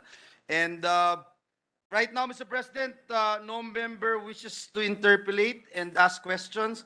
I move that we close the period of interpellations and debate and consider the budget of the University of the Philippines system. Yes, and just Deemed like to put- submitted for the body's consideration, Mr. President. Thank you, Majority Leader. And I'd like to just put on record, we have with us our President, President Danny Concepcion, present in the session hall. So with that, no objection for our dear colleagues. That's my alma mater. Although we're the green-minded Maroons from UP Los Baños. They're the ones from Diliman. Smelling all the may I ask some pollution, questions? getting all the pollution from Quezon City. We have the cleaner air in Los Okay. Baños. We have clarity of sight, you know. So that's the explanation. There's Mr. always I'm a there's little always- bit confused, Mr. Oh, there's President. always a rivalry between the two campuses. But yes, there being no objection, I'm happy and proud to say that the budget of the the UP system is deemed submitted. Congratulations. Mr. President, I move for a minute suspension to allow the DSWD family to assemble here Yes, in the I see plenary. Mr. Secretary President. Secretary Erwin Erwin Tulfo. Tulfo is here, Mr. President. He may proceed to the gallery, to the VIP. Can I ask for a minute suspension, Mr. Session suspended. Thank you.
now move that we consider the budget of the Department of Social Welfare and Development and its attached agencies, and recognize the sponsor of the measure, no other than the distinguished lady from Ilocos Norte, the Ate ng Bayan, Senator Amy Marcos, for her opening statement. I so move, Mr. President. Thank you. There being no objection to the motion of the Majority Floor Leader, the budget of the DSWD is now on board, and we'd like to recognize the sponsor, Senator Apo Amy Marcos. Thank you very much, Mr. President, Majority Leader. The budget of the DSWD is now offered to the plenary for questioning. We are ready. Mr. President, before we recognize the first interpellator, I would also like to welcome, Mr. President, not only the Secretary of DSWD, Secretary Erwin Tulfo, together with undersecretaries and directors and the entire DSWD family to their Senate, Mr. President. At this juncture, I move that we recognize Senator Pia Cayetano to interpellate / manifest, Mr. President, on the budget of DSWD. I so move, Mr. President. There being no objection, motion is approved. Thank you, Mr. President. I'd also like to thank the Deputy Minority Floor Leader for allowing me to take the floor and to just make this very short manifestation. Good evening, Secretary and the DSWD team here. Short manifestation, Madam Chair. I would like to thank DSWD Secretary for pursuing what we discussed in the hearing on the allocation of the budget of NAC, which was lodged with DSWD. Salamat kasi ngayon matutupad naman nila ang kanilang mandato. And although they are still attached to you, so I expect, Mr. Secretary, that you will be able, you meaning to say your team, will be able to give them their full support kasi baby agency pa lang naman yan, di ba? So it is only natural, Madam Chairman, hindi ho ba, na alagaan din no, kung ano yung magagawa dahil there's much that we can achieve through this attached agency by way of finding homes for children in need, not just permanent homes by way of adoption, but temporary homes by way of foster care. So yun lang, Madam Chair.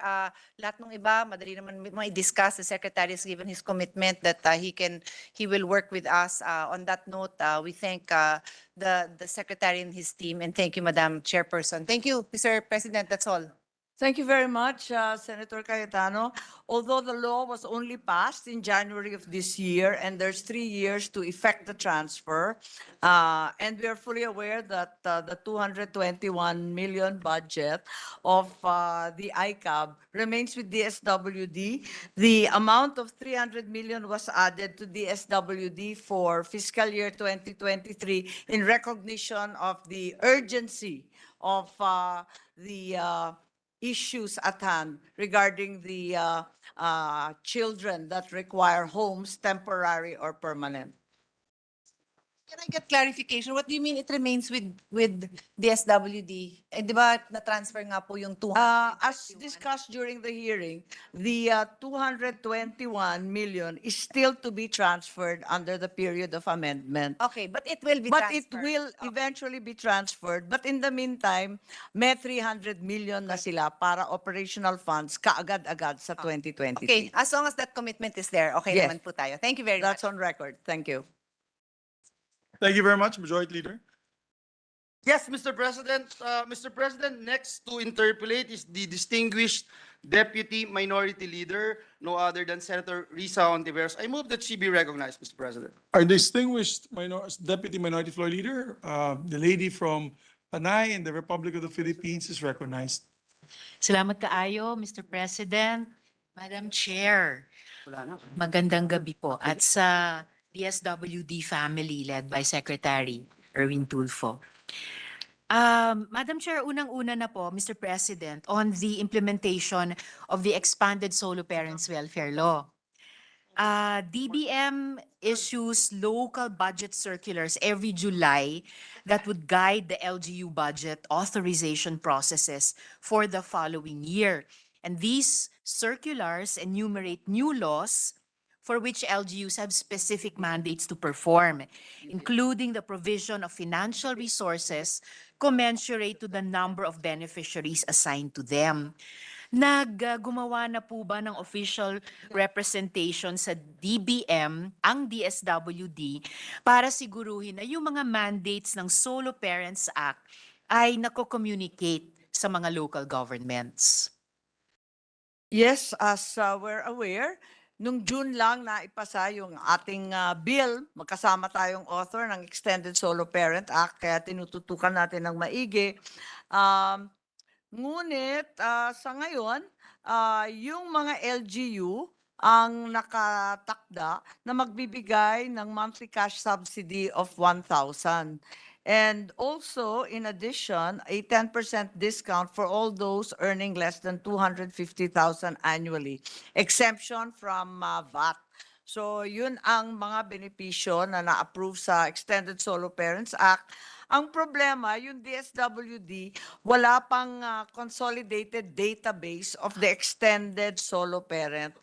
At inaasahan natin na sa lalong madaling panahon, matapos na yon. Salamat, Mr. President, Madam Chair. Kailan po kaya yung timetable ng DSWD para makumpleto yung database na yon? That's correct. Right now, there's no specific time frame, but the Interagency Coordinating and Monitoring Committee that's contained in the law is supposed to have an organizational and planning meeting December 2022. So in the next few months, we should be able to derive some news from them to formulate the guidelines and finalize the gathering of data for a central database. Salamat, Mr. President, Madam Chair. Sana nga po madaos ng mabunga yung planning meeting na iyon para mabalitaan po ng mga solo parents sa buong bansa kay Secretary ang isang mabuting balita para na rin sa Pasko at saka sa bagong taon. And of course, Mr. President, Madam Chair, dahil yung LGU budget authorization Yun na nga. process mismo ay still in progress, posible kaya dahil ina-anticipate naman natin na magiging mabunga yung planning meeting na iyon, posible po kaya na si Secretary sisiguruhin nila na yung DBM din makapag-issue ng mga addendum na Tama. mag-inform sa LGUs ng mandates nila with respect nga po dito sa recently passed na Expanded Solo Parents Welfare Act natin. Yes, that's right. We have the full commitment of the DSWD leadership to push forward the Expanded Solo Parents Welfare Act. As a matter of fact, ang ginagawa po nila ngayon, sinasama na sa mga listahan ng 4Ps para mabigyan na yung extended solo parent welfare. So dun sa 4Ps, may mga priority at sakop na nun yung solo parents para hindi na matagalan kahit papano nabibigyan naman yung iba. Salamat, Mr. President, Madam Chair, sa update na iyon. Quite innovative at palagay ko tumpak din naman dahil meron talagang expanded benefits sa solo parents na para dun sa nasa ilalim ng either minimum wage or That's right. isang halaga sa annual income na medyo swak din po sa ilan sa mga criteria natin para mapalista sa listahanan at ma-enroll sa 4Ps program. But still, looking forward nga dun sa at salamat dun sa commitment ng DSWD leadership ng Secretary tungkol dun sa pakikipag-ugnayan sa DBM para lalo na pag pinatutupad na nung DSWD yung bunga ng planning meeting nila ay handa na rin yung DBM and yung mga LGUs para ganap na ma-implementa yung Solo Parents Welfare Act, at least as far as the LGUs are concerned. So salamat po doon. Doon naman po sa Social Protection Program for Adolescent Mothers and Their Children, or SPAMC, kung tama yung pagbigkas ko no, for short.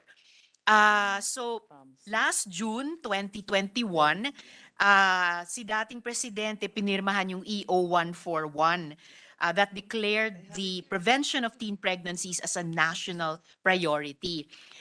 the urgency and severity of this issue was underlined in a November 2020 SWS survey that identified teenage pregnancy as the most important problem that women in the country face.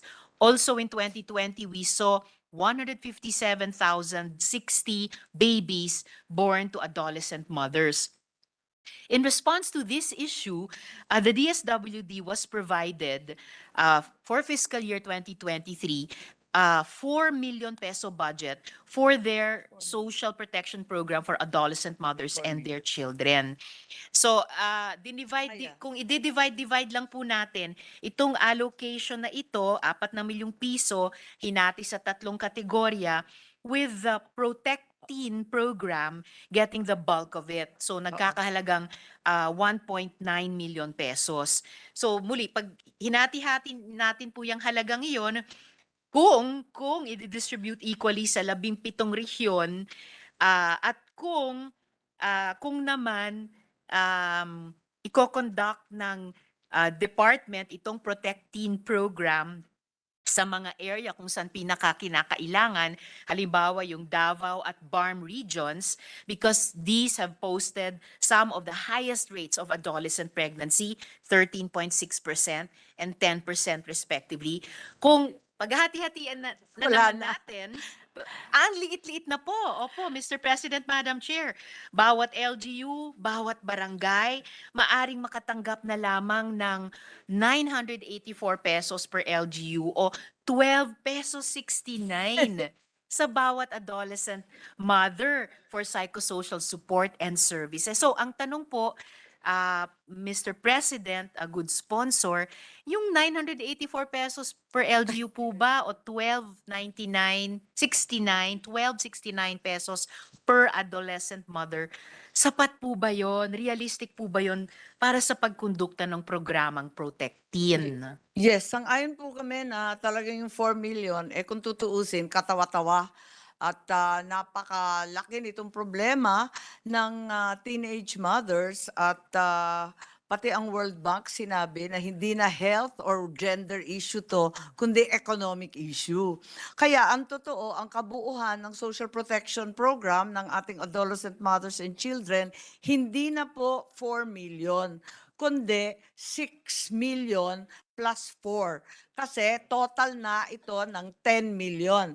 Ang pag-breakdown nito, yung DSWD may 4 million, katulad ng sinabi ninyo, yung Protect Teen, at saka yung capacity building, yung information. Pero yung POPCOM may additional 6 million. Siya ang magbibigay ng training, grant, subsidy para makatulong. Maliit pa rin kung tutuusin yung 10 million, pero mabuti-buti naman sa 4 million.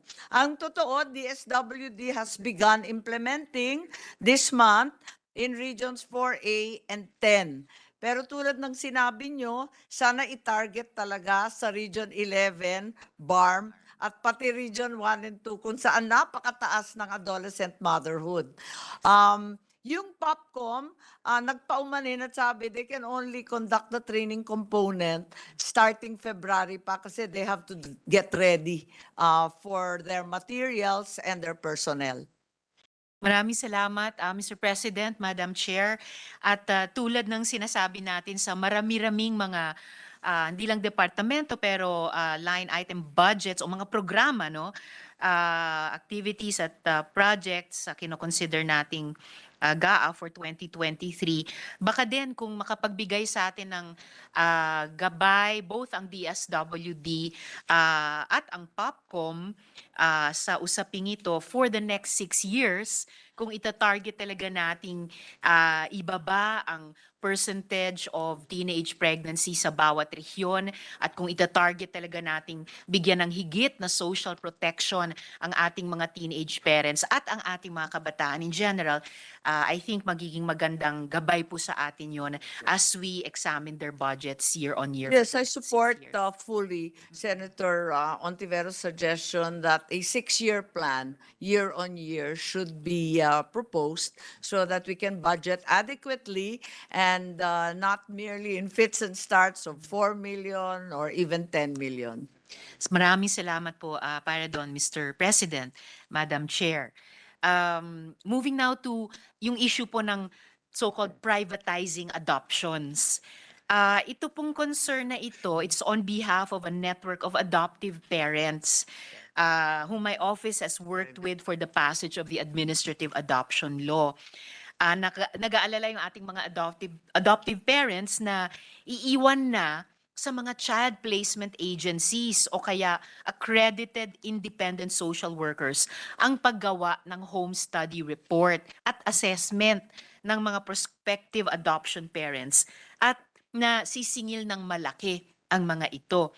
So nakalagay po sa Section 25 ng Republic Act number 16642 which I sponsored at marami po sa atin ay nag-author na ang case study ay gagawin ng adoption social worker of the NAC, the Social Service Office of the LGU, or any child placing or child caring agency. So malinaw po na hindi lang itong huli yung pwedeng gumawa ng case study. Pero nagulat nga po daw yung mga adoptive parents na parang ang naging usap-usapan ay kung magkano ang sisingilin ng mga private agencies na ito at lumalabas na hindi bababa sa 50,000 pesos at pwede pa daw umabot sa 6 digits. So while we do want to make the adoption process faster by doing away with the judicial track, it was not our intent to make adoptions privatized and expensive. So ano pong assurance ang maibibigay sa atin ng DSWD na hindi nga tayo patungo dun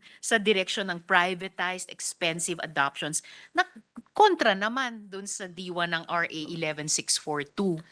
Yes, the DSWD would like to assure Senator Antiveros as well as the entire chamber that the adoption process will not be at any point privatized or commercialized.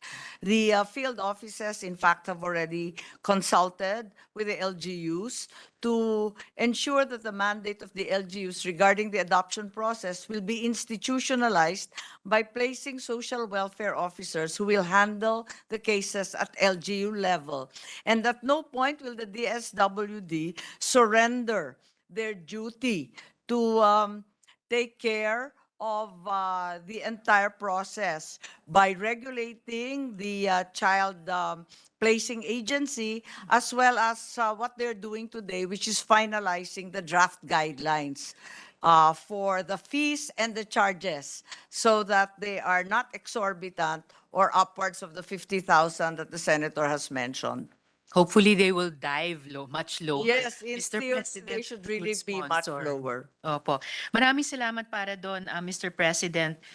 Madam Chair, malaking reassurance po ito sa mga adoptive parents natin na nakipagtrabaho talaga sa atin dito sa Senado, sa House din of course, at sa DSWD para maisabatas yung domestic administrative adoption law dahil ang gusto nila tulad po natin ay ang bawat batang Pilipino ay may pamilyang magmamahal at magkakalinga at hindi magiging hadlang itong pagsingit sa prosesong ito at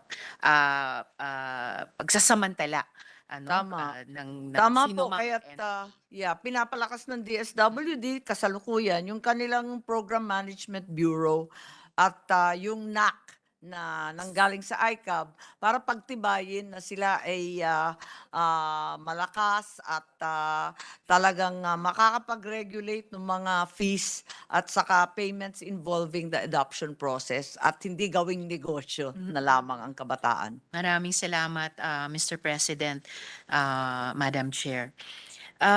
Tungkol naman po sa nabanggit na rin po natin kanina, kaugnay po ng Expanded Solo Parents Welfare Act, pero particular dun sa Pantawid Pamilyang Pilipino Program. The enactment of RA 11310 or the 4Ps Law institutionalized government's conditional financial aid program, which aims to improve the lives of the poorest of the poor of our kababayan. However, the abrupt delisting of a considerable number of beneficiaries caused quite a stir in the sector. So, totoo po ba na nagde-delist ang DSWD ng mga libong pamilya na hindi mahanap sa huling address nila. Yes, maalala po ninyo na nasabi nung una ni Secretary Tulfo na magbabawas ng halos 600,000 dun sa pangalan. Pero ang katotohanan, nung talagang tinignan yung mga listahan, talagang lumobo pa dun sa dati. Kaya't ibinalik yung radical delisting na sinasabi po ni Senadora, yun nga ang naagapan kaagad at nakita natin na in fact, yung 600,000 are not fake beneficiaries, they're compliant. Na-restore po yun at nadagdagan pa. So, walang madidilis ng biglaan. Ang madidilis, yung talagang totoong na-graduate, wala nang anak na under 18 years old, at saka tapos na ng edukasyon at kompleto yung vaccination process. Maraming salamat, Mr. President, Madam Chair. Tulad ng reassurance kanina tungkol sa pagpreserba ng totoong proseso para sa domestic administrative adoption, malaking reassurance din po ito sa mga qualified na kalahok pa rin sa 4-piece program na nais din sa pamamaraan nun at sa suporta ng DSWD, makagraduate nga sa kahirapan at siguro yung kalusugan ng kanilang mga bata, mga anak at yung mas makapag avail of din ng basic education. And after all, Madam Chair, Mr. President, we do know that people left the cities in the middle of the pandemic. That's right. Sources of livelihood disappeared. So since the PhilSys ID registration prioritized poor LGUs, many of these previously so-called missing beneficiaries must have already registered. So dagdag po dun sa pagre-restore na at pagdadagdag ng DSWD sa mga pasado sa listahanan at karapat-dapat na kalahok sa 4-piece program. Meron din po bang DSWD efforts para i-match yung roster ng kung meron pang missing beneficiaries dun naman sa PhilSys ID database? Yes, that's correct. At yun nga, yung database natin, nung una kasi, ang listahan ng 3, sinabi na mababawasan ng 600,000. Pero tulad nga ng sinabi po ninyo, sa kabila ng kagustuhan natin na mabawasan at magpasok ng mga bagong beneficiaries, hindi naman pwedeng biglaan tanggalin yung mga pangalan, lalo na't panahon ng pandemya. At nag-uwian nga sa probinsya, nawalan pa ng trabaho at pamamasada. Kaya't lumobo nga ito At sa kasalukuyan, meron ng 1.3 yung 600 at madadagdagan pa yata pagkat marami pang naa-assess na newly poor dahil nga sa pandemya. Totoo po yan, Mr. President, Madam Chair. Kahit po sa mga surveys, dumami yung mga self-rated na mahirap, self-rated na nagugutom. So, hindi po nakakagulat. It's commendable na nagdagdag pa nga bukod sa ni-restore, nagdagdag pa ang DSWD ng mga qualified participants. At palagay ko, Mr. President, Madam Chair, kapag binalikan natin itong yugtong ito ng kasaysayan ng 4-piece, lalong mapatutunayan na tulad sa ibang mga bansa na may ganitong klaseng programa kung saan nga natin iminodelo itong 4-piece program, na mabisang programa siya para masuportahan yung mga mahihirap na pamilya na iangat ang sarili mula sa kahirapan. Bukod dyan, alam din po natin na marami sa mga anak ng dating 4-piece families ay nakapagtapos sa high school ng mga valedictorian, salutatorian, at ngayon po ay mga scholar ng bayan sa ating mga SUCs. Tama po yun. Kasi meron naman talaga nag-graduate na higit sa 400,000. At ang mga ito, kung hindi pa nila kaya kumuha ng trabaho o yung mga anak hindi pa pwedeng pumasok, sa trabaho, binibigyan naman ng iba't ibang exit strategy. Siyempre, yung edukasyon at scholarship, isa na yon. Pero, siyempre, yung iba naman yung ipapasok sa TESDA para magkaroon ng skills at sa DOLE, sa iba't ibang programa. Ngunit mismo sa DSWD, meron rin silang sustainable livelihood. Isa pang exit program ng 4Ps. Kapag nag-graduate na ang kanilang mga anak, tuloy-tuloy pa rin ang tulong kung hindi pa nakakaahon sa kahirapan sa pamamaraan ng tinatawag na SLP. At kung minsan, yung iba naman, nakakakuha rin ng family centered Kalahi Seeds Project, nakakatulong din sa komunidad at sa pamilya na hindi pa rin nakakapag-graduate ng sapat. Maraming salamat, Mr. President, Madam Chair. Magandang na-appreciate po natin na talagang pwede at talagang nangyayaring nagko-complement sa isa't isa yung iba't ibang social protection programs ng gobyerno para sa iba't ibang mga vulnerable sectors, sa iba't ibang life cycles din. At yes po, across the different departments also. Salamat po para doon. Huling tanong na lang doon sa 4Ps.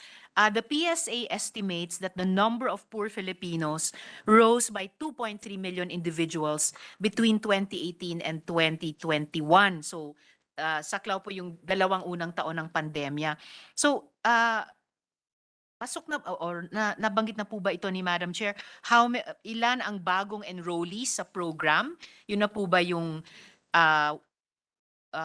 total of 1.3 million lampas dun sa 600,000? Sorry, That's- Madam Chair. That's right. The 2.3 million increase is accounted for to a certain degree by the new poor households mentioned earlier that at this point number upwards of 443,000 and counting. Kasi talagang lumobo, hindi naman lingid sa kaalaman, lumobo yung hanay ng mahihirap at nagugutom. Kaya dinagdagan na po to. At yung DSWD naman, working hand in hand with NEDA, PSA, and the other data-driven and collection agencies to make certain that they're on top of the problem. Salamat, Mr. President, Madam Chair. Itatanong ko sana yung... Yes, Mr. President. Yes, of course, Mr. Senator Tolentino is recognized. May I know from the good sponsor if in all of this computations, permutations, which body of figures do we rely on? Is it the Philippine Statistics Authority? Is it a private entity? Is it in reliance with a recently passed law relative to community-based surveying, Mr. President? Saan po tayo sumasandal dito? Kasi baka mali yung figures, poverty incidence level. Sino po yung, saan po nanggaling lahat ito? Is it PSA? Is it SWS? Is it self-declaration? Is it the community-based survey system which Congress Tama po yun. passed a few years ago? Alin po yung tama dito, Mr. Yes, President? Senator Tolentino, ang ginagamit ng DSWD, lalong-lalo na para sa ating 4Ps, yung National Household Targeting System, yung listahanan. Nasa listahanan 1, 2, at kalalabas lang nung 3, kaya lang bine-verify pa nga kasi marami na tanggal na hindi naman pala dapat tanggalin. Naiba naman yung sa LGU-driven na CBMP, kasi community naman yun at yung LGU ang nag-gather nun, hindi yun ang ginagamit ng DSWD. Kaya't ang hinihiling natin sa atin mga data collection agencies na sana i-align nila lahat ng datos nila kasi yung NHT na listahan na ng DSWD, halimbawa, household ang bilang, samantalang yung PSA poverty ang bilang family-based. Kaya kung minsan nakakalito, tapos yung kanilang threshold pa ng poverty nag-iiba, yung iba 250,000, yung iba naman nagsasaad na mas mababa doon. Kaya sana yung datos nga natin i-align para magamit ng lahat. So, Mr. President, pending that realignment, we are still in a state of flux, so to speak, on which data to rely on. Is it the data coming from a private entity? Is it the data coming from the PSA? Is it self-declaration? Is it the data coming from that community-based surveying system? So sa ngayon po, we're still in a state of flux, and we rely on tradition. What we've done in 2022, 2021, 2020, kahit ano po yung permutation nun, yun na po yung tinatanggap natin. And we rely on the expertise, the capability of the DSWD to produce the results. Tama po ba, Your Honor? Tama po yun. Right now, the DSWD relies exclusively on the National Household Targeting System, which they undertake in coordination with the municipal, provincial, social welfare officers. Yun lamang po, Mr. President. Salamat po kay Madam Interpellator from Capiz. Thank you. Maraming you. salamat po, Mr. President. At sa kababayan ko, the good gentleman from Cavite. And salamat po dun sa kanilang intervention, Mr. President, Madam Chair, dahil gusto naman natin lagi talaga evidence-based policy making, pati sa budget making. So, just to conclude po yung tanong ko sa 4Ps, sabi nga po, Mr. President, ni Madam Chair, na there are 443,000 new enrollees sa program. Itatanong ko po sana na with the delisted beneficiaries vis-a-vis na new enrollees, kaya lang sinabi din po, Mr. President, ni Madam Chair kanina na yung mga delisted, marami kung di man lahat ay na-restore. So kung sige po, kung na-restore po yung previously delisted, plus yung new enrollees, lahat po ba sila mako-cover ng program? At ilan po talaga ang total? Yes, year on year, yung target beneficiaries kasi ng 4Ps, nakapako sa 4.4 million at yun lang ang kinakaya ng budget. So, yun ang mahirap gampanan kasi tulad nga ng sinabi ninyo, lumulobo nga yung hanay ng mahihirap. Kaya't yun nga, hindi sapat yung binibilang natin kasi kahit nabawasan, nadagdagan naman. Although, hindi naman, Mr. President, Madam Chair, tama ba? Hindi umaabot. I'm sorry. Because we were talking about families earlier. Hindi lang po mga individual. So, malamang nga, kung 1.3 million, tama po ba yung families? Tama po ba? Correct na lang po ako kung mali. That's households. In terms of 4.4 million 4Ps, families. yung sa 4Ps, households po yun. Okay po, Madam Chair. So, ang nangyari doon, yung pinag-graduate yung nakagraduate, hindi naman pinag-graduate at hindi naman pwedeng mapilit nasa 400,000 plus. Yung pinasok na bago, nasa 400,000 din. Yun ang problema kasi hindi nga makadagdag dahil hanggang doon lang yung budget inaabot. Yes, Mr. President, Madam Chair. So ano po yung magiging source of funding ng department para ma-cover lahat ng bagong enrollees sa program? Anong magiging or ano sana ang magiging source of funding? Nasa 4.4 million beneficiaries pa rin ang target households for 2022 and this will continue from to 2023. Alright. Salamat, Mr. President, Madam Chair. Sigurado ko sa mga susunod na taon, mananatiling isa Yun sa na nga, mga... ang problema nga, Tatanong ko. parating kulang. Kasi hanggat hindi nag-graduate, hindi naman pwedeng magpasok ng bagong beneficiary. I see. Okay, Mr. President, Madam Chair. Unless nga po, over the next years, dahil kung higit na makukumbinse, maninindigan ng gobyerno na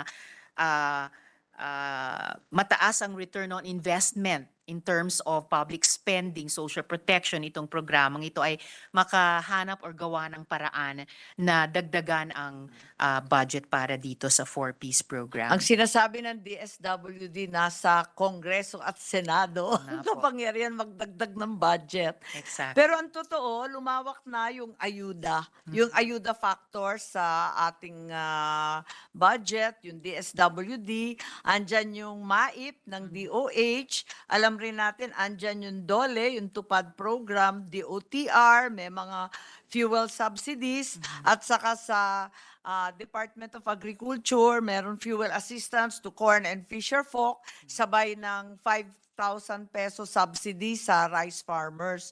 So lampas na yan nung sinasabi na 206 billion, pero kinatatakutan natin na lumala pa rin ang ekonomiya ng buong mundo sa susunod na taon. Yes, Mr. President, Madam Chair.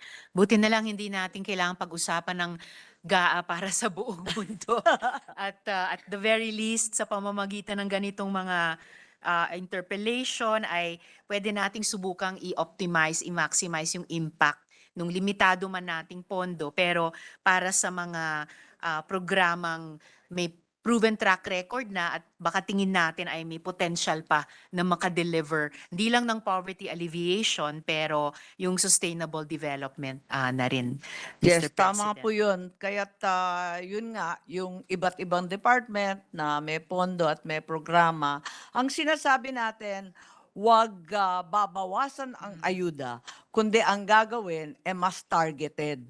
Talagang i-pinpoint sino yung nangangailangan at tulad ng sinabi po ninyo, yung mga programa na talagang nakita natin may track record. Opo, Mr. President, Madam Chair. Salamat po. Tungkol naman po sa fisher folk, in consultation with the BIFAR, DSWD shall develop an income support or social protection system for fisher folk whose livelihoods are negatively affected during periods of closed seasons and fishing bans declared by BIFAR, and also during periods of calamities when small craft are prevented from going out to sea. In the case of fisher folk prevented from going out to sea because of inclement weather conditions, they shall be entitled to receive the same support as households who must stay in evacuation centers during that time, during such times. Now, in the 2022 GAA, the DSWD has a special provision on developing income support or social protection system for fisher folks whose livelihoods are negatively affected during periods of closed seasons. And yung iba pang mga circumstances na binanggit ko po. And I understand that DSWD has started piloting this. Mari ko po bang malaman, Mr. President, Madam Chair, yung update dito at kung mayroong anumang suporta na kailangan itong programa? Yes, tama po yun. Alam natin na yung coastal poverty halos doble ng poverty sa ibang lugar. Talagang hirap ang fisher folk natin. So, eto nga, unang-una, talagang mulat sa pool, may SLP program na, yung Sustainable Livelihood ng DSWD, tina-target na yan. Subalit ngayon, yung AIX natin, ginawan natin ng paraan na yung protective services talagang tumbukin yung mga pinakahirap na sektor at tinakda dyan, hindi lamang yung PWD at saka yung mga seniors na kulang-kulang ang kanilang stipend, kundi sinakop na rin yung fisher folks, especially during the close season. Kasi alam natin na talagang pag close season, wala silang kinikita. Pati yung farmers during off-season or during the wet season. Kasama po yun sa mga priority targets dun sa either unconditional or transient poverty sectors. Maraming salamat, Mr. President, Madam Chair. So mukhang kumbaga nilalaso na rin yung DSWD, yung ibang mga programa sa ilalim nila, kasama na yung SLP at AIX, at in-extend na rin sa mga fisher folk na nasa ganitong mga sirkumstansya. Pero sa paraan pong ito ba ay napapatupad na yung special provision? Hindi na ba kailangan nung DSWD yung special provision na ito para talagang makamit yung mga layunin niya? Wala pa bang pilot at wala bang suporta na kailangan para sa programang iyon? Ay, sabihin ko ang totoo, yan din ang tinatanong ko. Kasi nung 2022, may special provision para sa Fisher Folk Income Support. Yes. Eh, hindi naman naisatupad. At sa NEP ng 2023, dinilit na ng DBM yung special provision para sa Fisher Folk. Kaya tayo na lamang ang nag-inisyatibo na idagdag sa AIX at sa SLP na bigyan ng pansin at halaga ang ating mga kababayan sa baybayin. Well, maraming salamat para doon, Mr. President, Madam Chair, sa ganung pagsalo sa ibang mga programa ng DSWD. Sayang naman kung hindi nagamit po yung special Tama. provision dahil gaya ng sinabi ni Madam Chair, ang ating mga maliliit na mangingisda at mananagat ay isa sa pinaka marginalized at disadvantaged sa mga batayang sektor. I hope perhaps kung hindi man sa period of amendments ngayon, sa mga susunod na fiscal years ay mabalikan pa ito para magamit din po ng mga maliliit na mangingisda. For the knowledge only of Senator Ontiveros and the rest who remain here, nagpo-protesta yung DSWD at ang DBM.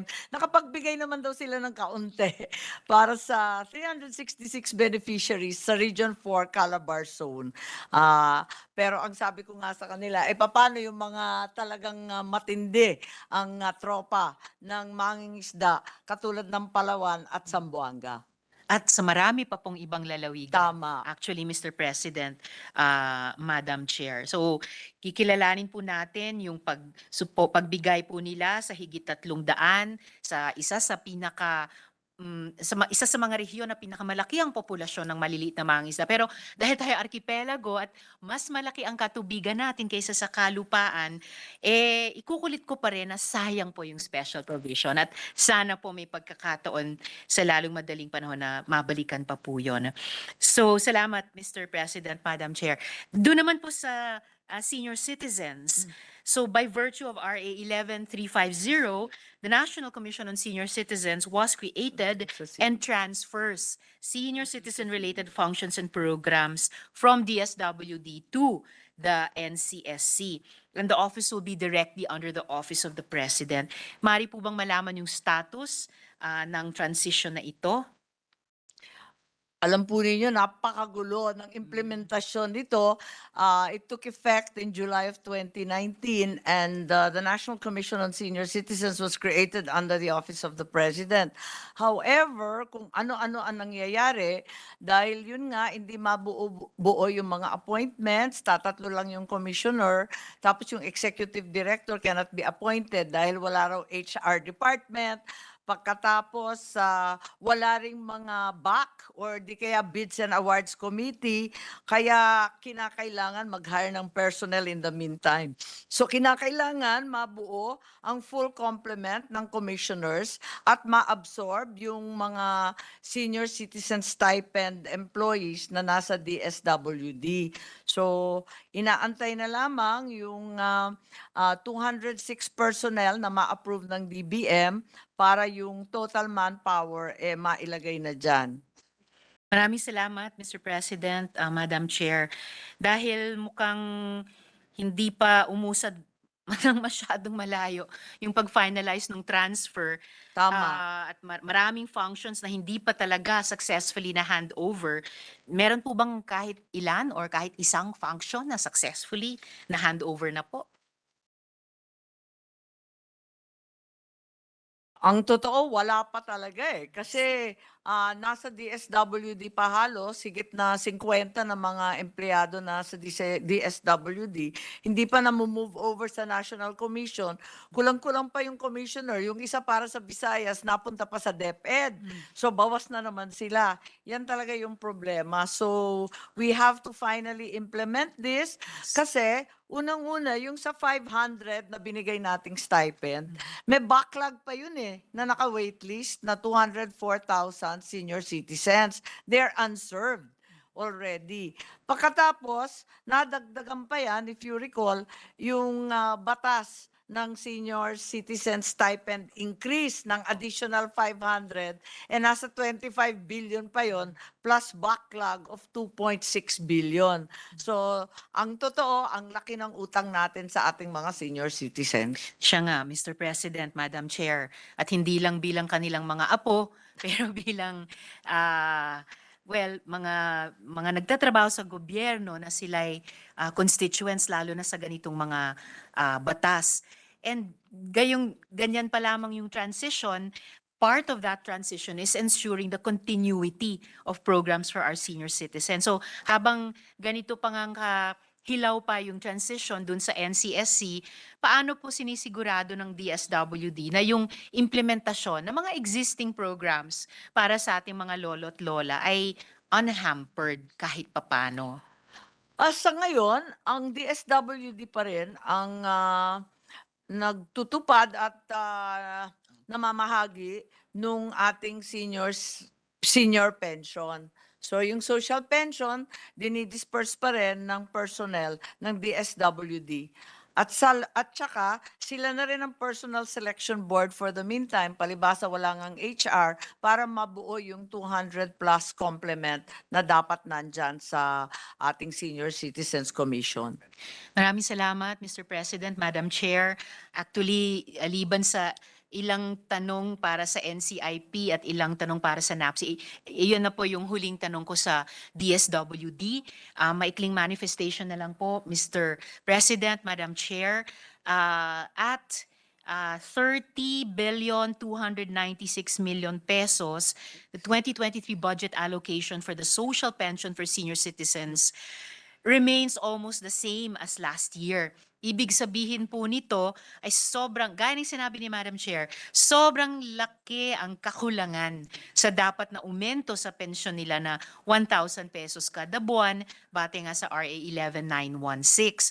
While I would like to thank the good sponsor for the provision of 20 billion pesos under unprogrammed funds, the reality is malaking kawalan pa rin ito para sa ating mga mahihirap na lolo at lola. As far as I know, there's a dire need to augment many social service programs of government, not only for the social pension of our indigent senior citizens. I also know many agency officials are cracking their brains on where to source the funds needed to implement various programs.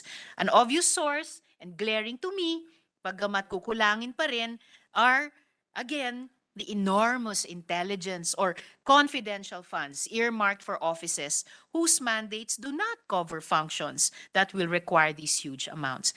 Nakapanlulumo na makita ang daan-daang milyones para sa confidential funds ng mga opisina at ahensyang hindi naman ito ang mandato, habang hindi natin maibigay ng maayos ang social pension ng ating mahihirap at vulnerableng mga lolo't lola. Kung tutuusin, hindi sapat ang 1,000 pesos kada buwan upang matugunan ang kanilang mga pang-araw-araw na pangangailangan. Ngunit, binibigay natin ito sa kanila hindi lamang para punuan ang kanilang mga pangangailangan, ngunit, gaya din ng sinabi ni Madam Chair, bilang pagkilala sa kanilang naging at patuloy na kontribusyon sa lipunan. Maraming salamat, Mr. President, Madam Chair. Mr. President and Thank you very Majority much. Leader, may I just inquire, Madam Chair, tama po ba na itutuloy na po sa mga tanong ng attached agencies or nagkamali po ba ako sa Pwede po. pag-unawa Pwede ko? po. Gising pa naman yata yung ating mga kasamahan. Salamat, Madam Chair, Mr. President. Opo, ang CIP. Salamat po, Mr. President, Madam Chair. Dalawang pagsalang sa NCIP muna, Mr. President, Madam Chair. Mr. President, Madam Chair, over the past months, I've really been concerned about the spate of abuses that our indigenous peoples are made to suffer. In April 2022, one such case was brought to national attention on account of media reports of gunfire during a visit of then presidential candidate Lodi de Guzman to leaders of the Manobo Pulangion indigenous community. My understanding is that this violence was a direct result of competing land claims between the Manobo Pulangion community and the Kiantig Development Corporation. Kung di po ako nagkakamali, Mr. President, Madam Chair, nag-expire na ang Forest Land Graze Management Agreement ng KDC, Kiantig Development Corp. And there is nothing hindering the issuance of a CAD-T. In fact, the Manobo Pulangion were already promised a CAD-T in a June meeting. Ang tanong po, when is the NCIP issuing the CAD-T? Kasi po hanggang ngayon, nandoon pa din sa gilid ng highway ang Manobo Pulangion community, mayroon pang mga maliliit na anak silang kasama. And correct me if I'm wrong, there is no more legal impediment for the issuance of the same. So, Madam Chair, Mr. President, I would like an update from the NCIP at the soonest possible time on this matter. Opo. Ang problema po is that the pineapple plantation, the Kiantec Development Corporation, managed to obtain a TRO against the cease and desist order issued by the NCIP. They are in the process of appealing that TRO and urging that a motion for reconsideration be provided. But as we know, our IPs are always hampered in these legal procedures, and the NCIP now states that in addition to the legal effort at the Supreme Court, they will also convene at the earliest possible opportunity the provincial task force, the interagency task force, together with the provincial leadership, to ask Kianteg to implement the DENR ruling that they have absolutely no right to the land any longer. Pero Naku. yun nga, it's now mired in this whole legal process na yun nga, kinakawawa yung Manobo Pulangion ng todo-todo. Maraming salamat, Mr. President, Madam Chair, kahit sa malungkot na update na iyon. So, ang maiiwan na lang po, hindi lamang sa ating lahat, pero lalo na sa Manobo Pulang iyon, ay sana po ma-uphold ng Korte Suprema batay sa konstitusyon mismo at yung naipanganak nitong Indigenous Peoples' Rights Act. Yun na nga po, yung karapatan nila sa isang titulo sa kanilang ancestral domain. At sana po hari nawa mabigyang daan na ang NCIP ay mai-issue na po ito. I also take heart, Madam Chair, Mr. President, dun sa update ng Commission na i-convene nila yung Provincial Interagency Task Force dahil balita po ang provincial leadership na pinamumunuan mismo ng ama ng ating Senate President ay sumusuporta po sa Manobo Pulang iyon. So, yan talaga ang ating ipinapanalangin, Madam Chair, Mr. President. Sabihin ko na rin ang ginawa natin sa parte naman ng Senado, nag-move naman tayo na dagdagan ng 20 million yung bawas sa NCIP para makakuha naman sila ng additional budget para sa mga abogado, consultant tungkol sa ancestral domain, land security and development. Kasi nga, talagang luging-lugi naman yung ating mga IPs at naaabuso ng todo. So Yes. kahit pa paano nadagdagan ng 20 million, maliit nga lang na bagay yun, pero better than nothing na nga. Dahil mahal din itong mga protesta at claims ng CAD-T. Opo, Madam Chair, Mr. President, na nakakalungkot talaga, pero mabuti nga at kahit papaano madagdagan natin ang pangsuporta sa NCIP para masuportahan nila yung kanilang mga constituents. So sa huling subject ko po, Madam Chair, Mr. President, tungkol sa NCIP, Mr. President, kung yung una ko pong tanong ay patungkol sa mga application ng CAD-T na tila natutulog sa kangkungan at hindi inaaksyonan, may mga nababalitaan naman din na sobrang bilis at the expense of the other stakeholders in the area. Ang tinutukoy ko po ay ang application for CAD-T na ang IP group o di umanong IP group na ang pangalan ay Tagbanwa Tadolanin. Interestingly, their application is being assailed by the tribong Cuyunon, who have been in Palawan and El Nido since time immemorial. According to a leader of the Cuyunon tribe that we spoke to, may umiikot daw at nagre-recruit sa mga tao na maging tagbanwa, tadolanan. At sinasabing, yes, Mr. Sorry. I apologize, Mr. Chair. Mr. President, akala ko po may magi-interject. Umiikot daw at nagre-recruit sa mga tao na maging tagbanwa tadolanen at sinasabing makakaporsyento sila sa mga royalties na makukuha sa mga investor sa El Nido. So, ano pong mga investigasyon ang ginagawa para i-examine yung katotohanan o kasinungalingan ng mga claims sa ilalim ng Indigenous Peoples' Rights Act, partikular sa mga kaso kung saan may conflicting claims?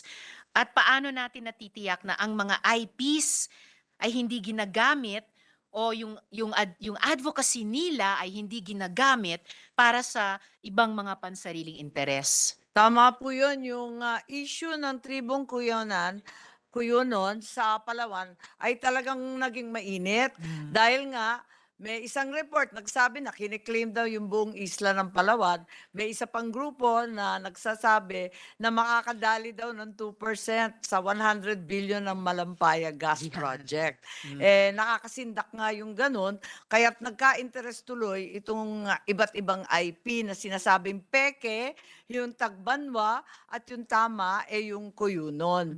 So ngayon, ang NCIP ang sabi, kinakailangan na yung tribong Cuyunon mag-submit ng supporting documents kasi yung Malampaya na binibida ng ibang grupo napakalayo naman sa Cuyo Island na sadyang ancestral domain ng tribong Cuyunon. Opo, Madam Chair, Mr. President. Wala, pera-pera na kasi pinag-usapan, naging marami ng claimant. Oo nga po. At dahil nabanggit na rin ni Madam Chair, Mr. President, yung usapin ng Malampaya, bukod sa napakalayo dun sa pinag-aagawan ngayon na claimed area, ay napakalaki pa. Mas malaki pa. Actually, yung kiniklaim. Sa island. Opo. In fact, Mr. President, Madam Chair, the report has also reached me that the CADTI they applied for initially, by they I mean yung Tagbanwa Tadolanan, was for 150,000 hectares, then increased to 250,000 hectares.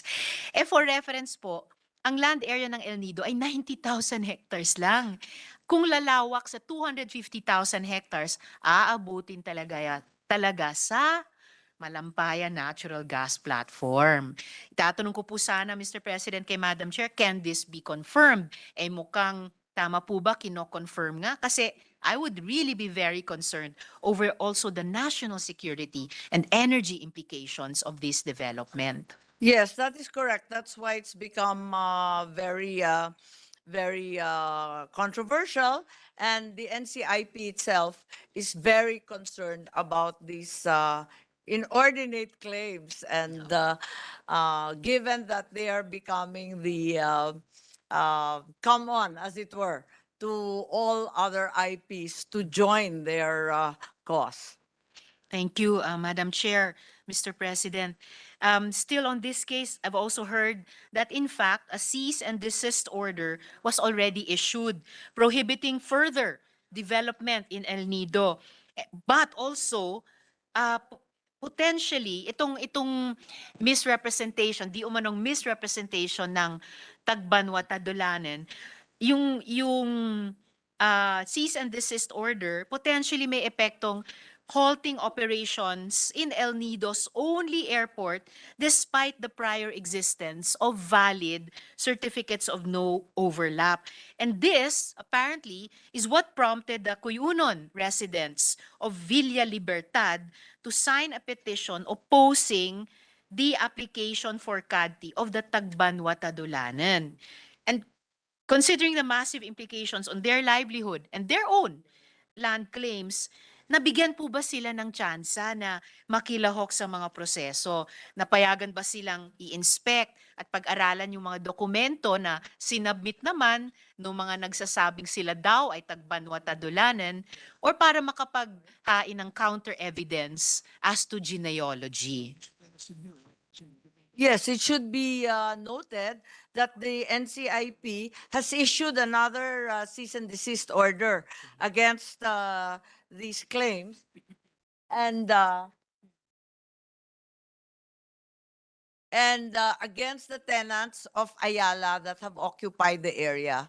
So that is the status. In the meantime, NCIP is urging the Tribong Kuyunon to submit as many documents as they have. So this is where we are. There is now an enforced cease and desist order to 10 Knots Philippines in El Nido to temporarily stop the operation on the selling of land, advertisement, and development of infrastructure. So this was issued in August, and an order for eventual segregation has been sent. Maraming salamat, Madam Chair, Mr. President. And Muli, yung NCIP talagang nananawagan na bigyan sila ng konting budget para tulungan nila yung ating mga IPs nakapos talaga sa legal representation at iba pang kinakailangan para labanan yung malalaking developer. Opo, Madam Chair, Mr. President. And hopefully, kasabay nung pag-welcome sa submission ng Tribong Koyunon ng mga dokumento nila, ay ibibigyang daan ng NCIP yung partisipasyon or patuloy na partisipasyon nila sa mga prosesong ito, pag-inspect at pag-aral din sa mga dokumentong sinusipinte ng di umanong Tagbanwa Tadulanan o ng 10 Knots Philippines. Tama po. Kaya nag-issue ng ikalawang cease and desist na para matigil na muna at imbestigahan, alamin lahat ng katibayan at dokumento. Maraming salamat, Madam Chair, Mr. President. And for my last question, a brief one, kinokondone po ba ng NCIP yung paggamit ng grave threats, saka intimidation, na gumagamit pa ng armas ng mga aplikante para sa CADTI at CALTI? Dinulog po kasi ito mula sa Barangay Korong-Korong, El Nido din, kung saan yung isang applicant ng CALTI or para sa CALTI ay gumagamit ng karahasan para mapaalis ang ilang residente sa lugar. Balita pa po namin na ang Bakawan, kung saan siya ay nabigyan ng CALTI, ay tinambakan at ginawang resort. Di ba taliwas sa kulturang katutubo yung paninira ng Bakawan? Klarong violation yan on many fronts, hindi lang ng ancestral domain, kundi pati ng DENR. Bawal na bawal yung sirain yung Bakawan o yung ating mangrove. Kaya eto, kinakailangan kung may detalye po tayo, bigay natin kaagad sa NCIP na sa lalong madaling panahon, imbestigahan na nila. Maraming salamat, Madam Chair, Mr. President. Sasabihin po ng this representation sa mga nagsumbong po nitong kaso, pati dun sa usapin ng paggamit ng grave threats and intimidation, gamit pang armas laban sa kanila. So, Mr. President and good Madam Chair, please allow me to end with a brief manifestation regarding our NCIP budget. What I'm seeing here, Madam Sponsor, is a pattern in which NCIP so there are various interpretations, seems to support applications of CADTI and CALTI for financial interests of the applicants. So in some cases, golden ticket na pala ang ancestral domain title sa mga high-profile tourism areas like Palawan. But in some cases, disregards it for just and rightful claims, like in the case of the Manobo Pulang Iyon. Bagamat sinabi na rin ni Madam Chair na may mga hakbang na iginagawa ang NCIP para dito. And I'm very disturbed because this would seem to be not just a circumvention, but a travesty against the Indigenous Peoples' Rights Act. for the record, Madam Chair. Yes, we're in full agreement that our IPs are the original Filipinos, as it were, and their vanishing culture should be preserved, whether through the issuance of legitimate CADTs or through the assistance of our IPs to land security and sustainable development. Maraming salamat, Madam Chair, Mr. President. At umaasa ako na over time ay dadami yung mga pagkakataon na sa katunayan at sa perception ng publiko, lalo na ng mga katutubong Filipino, ay mas champion talaga nila ang NCIP kaysa sa hindi. So, Mr. President, Madam Chair, if I still may, some last questions on the NAPSI, unless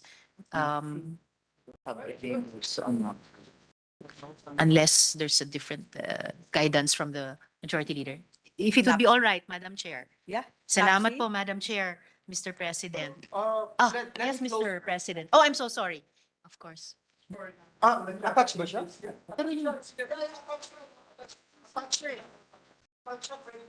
Oo naman. Yes, you may ask. It's an attached agency. Salamat, Mr. President, Madam Chair. So, Madam Chair, Mr. President, we are fully aware that the National Anti-Poverty Commission was created by Republic Act 8425 and approved 25 years ago. And it's been tasked in the last quarter century primarily to coordinate with national and local government agencies and the private sector to assure full implementation of all social reform and poverty alleviation programs, and to ensure meaningful representation and active participation of the basic sectors. Madam Chair, Mr. President, we know that the 2023 budget proposal aims towards achieving an agenda of shared prosperity, and central to any such plan is addressing poverty. So maaari ko po bang itanong hanggang sa anong extent ang NAPSI lumahok sa pag-formulate ng anti-poverty programs and projects ng gobyerno, ng budget, at higit sa lahat, paano yung current administration tinitignan yung strategic role ng NAPSI na dapat niyang gampanan sa mga susunod na taon?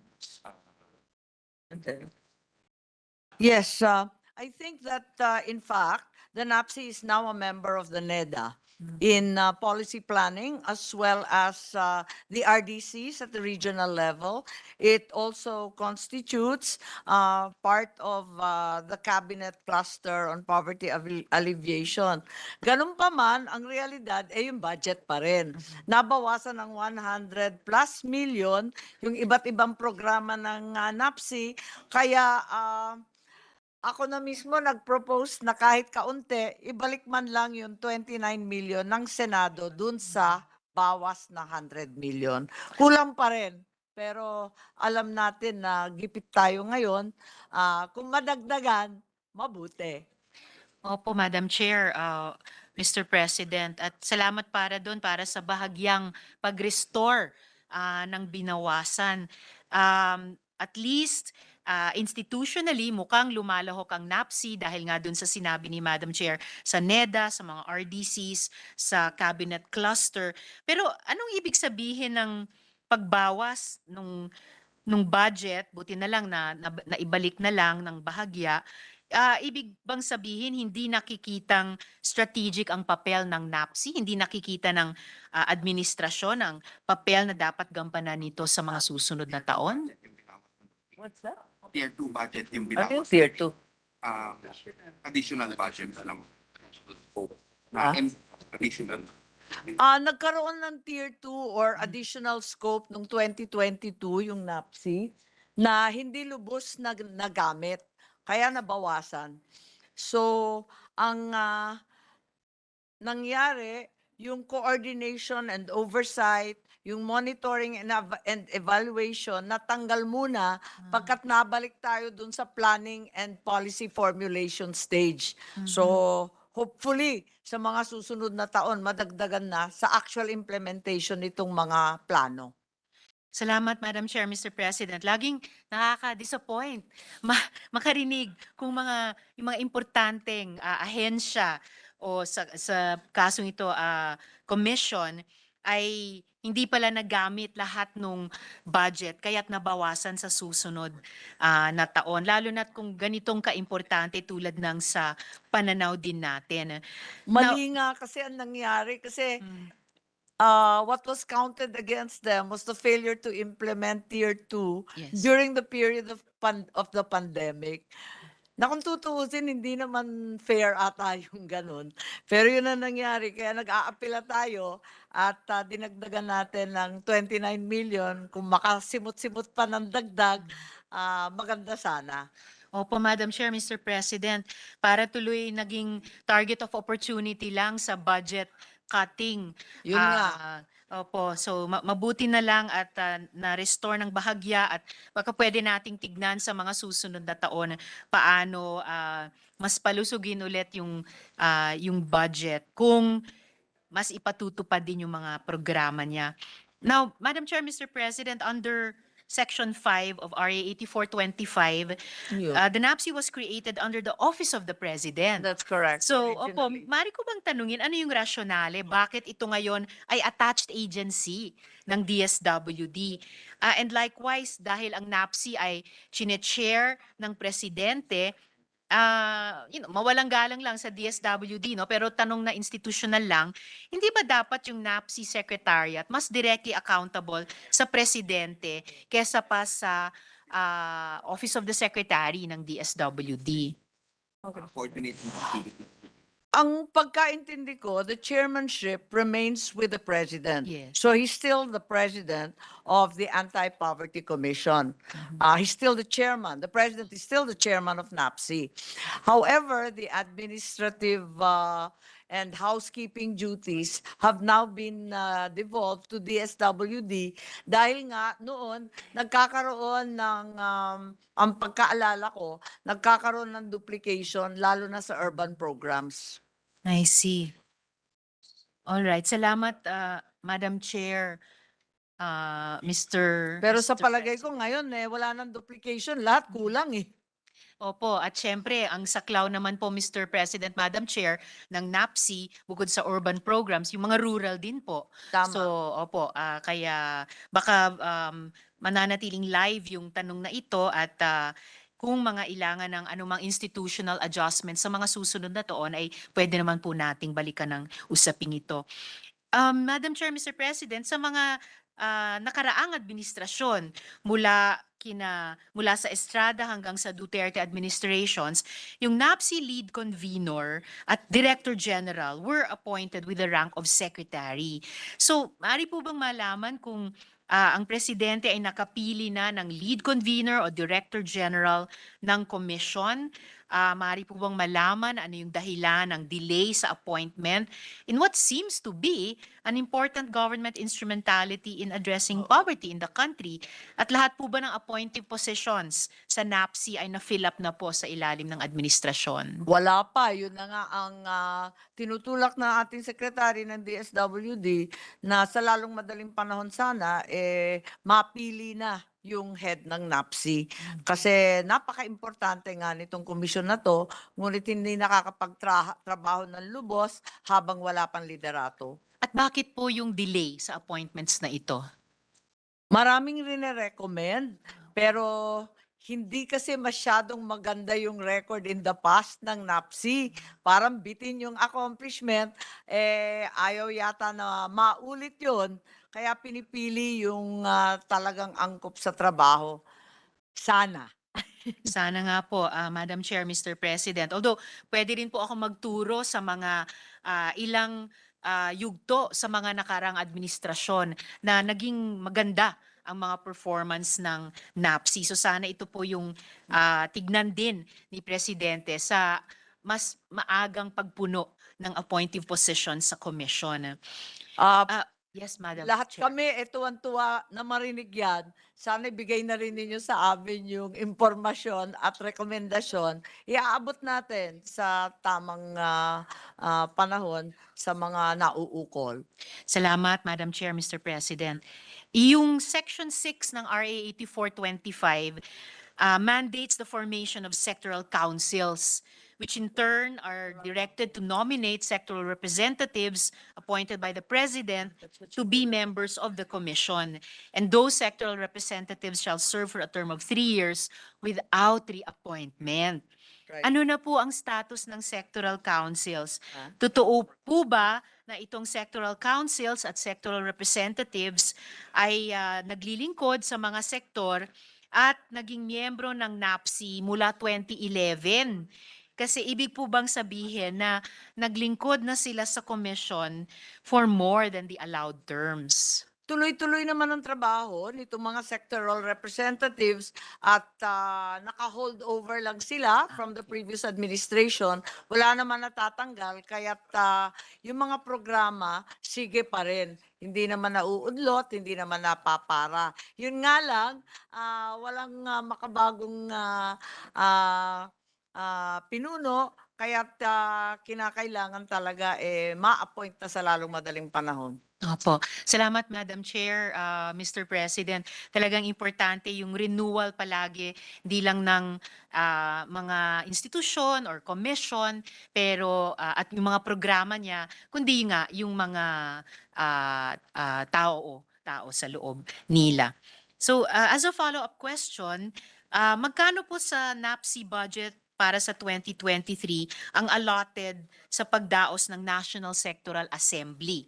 At kung may funding na allocated, itong National Sectoral Assembly po ba ay may intensyon na maghalal ng bagong set ng sectoral councils at pagkatapos pumili magnomina ng mga sectoral representatives? At kailan po natin inaasahan itong bagong grupo ng sectoral councils at representatives sa NAPSI? Yes. Ang totoo, itong National Sectoral Assembly, walang budget na linoloob ang sa NAPSI. Hinihingi lang to sa Office of the President. At matagal-tagal na rin na hindi nagkakaroon ng assembly mula pa noong 2015. Para nakalimutan na yata. Kaya't kinakailangan siguro magkaroon ng National Assembly kahit hindi masyadong malaking budget, kunin na lang sa OP o sa DSWD na mabuo na ito at yung sectoral representatives ay talagang kinatawan ng kanilang iba't ibang sektor. Opo, Madam Chair, Mr. President. Sana nga po sa pag-udyok ng Secretary kay Presidente na i-appoint na yung mga dapat i-appoint, ay baka maisabay na rin po yung pag-udyok or hindi ko po alam kung maaring pagtutulungan ng department at ng OP para magkaroon ng resources para sa pagdaos nitong National Sectoral Assembly. Para nga po mabigyang daan yung pagbubuo ng mga councils at pag-nomina at takda ng mga representante sa commission. Likewise, Madam Chair, I'd like to know the institutional support provided by the NAPSI Secretariat and the member national government agencies to support the operational costs of basic sectoral representation, basic sector participation. Kung halimbawa yung basic sectors ay tumatanggap ng rata, representation and transportation allowance, sapat po ba yung rata na ito? Sapat po ba para i-finance yung trabaho ng sektor? Yung mga ahensya na kasapi ng NAPSI, nagbibigay ba sila ng sapat at kinakailangang pondo at technical assistance sa mga sektor? Ano ngayon?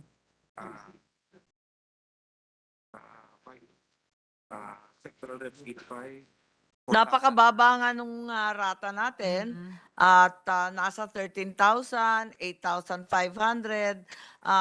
Kung tutuusin talagang hindi sapat yung rata per director, sa vice chair, sa sectoral rep. Talagang ang baba-baba. At matagal na sila nakikisuyo sa DBM at sa COA, nadagdagan naman kasi hindi naman talaga sapat na rata or support for operations itong binibigay nating mga halaga. Salamat, Madam Chair, Mr. President. At yung mga member agencies sa NAPSI, nagbibigay ba sila ng technical assistance sa mga sektor?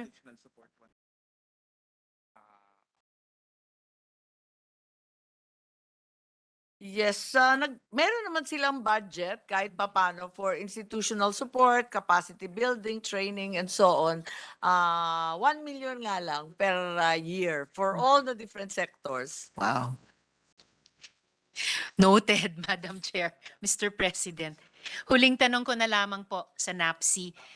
Section 7, parenthesis 8 of RA 8425 mandates the NAPSI to submit an annual report to Congress, including but not limited to all aspects of its operations and program and project implementation, financial status, and other relevant data. Maaari po bang itanong sa committee chair kung itong mga probisyon ay substantially complied with by the NAPSI Secretariat at kung ang komite ay nakatanggap ng anumang mga ulat at kung oo, maaari po bang makahingi ng kopya ng mga ulat na ito? Yes, taon-taon naman daw sila nagsasubmit. Yung huli daw nung Marso ng 2022. Pero Salamat. hihingi po tayo ng kopya kasi Yes. ako mismo hindi ko pa nakikita. Maraming salamat, Madam Chair, Mr. President, at aasahan ko rin po na this representation at yung iba pa pong mga kasama ay makatanggap din ng kopya para din po mas magabayan tayong lahat paano i-oversee yung pagpapatupad ng NAPSI nung batas niya at masuportahan ng maayos o magabayan o maitulak ang commission kaugnay ng annual budget exercises natin. So, huling maikling manifestation na lamang po, Mr. President, Madam Chair, without prejudice to the work of the NAPSI, especially the basic sectors. I was asking that question or these questions as I feel that despite its important mandate, NAPSI is being neglected and marginalized as a government instrumentality in our fight against poverty. Lalo na't sabihin na natin, we need the whole of society, whole of government to address poverty and even more than poverty, inequality. I hope that through the proper committee, the Senate will be able to revisit the mandate of NAPSI, introduce some innovative reforms, strengthen the institution. At kaugnay nito, final call ko po, ma-reconsider na ibalik ang NAPSI sa ilalim ng Office of the President. Opo. Bilang ito'y vital government basic sector organizational vehicle to address poverty and inequality. If government is serious about social reform and transformation, simulan sana ito sa pagtatalaga ng mga opisyal ng NAPSI, pagtataguyod ng mga assemblea ng batayang sektor at pagtatalaga ng kanilang kinatawan at pagbubukas ng espasyo sa mga pambansang ahensya upang makalahok ang mga sektor ng mahihirap. At muli sa pamamagitan nga ng without prejudice to DSWD at with all due respect, pagbabalik sa OP, pagbabalik bayan ng NAPSI sa OP. Maraming salamat po at pati sa pasensya, pagpapasensya po ninyo, Madam Chair, Mr. President. Thank you very much, and we join Senator Ontiveros in supporting the effort of the National Anti-Poverty Commission in overcoming its own poverty. Thank you. Thank you, Senator Risa Ontiveros. Mr. President. Majority Leader. Yes, Mr. President. Mr. President, at this juncture, no member wishes to interpolate and ask questions on the budget of the Department of Social Welfare and its attached agencies. I would just like to make a motion that we recognize the distinguished gentleman from Davao's province, no other than Senator Bongo, for his short manifestation, Mr. The President. gentleman from Davao, Senator Bongo, is recognized. Thank you. Thank you, Mr. President. To start, I would like to put on record my full support for the proposed budget of the Department of Social Welfare and Development and its attached agencies. Mr. President, I cannot overemphasize the importance of this department in making sure that our fellow countrymen are given sufficient and adequate social services for their daily and basic needs. Therefore, we must make sure that every peso goes directly to our less fortunate countrymen, most especially in these trying times, gamitin po natin ng tama ang pondo upang maipabot sa ating mga kababayang mahirap at nangangailangan nating mga kababayan. Nagpapasalamat din po ako sa DSWD sa inyong effort na maipaabot ang tulong ng gobyerno sa mga tao sa pamamagitan ng Sustainable Livelihood Program, SLP, Assistance to Individual in Crisis Situation, AICS, Pantawid Pamilyang Pilipino Program, Social Pension Program for Indigent Senior Citizens, at iba pang programa habang tayo ay patuloy na nakikibaka sa epekto ng pandemya. Sa ating mga masisipag na social workers, maraming salamat po sa inyong walang humpay na pagsiservisyo sa bawat mamamayang Pilipino. Mr. President, I also just want to particularly mention the need to increase the budget for the social pension of our indigent senior citizens. We already passed a law increasing their pension to 1,000 from the current 500. Baka po magawa natin ang paraan na mapondohan na itong dagdag pension para sa ating mga senior citizen. Mr. Sponsor, may request pa ako, sandali. Mr. President, as I have mentioned during the hearing, I hope the department will sustain its operations in various malasakit centers across the country. Bilang isa sa mga ahensyang napapaloob sa malasakit center, sana po na matulungan natin ang mga pasyente sa kanilang hospital billing, request for financial and transportation assistance at iba pa. Kayo po ang pag-asa ng ating mga pasyenteng nangangailangan ng tulong financial, Mr. President. I also want to underscore the need to continuously fund the Balik Probinsya program wherein the DSWD provides financial assistance to those in Metro Manila who want to go back to their provinces. Naging malaking tulong po ito nung panahon ni dating Pangulong Duterte para sa gustong magsimula muli sa kanilang probinsya. Sana po ay may pagpatuloy ito at mapag-aralan. Kung wala na po yung programa, Madam Sponsor, Madam President, kung sana po ay matulungan yung gustong bumalik po ng probinsya. That is all, good sponsor. I trust that with your guidance, the DSWD will able to secure funds for the priority programs which are aimed to uplift the lives of our countrymen. Maraming salamat po, Mr. President, and good sponsor, Madam Chair. Thank you so much, Senator Go, for the support. Thank you, Senator Bongo, Majority Leader. Yes, Mr. President. Mr. President, no member wishes to interpolate or ask any questions on the budget of DSWD and its attached agency. And so I move now, Mr. President, that we close the period of interpellations and debate on the budget of Department of Social Welfare and Development, Office of the Secretary, Council for the Welfare of Children, Juvenile Justice and Welfare Council, National Anti-Poverty Commission, and National Commission on Indigenous Peoples be deemed submitted for the body's consideration. I so move, Mr. President. There's a motion by the Majority Leader to close the period of interpellation and consider submitted the budget of the Department of Social Welfare and Development and its attached agencies. Mr. President, before you bang the gavel, I just wanted to put on record that the budget of DSWD is 631,390,000 pesos. I move for the previous question, Mr. President. Is there any objection? There being none, the motion is approved. Thank you and congratulations to the DSWD family. Mr. President, with the consent of the body, I move that we consider the budget of Cooperative Development Authority. I so move, Mr. President. Is there any objection? There being none, motion is carried.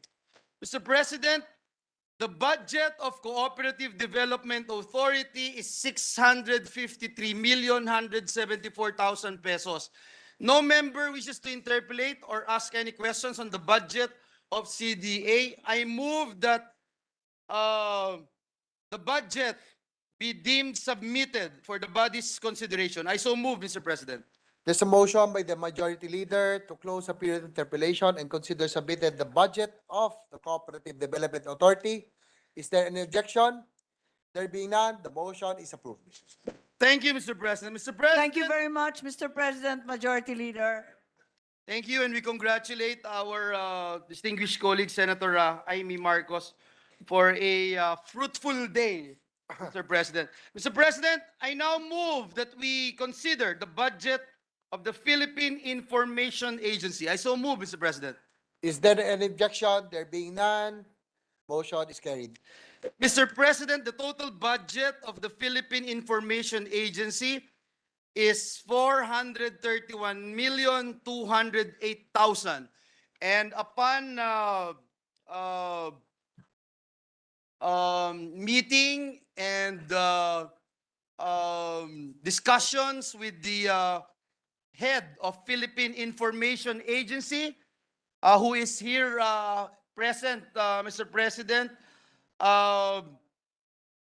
he clarified, Mr. President, that the letter that is supposed to be sent to the office of the press secretary was accidentally sent to the office of the Senate President. And we accept the apology, Mr. President. So noted. And so at this juncture, I move that we close the period of interpellations and debate on the budget of the Philippine Information Agency be deemed submitted for the body's consideration. I so move, Mr. President.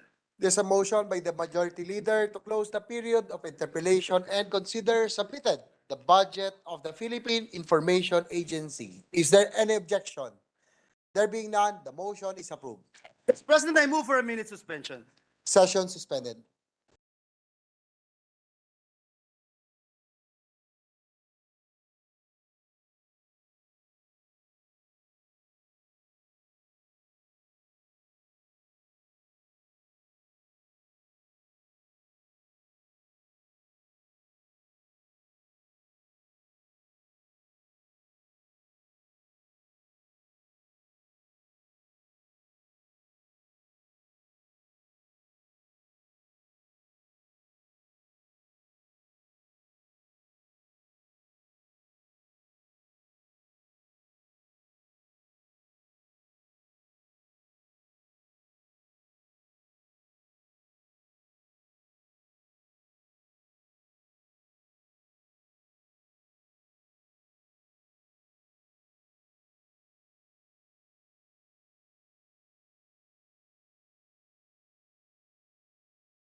Mr. President. Mr. President, I move that we consider the budget of the Department of Foreign Affairs and its attached agencies. So move, Mr. President. Is there any objection? There being none, motion is approved.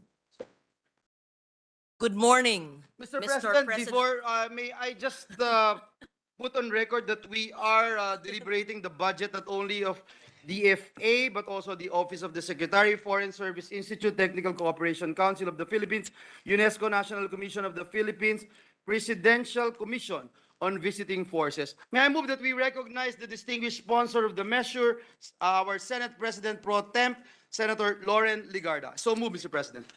Thank you very much. Our Senate President Pro Tempore, the chairman of is now recognized. Thank you very much, Mr. President. It's 12:22 in the morning.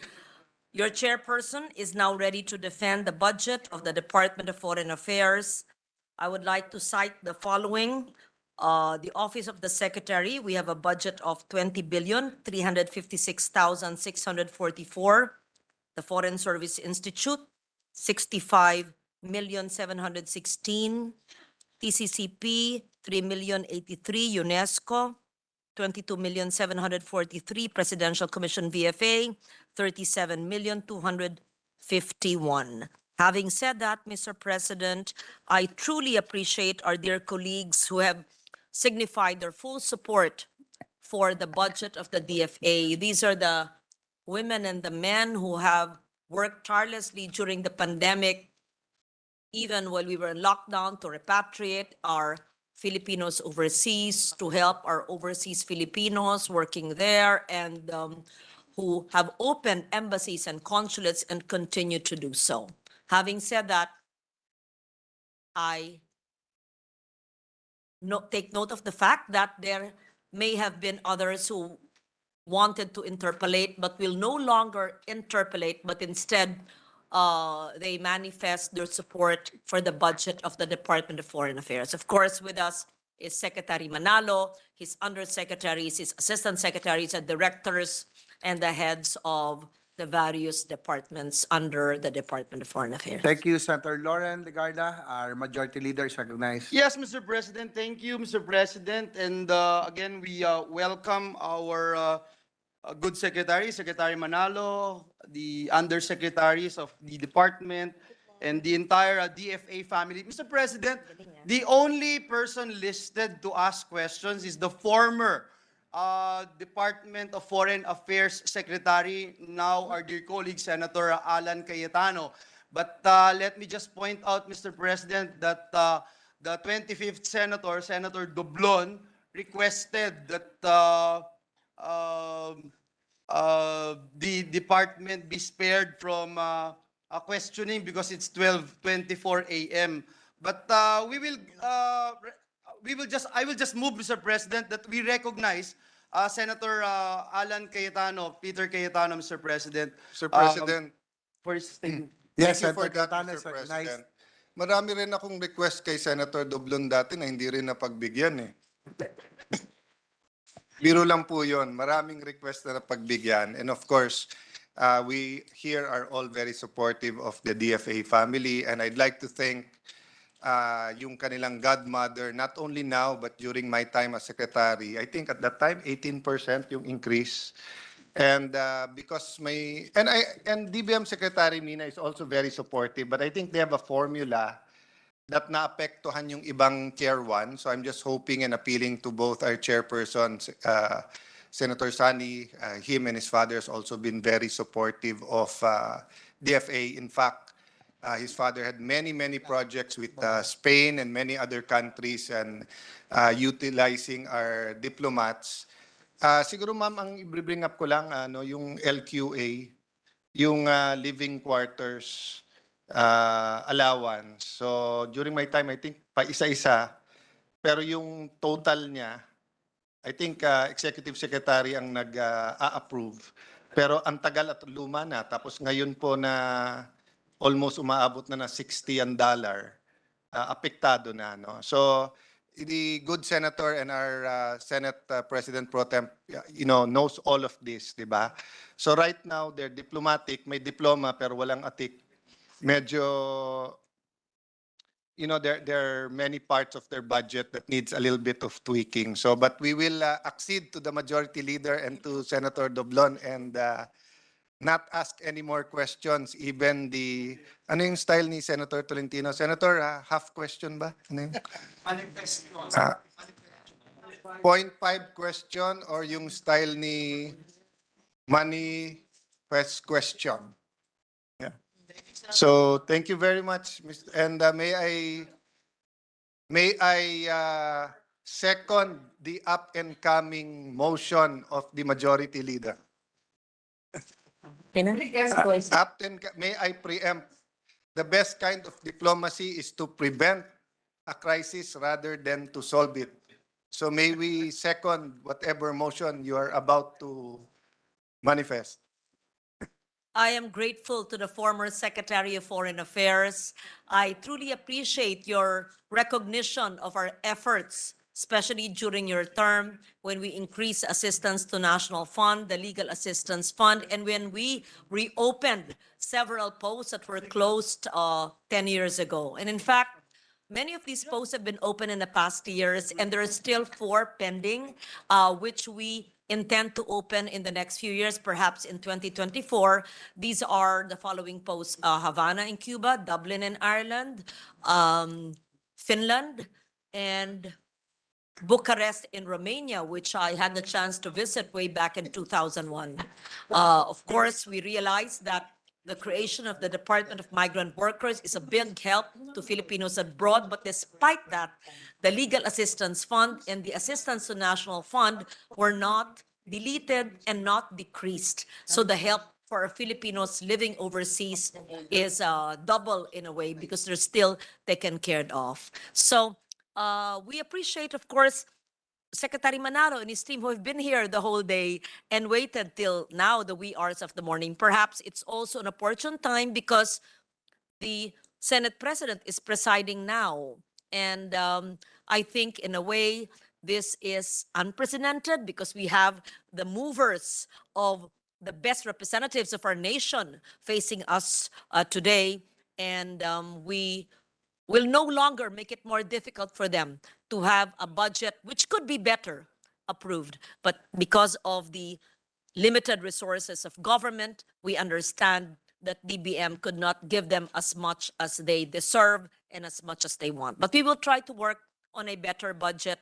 And I am certain in the BICAM, when the GAA is enacted into law, the DFA will have what they truly deserve. So do I hear a motion from the majority leader to Yes, submit the Mr. budget? President. Mr. President, before I do the proper motion, Mr. President, of course, we would like to thank Senator Dublon and her team.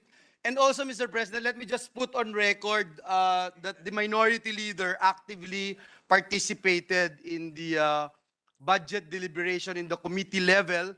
And he is also instrumental in the coming up of the committee report of the budget of the Department of Foreign Affairs. I would just like to put that on record because the Bible says, give honor to whom honor is due. And of course, our dear colleagues who are still here with us at 12:30 in the morning, Senators Cayetano, Pia Cayetano, Alan Cayetano, Senator Robin Hood Padilla, Senator Francis Tolentino, Senator Jinggoy Estrada, Senator Win Gatchalian, Senator Bongo, our chairperson of the Senate Committee on Finance, Senator Sani Angara, and Senator Amy Marcos, and Senator Mark Villar, Mr. President, Senator J.V. Ejercito, and of course, our Senate President's been in and out of the office, in and out of the building, just But I'm back. going around the entire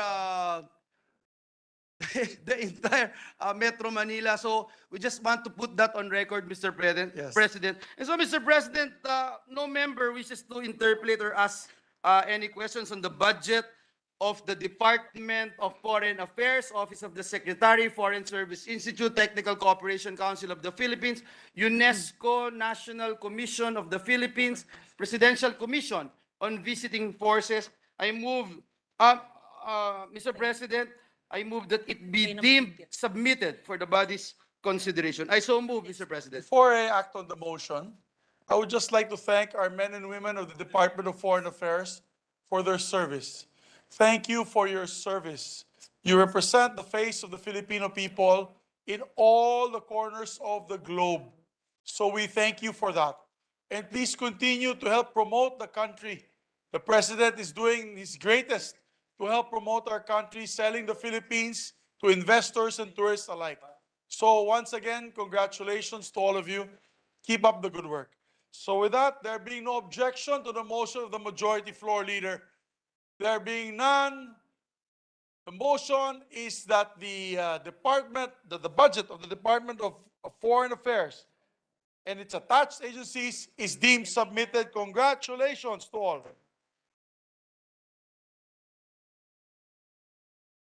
Maybe you ask for a 1-minute suspension. Yes, Mr. President, and we'd like to ask the Optical Media Board to Be ready. be ready, Mr. President. Okay. Thank you, Mr. President. Session suspended for 1 minute.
This is the final budget, is that correct, Majority Leader, for tonight?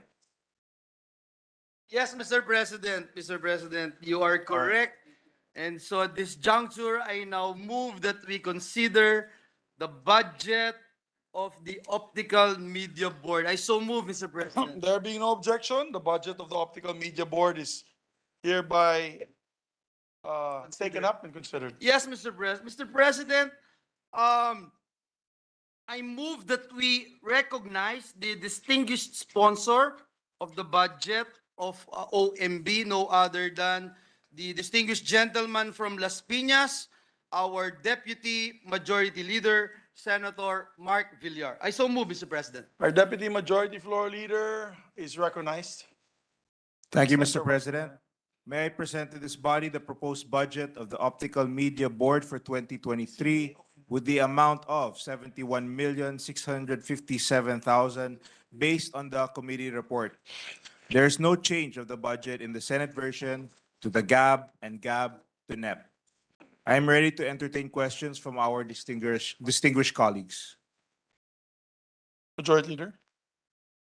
Mr. President, first to interpolate is the distinguished gentleman from the city of San Juan, our chairperson of the Committee on Labor, Senator Jinggoy Estrada. I move that he be recognized, Mr. President. The distinguished gentleman from the city of San Juan, Senator Jinggoy Estrada is recognized. Thank you, Mr. President. Mr. President, as a proud member of the entertainment industry and as a producer myself, talagang nagdurog ang aking puso sa tuwing nababalitaan natin ang talamak na pamimirata ng pelikula sa ating bansa. Ang pelikulang binuo ng pagkamalikhain at dedikasyon ng mga kapwa ko artista at kasamahan sa industriya. Tunay na nakakalungkot na ang pinaghirapang pelikula na pinagbuhusan ng talento at oras ng mga alagad ng sining ay nalalapastangan lang ng mga pirata, ng mga namimirata. But what's more demoralizing is the fact that there exists no mechanism to address issues like this. Ito at ang kawalan ng malasakit sa industriya at pagiging tapat sa sinumpaang mandato ang malinaw na dahilan sa kawalan ng aksyon para mapanagot at masupil ang mga kawatang ito. Mr. President, during the budget deliberations at the committee level, I moved for the deferment of the approval of the budget of the Optical Media Board, considering the failure of its chairperson and CEO to perform its mandate. As admitted by the chairperson during our hearing, there was 0 administrative cases filed against violators of Republic Act 9239 or the Optical Media Act of 2003. The number of resolved administrative cases during his one-year term since November of 2021 is also 0. To say that this is ineptitude on the part of the OMB leadership is an understatement. In a television interview, I mentioned about giving 1 peso budget to the OMB. Pero kung isipin, malaki pa nga itong piso dahil 0 nga ang performance sa ilalim ng liderato ni Ginoong Marquez. Mr. President,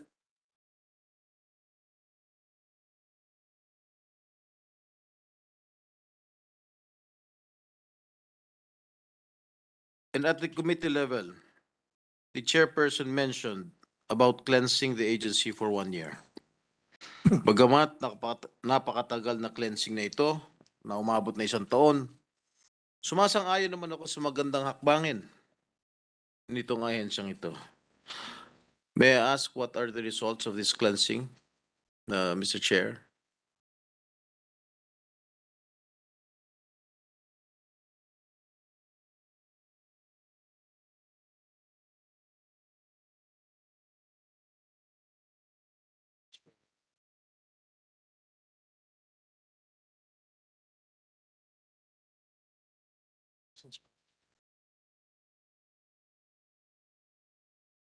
Mr. President, I'd like to present the accomplishment as of September 30 of the Registration and Licensing Division.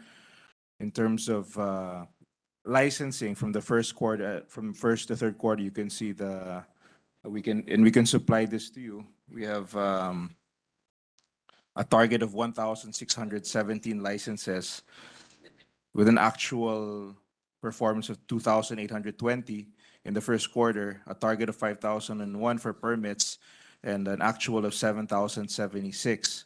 In the second quarter, the target was 1,507, the actual was 2,010. For permits, it was 3,151, and for the actual is 6,303.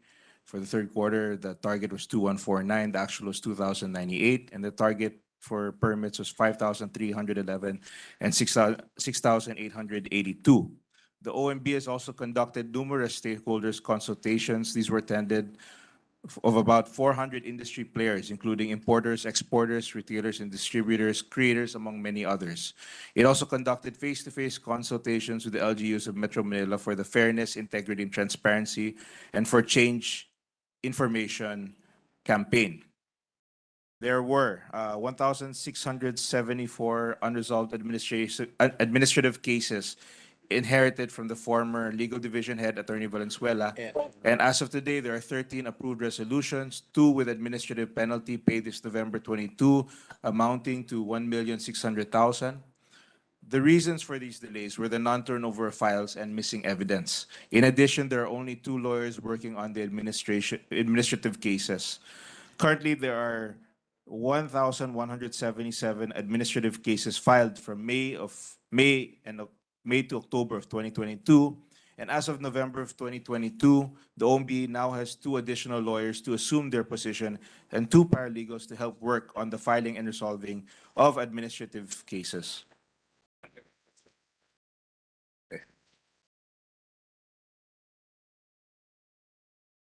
Cleansing pa ho yan? Anyway. I don't think that is cleansing. Okay. And I'd like to add also the other efforts and accomplishments under the current management. Disposal of unserviceable and seized items. Seized items in 2020 and previous years were disposed on March of 2022. There's the Fairness, Integrity, Transparency for Change information campaign. The OMB has conducted numerous stakeholder consultations. The aggressive information campaign is a response to the current needs of the stakeholders regarding awareness on the mandate of OMB. And in celebration of the World Anti-Counterfeiting